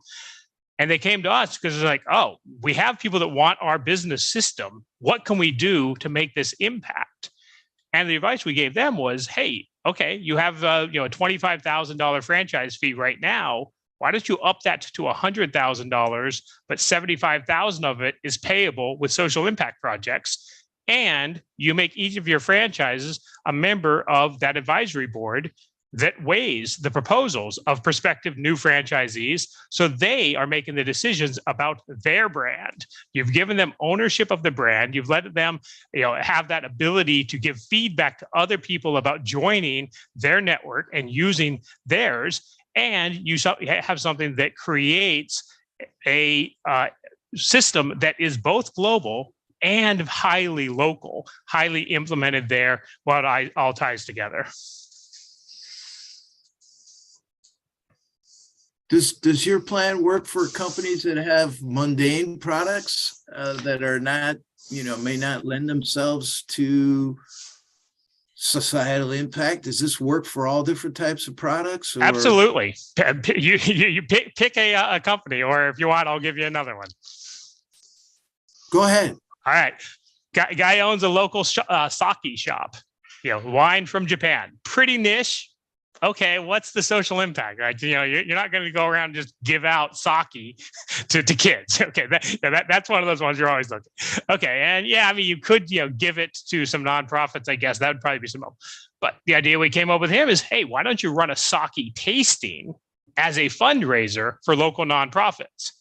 He's like, oh, well, why would I do that? It's like, well, number one, if you offered sake tastings, it would be a way to supplement your sake shop. You're not currently doing that. And probably the reason you're not doing that is if you want to start a new arm of your business, you have to go out and find the initial customers. You have to develop the business plan and modify that.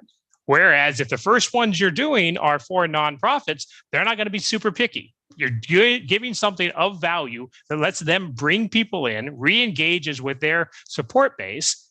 And when you're doing that, you're going to be able to hand out some business cards. So all the people who don't work for that nonprofit, but come to support that nonprofit, they're going to start thinking about having you do a sake tasting for their next corporate event, for their wedding, for whatever the case may be. So it's a way that you can actually, almost anybody can, in theory, go out and find a new arm of their business by first offering that good or that service to local nonprofits or to other local impactful businesses. And again, it's creating this synergy of what do I have that could be of use to anybody? Great. If you have assuming if you have a business, you have a good or service that's valuable. That is almost always going to be valuable to some type of nonprofit or other business that, again, you can have this snowball effect of doing it once and then getting the publicity from it so that you can do it again and again and again. So essentially, this is a marketing tactic. It's one of those ways. And one of the slides I didn't get a chance to show you is all the different ways a company can reallocate some of their existing spend, whether research and development, okay, marketing, public relations, team building, HR, all of these elements. Yeah, you go around a team building exercise in the forest where you do something and build something and have a competition and everybody feels fun because they got out of the office and got into nature and did something, had a little competition. Yeah, guess what? You take that same group of people and you go down and you run a community service project that actually helps some people. You're getting engagement. You're getting your employees to buy into your company's purpose and mission and feel better about going to work each day because they see that they're part of something, that you're a company that's also doing good. Very good. I think we have a minute or so. Anybody have a final comment or question or?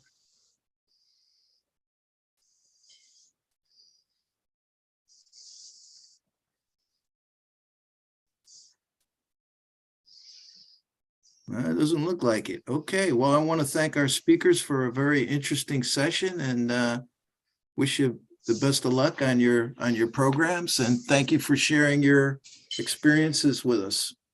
And thank you, Dr. Hernandi. Thank you, Professor. Beverly? Yes. Hello. Hi, Beverly. How are you? Great. I'm Thanks. okay. I'm here. Hi, Trent. Enjoyed your presentation. Yes, Trent, who will join again in next presentation as a first presenter with different topics. Oh, very good. Yes, well, I know Trent very well. Yes, because Patrick Roney, he presenting in the keynote speaker, and he have other appointment. He lefting the next session.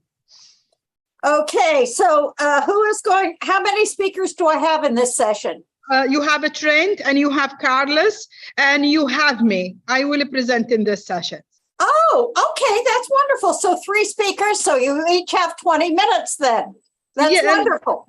Yes, 10 to 15 minutes. Yes, and so therefore? Carlos is a 20 minute. Carlos is a 20-minute one, okay? So first will be Trent, correct? Yes. Okay, I'll turn it over to Trent then. Okay, well, I am going to start off with a little bit of a controversial comment. And that comment is, again, along those lines of impact being for everyone. That our goal long-term as an organization is actually to eliminate the term social entrepreneurship by making it redundant. That our vision of the future has no place for any business that doesn't also have a positive impact on society. That we want to create a space Well, A, it's much easier for the people who do have a good social impact platform to be productive and successful. And we also want to make it harder for those who don't.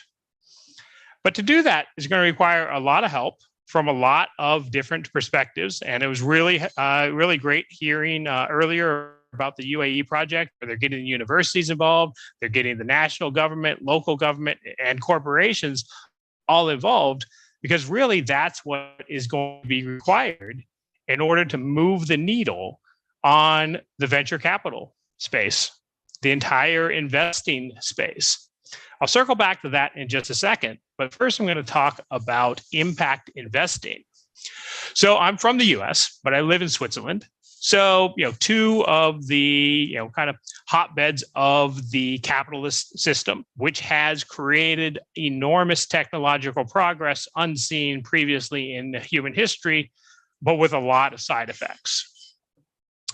So within that system, there's been a lot of things that could have gone better, a lot of missed opportunities. And a lot of it does get traced, again, to the venture capital world. That, I'll give one example, female founders. In the US, the #1 venture capital market in the world, female founders get 2% of the funding. Now, statistically speaking, in most markets, 25 to 33% of all entrepreneurs are female. So if you have 25 to 30% of the founders are female, why are they only getting 2% of the funding? Well, one big answer is sexism, straight up sexism, no beating around the bush there, that the people making the decisions about this money tend to be men. That part's also changing rapidly because a lot of people are realizing, like, wait, we probably should put some more women onto these decision-making boards of these venture capital firms if we want to actually find the best ideas. But there's other factors. One of those is that a female founder is statistically more likely to emphasize the social impact of their company from the beginning. They're less likely to have the attitude of, we're going to wait until we start making money and then we're going to figure it out. Because they're also more likely to start a business in order to solve a societal problem, rather than simply starting the business in order to make money. Now, that doesn't mean all women fit into that category, and it certainly doesn't mean that no men fit into that category. We're just talking about statistics here. So part of the massive problem with the current venture capital world is that they're just looking for profit. That is pretty much their sole criteria. Who has the most profitable idea? And frequently, even if it's not true, they have the mindset that a company that is putting energy and resources into social impact should be putting all of those efforts into profitability.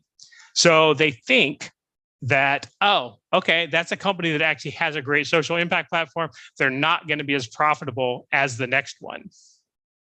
So this is the challenge for all of us here in this ecosystem of entrepreneurial support. And it's not easy. And again, not going to happen overnight, not trying to get anybody to, go start, a riot in the street and like change everything about that. But this is something we all need to be thinking about, because the simple fact of the matter is that any support that any of us give to any business which isn't going to have a positive impact on their society, any of that support, again, from any of us, makes it harder for those who are trying to build a sustainable business model, for those who are trying to have an impact while also turning a profit. There's lots of NGOs in the world that have non-financial business models that are dependent on grants and donations. There's absolutely a need for that. But there's an even greater need, especially as we move forward and we start to engage all the different sectors of society, for the ones who are passionate enough, smart enough, and dedicated enough to create a company that does both. So again, I'm going to actually cut my part a little bit short because there might be some questions here, but I'm just going to reiterate that any support that any of us give to a company which isn't doing good in the world makes it harder for those companies which are.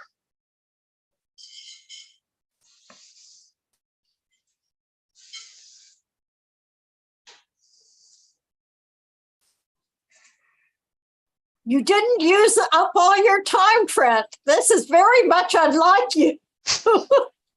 I think we will have some good questions, because one of the things that comes to my mind, what about creative destruction and the destruction of it and unintended consequences, that you may think you're doing good and you end up not doing so good, that these are issues that are many times you innovate something and you think it's going to be great, and then lo and behold, it isn't.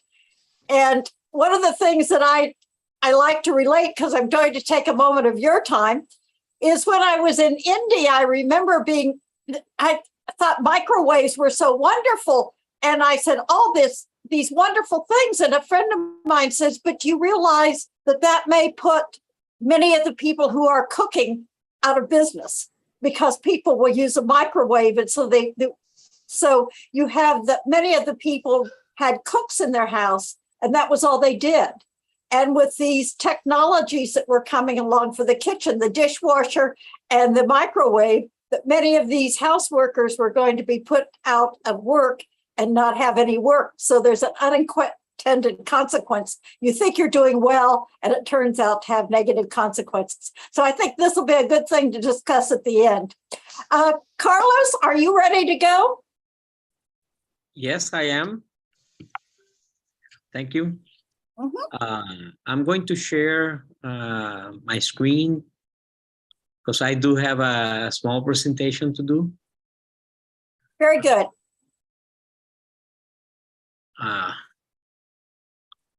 So what I'm going to talk about is about how we can change the ecosystem, and when should we start teaching entrepreneurship.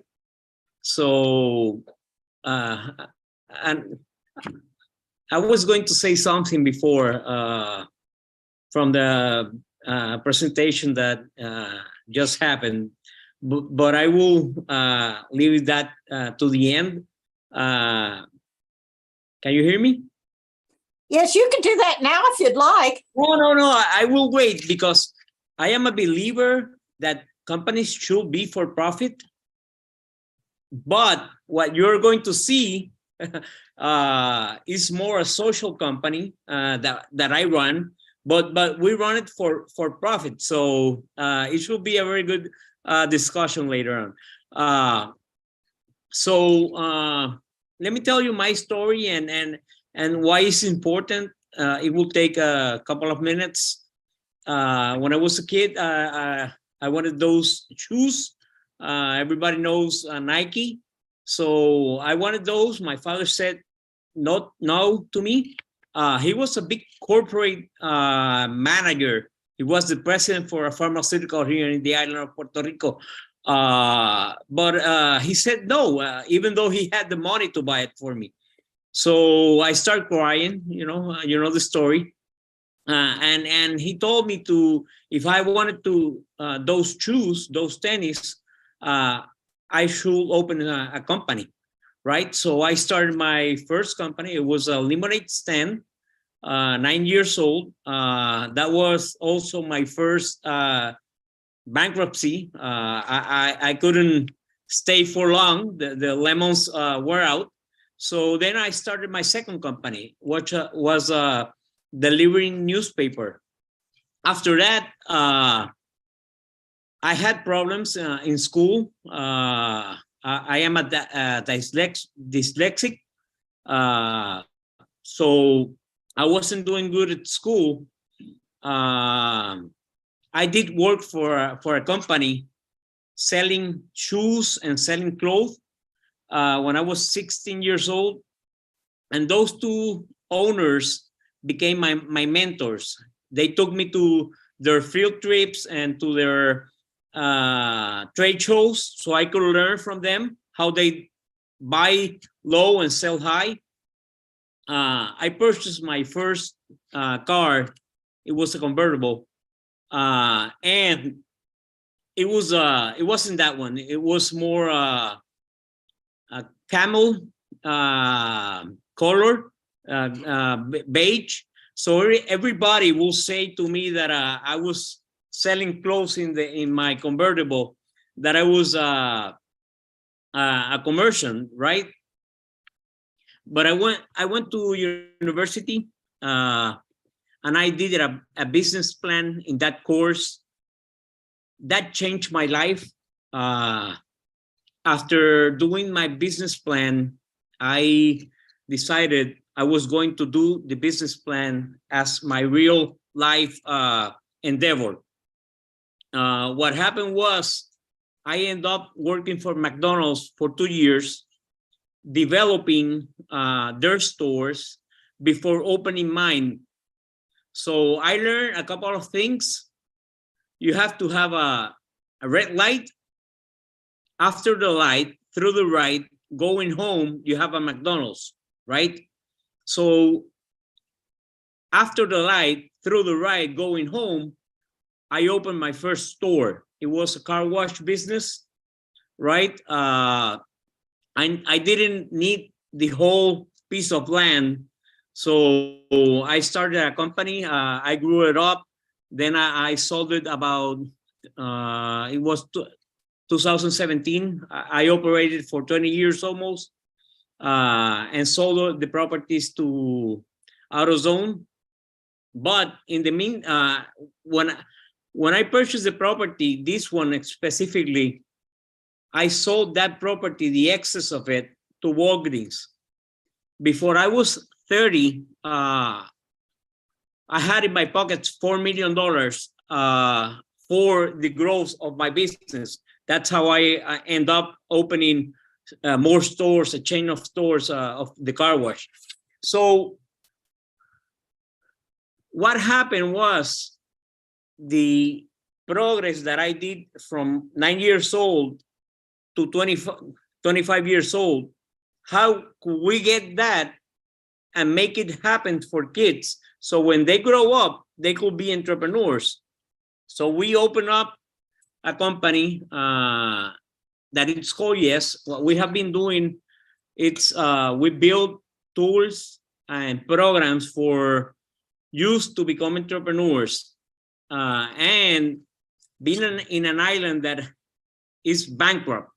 Puerto Rico went bankruptcy in 2017. Entrepreneurship now is more important than ever. Let me go this way. So when I was thinking about why presenting in Kauai today, I look that 85% of the people of Kauai works for the government. The economy is good, but if you want to have an entrepreneurship, an economic growth, development growth, you should go into entrepreneurship from young people. So the process of teaching entrepreneurship to kids, it's a little bit different. You have to have them experiences, develop the skills, the knowledge, and some attitudes. So what we do really is depends more on building the right mindset. And Peter Drucker says that entrepreneurship is a discipline. So we can teach kids about the discipline of entrepreneurship, which is a process. Benjamin Bloom, it's an educator, and he did a wonderful research about how to raise talented youth. And he says that to develop people or talented youth, we must expose them on an early stage. So what we should do globally is put entrepreneurship in the Department of Education. What we have done here in the island, okay, we end up making a multi-level plan for the Department of Education of Puerto Rico based on programs for making innovation, like the program Robot Makers, or teaching entrepreneurship within math. Math in this case is a subject that you can teach entrepreneurship in English or in Spanish, a language, or using the math class or science, or also having the kids having experiences, real life experiences in building a small business, a kiosk. So we do fairs for kids so they can practice in real life, real events. We do business trips to companies, right? So they can see from their first sight, from their own eyes, how companies are run. And we start really early on. This, at my left hand, these are kids from preschool that we teach them how to become entrepreneurs, or we do competitions at university level. And the last thing that we do, because I am a professor and I am a lean practitioner myself, we teach companies, biggest company in the island like Medtronics or Banco Popular, to small companies, how to become efficient with a Kaizen or lean system. What we have seen in our programs is that an idea that it's been written down, they can transform it later on. So these are real life success stories. Kids that has become entrepreneurs. And if you ask me, this is, I don't know if this is going to run, it's a little bit longer. But this is what they experience.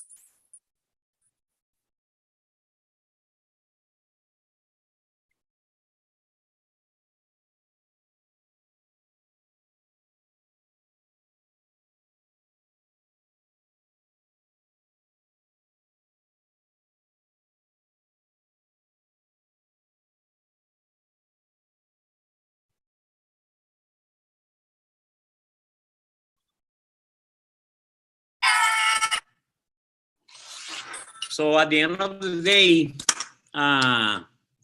if we don't expose our youth to entrepreneurship, we won't have a big funnel to fill with entrepreneurs. That's my presentation.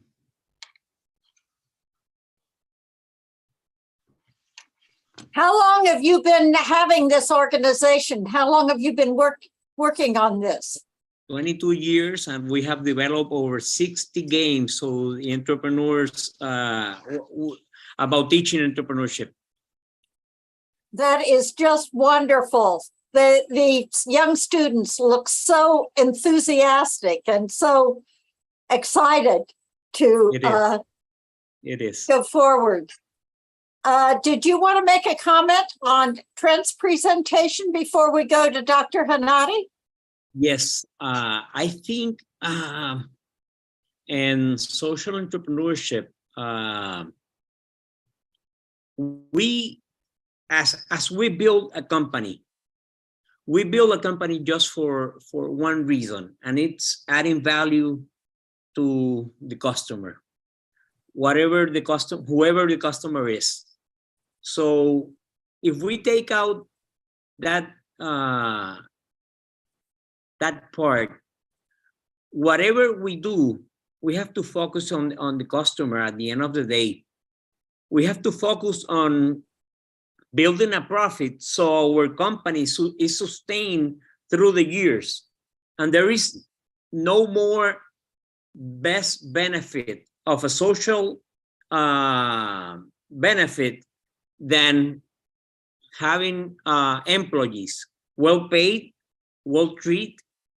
So what else can we do as an entrepreneur that is not social responsible, from giving a transportation to taking a person to from one place to another with a car, or that we have to build the car better and don't pollute? Yes, but we cannot think that we should be social entrepreneurs without having a profit. You know, profit is the gasoline that keeps a company growing. And the best thing for a company to grow is that they will give more employment, which is good for the people. So that was my main concern. Okay, I thank you. Hanadi, are you available now? Woo. I'm trying to see. Hanadi, are you available now? Yes. Who will be presenting in behalf of me now? There are a new speaker. It's Musa, Professor Musa. He will present about the AI. He will joining us. But Mr. Carlos should be presenting 20 minutes. We're waiting also 10 minutes extra. Okay, thank you. Thank you. Hello everyone. I am Musa Sweden from Lebanon. I want to talk about AI program and how to implement AI program and robotics program in our country. We are a small company now. From 6 years, we are working to have our program in Lebanon. So I want to share with you my presentation, small presentation about how we implement artificial intelligence program and STEAM education inside a small curriculum to implement in Lebanon. Okay, I am sharing with you a screen. You show it. Okay. We are a small company in Lebanon, a startup company. We are implementing AI program by using robotics tools and take a spirit of STEAM education to build our robots to help students to be used in inventions and use it in schools. We are implementing this robotics in schools from KG to K-12 and in some universities. And now our student in schools or in university is inventions and implementing this projects in invention cities. Okay. And I want to show some practice happened in schools in Lebanon, what we are doing with students in Lebanon. Okay.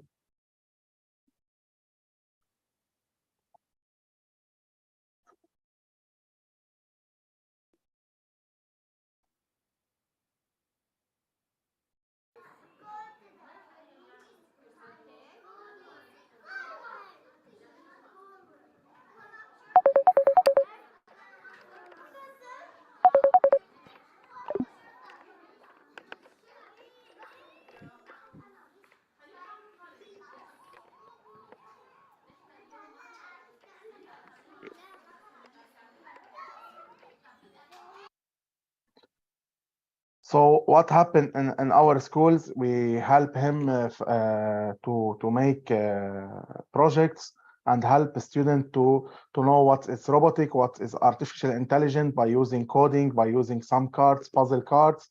Now we are ready to help students to make inventions by using some products made in Lebanon, some tools made in Lebanon, robotics tools made in Lebanon. So our company is startup from 6 years or 7 years ago. Now we have around about 5,000 students work with us. We have about 45 schools in Lebanon work with us, and 2 universities work with us. We are helping and support students to be inventions and using AI products in his works or in his projects.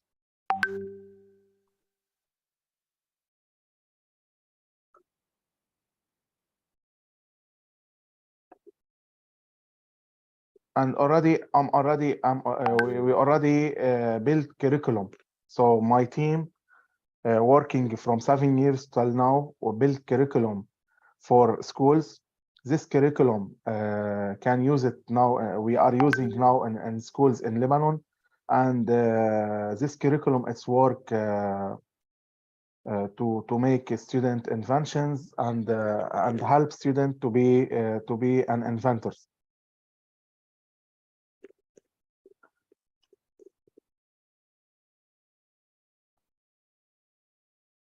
So, Dr. Hanadi.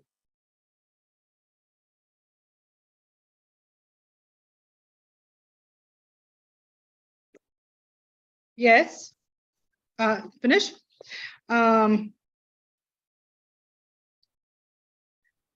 Beverly.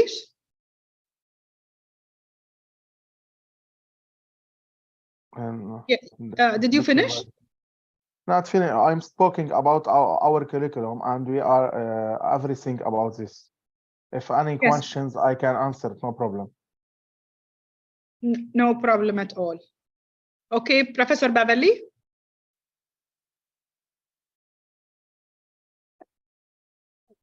You should make speaker on, microphone on. Professor Beverly, your mic. Yes. Yes, I unmuted it. Can you stop share the screen, Professor Musa? Yes, I can share it. Stopped, yes. Beverly, I will take a few minutes, okay, and presenting my presentation. I know it's not allowed for me to presenting as a conference while I'm a conference director, but no problem at all. While we have a lack of a presenter, I will share the screen. Moment. Hi everyone, this is Dr. Hanadi Al-Mubaraki. It's a founder and CEO of Ecosystem Consultants, who is organizing this largest conference focused in economic diversification based on innovation and entrepreneurial ecosystem programs. Dr. Hanadi Al-Mubaraki have a license, practitioner license in Innovation 360 degree. And also I have a license for Growth Wheel 360 degree, who is attending in the first day the Growth Wheel teams presenting several tools helping the entrepreneurial ecosystem, and who is attending yesterday also they speaking about 360 innovations and helping the inventors to use the tools and technique of 360 innovation. Dr. Hanadi Al-Mubaraki have plenty of books focus in innovations. Also, we have books focus in business incubators. My first book about procurement of international business incubator.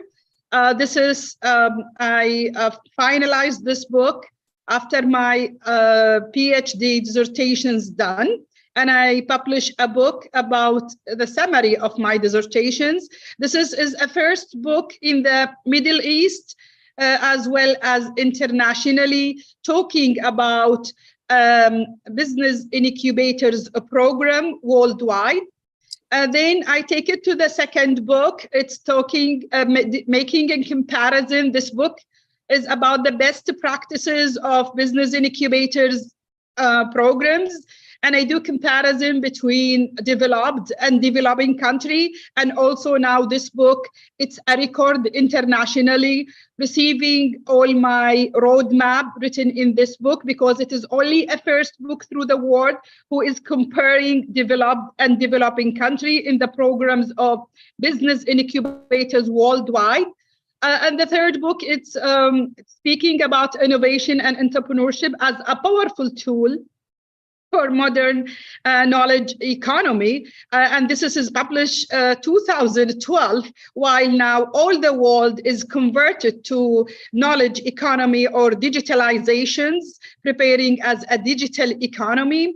And the last book, it's published about the best practices of technology transfer and commercialization, about the program of the commercialization and how it's helping the inventors joining those programs to register their patents, as well as converting their inventions from patents to be commercialized to the markets, whatever, if it's a product or services.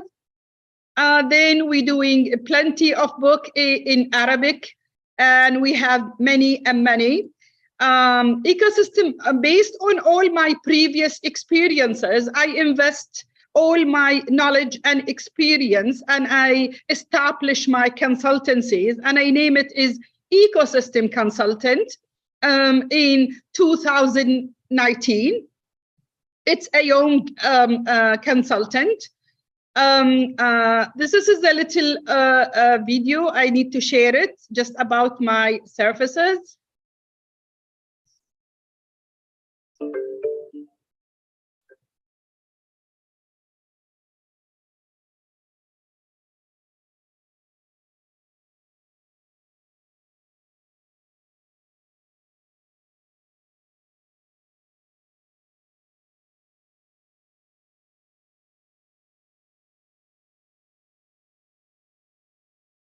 Ecosystem consultants offering 3 types of services: smart growth services, executive services, excellence services. The smart growth services, we are focusing about entrepreneurial ecosystem, technology transfer and commercialization, and smart and SMEs growth. The executive services, we keep providing the consultancies with special consultancies about their strategy, business strategy, executive coaching, project management, and management partnership. And the last, for excellence growth, we're doing training, professional training for the companies in the market. I would like to jump about my initiative. I launched my initiative 2020 GCC Significant Initiative. This initiative is consistent from 4 categories. First of all, we're launching GCC and international conference, same as this conference annually. Then this conference will be continuing every year. 1 conference for the GCC and the second conference for the international community. The second categories of my initiative, I launching my electronic GCC Technopark journals to provide unique content for the GCC. And the third thing, we launching GCC Virtual Business Accelerator to deliver a program for the GCC and the other countries. And finally, we publish distinguished series of books focus in economic diversification. All my books is available in Amazon platform in Arabic and in English. This is in a summary format, whose I am. Thank you so much for your listening.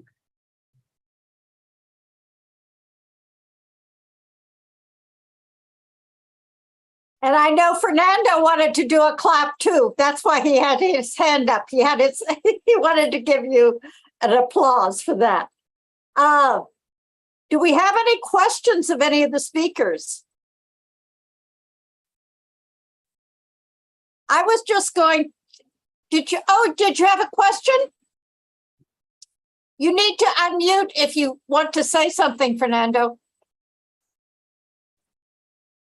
I am hearing you very bad. I didn't understand nothing. What you say? You had your hand up. I was asking if you wanted to say something. Well, from now, and it was 3 days of pleasure, 3 days of learning, 3 days of knowing new persons and knowing new technologies, new solutions. And it was amazing to see. Everyone already say the same thing. The perfect organization, the structure of the conference, the high quality of all the speakers. Very good. You know, I try to go in the world to all the major events, at least to those that I can. This year of 2022, this was undoubtedly the best event of innovation in 2002. I already did it. I will declare it as exactly what I say, the strongest initiative on our area in the world for 2022. Last one, it was in Lisbon with 127 presidents of organizations in the world. And this one was even bigger. Ours, it was physical. This one is virtual, but it's been beautiful. I'm loving it. I hope we can repeat next year. And next year, we will don't have 50 persons assisting. We will have 50,000 or more. You just have to tell me how much you want. It was our first time working together. I am very glad and I am very happy to work with Dr. Anadi. And from now, I already informed our dear colleague that I already proposed her to win, it will be next year because it takes some time, to win a very special international award that I won this year, and I already suggested to be Dr. Anadi to win next year. I already did that.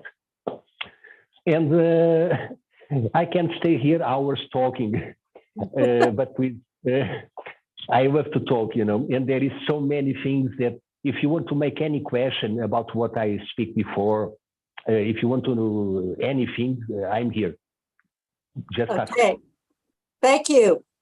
Carlos, do you have any more comments that you would like to make about Trent's ideas on social entrepreneurship? I was curious. I don't understand nothing. Let me change the... No, I'm talking to Carlos. I don't understand. Sorry, wait a second. Carlos, did you have any further comments? Not really.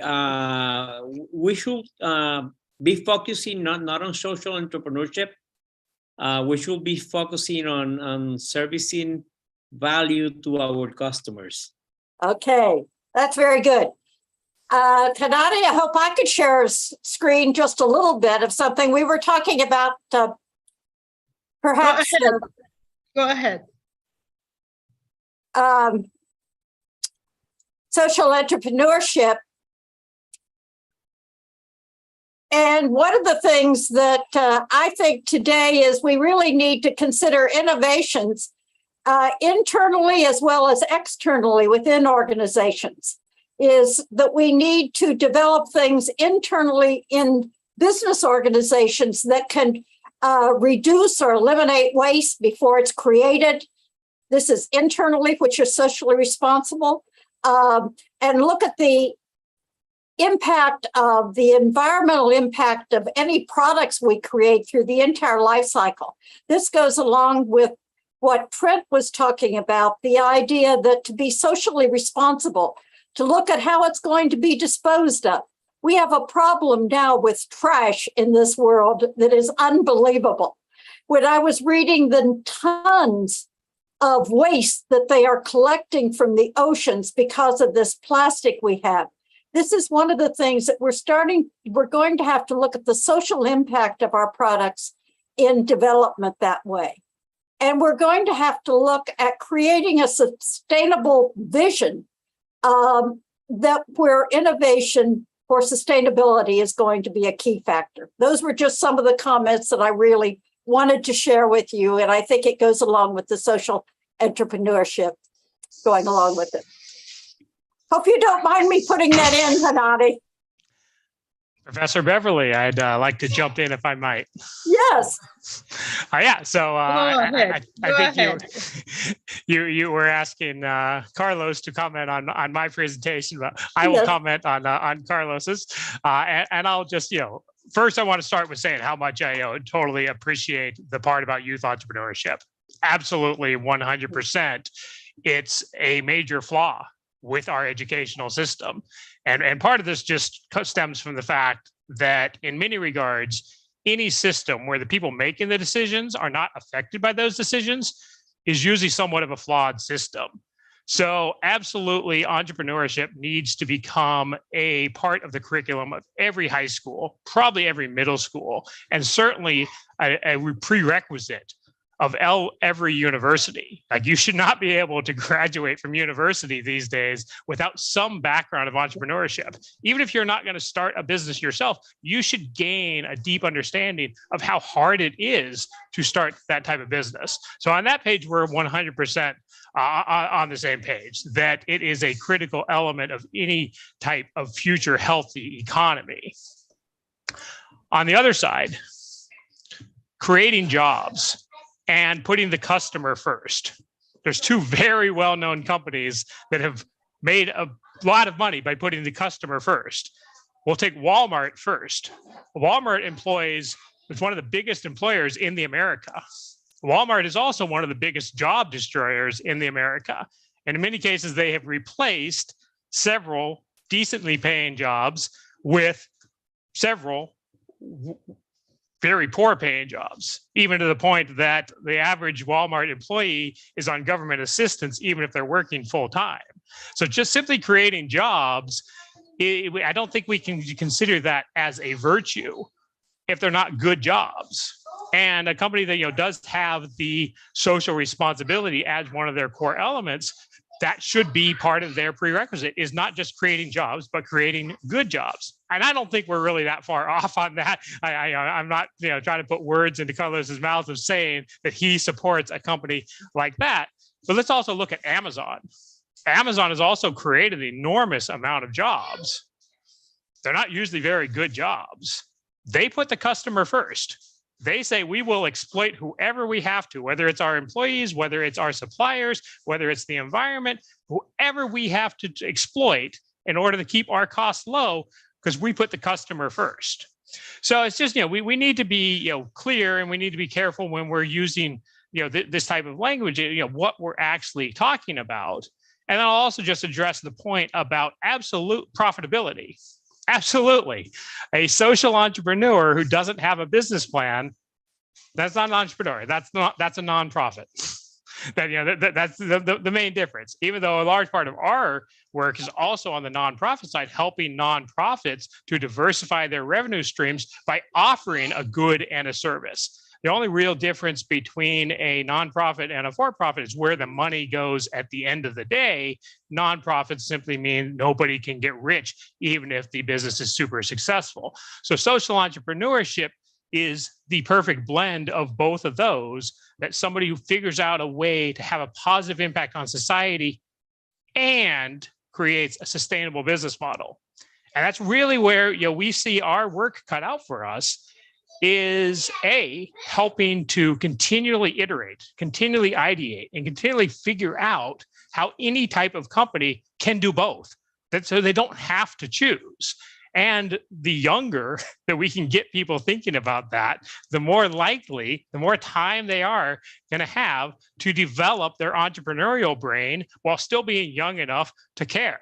Because that's just another simple reality is the older you are when you start a business, the more financial obligations you have in terms of family, in terms of a higher standard of living, the harder it's going to be in the beginning to maintain that focus on a social impact. And again, when you go out there and you're getting investors who do not share your values, that makes it extremely difficult down the road to stay true to those values. So the more all of us can do to support those entrepreneurs who do have a social mindset, as well as putting the pressure on all of the support systems for those entrepreneurs, that if we can get venture capitalists to stop investing in entrepreneurs who don't have a social impact platform, that's going to make it easier for the ones who do. So it takes both sides, and it takes a massive amount of effort and an entire community that has to get behind this concept that impact is for everyone, so that people don't have to choose between profitability and having a good impact. Okay. Any response? And yes, I do think that we as a person has to have responsibility. And yes, we as a manager and as a we do have responsibility through the whole system. I will not defend Walmart. They are big enough so they can defend themselves. But I will say this. How many people Walmart's employees? It's about 2.3 million people at this time. They started small, just a store in someplace in the US. I think it was Arkansas or something like that. How do you become an entrepreneur who has a global impact? And at least in Puerto Rico, Walmart is in Puerto Rico. Many companies buys in their stores, the Sam's Club stores. How many companies are developed through their system? Yes, they are doing a purchase in their stores. So we have to look at this more in a perspective of how we can co-collaborate, how the companies make best use of their resources without damaging the environment. That is true for a small company that pays a minimum wage, or a big company that pays a little bit more than a minimum wage and give less hours. So I think we have to be very careful about what is social impact and how we define social impact in a whole. Because for me, social impact is being responsible with. I used to operate car washes. When I started my company, we decided to not use water that it was drinkable to wash a car, which is a piece of metal or plastic. So our stores were made that our roof was a big water recipient, and we use rainwater. We have a lot of rain in the island, and we can use that before opening the consumable water for people. And that was a responsible thing for us to do. And yes, we started at the end of the day using soap that it was better for the environment. And that was more a business decision. It was a little bit expensive, but at the end of the day, we wanted to be careful with the environment that we are in. But it was more a social responsibility from the people that were working at the company, not the company itself, but we as servicing for our customer better. We started using recycled oil, and it was a big hit to our bottom line, because people will not like to use oil in their cars. So we had to go back to the main companies and buy them the not recycled oil. So the market, at the end of the day, you have to take care of them. If your customer doesn't want recycled oil, what I'm going to do, I'm going to close down my stores and not do don't have employment for them. Or you get together a coalition of every car wash and every dealership in your city and say, none of us are going to keep using the worst oil. We're all going to get slowly better. 5% recycled oil, 10%. You know, there's always a balance. There's always a little bit more we can do. And yeah, our system's not about any individual or any single company trying to do everything themselves. It's all about coalition building. It's all about awareness raising. It's all about long-term planning and just saying, if any of us are complacent, it's going to make it easier for all of us to become complacent. If any of us are vigilant, and if we push, and if we explore, and if we ask these tough questions, then there's the opportunity arises for progress to be made. And because, I mean, if you look back at so many things that are now commonplace, or let's look at the other side, unthinkable now, that 50 years ago were commonplace. Very few of those happened overnight from one day to the next. Most of them happened because somebody took that first step. Somebody created a business model that was going after that and doing it. I mean, you take the environmental movement in the 1970s in the US as a perfect example. They were protesting and protesting and protesting and protesting and protesting. And guess what? They just weren't making a difference. And then a few of them said, well, why don't we just start some businesses? And you had some really great businesses come out of those 70s and early 80s that today, Patagonia, they're like, oh, well, if we can't get the corporations to care more, let's start our own corporation that has that value, and let's market our values. Sure, let's market our goods and services, but let's also market our values. Let's tell people what we stand for. And in the early days, you bought Patagonia, even though it was more expensive, because of their values.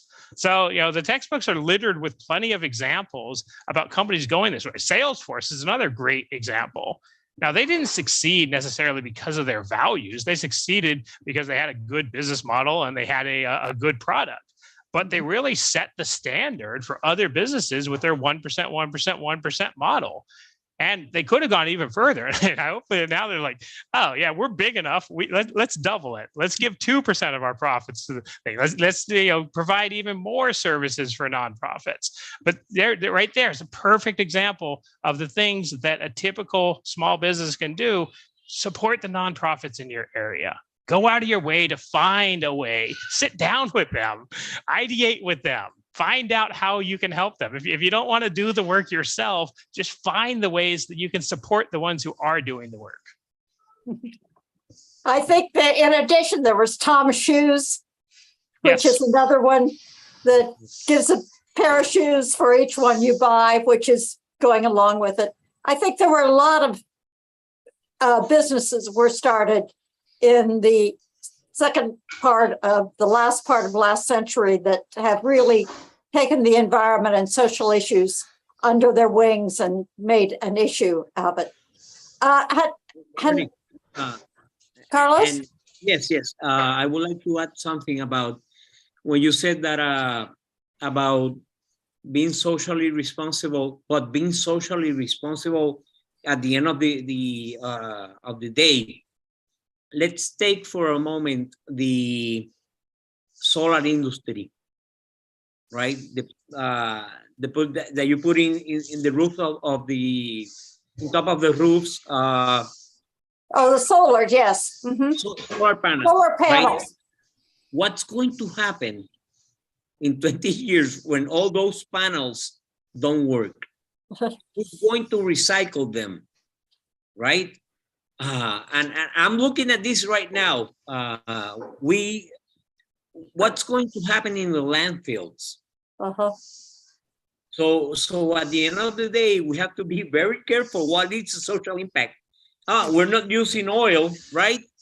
We're using the sun, but now to make the panels, they're very, they damage the landfills and the places that we live. So we have to be very, very careful with that. It may be very much like the plastic I was talking about that is polluting our oceans today. Beverly, I wanted to jump in with one last comment about your comment right after I finished about that destructive creativity and unintended consequences. Yeah, silos. We've had massive siloing in the last 60 years of nonprofits only talking to nonprofits, corporations only talking there, except for when it was how can we give money, and the entrepreneurial ecosystem staying here, and individuals, such as everybody here in this room, or the people who aren't entrepreneurs, thinking that it's not their responsibility to come up with these solutions. If you don't engage people from outside of your silo, you're far more likely to have that unintentional consequences. So we need a lot more dialogue. We need a lot more people going outside of their comfort zone and outside of their immediate circle and engaging with people just to find out what this great idea that everybody around us who's in our ecosystem thinks is going to be amazing. Somebody's got to have a different perspective on it. Let's go out and find that as fast as we can before we go ahead and move forward. So we're all about bringing together different segments of society because we all have a lot of great ideas, but none of us have the perfect idea. I mean, any societal solution that still exists because the perfect solution hasn't been found yet. I'm going to go with my presentation. I talked about philosophers, and they make a distinction between what is known and what one knows. And one person only knows so much as it takes the whole world to know what is known. And so I think from that, as you can see, Michael, we had a really wonderful discussion. Don't you think so, Hanadi? I think that it was a good session overall. Yeah, great discussions reflecting the best practices from the practitioner. It's not only from the academia side. That's correct. As everyone gave a wonderful presentation, and I'd like to thank everyone, and I'd like to thank Hanadi for allowing us to have this forum where we can exchange these ideas going along with it. And it's now time that I turn it over to Michael, and I can have some lunch. Thank you. Thank you, Beverly. Thank you so much, Professor. Thank you. I can see yours will be a very tough act to follow, but I'll do the best I can. Okay, so we've got 5 papers in this session. So we'll have to do 10 minutes each. That'll give us 50 minutes and a minute or two at the end. Excuse me, Professor Mike, a little bit changing in the next session's presenter. Mr. Joe, he's in the room. He will present 20 minutes. Professor Dan Ripke will present 20 minutes and 10 minutes for Professor Washington. The other presenters having, unfortunately, some excuse, and she sent the apology for us. Okay, so we have 3 presenters, so each one can take up to 20 minutes. Yes. And Mr. Joe, is that how you pronounce that, was going to go first? Is that right, Hanadi? Yes, yes, Mr. Joe. Okay. Mr. Joe, are you here? Mr. Joe? No, Okay. no problem. All right, let's switch to Plan B. That would be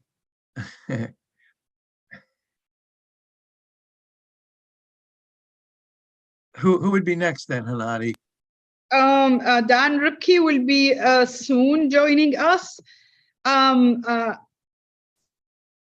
Yes, Professor Washington, you can start as a first presenter. Professor Washington. All right. Professor Washington is here.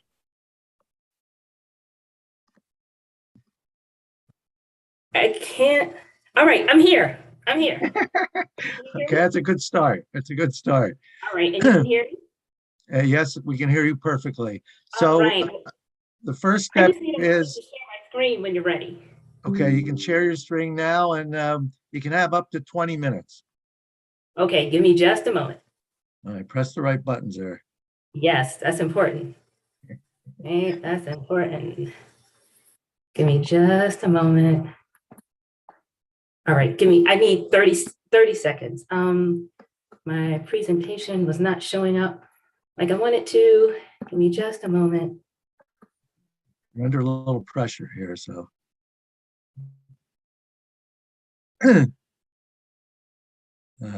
hope our screen didn't freeze.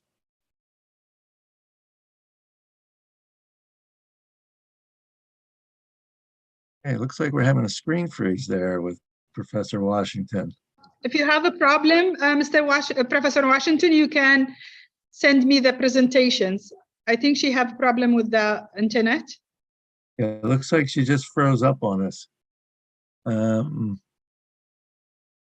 Yeah, we don't have a plan C, I'm assuming. Don't worry, Professor Mike. Everything is under control. No problem at all. We are here in the largest conference in the third year, focusing in economic diversifications with the best practitioners worldwide joining our conference. No problem if we miss some speakers. We give excuse for all of them. Okay. You always do a marvelous job with these conferences, Hanani. Somehow you manage to make everything work at the end. This is from your support, Professor Mike. Professor Mike is my PhD advisor. We're spending together more than 25 years and forever. Yeah. Okay, so we're hoping Professor Washington comes back. So she'll be one of the speakers. And we don't think the other speaker or two is here yet. You can contribute, Professor Mike, about your opinion about this conference, about the future of the digitalization, how it's the work now transfer to be a digital economy from the traditional economy to digital economy, and how it's the pandemic. It's accelerate the transformations, specifically in MENA and in other countries, developing countries. And what is your opinion about that, and how it's now the virtual surfaces will be leading in the coming future? Exactly. So the COVID really changed the way a lot of business was carried out and the way people interacted with business. When COVID hit, most economies of the world ended up shutting down. I know the US shut down for 6 weeks. Everybody went home, and suddenly we tried to learn how to do our work remotely.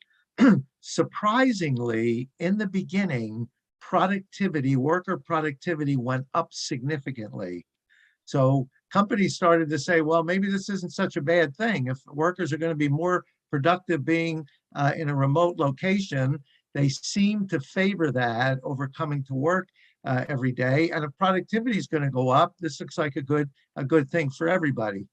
Well, as time went on, and typically happens with productivity, you get a spike in productivity, and then things tend to go down. And what's happening now, at least the latest studies I've seen, is that productivity has gone down significantly. As a result, companies are now saying we want to bring people back to work. Some entrepreneurs are saying if you don't come back to work fully, then you're not going to have a job anymore. Elon Musk, for instance, who took over Twitter just yesterday, said to all the employees, now he realizes going forward, we're likely to be in a recession next year if we're not in one already. That's likely to see a global recession also. As a result of that, his revenues he expects to go down significantly. He said, well, we were a tech company, Twitter was, a tech company that grew so rapidly in the last 10 years or so, nobody really watched. Twitter management didn't watch whether we were getting bloated and had too many employees. Well, now that revenue may be declining, we're going to have to take a closer look at that. He initially said about half of the employees don't seem to be needed. We can do what we're doing and have the company function with about half the employees. So I think they had about 15,000 employees. He said to 7,500 of them, we don't need you anymore. He laid them off, gave them generous severance packages, but laid them off, and he's going to become more efficient. Then just the other day, he said of the employees that are remaining, you have to know that you will be required to come back into the office and work. And again, if you don't think you're able to do that, then you can terminate the employment and I'll offer a generous severance package. So I think this remote work, we saw higher productivity in the beginning. We don't see that now. And now we're seeing more of a return back to what we traditionally had. I don't know how this will finally shake out. I don't think we're going to go back completely to everybody working from an office.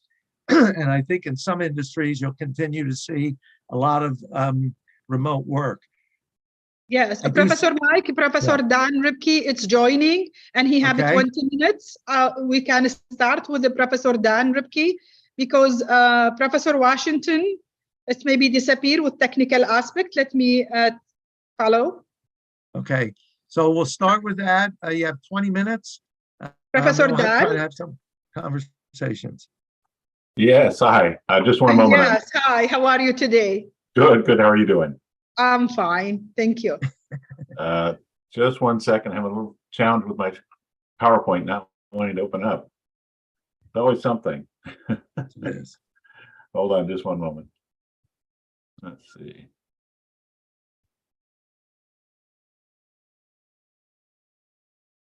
Almost there.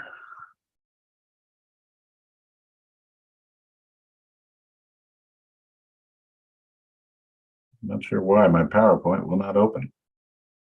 Let me do this. I can help you, Professor Dan, if you share. Well, for some reason, the program's just collapsing before it actually gets opened. So let me do this. Hold on here.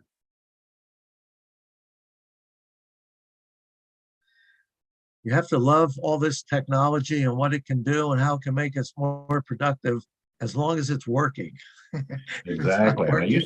I used to consider these things, that they were foolproof, and now apparently I'm wrong. So hold on, let me try a different screen. The only thing I can think of is maybe restarting my computer, but I'd lose the connection with everything going on there.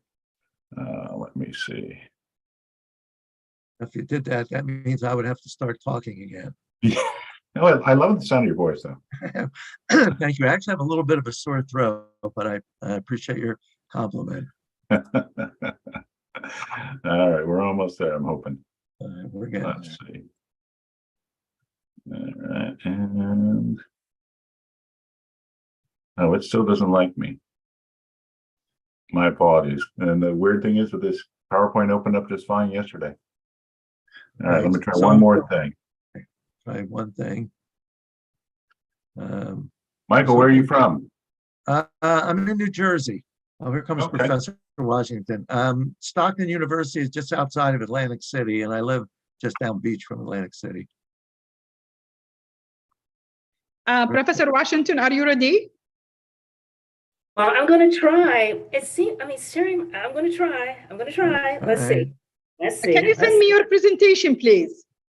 Oh, okay. No, it's open. It's open. Thank you. Okay. Wonderful. All right.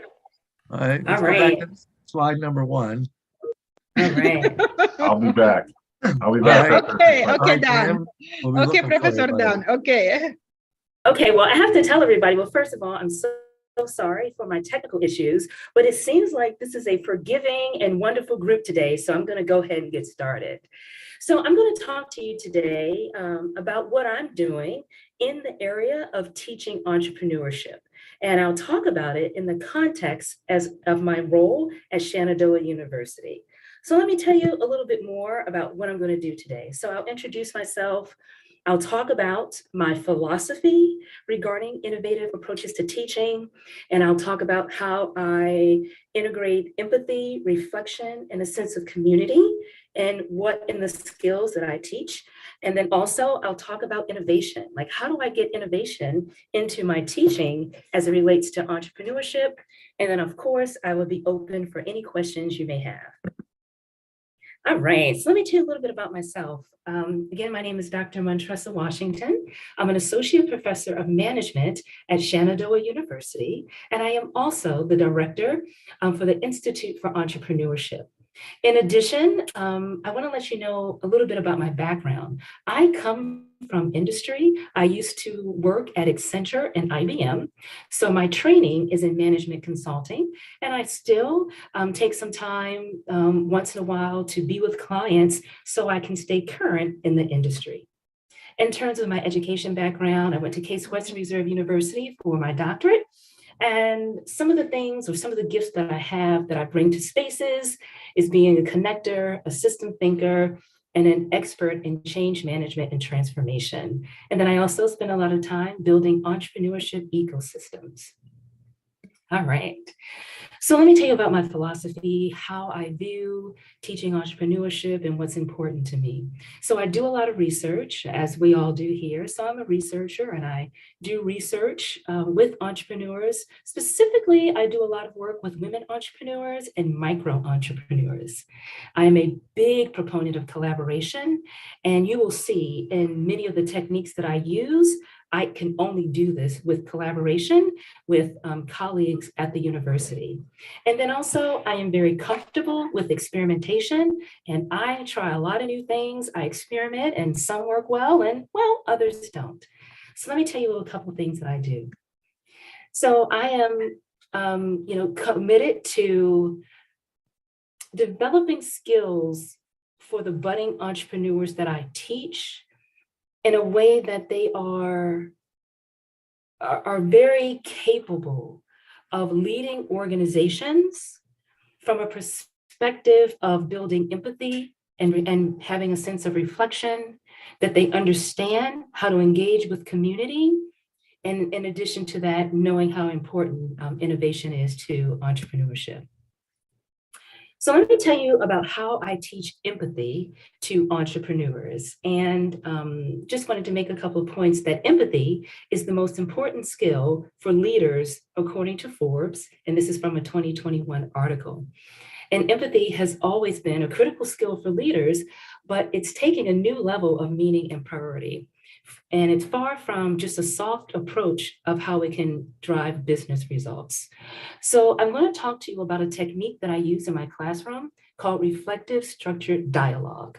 And this is a technique where students are given information about a topic that can be quite controversial. So for example, if we're doing a topic around hiring for your business, I introduce the students to the concept of what would you do or how would you handle hiring ex-offenders, so someone who has been in the criminal justice system. And so the way that it would work is I would give students opportunities for research. So they would have some background about the topic, both pros and cons.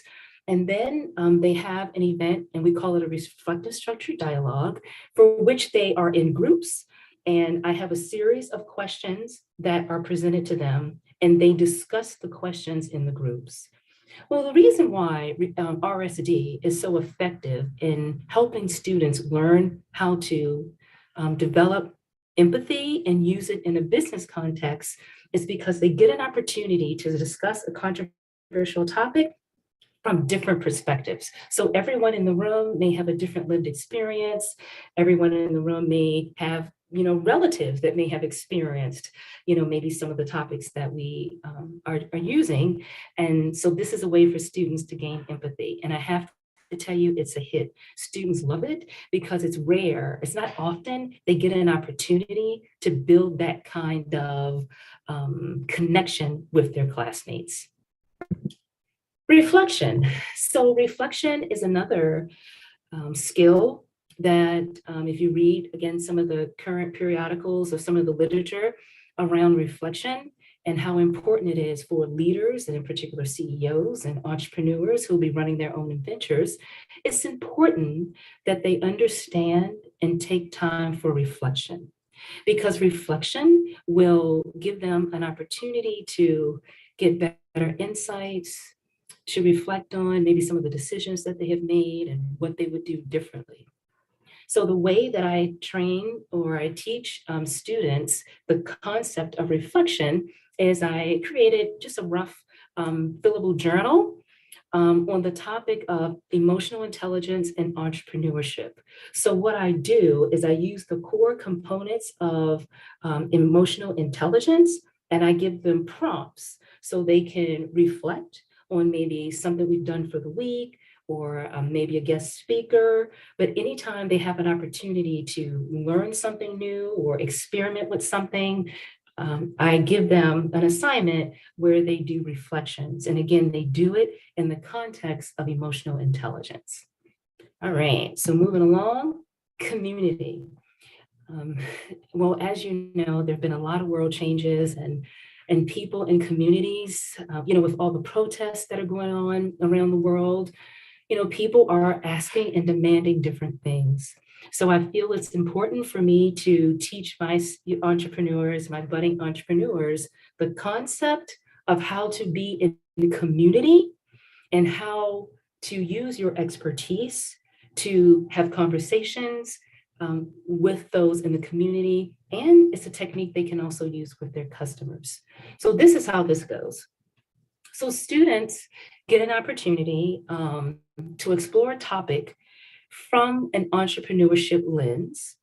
And it's an opportunity to promote greater understanding as well as creative and analytical thinking. So let me give you an example. So for an entrepreneurship class, some of the topics that they could deal with is things around sustainability within communities, issues around global warming, and because oftentimes entrepreneurs are definitely involved in those conversations.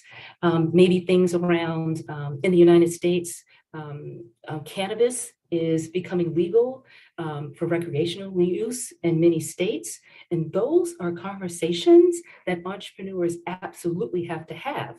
So students are given an opportunity to explore a topic.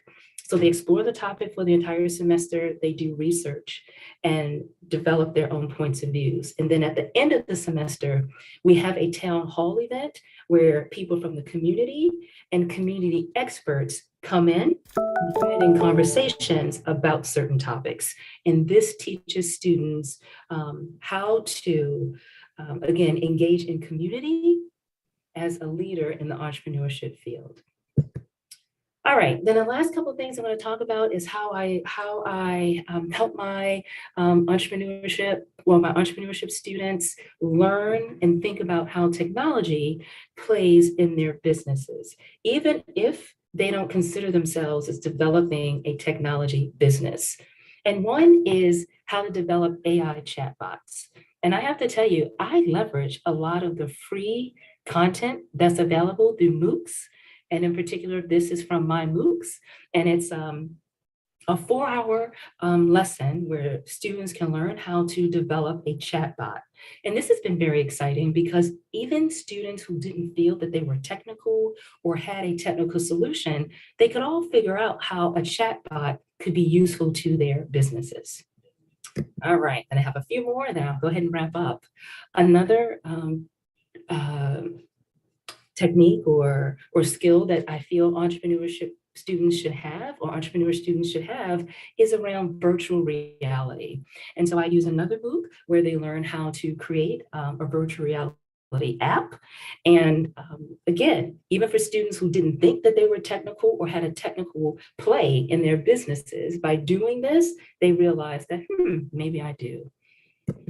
Now, I have a special advantage at Shenandoah University because we have something that we call the Shenandoah Center for Immersive Learning. And we actually have a VR, an AR and VR studio on campus. And I will integrate aspects of that center into the coursework in entrepreneurship.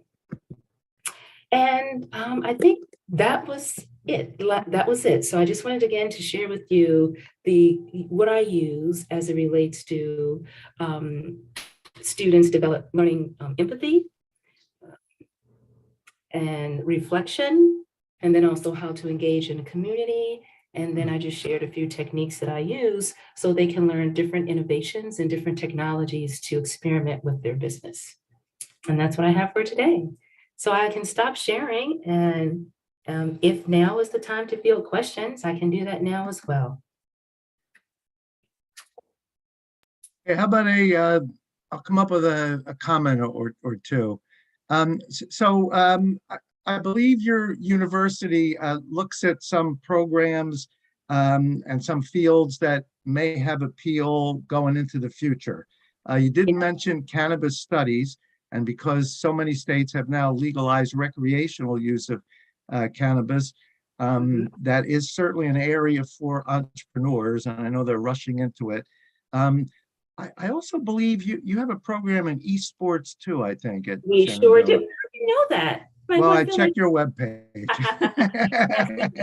We do have a program in esports. We do. And I wanted to share, you mentioned, the whole conversations around cannabis, and it can be from an entrepreneur wanting to get into this field, but it's also a very important topic for entrepreneurs who hire, because it is a really big HR issue in terms of how do you develop policies around the use of cannabis in the workplace? Are you allowing people to come to work maybe under the influence? So these are questions that entrepreneurs have to struggle with. Yeah, and especially, there are some companies that there's some very technical stuff that has to be done, or something done in the medical field, and they're going to have to watch how this is how cannabis is used in the workplace. I'm assuming it'll end up similar to alcohol, in that you're not supposed to use any alcohol in the workplace. What you do in your own time is up to you. So I have a feeling it'll end up something like that. The esports I find too a very fascinating field going forward. It's a little more than just playing video games. It's a competition that I know colleges even have teams. I think Stockton even has a team that they send on esports competitions. And this is growing to be a fairly large business. I think I live just down beach from Atlantic City. And I think Atlantic City even had a convention and brought in some esports players from a lot of areas. When you talk to your entrepreneurs about fields that are just in their infancy stage, is there any special advice you give to them when going into fields like this? Because it's not like, you're starting a business for a service or a product that we know there's a market for, and there's business models that can help you achieve success. This is really kind of a whole new area. Is there any kind of advice you might give to some of the young entrepreneurs? Well, I think one piece of advice is just the power of research, because when you think about it, Airbnb, well, they really didn't have a model to do what they wanted to do, because basically they were fundamentally changing how we think about strangers, right? It really wasn't about providing hotels or space. It was about, how do I get people to overcome their fear of staying with strangers, right? And I think that, if entrepreneurs, again, study businesses or, that have ideas that were new to the market, I would first of all understand, think about what they, how they were able to do this. I would also say that I do think that, having a strong business model is going to matter, because at the end of the day, no one wants to fund something that is not going to make money. So I would still say focus on your business model. Yeah, so I'm assuming you work with the students in developing business plans. So this is something I think usually in a business plan, you have at least 3 years worth of income statements and perhaps balance sheets also. But it's so difficult to predict what the sales will be for somebody getting into this field. So it makes, and if somebody's going to invest in this, they see the risk also. So it becomes very difficult for the entrepreneur and the investor, I think, to get together on the same page and try to have a venture that's successful going into the future. Absolutely. So thank you for those comments and questions. Yeah, thank you. Very good. All right. Hanadi, I see Joe is here. Is it pronounced Joe, the first name? Hello, Yes. hello. Yes, hello, how are you? Okay, if you'd share Professor your Mike, screen. plan B, plan C, plan D is well prepared. Huh? Whatever you want, I am here for you, for everyone. I always admire good planning, Hanadi. So as many levels as we need for good planning is fine.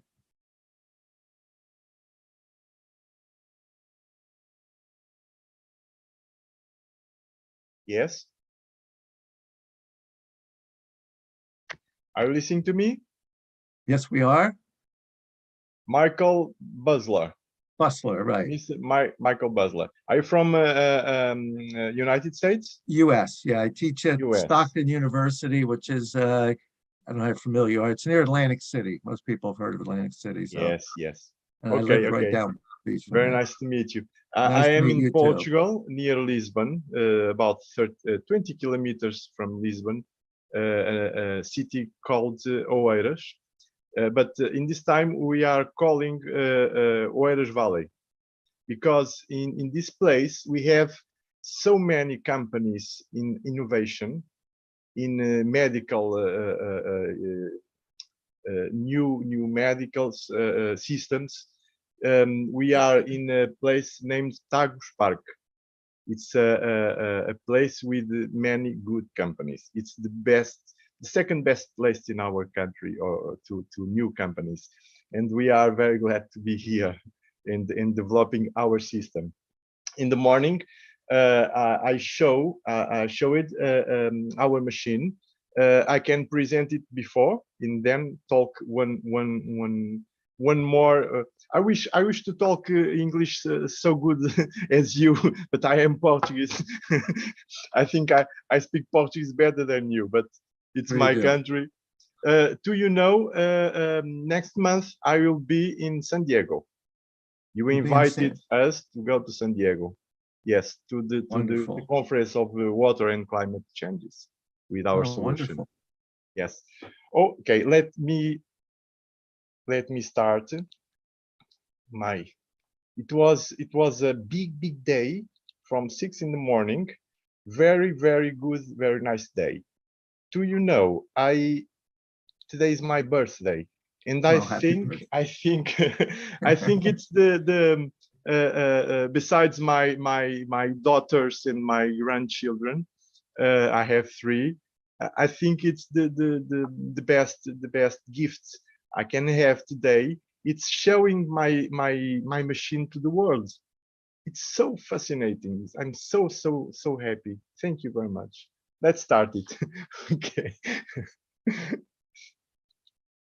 Well, I will talk about Acomore. Let me start here and here. Okay. Let me see if I can show you. Okay. Is it full screen to you? Yes, it is. Okay. Acomore water saving solutions. Let's see what it does. How I said minutes before, we are Rome Inspire, it's our company, and we are located in the Tagus Park, city of knowledge. We are a water saving solutions company in Portugal. Well, we develop water saving solutions that increase water efficiency of buildings. This is just these two boxes I have here in my hand. Can you see? Yes. Very small boxes. Two boxes for the set, the essential set. Just two boxes. Well, every day in Portugal, because our homes are not efficient, are not water efficient, we spent every day 100,000 cubic meters of drinking water.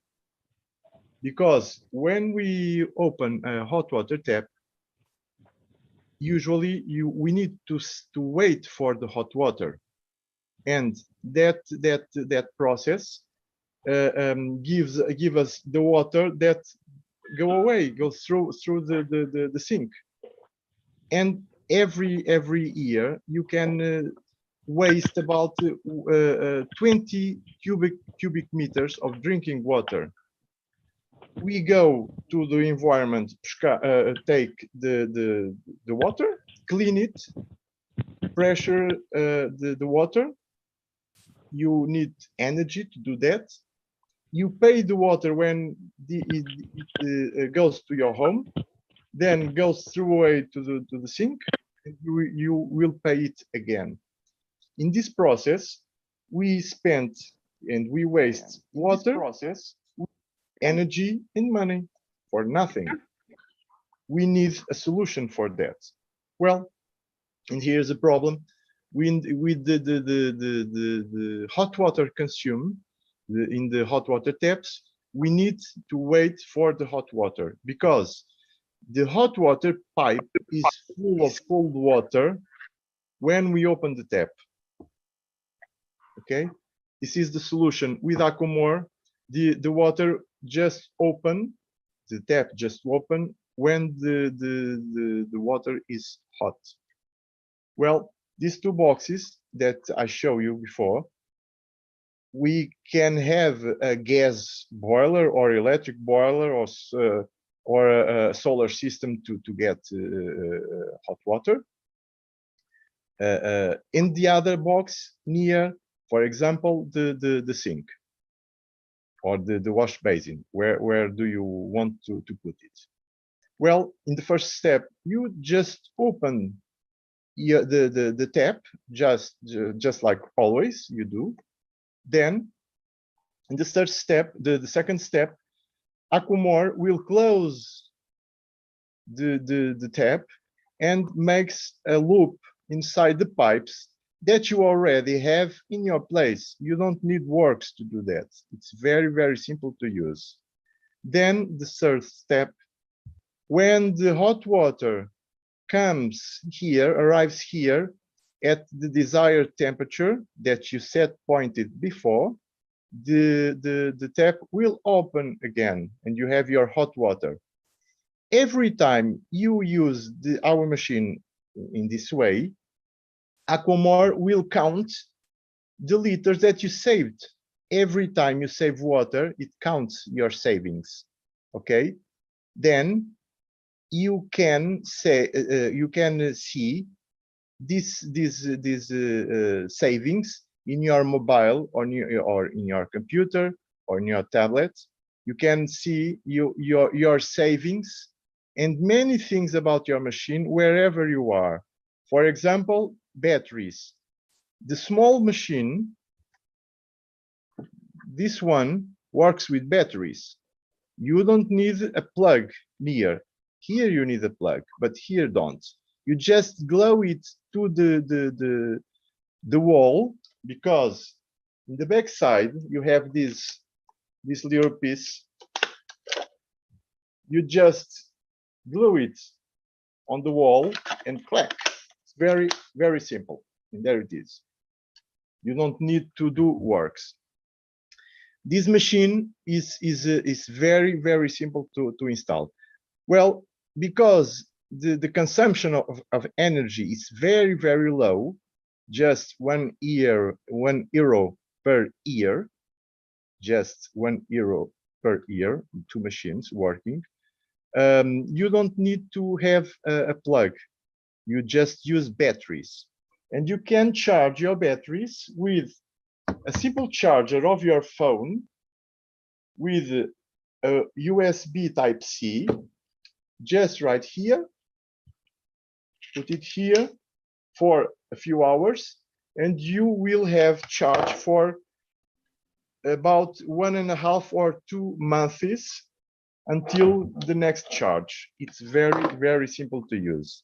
And in our application, wherever you are, you can see the charge of the battery of the number 1 or number 2 or number 3 or number 4, because Accumore is a modular system. You have the main system, the main model, is the control model with the first one, but you can have 4, just one of these. And this is good for the price, because this set has a price, and one more of this one, you just pay half of the price. And you can buy all just what you need to put in your place. But this is for hotels, for example, or local places for tourism. You can have 1, 2, 3, 4, many machines in many houses, and you can see how many water is used in many houses, how many liters they saved, how many times they was in the shower. You can know everything about that, and you can see it here or in the application. Okay, let's go on. As I said, the residential system is very easy to install, does not require works or energy outlet at the point of use. Sorry, my English. Our assets, we have a patented product ongoing, international. We have a first prize Acumais for water efficiency of buildings. Acumais is a Portuguese system near energy certifications of homes. But because water is also energy, there is a new system that qualifies buildings in its water efficiency, not just energy efficiency, but also water efficiency. And water Acumais says water plus in English, gave us the first prize for water efficiency of buildings. It's a very, very important prize. We have also a golden medal from Fernando Lopes a few years ago for the same idea, isn't it, Fernando? We have from 2022 Tectónica. It's a good fair of innovation and things to the environment. Prêmio Inovação, honorable mention. We have our someone believe on you, bro. Someone believe on you. Yeah. We have our own laboratory for continuous research and development. We have also large-scale production capacity. Well, this is our small team, not just for 2 of us, but many others. But we will do the whole process, the whole production in big companies, not us. If we need to produce 2 a day or 4 a day or 50 a day, we can produce that. But if some client tell us, give us 100 a day, 200 a day, okay, we produce, not we, but big companies can do that for us. And that is very, very, very good. Well, Accumore is a system who helps to reduce water waste, decrease energy consumption by avoiding the treatment of wasted water, and we save energy too, because the water we saved will not need to be treated in a system in the outside, the gray water. We don't produce gray water. With this, we help to combat climate change and achieve the carbon neutrality. Well, we look for brand representation in many countries. We have already have in the north of Italy. We have in France. We have now Brazil. they want 700 machines to a new home place. And we have next month, United States. The government of the United States wants to know better. They just know our machine because last year they came here to Tagus Park, a company with 10 people from the government, looking for solutions. 1 year later, just now, they called us and told us, come here, please. Let me see better your machine. I love your solution. I think it's a good solution for us. They want to rebuild the way of water consumption in the United States because it's many people in the same place and the water is not enough. And we, with Aquamore, we can put the homes better efficiency, not to change the consumption, but making the buildings more efficient. And that's a good step to save millions of cubic meters every year. And we need to consume water, but we don't need to waste water. Wastewater is another thing that Aquamore will resolve that. Well, it's my name, João Guerreiro, like John Warrior, and my email, my partner, and the general Aquamore. You can mail us for here, and we can see better in aquamore.com our page when you can see or buy our machine. Well, it's what I have to present you. Let me here again. I must come back. Let me see how. Professor Mike, if you give some time also for Professor Dan Ripke. Okay, he's next. Professor Dan. Professor Dan is next. So we've just got about 17 minutes left. So I was going to make some comments about this, but I'll hold them. Excuse me, Joe. Can you stop share screen, please? Okay. I'm back. I'm back. I'm sorry. Professor Dan. I think Professor Dan is there. Yes, I am. Go ahead, Professor Dan. By the way, what about you, Professor Dan? You are plan B or C or D? you are in which corner? I will take whichever corner you give me. You are one of the co-organizers with us. Thank you so much, Professor Dan, supporting us. I will say I enjoyed your presentation thoroughly about the water efficiency. California, in my part of California, we have the most expensive water in the entire country.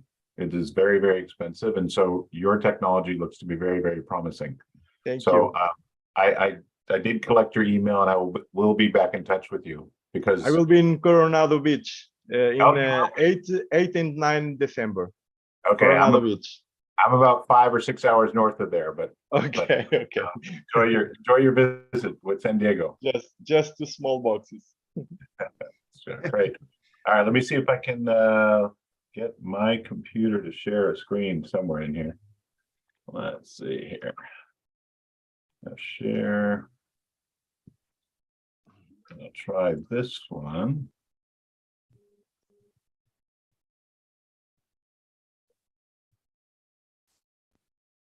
Oops.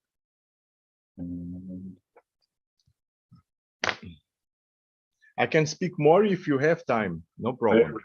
How's that? Are you seeing the slide now? Yes. Yes. Okay, great. Good. All right. Very quick introductions. Dan Ripke. I'm with an organization called the Educational Association of University Centers. It's based in, it's actually an association of universities across the country. Currently, I'm based out of Monterey, California, which is about an hour south of San Francisco. So I've had the pleasure of working with universities in economic development for about 35 years in a variety of roles, primarily in the area of providing technical assistance, leveraging university resources to help local communities with general economic development, community development, and then lately been much more involved in technical assistance to help businesses, either entrepreneurs to establish their operations or to grow their businesses once they get past an initial growth phase.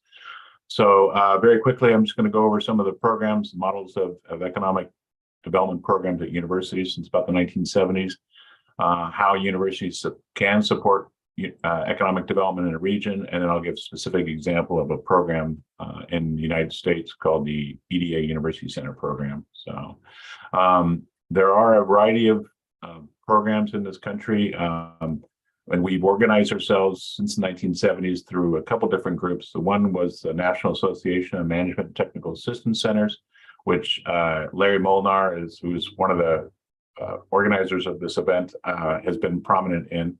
And that's where I first met Larry. I was working with NAMTech. NAMTech broke up in the 90s and became both the University Economic Development Association, which is an association of universities, again, across North America, and then the Educational Association of University Centers, which primarily works on trying to grow funding at the federal level for economic development at the university level. So again, a lot of what universities have done dating back to the 30s, 40s, and 50s was primary research in the area of sciences like biology, crop sciences, and then the military industrial complex with development of products in the aerospace industries. So a lot of that basic research is done at larger R1 universities that are well established and have multi-million or multi-billion dollar research budgets. The smaller universities tend to be much more applied, and much of the work that they do is focused on taking existing technology, but helping to get it out into the field. So it's taking a brand new technology that may have been created in a laboratory with the university, and then getting it out into the field to help individual farmers, individual businesses, et cetera.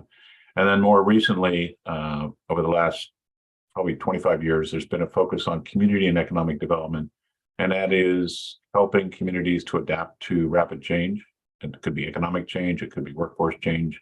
For example, a lot of what's happening right now is a rapid deployment of new technology into the field, meaning into the agricultural fields, and helping, for example, in the case of agriculture, the fields adopt mechatronic programs whereby what work was done previously by manual labor is being done much more by robotics. And that robotics, it saves labor costs, but it also changes the job. Rather than being a manual job, for example, we call it the jobs that are typically involved with getting the product off of the ground and into a box or onto the back of a truck. Many of those jobs are now become automated. And the jobs of the future are going to be the ones that actually maintain the equipment to keep that part of the process as automated as possible. So the other thing we're seeing is also right now is the deployment of technologies like drones to monitor crops, to help treat crops for disease, et cetera. So in the United States, 4 of the key programs that are involved in basic economic development have been run through federal agencies, including the U.S. Department of Agriculture, the Rural Development Administration. They have a myriad of programs that help farmers to develop new products, as well as to help these businesses finance their operations to expand into new markets and overseas. The Small Business Administration back in the 80s and 90s created a program called the Small Business Development Centers, which is actually a model that's used in all U.S. territories, as well as it's being deployed and being adopted by other countries around the world, which are basically small offices that provide one-on-one business assistance at no cost to the owner. They also run a series of what are called women business centers, veteran business outreach centers, a variety of other programs to help the entrepreneur in their early startup and growth phase. Housing and Urban Development Agency, they have programs including the Community Resilience Program, which help industries that are in the downward phase to resurrect themselves and maybe go into new regions, to go into new sectors. And then the other area is the Economic Development Administration, or EDA, and they're the ones that developed the EDA University Center program, as well as they've developed a number of additional competitive programs to help communities adopt new technology. So the paradigm that was developed about 15 years ago, and it's been kind of it's actually going through a resurrection right now, or a remodel, is something called the University Economic Development Paradigm. And that is, being that coming from a university, the question is, what value can a university provide to a community? The funny thing is, sitting in university economic development, it's often a stalemate between the communities looking at the university to contribute something and the university looking at the community to contribute, when in fact they all have different things to contribute, and it's not necessarily money. In the case of the university, the first area in this paradigm is talent, and the talent is basically the human resources, either the minds of the faculty members who can contribute, the minds of the students who can contribute to the community and to the local employment base, as well as the long-term giving back to the community. The innovation sector looks at basic research and very applied research, taking new technologies like the one that you have around, for example, the water technology, taking those technologies and making sure that they get out to the field as quickly as possible to help the areas, developing innovative products and solutions. We've had, for example, we have a company here locally in Monterey that they developed a new type of foam to replace styrofoam.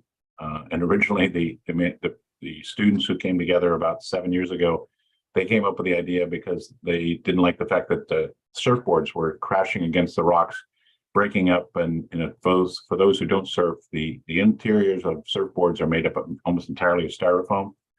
And so these young students who were scientists came up with the idea of crushing shrimp shells and making it into a slush or slurry, and using that slurry in place of styrofoam inside surfboards.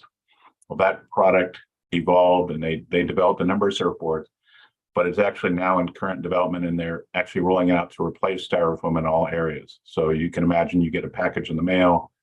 Instead of having styrofoam that is not necessarily good for the environment, there is this foam material that is made up of seashell that as soon as you receive the package, you can break it up, put it in your garden, and it becomes a fertilizer for your garden. So it's a much, much different way of evolving innovation and into the environmental innovations. So finally, the last part of the paradigm is connecting place. And in the case of universities, it's trying to connect the innovations and the workforce into the local challenges of the community. In the case of this region, I mentioned the example of the surfboard. That was an environmental issue that they saw, and they were trying to get the styrofoam away from the beaches and from crashing into the rocks.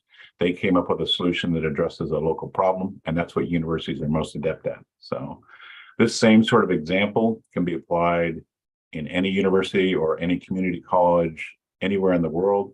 So it's simply a paradigm where we see, and by the way, it's not just 3 different areas of the paradigm of innovation, talent, and place. We've actually looked at it. There are 7 different sectors, because you have the intersection between innovation and place. You have the intersection between talent and place. You have the intersection between innovation and talent. And finally, you have all 3. And what we're able to do is to identify university programs that apply into each one of these areas. And actually, we provide awards each year to best universities in the country. So finally, last but not least, I want to make sure we have time to flip over to the next speakers, is the University Economic Development Program that was started back in the latter part of the last century, the 1980s, provides technical assistance and outreach from the university to the region. So again, it's providing technical assistance in the form of scientists, faculty, and students to get out and provide real world work on the ground, working with small businesses, working with industry, and working with the public sector.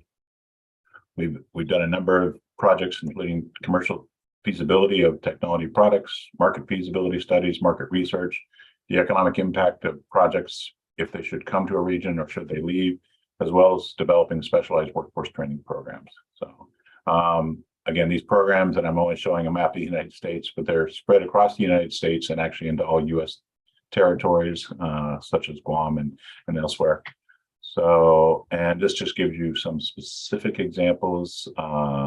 We do, and especially a lot of these programs are located in rural areas because urban areas have larger private sector universities, but supporting regional commercialization efforts around, for example, developing new products in agriculture, or maybe the new deployment of drone technology into fields such as fighting fires, creating environments that are favorable for investment, in areas that are currently not receiving enough investment, increasing the amount of time and money being pushed into STEM utilization. STEM is science, technology, deployment into rural areas.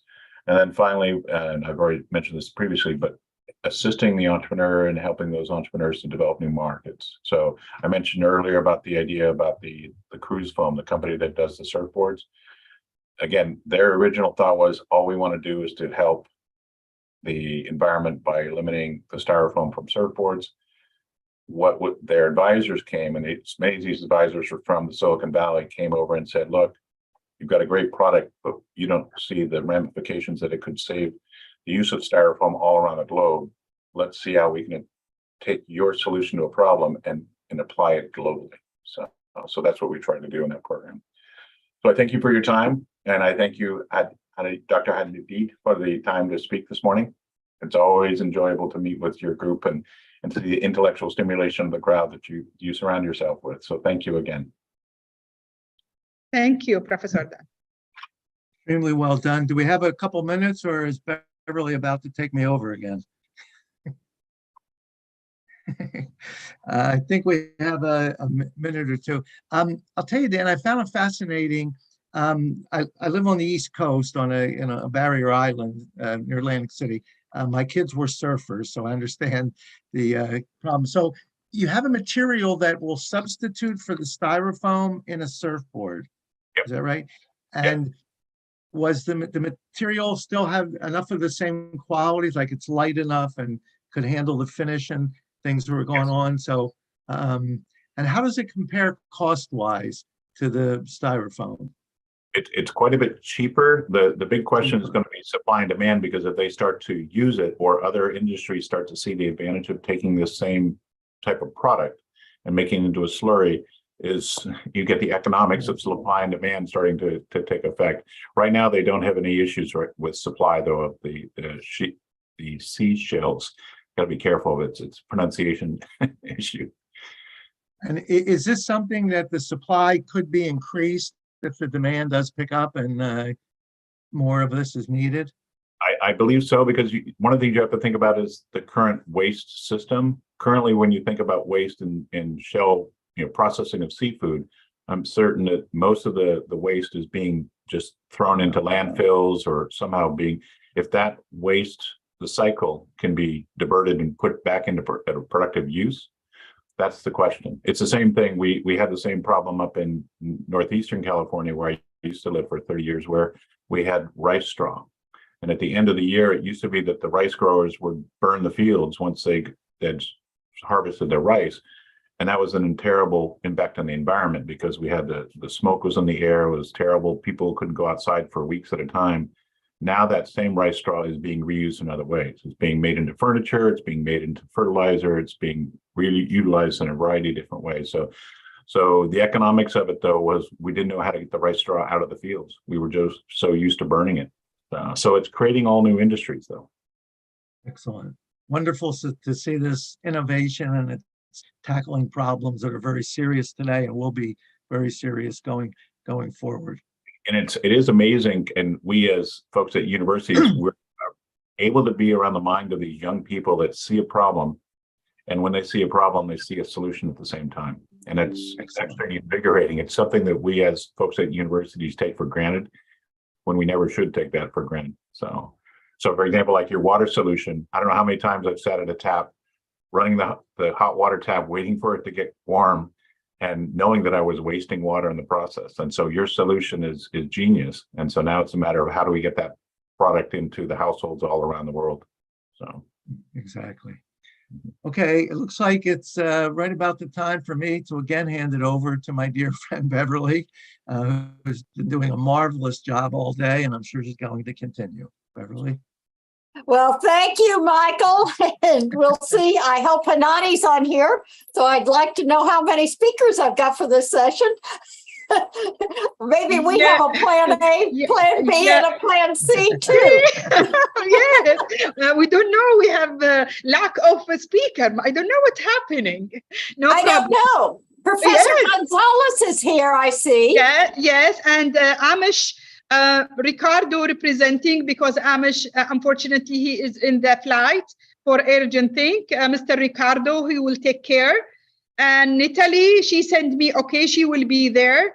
And also there are a new professor replacing Dr. Lewis, because Professor Lewis having some missions and he leaving Hong Kong, going to other city. I don't know, but somebody will taking a place. Otherwise, I think David Meads, he will here to also present or saying something about entrepreneurial ecosystem, about 360 innovation or 360 growth week. We have plenty of things. Let's start with Ricardo first. That is fine, Ricardo, and we'll each take 10 minutes and then see how it works out at the end. Is that agreeable? Yes, yes. Okay, so everybody has 10 minutes and we'll see how this plays out at the end. Ricardo, would you please introduce yourself and tell us about yourself and what you have, your great ideas. So thank you. I'm Ricardo. I'm heading business development for Zopact. So as Dr. Anadi mentioned, Unmesh is not able to be here today as he's on a flight. So I will take the conversation with you. So just as a way of introduction, I was one of the first customers at Zopact. So Zopact is a startup from Silicon Valley, US. And I was one of the first customers back in 2016 when I was managing an impact fund from Africa. And we were using Impact Cloud, Zopact's flagship product, to measure and manage the impact that we were generating. So this product is what I'm about to present to you today. And I will be sharing my screen. Do you see my screen now? I believe so. So Zopact provides a software as service platform for organizations to align, measure, and manage outcome and profits. So Zopact is working with different types of organizations, from foundations to social enterprises and nonprofits to impact investors and other types of organizations. And we are working to build trustable data by directly involving their stakeholders. So our vision is to make the world a better place through co-creating a globally accepted impact measurement and management framework and streamlining cross-sector efforts. So what we can say is that we are building the infrastructure for the future of impact investment. And for those of you who don't know what impact investment is, impact investments are investments made with the intention to generate positive, measurable social and environmental impact along a financial return. So that's the difference. What's happened up until now is that investments were just looked at the investment return and risk paradigm. But now with impact investment, there is a new dimension, the dimension of impact that is usually associated with sectors like economic development, affordable housing, financial inclusion, education, health and well-being, microfinance, and clean tech. So each one with their own impact, return, and risk profile. So investors are looking at this more often than not. So how does Impact Cloud work today? So we've been in the works for the past 7 years developing this tool, and today we have 3 products into one. So these 3 products are about impact strategy, survey tool, and dashboard. When it comes to impact strategy, the impact strategy allows you to build your theory of change and align to the different dimensions that can be worked out. And with that, you are invited to design your data strategy. And this data strategy will be the roadmap for the future dashboard. After the impact strategy app, there is a survey tool. So the survey tool allows you to collect data from your stakeholders in both online and offline manner, both from mobile and tablet and desktop modes. And at the same time, you are able to integrate with other CRM and databases directly to our dashboard. So the dashboard brings your impact evidence so that you can represent your outcomes as a set of charts and visualizations. I want to do a demo for you today. So we can start with Impact Strategy app. So the Impact Strategy app home screen shows us the different programs that your organization might be running. You can bring all programs that you are running, and you are able to build your theories of change. And at the same time, you are able to collaborate with this Impact Strategy app. This app allows you to define the different roles for the different users that you might bring to the tool. Important to say is that we run our community here. So a community forum that allows users to bring all their questions and clarifications directly with our tool and have the answers being provided directly by our team. This is a very helpful community that allows to collaborate with different partners and clarify your questions. So maybe it's time to go for a deep dive in one of the strategies. So we brought an example from a program called Girls Who Code, that their problem is that young girls aged 15 to 17 are at increased risk of human trafficking as a result of lack of opportunities to good education and thereby jobs. So the Impact Strategy tool allows you to build your theory of change. And for those of you who know what a theory of change is, it allows you to build your activities, your outputs, and your outcomes. But more importantly, it allows you to build the metrics so that you understand how you are going to measure if you are achieving the theory of change or not, if the change is actually occurring as you initially planned. And that allows you to build and define the data points. So the data points are the data sources where you are going to collect this information for the metrics that you have defined. So each activity, output, and outcome brings their own metrics, data points. And in specific cases, you might also bring the survey questions. So these survey questions are allowing you to connect directly with our survey tool. When you connect with your survey tool, you can see the survey that you are able to build with our tool. So this survey can work directly by building different types of questions, from multi-type of answer to single choice answer to some question generator. So you can copy easily your questions here, or you can tap into a library of different questions. So if you are working in a theme that we are already having different questions, it's just a question of dragging and dropping the different questions directly on your survey. When you want to publish this survey, you have access to a universal link that allows you to share this information via email or via WhatsApp, for example, and in different formats, mobile, tablet, and desktop. At the same time, you are able to share this survey in an offline manner. This offline manner allows you to collect data in remote areas, for example, that don't have access to internet. At the same time, you are able to bring embedded forms so that you can paste this code directly on your website so that the visitors to your website can answer to the questions directly from there. Or at least, at last, you have the possibility to share through a QR code that is easily shared with other people. And with that, I guess we are done with the Impact survey tool that allows you to collect data from the different stakeholders.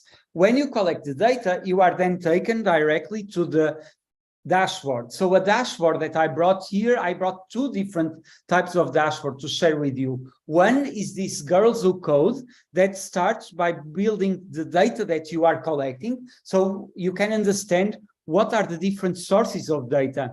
You have, for example, sources coming from Excel sheet, databases, LMS system, or the survey tool, as we mentioned, that allows you to understand how your data strategy is built up. And at the same time, you are able to see the data that you collected with the surveys and with the integration of all these data. This data is formed in a set of visualizations and charts. You have about 30 seconds. Okay, I'm just finishing. Thank you. So this dashboard allows you to see the different visualizations that you are able to build based on the data that you are collecting and represent the outcomes in a useful way so that it supports your decision making. So that's all about Impact Cloud. Thank you very much. Thank you very much. You were an outstanding first customer. Let's see. I know Professor Gonzalez is here. Is he? He's here? Yes. Yes. Would you like to present next, Professor Gonzalez? Yes. Oh, yes. Good. You can have the screen now. Yes. Okay. No problem. You have 10. Okay. Thank you. No se escucha.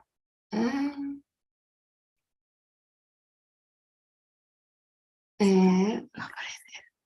Espera un momento, dile que no aparece. El vídeo, ¿quieres? Sí, pero no nos deja. A ver. Decirle que no nos deja. Sorry, we are having some technical issues. We are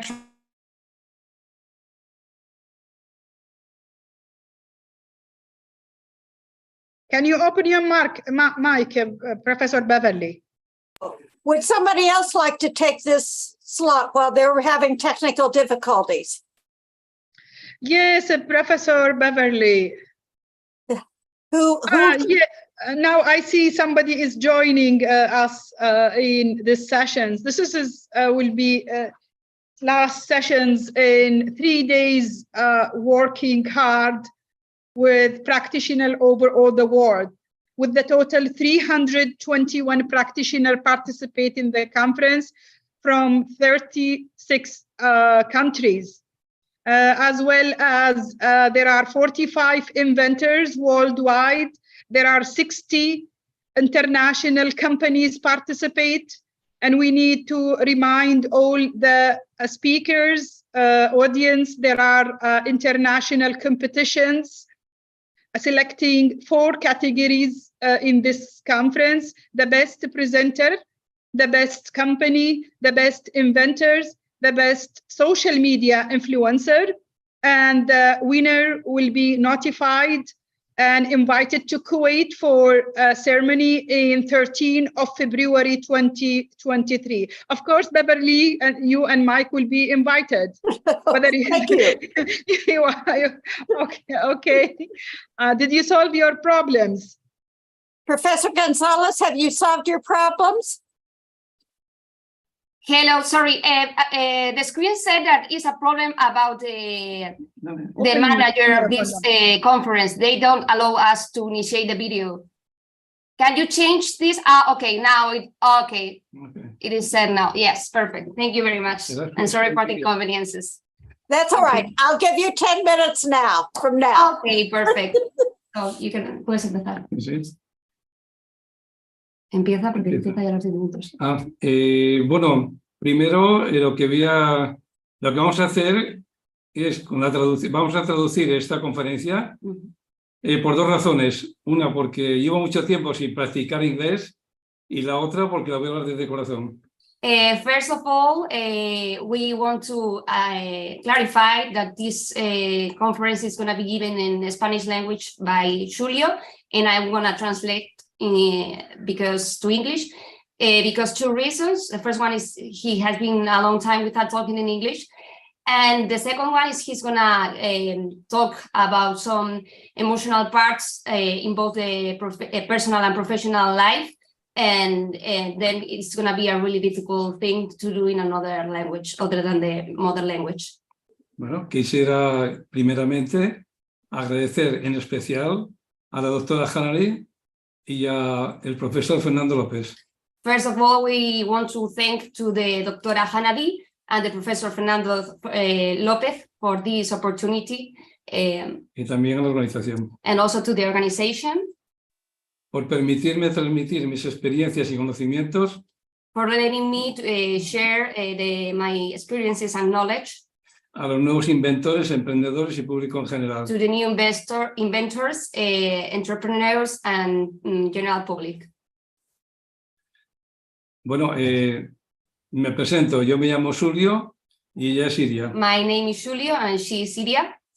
Bien, hablaremos lo primero del invento que cambió mi vida. We are going to talk first of all of the inventory that changed my life. Bueno, el invento que cambió mi vida fue en el año 1985. It was in the year 1985. Cuando había un reto que era hacer una báscula electrónica digital. When there was a challenge about creating an electronical scale. Para pesar a bordo de los barcos con movimiento. For weighting carriage on board the vessels, taking into account the motion of the ships. Todo el mundo decía que no existía, que era imposible hacerlo. Everybody said that that was impossible at that time. Seguían diciendo que era imposible. Nobody believed in it. Entonces, a continuación, yo tomé ese reto porque decía mi abuelo que todo era imposible hasta que alguien demostrara lo contrario. But I took that challenge because, as my grandfather said, everything is impossible until somebody proves in contrary. En el año 1985, 1 year later, he patentado la primera y única báscula I patented the first and unique scale para pesar a bordo de los barcos. For weighting on board vessels. Quería mi invento y lo llevé a una feria internacional en el año 1988. I believe on that invention and I brought it to an international fair in Bilbao. Y fue un éxito total. And it was a successful achievement. Salió en todas las revistas técnicas del mundo. It was a press release worldwide. Esta báscula, a continuación, en el año 1988, ya la empecé a montar en barcos. 4 years later, I started to assemble them in the vessels. En el año 2021, o sea, hace un año, he montado una báscula exactamente con las mismas condiciones que la primera de la patente, y en el año 2022 sigo montando las básculas. Nowadays, we are still using the same scales with the same technology, with just some improvements. Estamos hablando de una patente con 37 años que sigue funcionando en el mundo. We are talking about a patent that is still working after 37 years. Yo siempre dije que lo imposible no existe porque los límites los ponemos nosotros en nuestra mente. I always said that impossible is nothing because the only limits are in our mind. En el año 1986, in 1986, hice una innovación, lo que hoy llaman mejoras continuas. I created an innovation, what is as of today called continuous improvements. Era un control de producción para las mujeres que limpiaban el atún. It was about controlling the production in a cannery. El invento lo hice con 2 básculas. I did this invention with 2 scales. Hoy día, después de 36 años, as of today's date, se sigue montando, estamos montando una factoría. We are still using this scale, this con la system, misma filosofía de las 2 básculas. with the same philosophy. 36 años. 36 years after. También otro invento fue para una báscula electrónica digital. Another important invention was about an electronic scale. En el año 1987. In 1987. Es un invento para que las carretillas que trabajaban en los frigoríficos no le afectaran al peso a la báscula. Pallets in cold stores. En el 2022, o sea, hoy, as of today's date, this is still working. Seguimos montando el mismo sistema y sigue funcionando. And with the same system. Estos equipos están trabajando en España y en el resto de Europa. These systems are working in Spain and Europe. Después de 30 años. After that time. Luego también hice inventos multidisciplinares. Among any other inventions, yes. Sí. Decir que es una pena que no podamos poner la presentación. Yeah, it's a pity that we cannot show you the presentation that we have. Porque lo vería todo el mundo lo que hemos hecho. Bueno, en el año 91 hicimos un sistema para los jueces de atletismo. We created a system for the Olympic Games in Barcelona. En el año 94 hemos hecho un sistema para los traumatólogos. We created a system to prevent the radiation, the ultraviolet radiation in the for medical purposes. En el año 99 una báscula para besar cadáveres. And we also created a waiting conveyor for corpses, for forensics. He estado haciendo patentes multidisciplinares continuamente, año tras año. I'm working on innovation and inventions still today.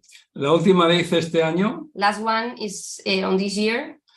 Una pizza con probióticos. A printed pizza with probiotics. Pero con una impresora 3D. With a 3D printer. Esta pizza, este invento lo que se diferencia de otras impresoras para hacer comida es que lleva unos probióticos para curar la flora intestinal. The difference is just about the probiotics. Es muchos inventos totalmente distintos por una razón. These are many inventions completely different from each other, but for one reason. Porque me llaman para cosas que no existen. Because they call me for things that they don't exist. Acepto los retos y salen proyectos e inventos. I accept the challenges and it just inventos. Volviendo atrás, en el año 1994 coming back few years, in 1994 se implantó la norma de calidad ISO 9001 en Europa. The ISO standard of quality was released. En el año 1996, and 2 2 años years después, later, yo he conseguido que mi empresa se certificara con la norma ISO 9001. I achieved that ISO standard to be implemented in my company. 2 años después. En el 2003 he conseguido... Sí. Un momento solo. Ok. In 2003. ¿Sí? Así. En el 2003 sí. He conseguido... I achieved... No, no se puede poner. ¿Por qué? ¿Qué dice? ¿Cómo se dice? Tenho que esperar. Caríssimo colega Júlio, está-me ouvindo? Es que no lo conseguimos subir. A mim não me ouve? Sorry? Me está ouvindo? Yes. Sí, yo te estoy viendo, dice que sí, pero ¿qué pasa? No podemos subir. We are also seeing you, but I don't know if you have to wait for the professor or we just continue with our speech. Dile cuál es el problema. Here it is connected. The sound. Okay, so we can. This is all right now. Okay. Dave, we want to thank you. This is the most impressive. I would like to just ask one question. How many inventions has he had to his name? Okay, ¿cuántos inventos tienes a tu nombre? 14 están en el LinkedIn, pero tengo muchos más 14 compartidos. are in my LinkedIn account, but I have many more. Pero dile que son totalmente multidisciplinares, totalmente. They are multidisciplinary from different areas. Very, very impressive. De todos los tipos. Very impressive. Okay. Dile que 10 años... ¿Hablo? Tuve un sueño durante 10 años para una realización de una nave en forma de una báscula. Sí, esto. I had a dream for 10 years to create a building with a form of a scale to honor this first invention. El del 2003. And I achieved that in 2003. Okay, I think that's going to be it. Thank you so very, very much. We're going to... Thank you. We're going to turn it over to Hanadi to have an open discussion from everyone, right? Yes. Starting by David. David, what is the future of entrepreneurial ecosystem with using the latest tool, same as a 360 growth wheel? I think with the new tools, and technique. This is keep the entrepreneur survive in the market. Can you contribute, please? Yes, I can. Would love to talk about this, and I guess that's what this entire conference has been about. So certainly, the more sessions we have participated in, the more we would be able to answer the question. And I was pleased to see in your email that just came out that, of course, the recordings will be available for those who are not able to attend all the time. If, without showing any slides, I was just to give a brief comment. Yes, without the slide. Yeah, I understand you'd like an open discussion. We need to make an open discussions as a contributions to closing out this conference. And everybody want to joining us, open the camera. We will take several photo for ending of the conference. Yes. Well, I think as this conference has addressed very well, there is a couple of big trends that are not new, but that we all are observing and being a part of. And one of them, of course, is entrepreneurship being global. More than ever, all companies need to look abroad for opportunities. They are born globals. They are creating technologies, as we've seen just in the last couple of hours, technologies that are applicable around the world.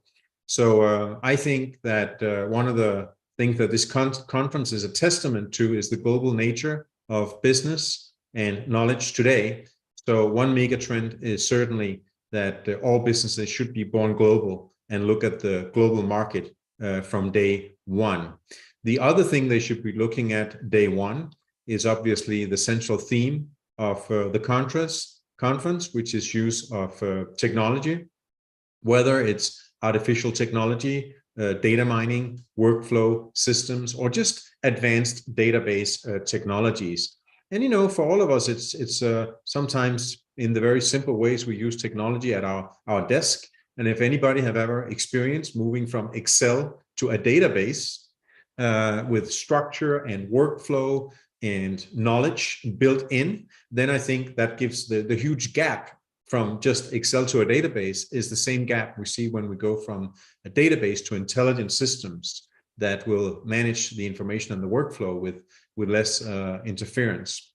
So that I think is another mega trend that we are seeing. And then if I were to mention a third one, which is also obvious, so more as a summary, maybe if I can, of this conference is the remote work and the remote nature of business that we have all experienced and spoken about so very many times, of how we can now work remotely, we can interact through Zoom, we can have developed new products that were just not even possible before because we as humanity have developed these amazing skills of being online just as we are today.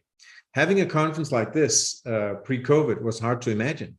None of us would think that there was any valuable to it. And now, Dr. Hanad, you have assembled the numbers that you just summarized from all over the world to attend a conference like this. And this is a trend that every small business, any growing business can take advantage of. There's so many creative ways that everybody can tap into this completely still new way of communicating with each other. So that, Dr. Hanadi, would be my best attempt to just pull out at least some of the insights I have gained throughout this conference. Great, thanks, David. Go ahead, Professor Beverly.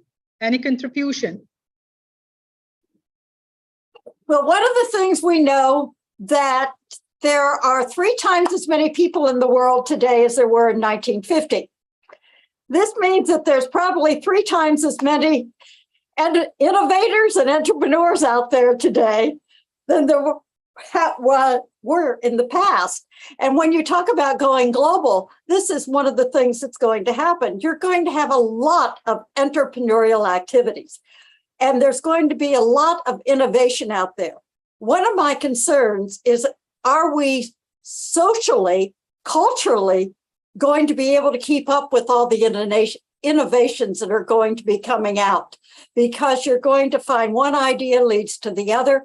The technology is going to continue to increase. We're going to have AI is going to be aiding in innovators because AI can do iterations so fast and they can do trial and error so rapidly that we can invent things much more quickly than we used to be able with AI. And I think this is going to make a significant change in the future. I think we're going to see an acceleration of technological development and innovations.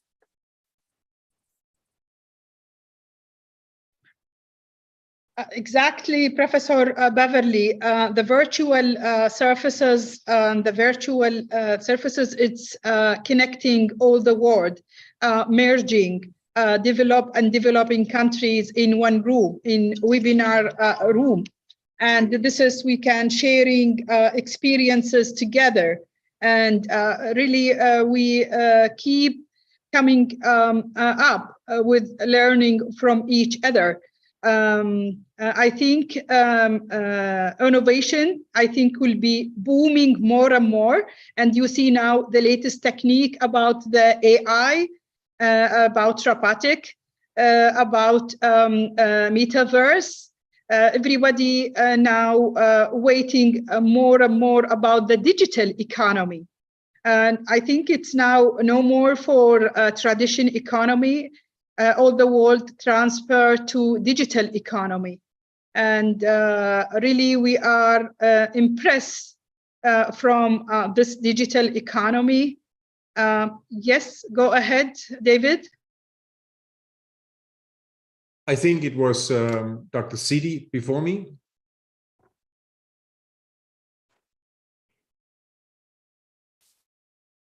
Dr. Inas.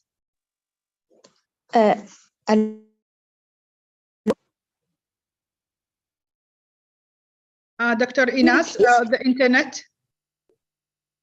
Yes, do you hear me correctly? Yes, please. Yes, I was thinking about the future of innovation, and I want to add something about this. What I will say that in this changing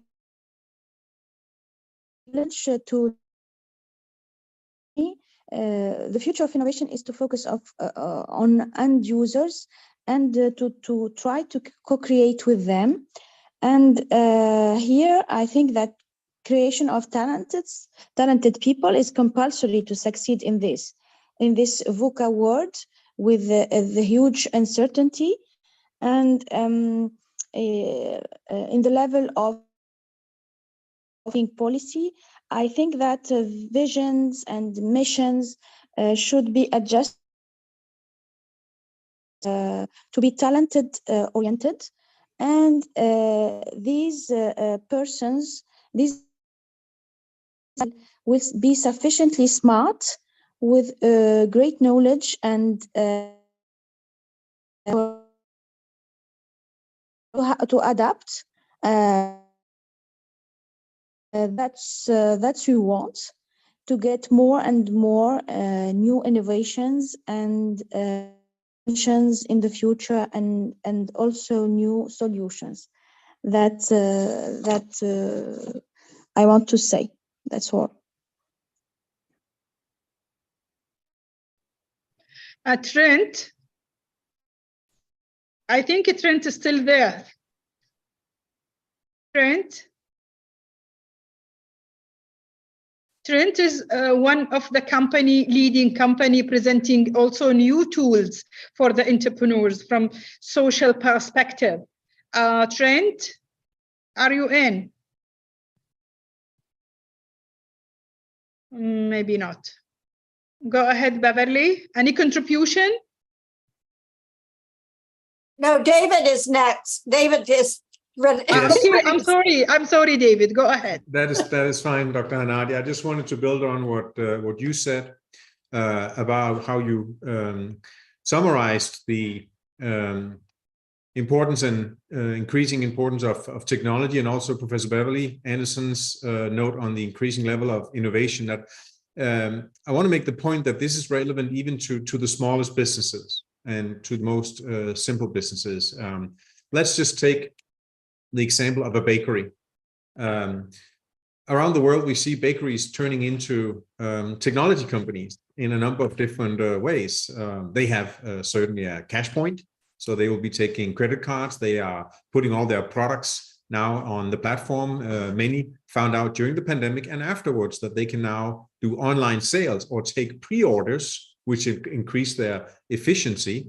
With Internet of Things technology, they are monitoring the oven that needs to start at 4 a.m. in the morning before they arrive at the bakery. And of course, they're posting on social media that you can get warm bread at 7 a.m. in the morning, coming along with a little picture. So if something as simple as a bakery are using this kind of range of technologies, that I think is a testament to that all that we have addressed at the conference in terms of sophisticated technologies and continuous innovation is relevant for any business. So any entrepreneurs who might be listening, and for all of us who are professionals in the industry, supporting entrepreneurs with tools and training and educational offerings and so on, this is the message we must carry on to everybody. No business is too small, no industry is too insignificant, and no location is not right to work with innovation and digitalization.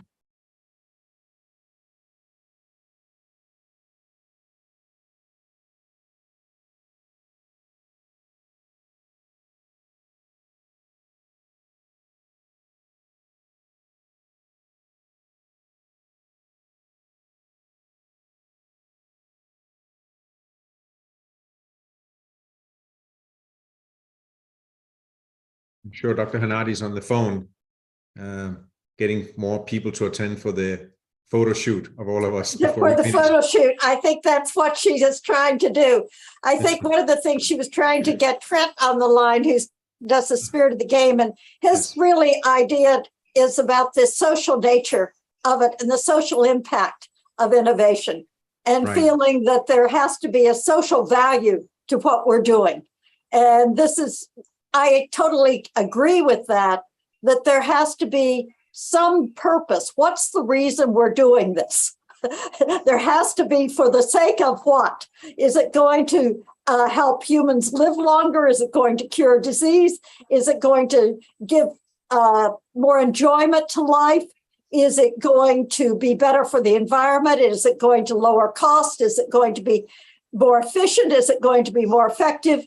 What is the purpose of it? And what value does that have to society? I think those are really important questions. And this is one of the things that Dr. Inez was really talking about with the value to society. And I think that's an important part of innovation and entrepreneurship. Yes, and if I may add to that, I will say again, looking at it from the small business perspective, someone might think that their business is too small to contribute, that it must be something that large corporations must do, or someone can feel powerless, that they don't have the financial means to make a big change in the world. But what everybody can do is work in their own field, whether it's with water technology, as we have seen today, or whether it's that bakery that will use sustainable products in its production, or whether it's technology companies that save on transportation, so that by working remote, I think everybody can do things in their own sphere. You don't have to feel that you can take responsibility for more than that. If everybody just work in the field that they are and make improvements there, that is certainly a great starting point that applies to everybody. Professor Beverly, all the time, innovation, solving a problem. This is the life, solving problem, whatever type of the problem. Make the life easier, save, adding value to economy, solving any society problems or any economic problems. It depends about the level of the innovations, because the innovations have different levels, have different categories. Innovations is helping nation during the pandemic, because all the vaccine coming from the innovation center. And innovation center also helping to identify the correct vaccine in short way. Specifically, there are many arguments said, there are, for any vaccine through the world, they needing 2 to 3 years to finalize it. But in the pandemic, they solve it because already they're using the technique of the AI, and the AI speeding up to identify the vaccine less than 9 months. And now this is all the outcomes from the innovation. Let's put in our consideration, if no innovation, then the nation will be disappear, and the number of deaths will be increased during the pandemic. But the innovation helping and accelerating the solutions to survive and helping nation to identify the vaccine. This is a small example how it's the innovation solving the problem and helping nation from my perspective. Totally agree. Dr. Nez has her hand up. Yes, to interact with the word that Dr. Hanadi said, I totally agree, because we are in an innovation, open innovation ecosystem, and all partners the world has to work together. In this pandemic, we see the success of the open innovation and the collaboration. And the future of innovation will be maybe also to succeed this collaboration, new clusters, new huge cluster of innovation all over the world to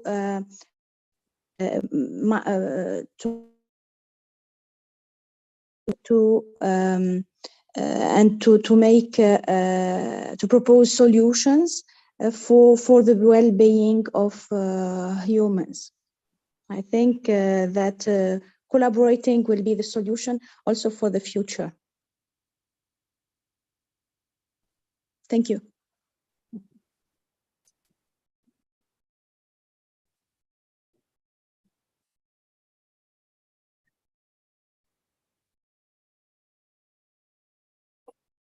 Professor Beverly?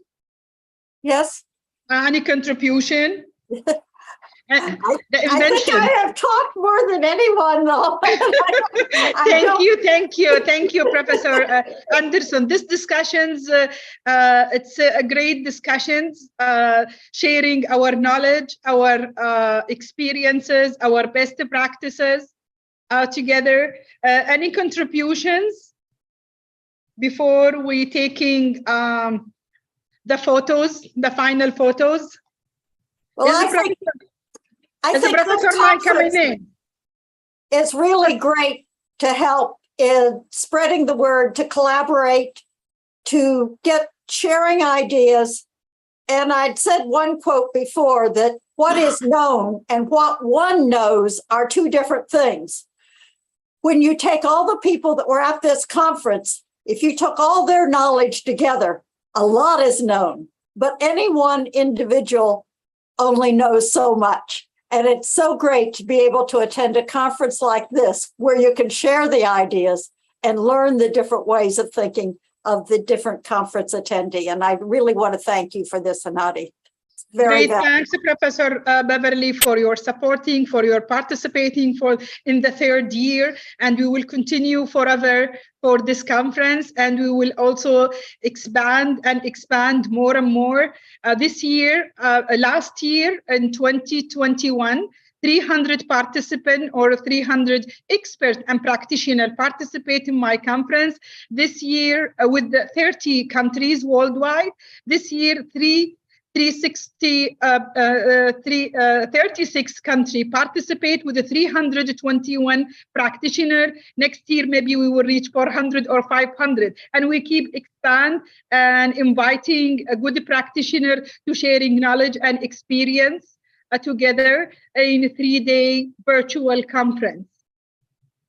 Thank you, all the presenters. Thank you, all the inventors. We need to take a photo. If you want to open your camera. Yes, Ricardo, want to see you. Trent, I'm calling Trent. Trent, I think Trent, it's, yes, if you want to open the camera, the photographical for the conference, taking several photos. We will upload all the photo in Hoover platform. You will see your photo and you can share and take your photo as you wish. Yes, Frando, let me see. No, don't change the camera. Yeah. Yes. Anyone want to join for the photo? I was trying to catch my Portuguese phrase. Yes. Did you want to say anything, Frando, before we closing the session? Do you hear me? Yes. Do you hear me? Okay. Yes. After everything that it was said, and our dear colleague, Professor Beverly, fantastic. She's fantastic to speak. I wish I had half of she had. She is brilliant. And I just say, what can I say? Everything was said, but I am already missing for tomorrow to keep going, doing the same. And next time we will join our World Net. We are in more than, I don't know, we are everywhere. Next conference, we will bring our entire net, World Net, to this conference. We had around, in 2015, we had more than 70,000 members in the world. Now I lost control many years ago. So next time, what I was saying that you can expect many thousands of participants, it is what, inshallah, it will happen. Because the message is here. I didn't see so much persons participating. It should be thousands. You know, the problem, it is to find a good internet system that can stand to so many persons at the same time to get in. We give our last conference, we had, I lost control on 4,000. On 4,000, it blew up the Zoom. It is the only problem. It is too many concentration at the same time, because I do what I'm doing here for 19 years. And I know everyone knows me on the inventorship area. And I think I do a very good work representing. Can we see the gallery or the photo together? Please. Sorry, go ahead, sorry. And since 2015, I was elected in Geneva, the World Ambassador of Innovation, Progress and Entrepreneurship. What I did, I give the title to 20 of our most amazing colleagues in the world, all of them presidents of national associations. And since 2015, 22 official international ambassadors of innovation, progress, and entrepreneurship. We do our work all together in the world. We cover the entire world. We have now secretaries in more than 150 countries. We are everywhere we want. And so everything that it was said on this conference, I wish next year to be, to have thousands of persons here assisting. This is the most important. We have to motivate as well to give information and energy, the same kind of energy I see here on our dear colleague, Professor Beverly, on Mr. João Guerreiro, on Dr. Anadi Al-Mubaraki. It is that energy that we have to give to our colleagues, to the young colleagues. Maybe next time we should invite young persons, young representatives of students. Maybe I suggest for that to exist, at least to exist or to speak. I don't want to take time. We are waiting for our dear colleague, Professor Mladen Karic. He was coming and he texted me saying, I arrived. I see him here on the conference, but now I am not finding him because I know that he have a surprise to everyone to finish on a beautiful way, but I am not seeing him. That's why I'm always cutting. I need to make a call. I need to call him. Please, someone speak. And our dear brother,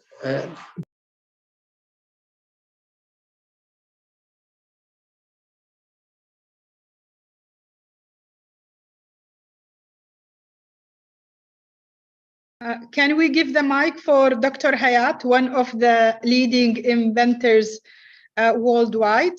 Beverly, can we let Dr. Hayat speaking? Beverly? Can you open them? Yes. Dr. Hayat? Sorry? I don't see. Maybe she lost the connection because she sent me message she want to contribute before we closing the conference. Gio, do you have any contribution? Are you satisfied with your inventions and how you commercialize your inventions? How much you make? How much you make? 1 million, 2 million? I am starting now. This is yes, easy. we see your invention today 2 times. This is easy to produce, and we start selling now. Yes. We have produced just 50 units, more 15 to beta test. But we have a lot of machines. Many people want this, and we'll have the opportunity to make large production in big factories. We already talked with them. We just are waiting for molds to produce in big factories. No problem, no problem. Dr. Hayat, if you want to contribute, because we need to take the photo and closing the sessions. مساء النور للجميع. طبعا قبل تقديم بعض المقترحات، حقيقة يعني بالنسبة لي أنا شخصيا كان شرف عظيم أن أشارك في هذا المؤتمر الدولي المهم. وفعلا شكرا لك دكتورة هنادي على جمع كل هذه الخبرات وكل هذه الشركات وكل هذا الأكاديميين والمخترعين في نفس المؤتمر. مؤتمر مهم جدا، كانت فيه العديد من الاختراعات والاقتراحات، وأيضا على مستوى قصص نجاح وتجارب مهمة، وأيضا في حتى تجارب ملهمة كانت يعني في هذا المؤتمر. حقيقة شكرا وألف شكر على هذا الجمع. عندي بعض المقترحات دكتورة إذا ممكن. أنه أنا الحقيقة كنت نشوف أنه كان فيه جمع كبير جدا لكل هذه الخبرات، ومثل ما أشرت لأكاديميين ولشركات وحتى لجامعات. مهم جدا أنه يعني إيجاد إطار لتشبيك بين كل هذه الخبرات، ولما لا يكون عن طريق ايكو سيستم اللي هي مبادرة من عند مؤسستكم دكتورة. هذا مهم جدا حتى تكون في عملية تواصل وتبادل بين كل هذه الخبرات. النقطة الثانية مهم جدا دكتورة أنه خلال المؤتمر أنا شخصيا تقريبا تابعته يعني 100% تقريبا، يعني حاولت أن يكون يعني متابعة على طول في هذه الأيام الثلاث. مهم أنه في المستقبل بإذن الله في لما يكون دورة رابعة لهذا المؤتمر، أنه في كل محور مثلا يكون محور يخص مجال معين، مثلا عشان مجال يخص المياه أو البيئة أو الصحة. مهم جدا في ذلك المجال يتم يعني يكون موجود في نفس الوقت مخترعين في ذلك الاختصاص يقدموا الاختراعات بتاعهم، وفي نفس الوقت يكونوا موجودين أصحاب الشركات والمانحين أيضا يكونوا في نفس المحور اللي هم مهتمين بنفس المجال، باش حتى تكون فيه فرصة فعلا لتحويل تلك الاختراعات إذا لم تكن يعني تحولت إلى منتوجات، تكون ربما فرصة للمخترعين لتحويل تلك الأفكار والاختراعات يعني لمنتوجات. النقطة الثالثة اللي نختم بها، لما لا دكتورة، أنه عن طريق الإيكو سيستم أنه يتم إنشاء مركز دولي إلكتروني للعلوم المفتوحة، اللي يكون يعني حتى يتمكن يعني كل هذه الخبرات، وأيضا ليس فقط يعني الخبرات اللي كانت موجودة في هذا المؤتمر، ولكن بحكم أنه يكون مركز دولي إلكتروني مفتوح يعني في مجال العلوم والريادة، لتبادل الأفكار، وأيضا يكون فيها يعني الاطلاع على كل المشروعات البحثية اللي متاحة واللي باقين يقوموا بها كل هذه الخبرات. مع الشكر دكتورة. Great thanks for Dr. Hayat. I will answer in English. First of all, for your first recommendation, it's done. This conference is launched in Hoover platform. Everybody receiving several emails from Hoover. Hoover platform, it is AI platform connecting the speaker, connecting the attendee. Just you go and visit Hoover, you will see all your photo, all your videos, everything is recording, and you have also video call and connections in the social media with all the speaker, with all the attendee, even though the attendee can invite you and communicate with the attendee. Then the networking, it's done. It's available in Hoover platform. Hoover platform, it is a platform supporting by AI. You have a web platform, and you have also in app. Then you can see in your laptop, and you can see it also in your smartphone. This is regarding for the networking. And the second thing, for the two other recommendation, we will take it in our consideration. Just we need to let you know my initiative. It's submitting to the GCC councils to establish a center for innovation and entrepreneurs, connecting the GCC with all developed and developing countries, and this one under study and under economic aspect. And if they have maybe implementation, we will let you know. Thank you so much for your great recommendation, and we will take it in our considerations. Thank you so much. Beverly, you want to closing out and say bye-bye for all and taking photo together? I just want to say this was a great conference, Hanani. Thank you so much, Professor Beverly. Thank you. Thank you all. Everyone smile for the photo. Please smile for the photo. Oh, David, smile, please. Thank you so much. Thank you. Thank you. Bye-bye. Have a great evening. Thank you. Thank you. Bye-bye. Bye-bye. Bye.